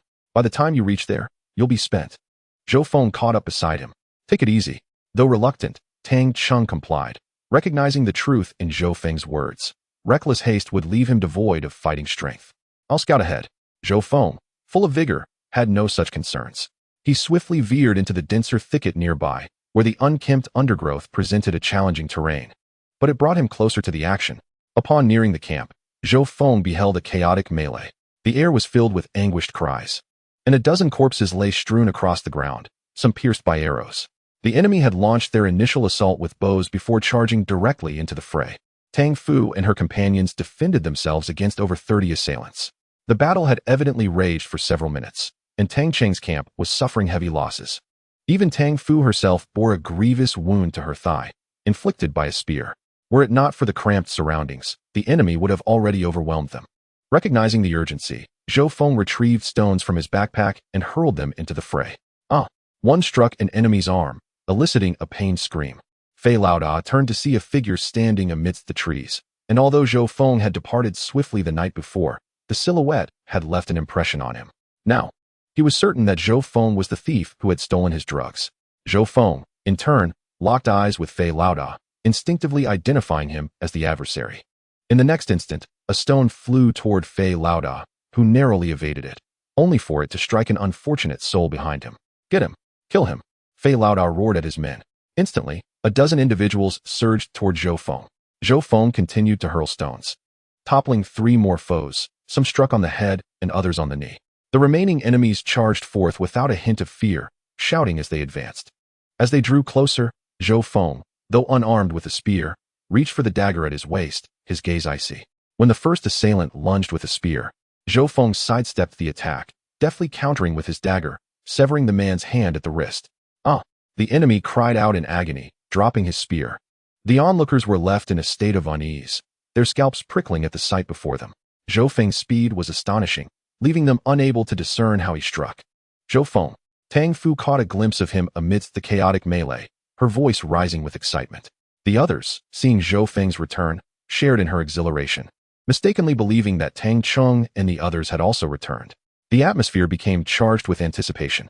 However, Fei Laoda frowned, taken aback by Zhou Feng's formidable presence. What are you dawdling for? He bellowed at his men, who stood frozen in place. The enemies before Zhou Feng gritted their teeth and charged again. He swiftly threw a dagger, striking one in the neck, before seizing a spear that lay on the ground, continuing his tactical retreat while engaging in combat.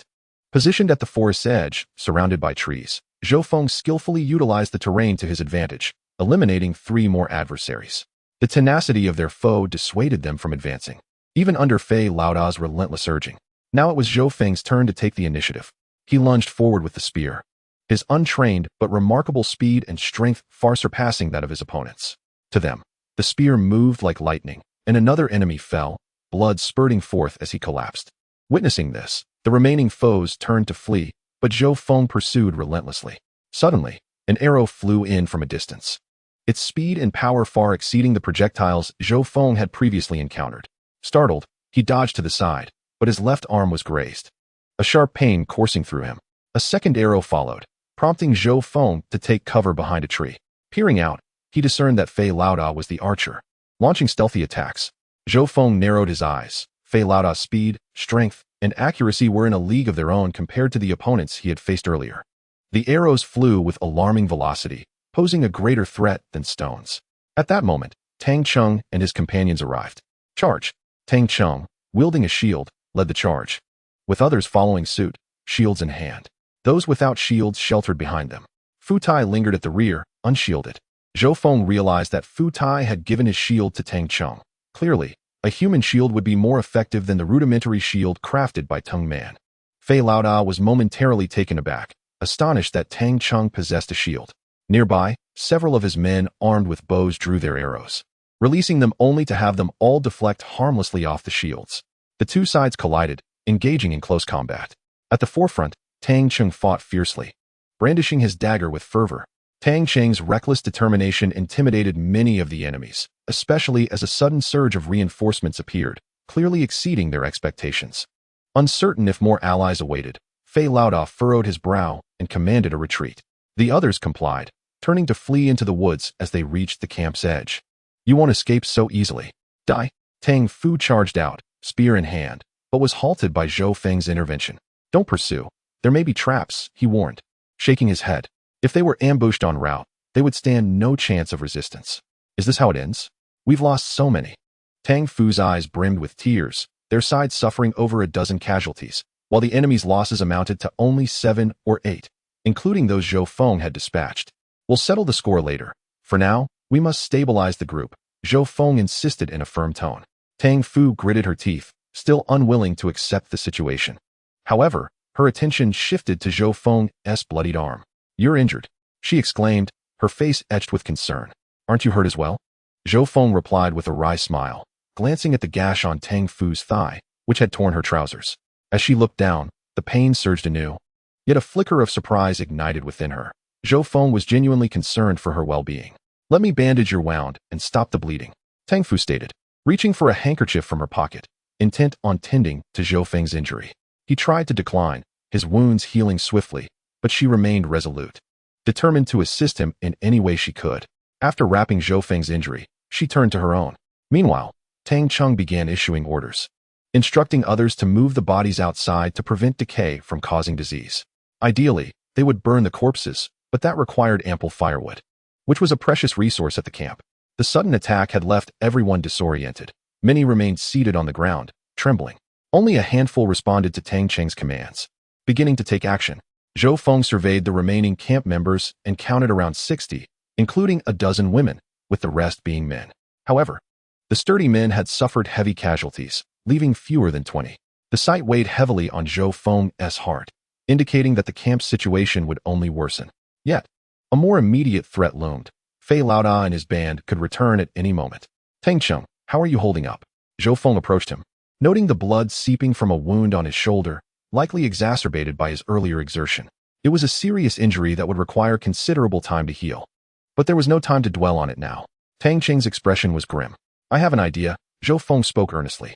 What idea? Tang Cheng inquired, turning to Zhou Feng. Migration. The best course of action is to relocate. We must leave this place. Zhou Feng articulated his thoughts. The area had already been compromised by Fei Laoda and his crew, who could very well attack again. But where can we go? Tang Cheng sighed, feeling the weight of their predicament.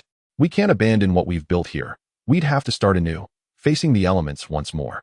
Here. Zhou Feng retrieved a hand-drawn map from his backpack, pointing to a specific location. This is the cave where I encountered previously. It offers shelter from the wind and rain. And there is fresh water available. Although the cave is small, it can accommodate a dozen people without issue. The injured from this battle can rest here. Others may temporarily sleep by the rock wall, and we shall commence the construction of rudimentary shelters tomorrow. Most importantly, this location is in close proximity to our camp. Merely a distance of less than 3 kilometers, Zhou Feng added. In such a scenario, should another attack occur, both sides could swiftly support one another. Tang Cheng gazed in astonishment at the map in Zhou Feng's hand. Although Tang Cheng had also created a map, it was nowhere near as detailed as Zhou Feng's. He could even discern some routes on Zhou Feng's map. This was the first time Tang Cheng had intuitively realized how close Fei Laoda's camp was to his own. I need to gather everyone's opinions. Tang Cheng furrowed his brow. After all, this involves relocating a few kilometers. Upon convening a meeting, no one present opposed the plan. They all expressed their agreement. They were eager to leave this place, and some even proposed to join Zhou Feng's camp directly. Many gazed at Zhou Feng with hopeful eyes, sharing a common thought. They had all witnessed Zhou Feng's formidable combat prowess. The presence of Zhou Feng would undoubtedly bolster their confidence. Tang Xing also looked at Zhou Feng. He harbored the same idea, yet hesitated to voice it. I understand everyone's sentiments, but our camp cannot accommodate so many people, Zhou Feng stated frankly. If they all moved to his camp, obtaining food would become exceedingly difficult. Hearing Zhou Feng's words, the spirits of those present dimmed slightly. However, rest assured, I have formed an alliance with Tang Chong, and I will provide assistance regarding food, Zhou Feng assured them. With this declaration, a glimmer of hope returned to their eyes, and they began to gather their belongings in preparation for relocation. Boss, how do you plan to ensure they receive food? As everyone busied themselves, Fu Tai could not help but approach Zhou Feng. What will happen if we do not provide them with food? Zhou Feng turned to Fu Tai. In this place, their survival is of little concern to us, Fu Tai muttered. Although Fu Tai felt that his words lacked humanity under the current circumstances, everyone was preoccupied with their own survival, leaving little energy to care for others. They will not starve because, before succumbing to hunger, they will seek refuge with Fei Lauda, Zhou Feng replied slowly. After the recent battle, Zhou Feng had discerned that Fei Lauda did not intend to annihilate everyone in the camp. He likely aimed to capture Tang Fu and others alive to bolster the population of his camp. Otherwise, if Fei Lauda's sole purpose was murder, Tang Fu and her companions would not have survived to this point. Zhou Feng felt that their conflict resembled the tribal wars of yore. Chapter 72. What have you done?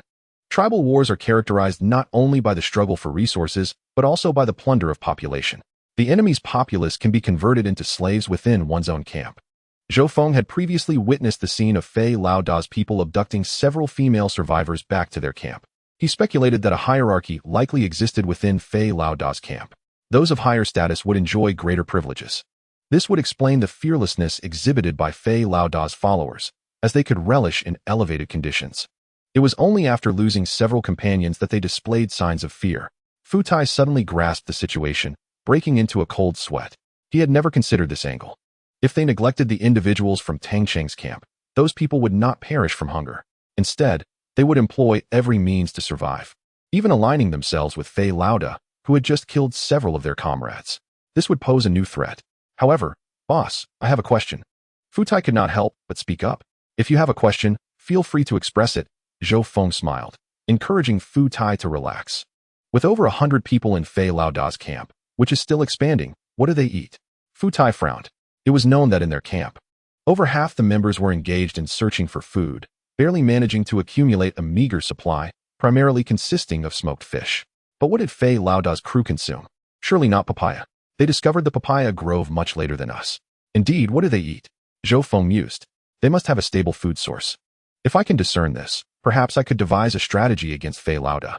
Soon, Tang Chong and the others finished packing their belongings, mainly consisting of tools and food. Zhou Feng led them for over an hour until they reached the cave he had previously discovered. Upon seeing this location, the people from Tang Cheng's camp nodded in agreement. Choosing this spot as a resting point should afford them greater safety, especially since there was a significant slope. If enemies were to charge again, they could gain a tactical advantage from higher ground. Unfortunately, the distance to the beach was a bit far, complicating their ability to procure food from there. However, with Zhou Feng's assurance, they were confident they would not go hungry. There is also the wreckage of a helicopter nearby. It could be dismantled, and many components could be fashioned into tools, Zhou Feng said, pointing to a location several hundred meters away from the hillside. The metal from the aircraft's shell could be forged into spears and other weapons. There is helicopter wreckage. Isn't this a deserted island? Tang Fu exclaimed in astonishment. However, she quickly realized her mistake. This place is inhabited by wild people, so it cannot be deemed a deserted island. No. This is known as TNT XHDO, Zhou Feng replied, shaking his head. TNT XHDO? Tang Fu was even more puzzled. How could this place be referred to as paradise? If anything, it seemed more akin to hell. The presence of a helicopter indicates that someone has been here. We will surely be discovered sooner or later, Tang Cheng exclaimed excitedly. The surrounding individuals turned their attention to him. Upon learning of the helicopter wreckage in the woods, they, too, felt a surge of excitement. They had initially thought this was a place forgotten by the world, yet it seemed that traces of human activity had once existed here. Rescue would eventually arrive. Seeing the spirits of the crowd uplifted, Zhou Feng nodded approvingly. Tang Cheng's strategy was indeed effective, instilling a sense of hope among the people. They did not question why a helicopter had crashed here, or perhaps they simply lacked the energy to ponder such matters. Zhou Feng subsequently instructed Fu Tai and others to remain at this location to assist with setting up the camp. In the event of an attack, they could provide some defense. Tang Cheng promptly prepared a smoke signal. Should the camp come under attack, it would be ignited immediately, enabling Zhou Feng and his team to rush over without delay. Once arrangements were made, Zhou Feng walked alone toward the camp. Emerging from the woods, he was greeted by the sight of Bai Qingyan at the edge of the camp, engaged in gathering firewood with several women, presumably to prepare dinner. Although Bai Qingyan held a managerial position, she participated in the work without any air of superiority. Upon noticing Zhou Feng's figure, she set down her task and approached him, exclaiming, "Zhou Feng, why are you back alone? Your arm. You're injured." Her expression shifted to concern as she noticed the blood-stained cloth wrapped around his arm. "It's nothing. Just a minor injury." Zhou Feng waved his hand dismissively. In truth, the wound on his arm was rather long, measuring over 10 centimeters. "Wait a moment. Is this a woman's handkerchief? Who bandaged you?" Bai Qingyan's brows furrowed suddenly. "Tang Fu." Zhou Feng scratched his head awkwardly. "Tang Fu? The one who gazes at you with such a flirtatious look?" Bai Qingyan scoffed. She had been particularly observant of Tang Fu during her last visit to the camp, noting how frequently the woman would steal glances at Zhou Feng. Flirtatious? Zhou Feng was momentarily taken aback. How could Tang Fu, known for her fiery temper, be associated with such a label? "Scoundrel! I'll tell my mother that you are flirting with other women," Bai Qingyan declared as she turned to run away. Zhou Feng, feeling a sense of urgency, hurried after her, grabbing her arm to prevent her escape. "Stop making wild accusations. She merely assisted me with a bandage." Zhou Feng retorted with irritation. "A bandage? Using a handkerchief? That indicates she has feelings for you." Bai Qingyan replied, pouting. "All right, I'll return it later," Zhou Feng said. Somewhat exasperated, he had not anticipated that a simple bandaging would provoke such a reaction from Bai Qingyan. "Return it? You should dispose of it."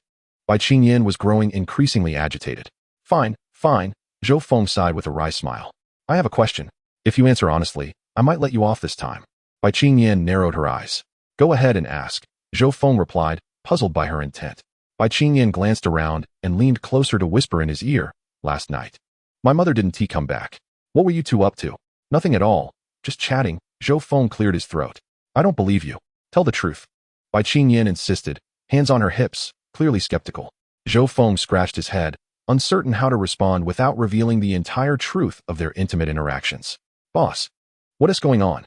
At that moment, Yang Wei and Fan Jian rushed over, having spent the day within the camp. Seeing them approach, Bai Qingyan shot Zhou Feng another glare before departing.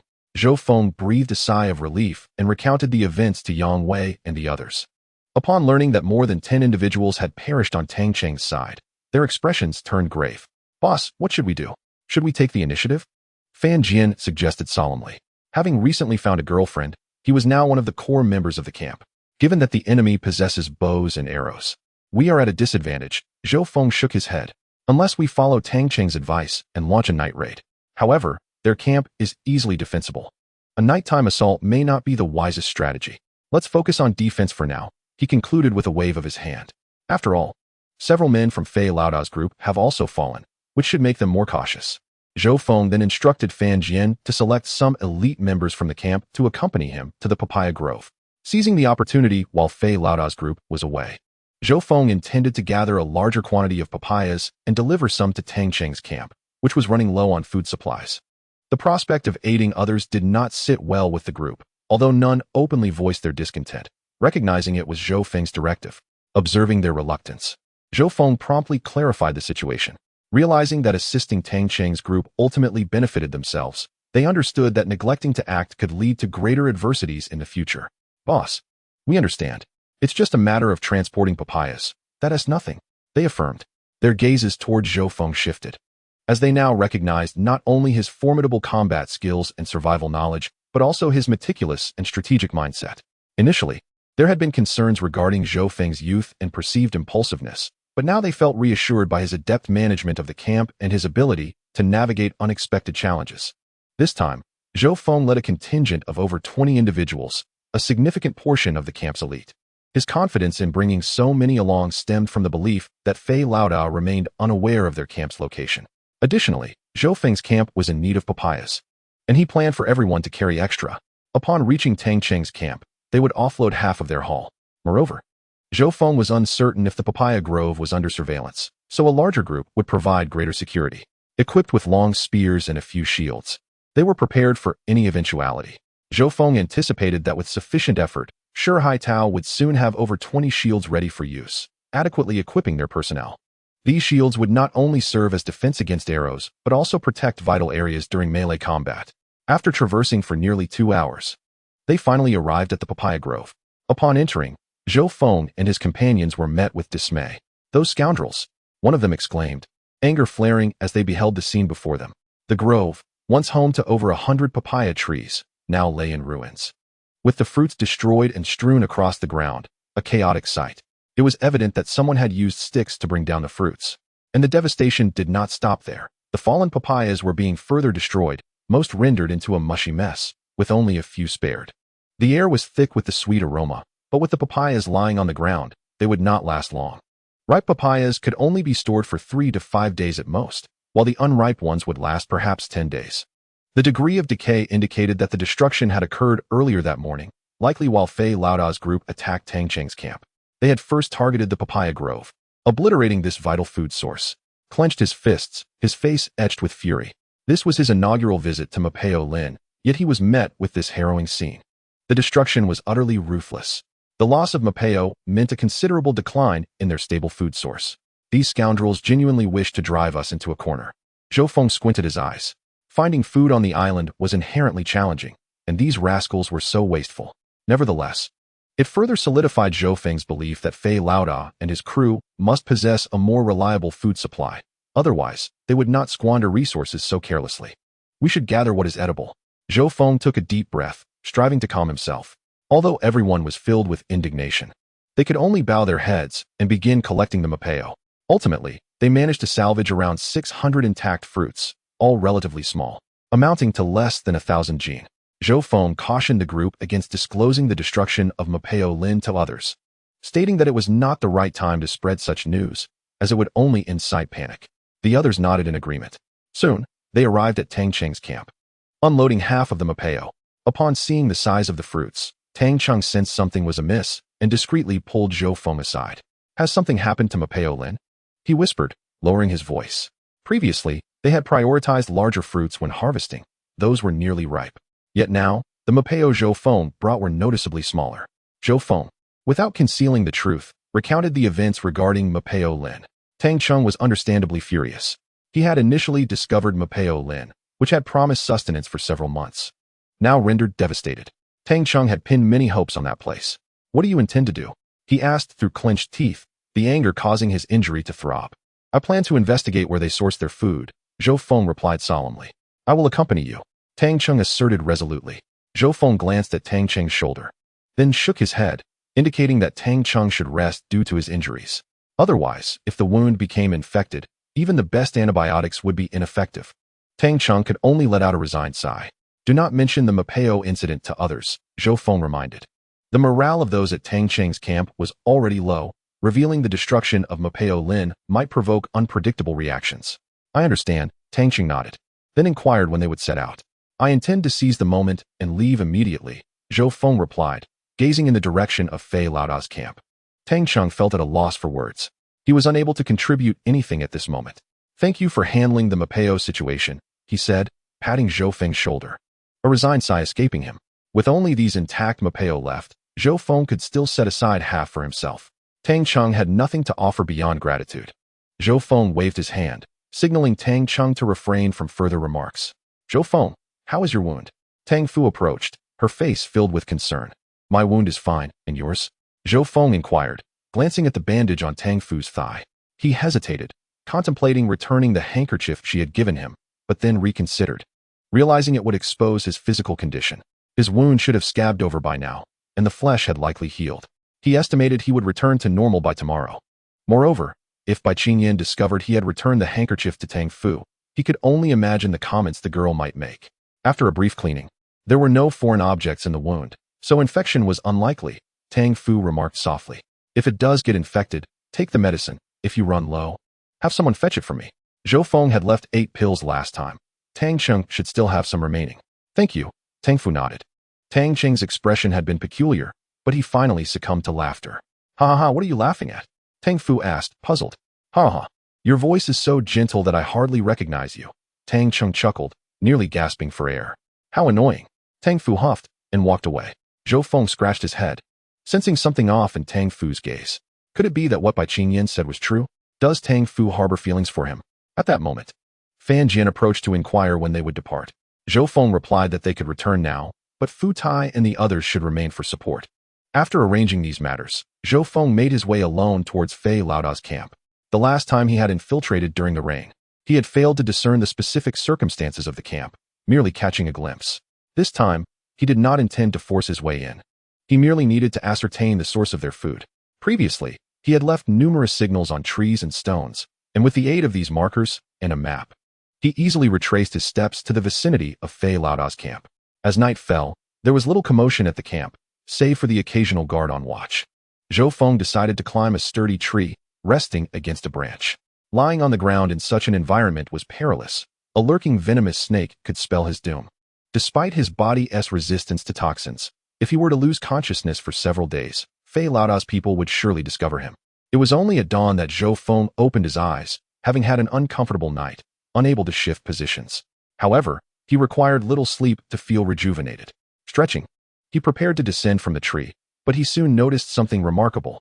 A group of 40 to 50 individuals emerged from Fei Laoda's camp, the majority of whom were women. Zhou Feng's heart leaped with joy. Their large numbers indicated they were likely on a food search. He quickly observed their movements, noting they headed towards the eastern woods. Quietly, Zhou Feng climbed down from the tree and discreetly followed them. After walking over a kilometer, the group halted, bending down to search the ground. Zhou Feng followed suit, noticing the ground was riddled with numerous holes, indicating prior digging. It was hard for Zhou Feng to believe what he was witnessing. He searched the area and soon discovered a plant beneath a tree, likely a remnant that had been overlooked. Zhou Feng uprooted the plant, revealing several purple-skinned fruits at its root. The larger ones were roughly the size of a fist, while the smaller ones resembled ping-pong balls, though their shape was more akin to ginger. Zhou Feng crushed one, discovering it was a wild potato. His breath quickened.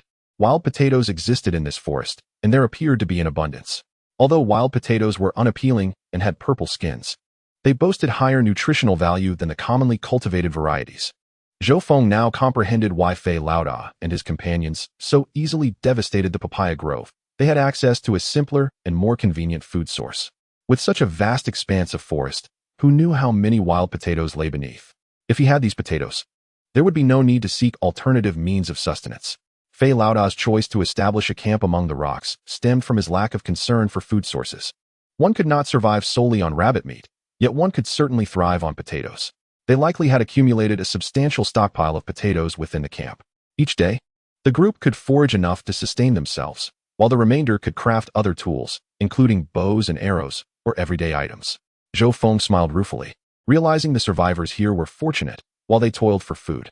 He tucked a few potatoes into his pocket and quietly circled to the other side, eager to ascertain the extent of the wild potato growth area. After walking over a kilometer around the crowd, he continued to spot wild potatoes on the ground, their presence becoming increasingly dense, confirming the vast quantity available. Moreover, they could cultivate these potatoes themselves in the future.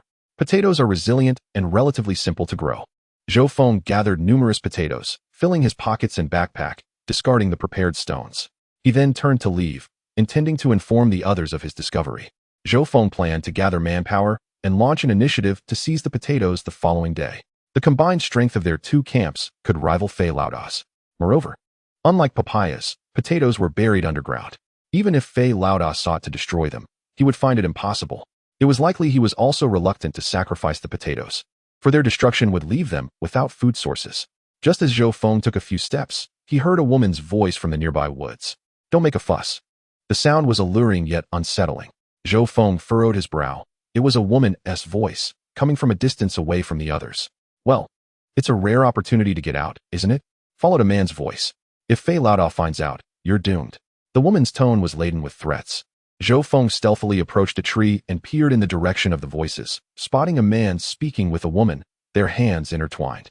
The man appeared to be under 30, wearing a flattering smile, while the woman, slightly younger and of average appearance, possessed a figure that could captivate many. "Why should we let him interfere?" the man muttered, clearly too intimidated to act. "Rules are rules. I don't want to be punished," the woman replied coldly. "Even though we aren't married, our relationship is what it is." The man seemed dissatisfied, and Zhou Feng inferred they were likely a couple, yet needed to maintain their distance within Fei Laoda's camp. You've kept me waiting for years without a title. Now you'll just have to endure, the woman retorted, deliberately swaying in front of him.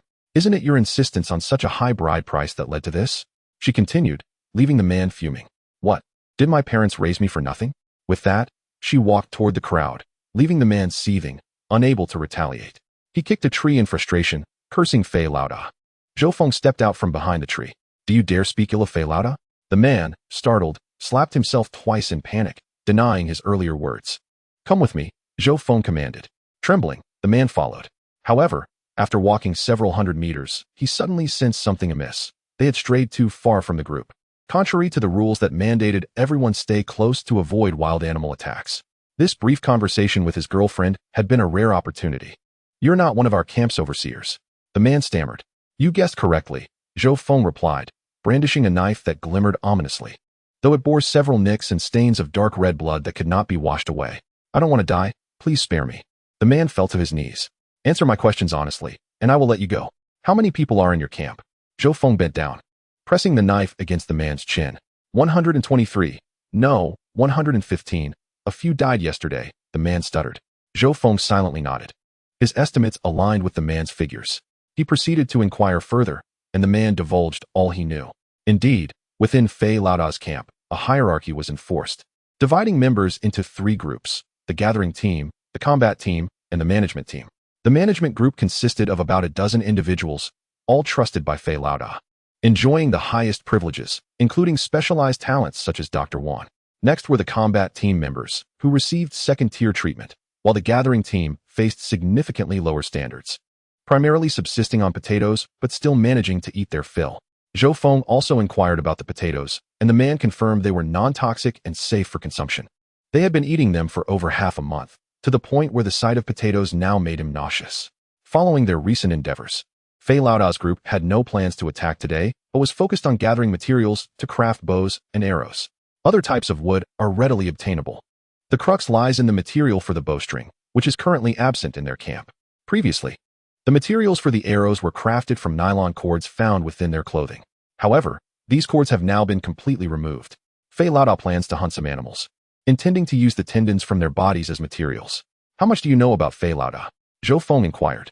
It seems he once worked abroad as a mercenary. The scars on his face were earned during that time. Beyond that, I am unaware, Song Min replied, shaking his head. Mercenary? Zhou Feng frowned. No wonder Fei Laoda is capable of crafting bows and arrows, and wields them with such proficiency. He is indeed no ordinary person. Was that your girlfriend earlier? What is your situation? Zhou Feng asked. Song Min's face flushed with anger as he began to explain. According to the rules established by Fei Laoda in the camp, men and women are not permitted to engage in relations casually. Only those in management are entitled to have their own women. If any survivors happen to be married, that is an exception. Yet, there are only 3 couples in their camp. Song Min intended to state that he and his girlfriend were in a marital relationship. They had lived together for 5 or 6 years, which was nearly equivalent to being married. However, his girlfriend outright declared that they were not married, inciting considerable frustration in Song Min.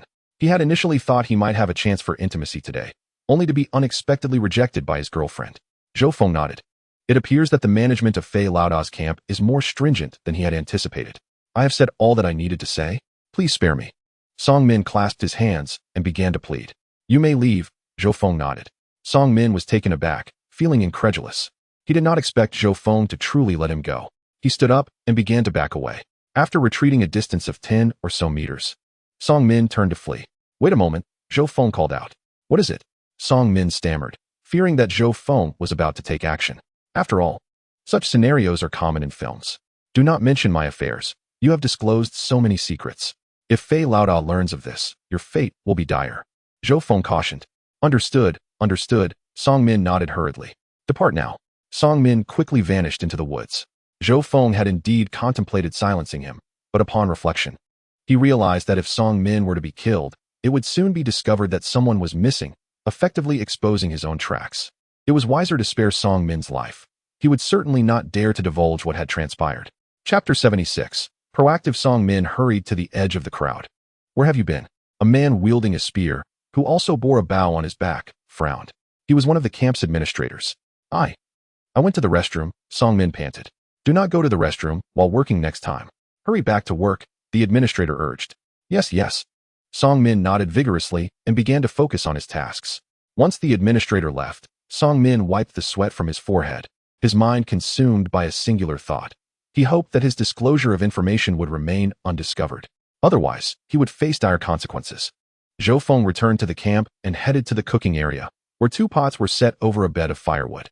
Qin Xiaoxue was there with others, preparing the ingredients. They were cleaning fish caught from the river, which would later be boiled with spring water to make soup. Some cured meat or wild chicken would be added for fat. For the past few days, breakfast and dinner consisted of papaya, but today they would incorporate these additional items. Zhou Feng emptied the potatoes from his backpack onto the ground. What are these? Qin Xiaoxue asked, picking up a potato in confusion. Potatoes, Zhou Feng replied. Potatoes? These are potatoes, Qin Xiaoxue exclaimed, her excitement evident. The women nearby gathered around, their expressions filled with astonishment. Picking one up from the ground, they began to scrutinize it. At first glance, it did resemble a potato. I have seen purple-skinned potatoes, but this one looks a bit different. This potato looks rather unattractive. Is it edible? The group of women chattered. Zhou Feng quickly assured them that all these potatoes were safe to eat, as someone had already tested for poison. Qin Xiaoxue immediately began organizing the work, instructing them to cut 30 of the potatoes into smaller pieces to add to the pot, saving the rest for later, as potatoes could be stored for a long time. After arranging the tasks, Qin Xiaoxue looked at Zhou Feng with concern. Were you out looking for potatoes yesterday? More or less. If all goes well, potatoes will become our staple food from now on, Zhou Feng nodded. Will it be very dangerous? Qin Xiaoxue did not appear overly pleased upon hearing this news. Rather, her expression reflected increased worry. Zhou Feng, seeing that no one was approaching and everyone was engaged in their tasks, leaned closer to Qin Xiaoxue. There was no choice. The papaya grove has been destroyed, and we no longer have a stable food source, he whispered. What? Qin Xiaoxue was hearing this for the first time, and her expression soured immediately. She understood all too well the significant morale blow that losing the papaya would entail. Do not speak of this to anyone, Zhou Feng urged. At least until we secure a sufficient supply of potatoes, no one else should know. Okay, you are working too hard. Qin Xiaoxue's eyes glistened. It is nothing. It is all for survival. Zhou Feng scratched his head. However, before he could finish his sentence, he was astonished to see Qin Xiaoxue leap towards him. Zhou Feng instinctively opened his arms and embraced her. Is this all right? There are so many people around. Zhou Feng couldn't help but say. Having noticed the gazes directed their way, others had already begun to whisper among themselves, clearly taken aback by the revelation of Zhou Feng and Qin Xiaoxue's relationship. Since Qin Yan already knows, I don't care about others' opinions, Qin Xiaoxue said, feeling only compassion for Zhou Feng. He risked his life daily for the camp, a perilous endeavor that had persisted since their arrival on this island. May I kiss you? Zhou Feng was captivated by Qin Xiaoxue's cheek. No, Qin Xiaoxue shook her head. Zhou Feng had not anticipated that she would agree. Yet, to his surprise, Qin Xiaoxue suddenly leaned in closer. With a gentle swipe, Qin Xiaoxue turned and dashed away to attend to her cooking duties. Zhou Feng was momentarily taken aback, a smile unfurling across his lips. He had not anticipated such a bold gesture from Qin Xiaoxue in front of so many witnesses. It seemed that ever since the events of the previous night, their relationship had taken a significant leap forward. However, Zhou Feng soon felt a pair of piercing eyes fixed upon him. Qin Yan, who was scowling while clutching a bundle of firewood, clearly having witnessed the earlier incident. Upon catching Zhou Feng's gaze, Qin Yan turned her head and busied herself, allowing Zhou Feng to exhale in relief.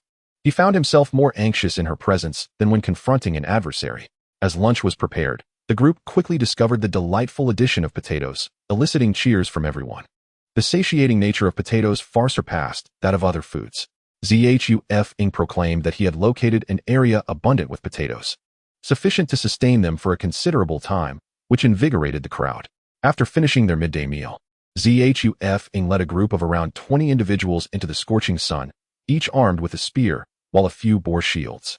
They soon arrived at Qin Xiaoxue's camp, where he and his companions were busy felling trees to construct rudimentary shelters against the elements. Zhou Feng approached Qin Xiaoxue and his sister, producing a potato from his pocket.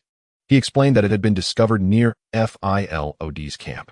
Upon seeing the potato, Qin Xiaoxue's eyes widened in realization. This was what Filod and his group had been subsisting on.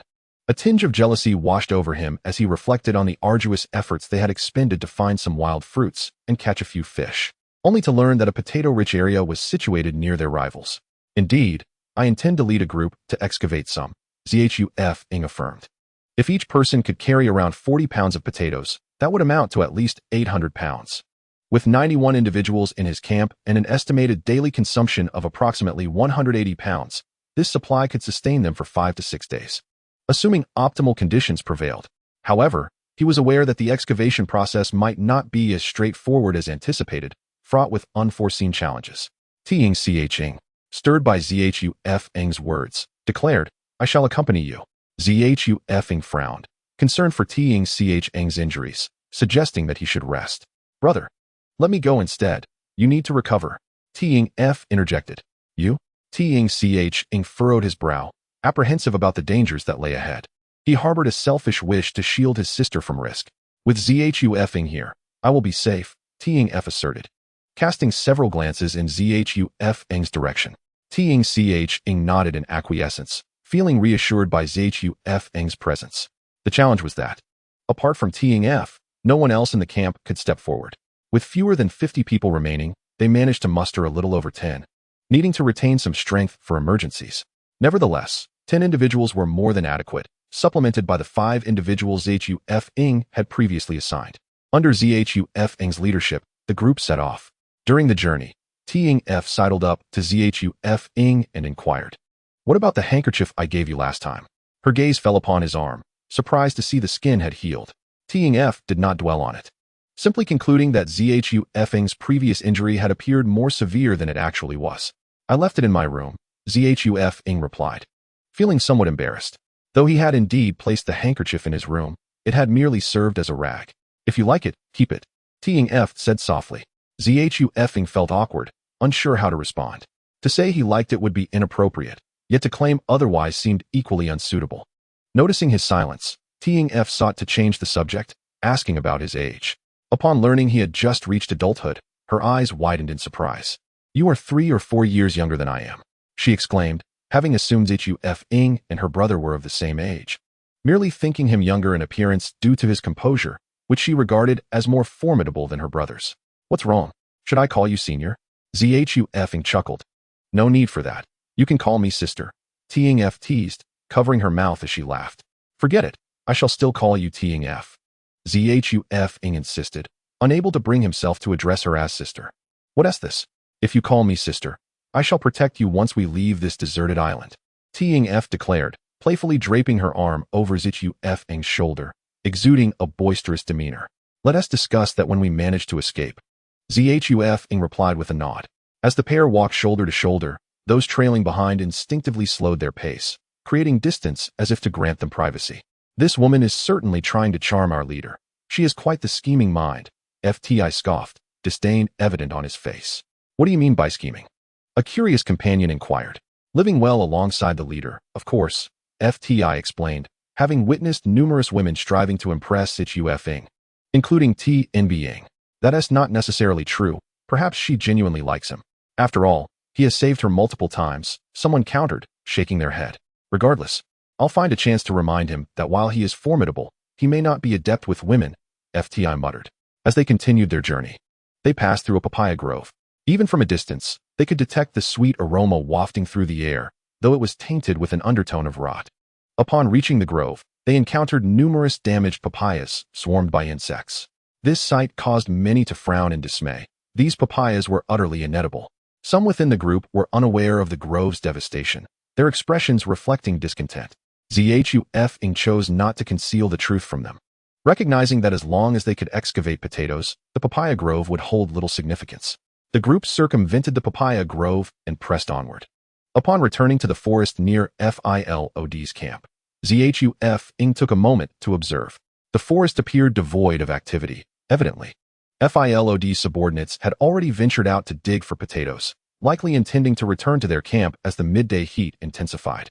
Zhu Feng led his team around to the opposite side of the forest, confident that Filod's men had not yet reached this area.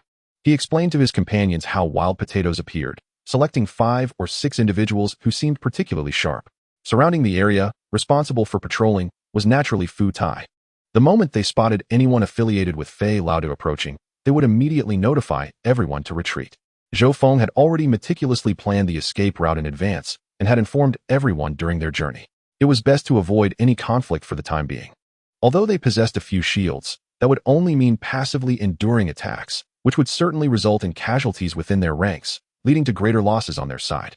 Zhou Feng stood over 200 meters west of the woods, the closest point to Fei Laoda's camp. Over half an hour passed without any disturbances, which brought a sense of relief to Zhou Feng. However, at that moment, Fu Tai approached Zhou Feng's side. "What is it?" Zhou Feng asked, furrowing his brow. "Boss, I have something to say. Be wary of women. In our previous gambling den, the most underestimated were women, or else one would suffer greatly," Fu Tai murmured. Zhou Feng listened for a while, his brow furrowed even deeper as Fu Tai rambled on about how women were the most adept at disguise. Eventually, Zhou Feng grasped Fu Tai's meaning. "Are you worried I might be at a disadvantage with Tang Fu?" Zhou Feng inquired. "That woman is not simple," Fu Tai nodded. Zhou Feng couldn't help but laugh. "All right, I understand. You go and keep watch over there," he replied somewhat helplessly. Fu Tai was indeed clever, albeit his cunning often misapplied. "Understood," Fu Tai nodded before turning to leave. "Wait," Zhou Feng suddenly called out to him. "What is it, boss?" Fu Tai turned around. Zhou Feng did not respond, but instead focused his gaze ahead. Confused, Fu Tai followed Zhou Feng's line of sight, but noticed nothing amiss. Though he could see Zhou Feng's serious expression, something must have been discovered. "Order everyone to retreat. Now, keep it quiet," Zhou Feng commanded in a low voice. "Yes." Fu Tai did not hesitate, turning to comply. Since Zhou Feng instructed them to leave, Fu Tai would not question it further. They simply needed to follow the plan. Less than a minute after Fu Tai left, a figure darted into view. It was a wild boar. However, the boar bore 2 arrows embedded in its abdomen, blood gushing from its wounds. The creature's speed diminished, and after crossing several hundred meters past Zhou Feng, it collapsed to the ground. It appeared to have sustained a lung injury, coupled with its frantic running, leading to its demise. Zhou Feng, however, did not focus on the boar, but rather the direction from which it had come. Indeed, moments later, a dozen figures emerged. Chapter 78. Battle. Zhou Feng had already noticed movement in the nearby woods, where voices were raised in command. He distinctly recognized Fei Laoda's voice. They were likely hunting the wild boar. Coincidentally, the boar had wandered into their vicinity. Observing the figures rushing towards them, Zhou Feng quickly retreated to the spot where they had previously dug potatoes. However, the area was now deserted, leaving only a mess behind. Zhou Feng concealed himself within a thicket of low shrubs. He could have left, but he wanted to assess the situation, curious whether Fei Laoda and his men would discover their presence. If they simply took the boar away, it would be ideal. Zhou Feng then saw Fei Laoda approach from a distance, eventually stopping before the wild boar. The surrounding men began to praise him as a master archer, commending his prowess as a mercenary. It seemed that Fei Laoda had indeed been the one to shoot the boar. He appeared quite pleased with the flattery, commanding the others to begin butchering the boar, specifically instructing them to be careful with certain parts, ensuring the sinews remained intact. With the sinews processed, they could be used as bowstrings. The process was intricate, requiring them to dry and harden the sinews, then strip them into fine threads, weaving or twisting them into ropes suitable for bowstrings. This meticulous procedure was prone to failure if mishandled. The group immersed themselves in the task, anticipating a hearty meal that night. Fei Laoda, however, surveyed the surroundings. Suddenly, his brow furrowed. "What is it, boss?" someone nearby inquired. Fei Laoda gestured for silence, taking a few steps to crouch down and touch the soil. "Someone has passed through here recently," he said in a low voice. The others immediately tensed. They had never been to this area before, let alone just moments ago. Zhou Feng's heart sank. Fear had come to fruition. He had not anticipated Fei Laoda's vigilance, capable of detecting their footprints. Fei Laoda then noticed the signs of potato digging. "Someone has discovered our potatoes, and they just left." Fei Laoda gritted his teeth, his expression darkening. The scar running from his forehead to his left ear appeared even more menacing. "What should we do?" the others asked, their faces pale. The potatoes were their most crucial food source, now potentially stolen by others. "Pursue them. They cannot have gone far, especially with so many potatoes," Fei Laoda growled, his voice low. By assessing the dampness of the soil, he concluded that the intruders had not strayed far. Pointing in a specific direction, he had already determined their escape route. But just then, a stone flew in from the distance. Whoosh! By the time Fei Laoda reacted, it was too late. He could only awkwardly twist his body, yet his left shoulder was still struck by the stone. Zhou Feng distinctly heard a crack. To his surprise, Fei Laoda remained silent, his expression growing even more ferocious. There, kill him, Fei Laoda shouted, raising his hand to indicate Zhou Feng's direction. Zhou Feng hurled another stone, but this time Fei Laoda reacted much quicker, rolling on the ground to evade the projectile. This maneuver significantly reduced the area of impact. Zhou Feng had previously employed this tactic to dodge arrows. Unfortunately, he could no longer continue throwing stones at Fei Laoda, as several arrows now flew toward him. Fei Laoda's men had begun to draw their bows. However, Zhou Feng found refuge behind a large tree, and once the first wave of arrows passed, he swiftly turned and vanished into the woods, heading in a direction distinct from Fu Tai and the others' retreat. That bastard is fleeing, Fei Laoda roared, clutching his shoulder in anger. He was unwilling to accept this silent defeat, and he had already recognized who was responsible. Just now, the person who acted against himself was none other than Zhou Feng, the individual who had caused him trouble on multiple occasions. A dozen people pursued him, but Zhou Feng's speed was too swift for them to catch up. Soon, they returned with their heads hung low. Fei Laoda sighed in resignation. Had it not been for his injured arm, he would not have allowed Zhou Feng to escape so easily. First, let's deal with the wild boar, Fei Laoda sighed. The group returned to the wild boar, but at that moment, a sharp whistling sound pierced the air. Be careful, Fei Laoda shouted in anger, but it was too late. A stone flew through the air, striking a hapless individual on the back of the head. The man fell silently onto the wild boar, blood gushing from the wound. Witnessing this scene, everyone gasped in horror. Another stone came hurtling in, hitting someone in the knee. Ah! The person screamed, clutching his knee and rolling on the ground in agony. One individual knocked an arrow, but he couldn't even see where Zhou Feng was located. Most of the others were in a panic, instinctively seeking shelter. After all, when danger strikes, the first reaction is to protect oneself. The archer quickly became Zhou Feng's target. He discerned Zhou Feng's position, approximately 50 to 60 meters away, but another stone came crashing down, striking him in the abdomen. The pain was excruciating, as if his internal organs had shattered. He could only bend over and kneel on the ground, blood spilling from his mouth. With one person injured, the others were even more hesitant to retaliate. Get him out of here. Retreat. Fei Laoda could only issue the command helplessly upon witnessing this scene. Besides the individual who was clearly dead, everyone else was assisted away, scrambling out of the area. It was only then that Zhou Feng emerged from behind a tree, still clutching a stone. He had intended to leave, but soon realized the advantage of throwing stones in the woods was far greater than that of using a bow and arrow. He could move and hide while launching his attacks, unlike the archers who lacked the skill to shoot while on the move. It seemed Fei Laoda had also recognized this, which was why he urgently called for a retreat. Zhou Feng considered pursuing them to eliminate a few more, but the terrain ahead was too open, making it less convenient for him to act. Zhou Feng then approached the wild boar. Chapter 79, Unexpected Gains. He first moved the corpse aside and felt around in the pockets. In such an environment, every bit of resource was crucial. To his surprise, he found a lighter in the pocket, albeit with only half its fuel remaining. Still, Zhou Feng pocketed it. I won't be polite with this wild boar. He hoisted the wild boar onto his back. It was considerably smaller than the last one he had hunted, weighing only about 100 pounds, making it quite manageable for Zhou Feng. After walking a few hundred meters with the wild boar, he spotted some people ahead. It was Tang Fu and Fu Tai, accompanied by several others. Zhou Feng, are you all right? Tang Fu exclaimed, visibly relieved upon seeing him. What are you doing here? Zhou Feng furrowed his brow. According to his previous instructions, they should have retreated directly without waiting for him. Fu Tai shrugged helplessly. They had been following Zhou Feng's orders and escaping along the designated route, but not long after, Tang Fu suddenly objected. She felt it was too dangerous for Zhou Feng to be left alone at the rear and insisted on returning to check on him. Fu Tai could not let Tang Fu come back alone, so he reluctantly followed her with a few others. Of course, there was no time to explain all this now. They would have to discuss it later. Why are you carrying a wild boar? After Tang Fu sighed in relief, she noticed the wild boar behind Zhou Feng.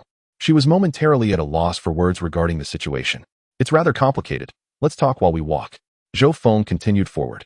Although Fei Laoda was injured, there was no guarantee he wouldn't gather more men to pursue them, so it was best to leave the area as quickly as possible.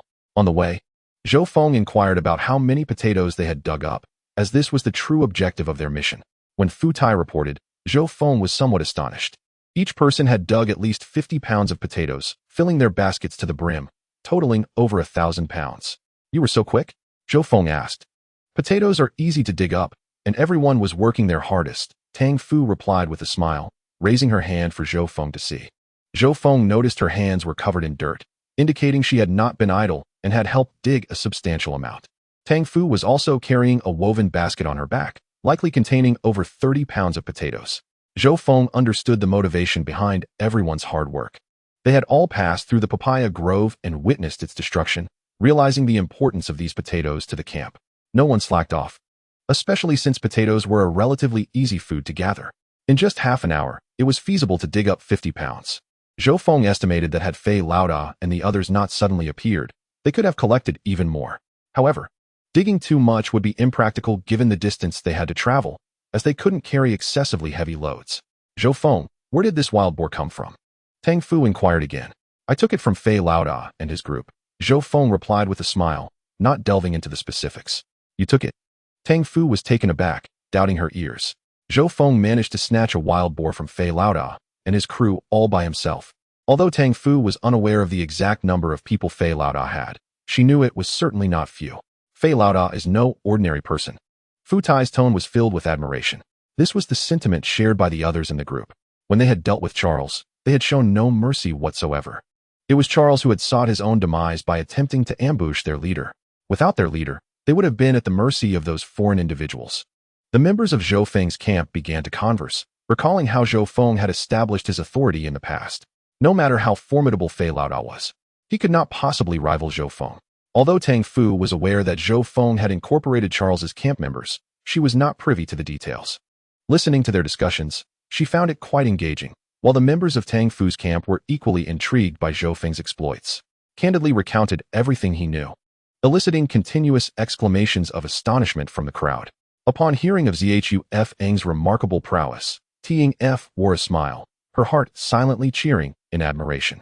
As twilight descended, the group finally arrived at the new encampment constructed by Qin Xiaoxue and his companions. When baskets of potatoes were unloaded, an eruption of cheers filled the air. This staple was a rare and precious find, with an impressive quantity of over 400 jin brought back by their team. When combined with other provisions, it would suffice for a week or more.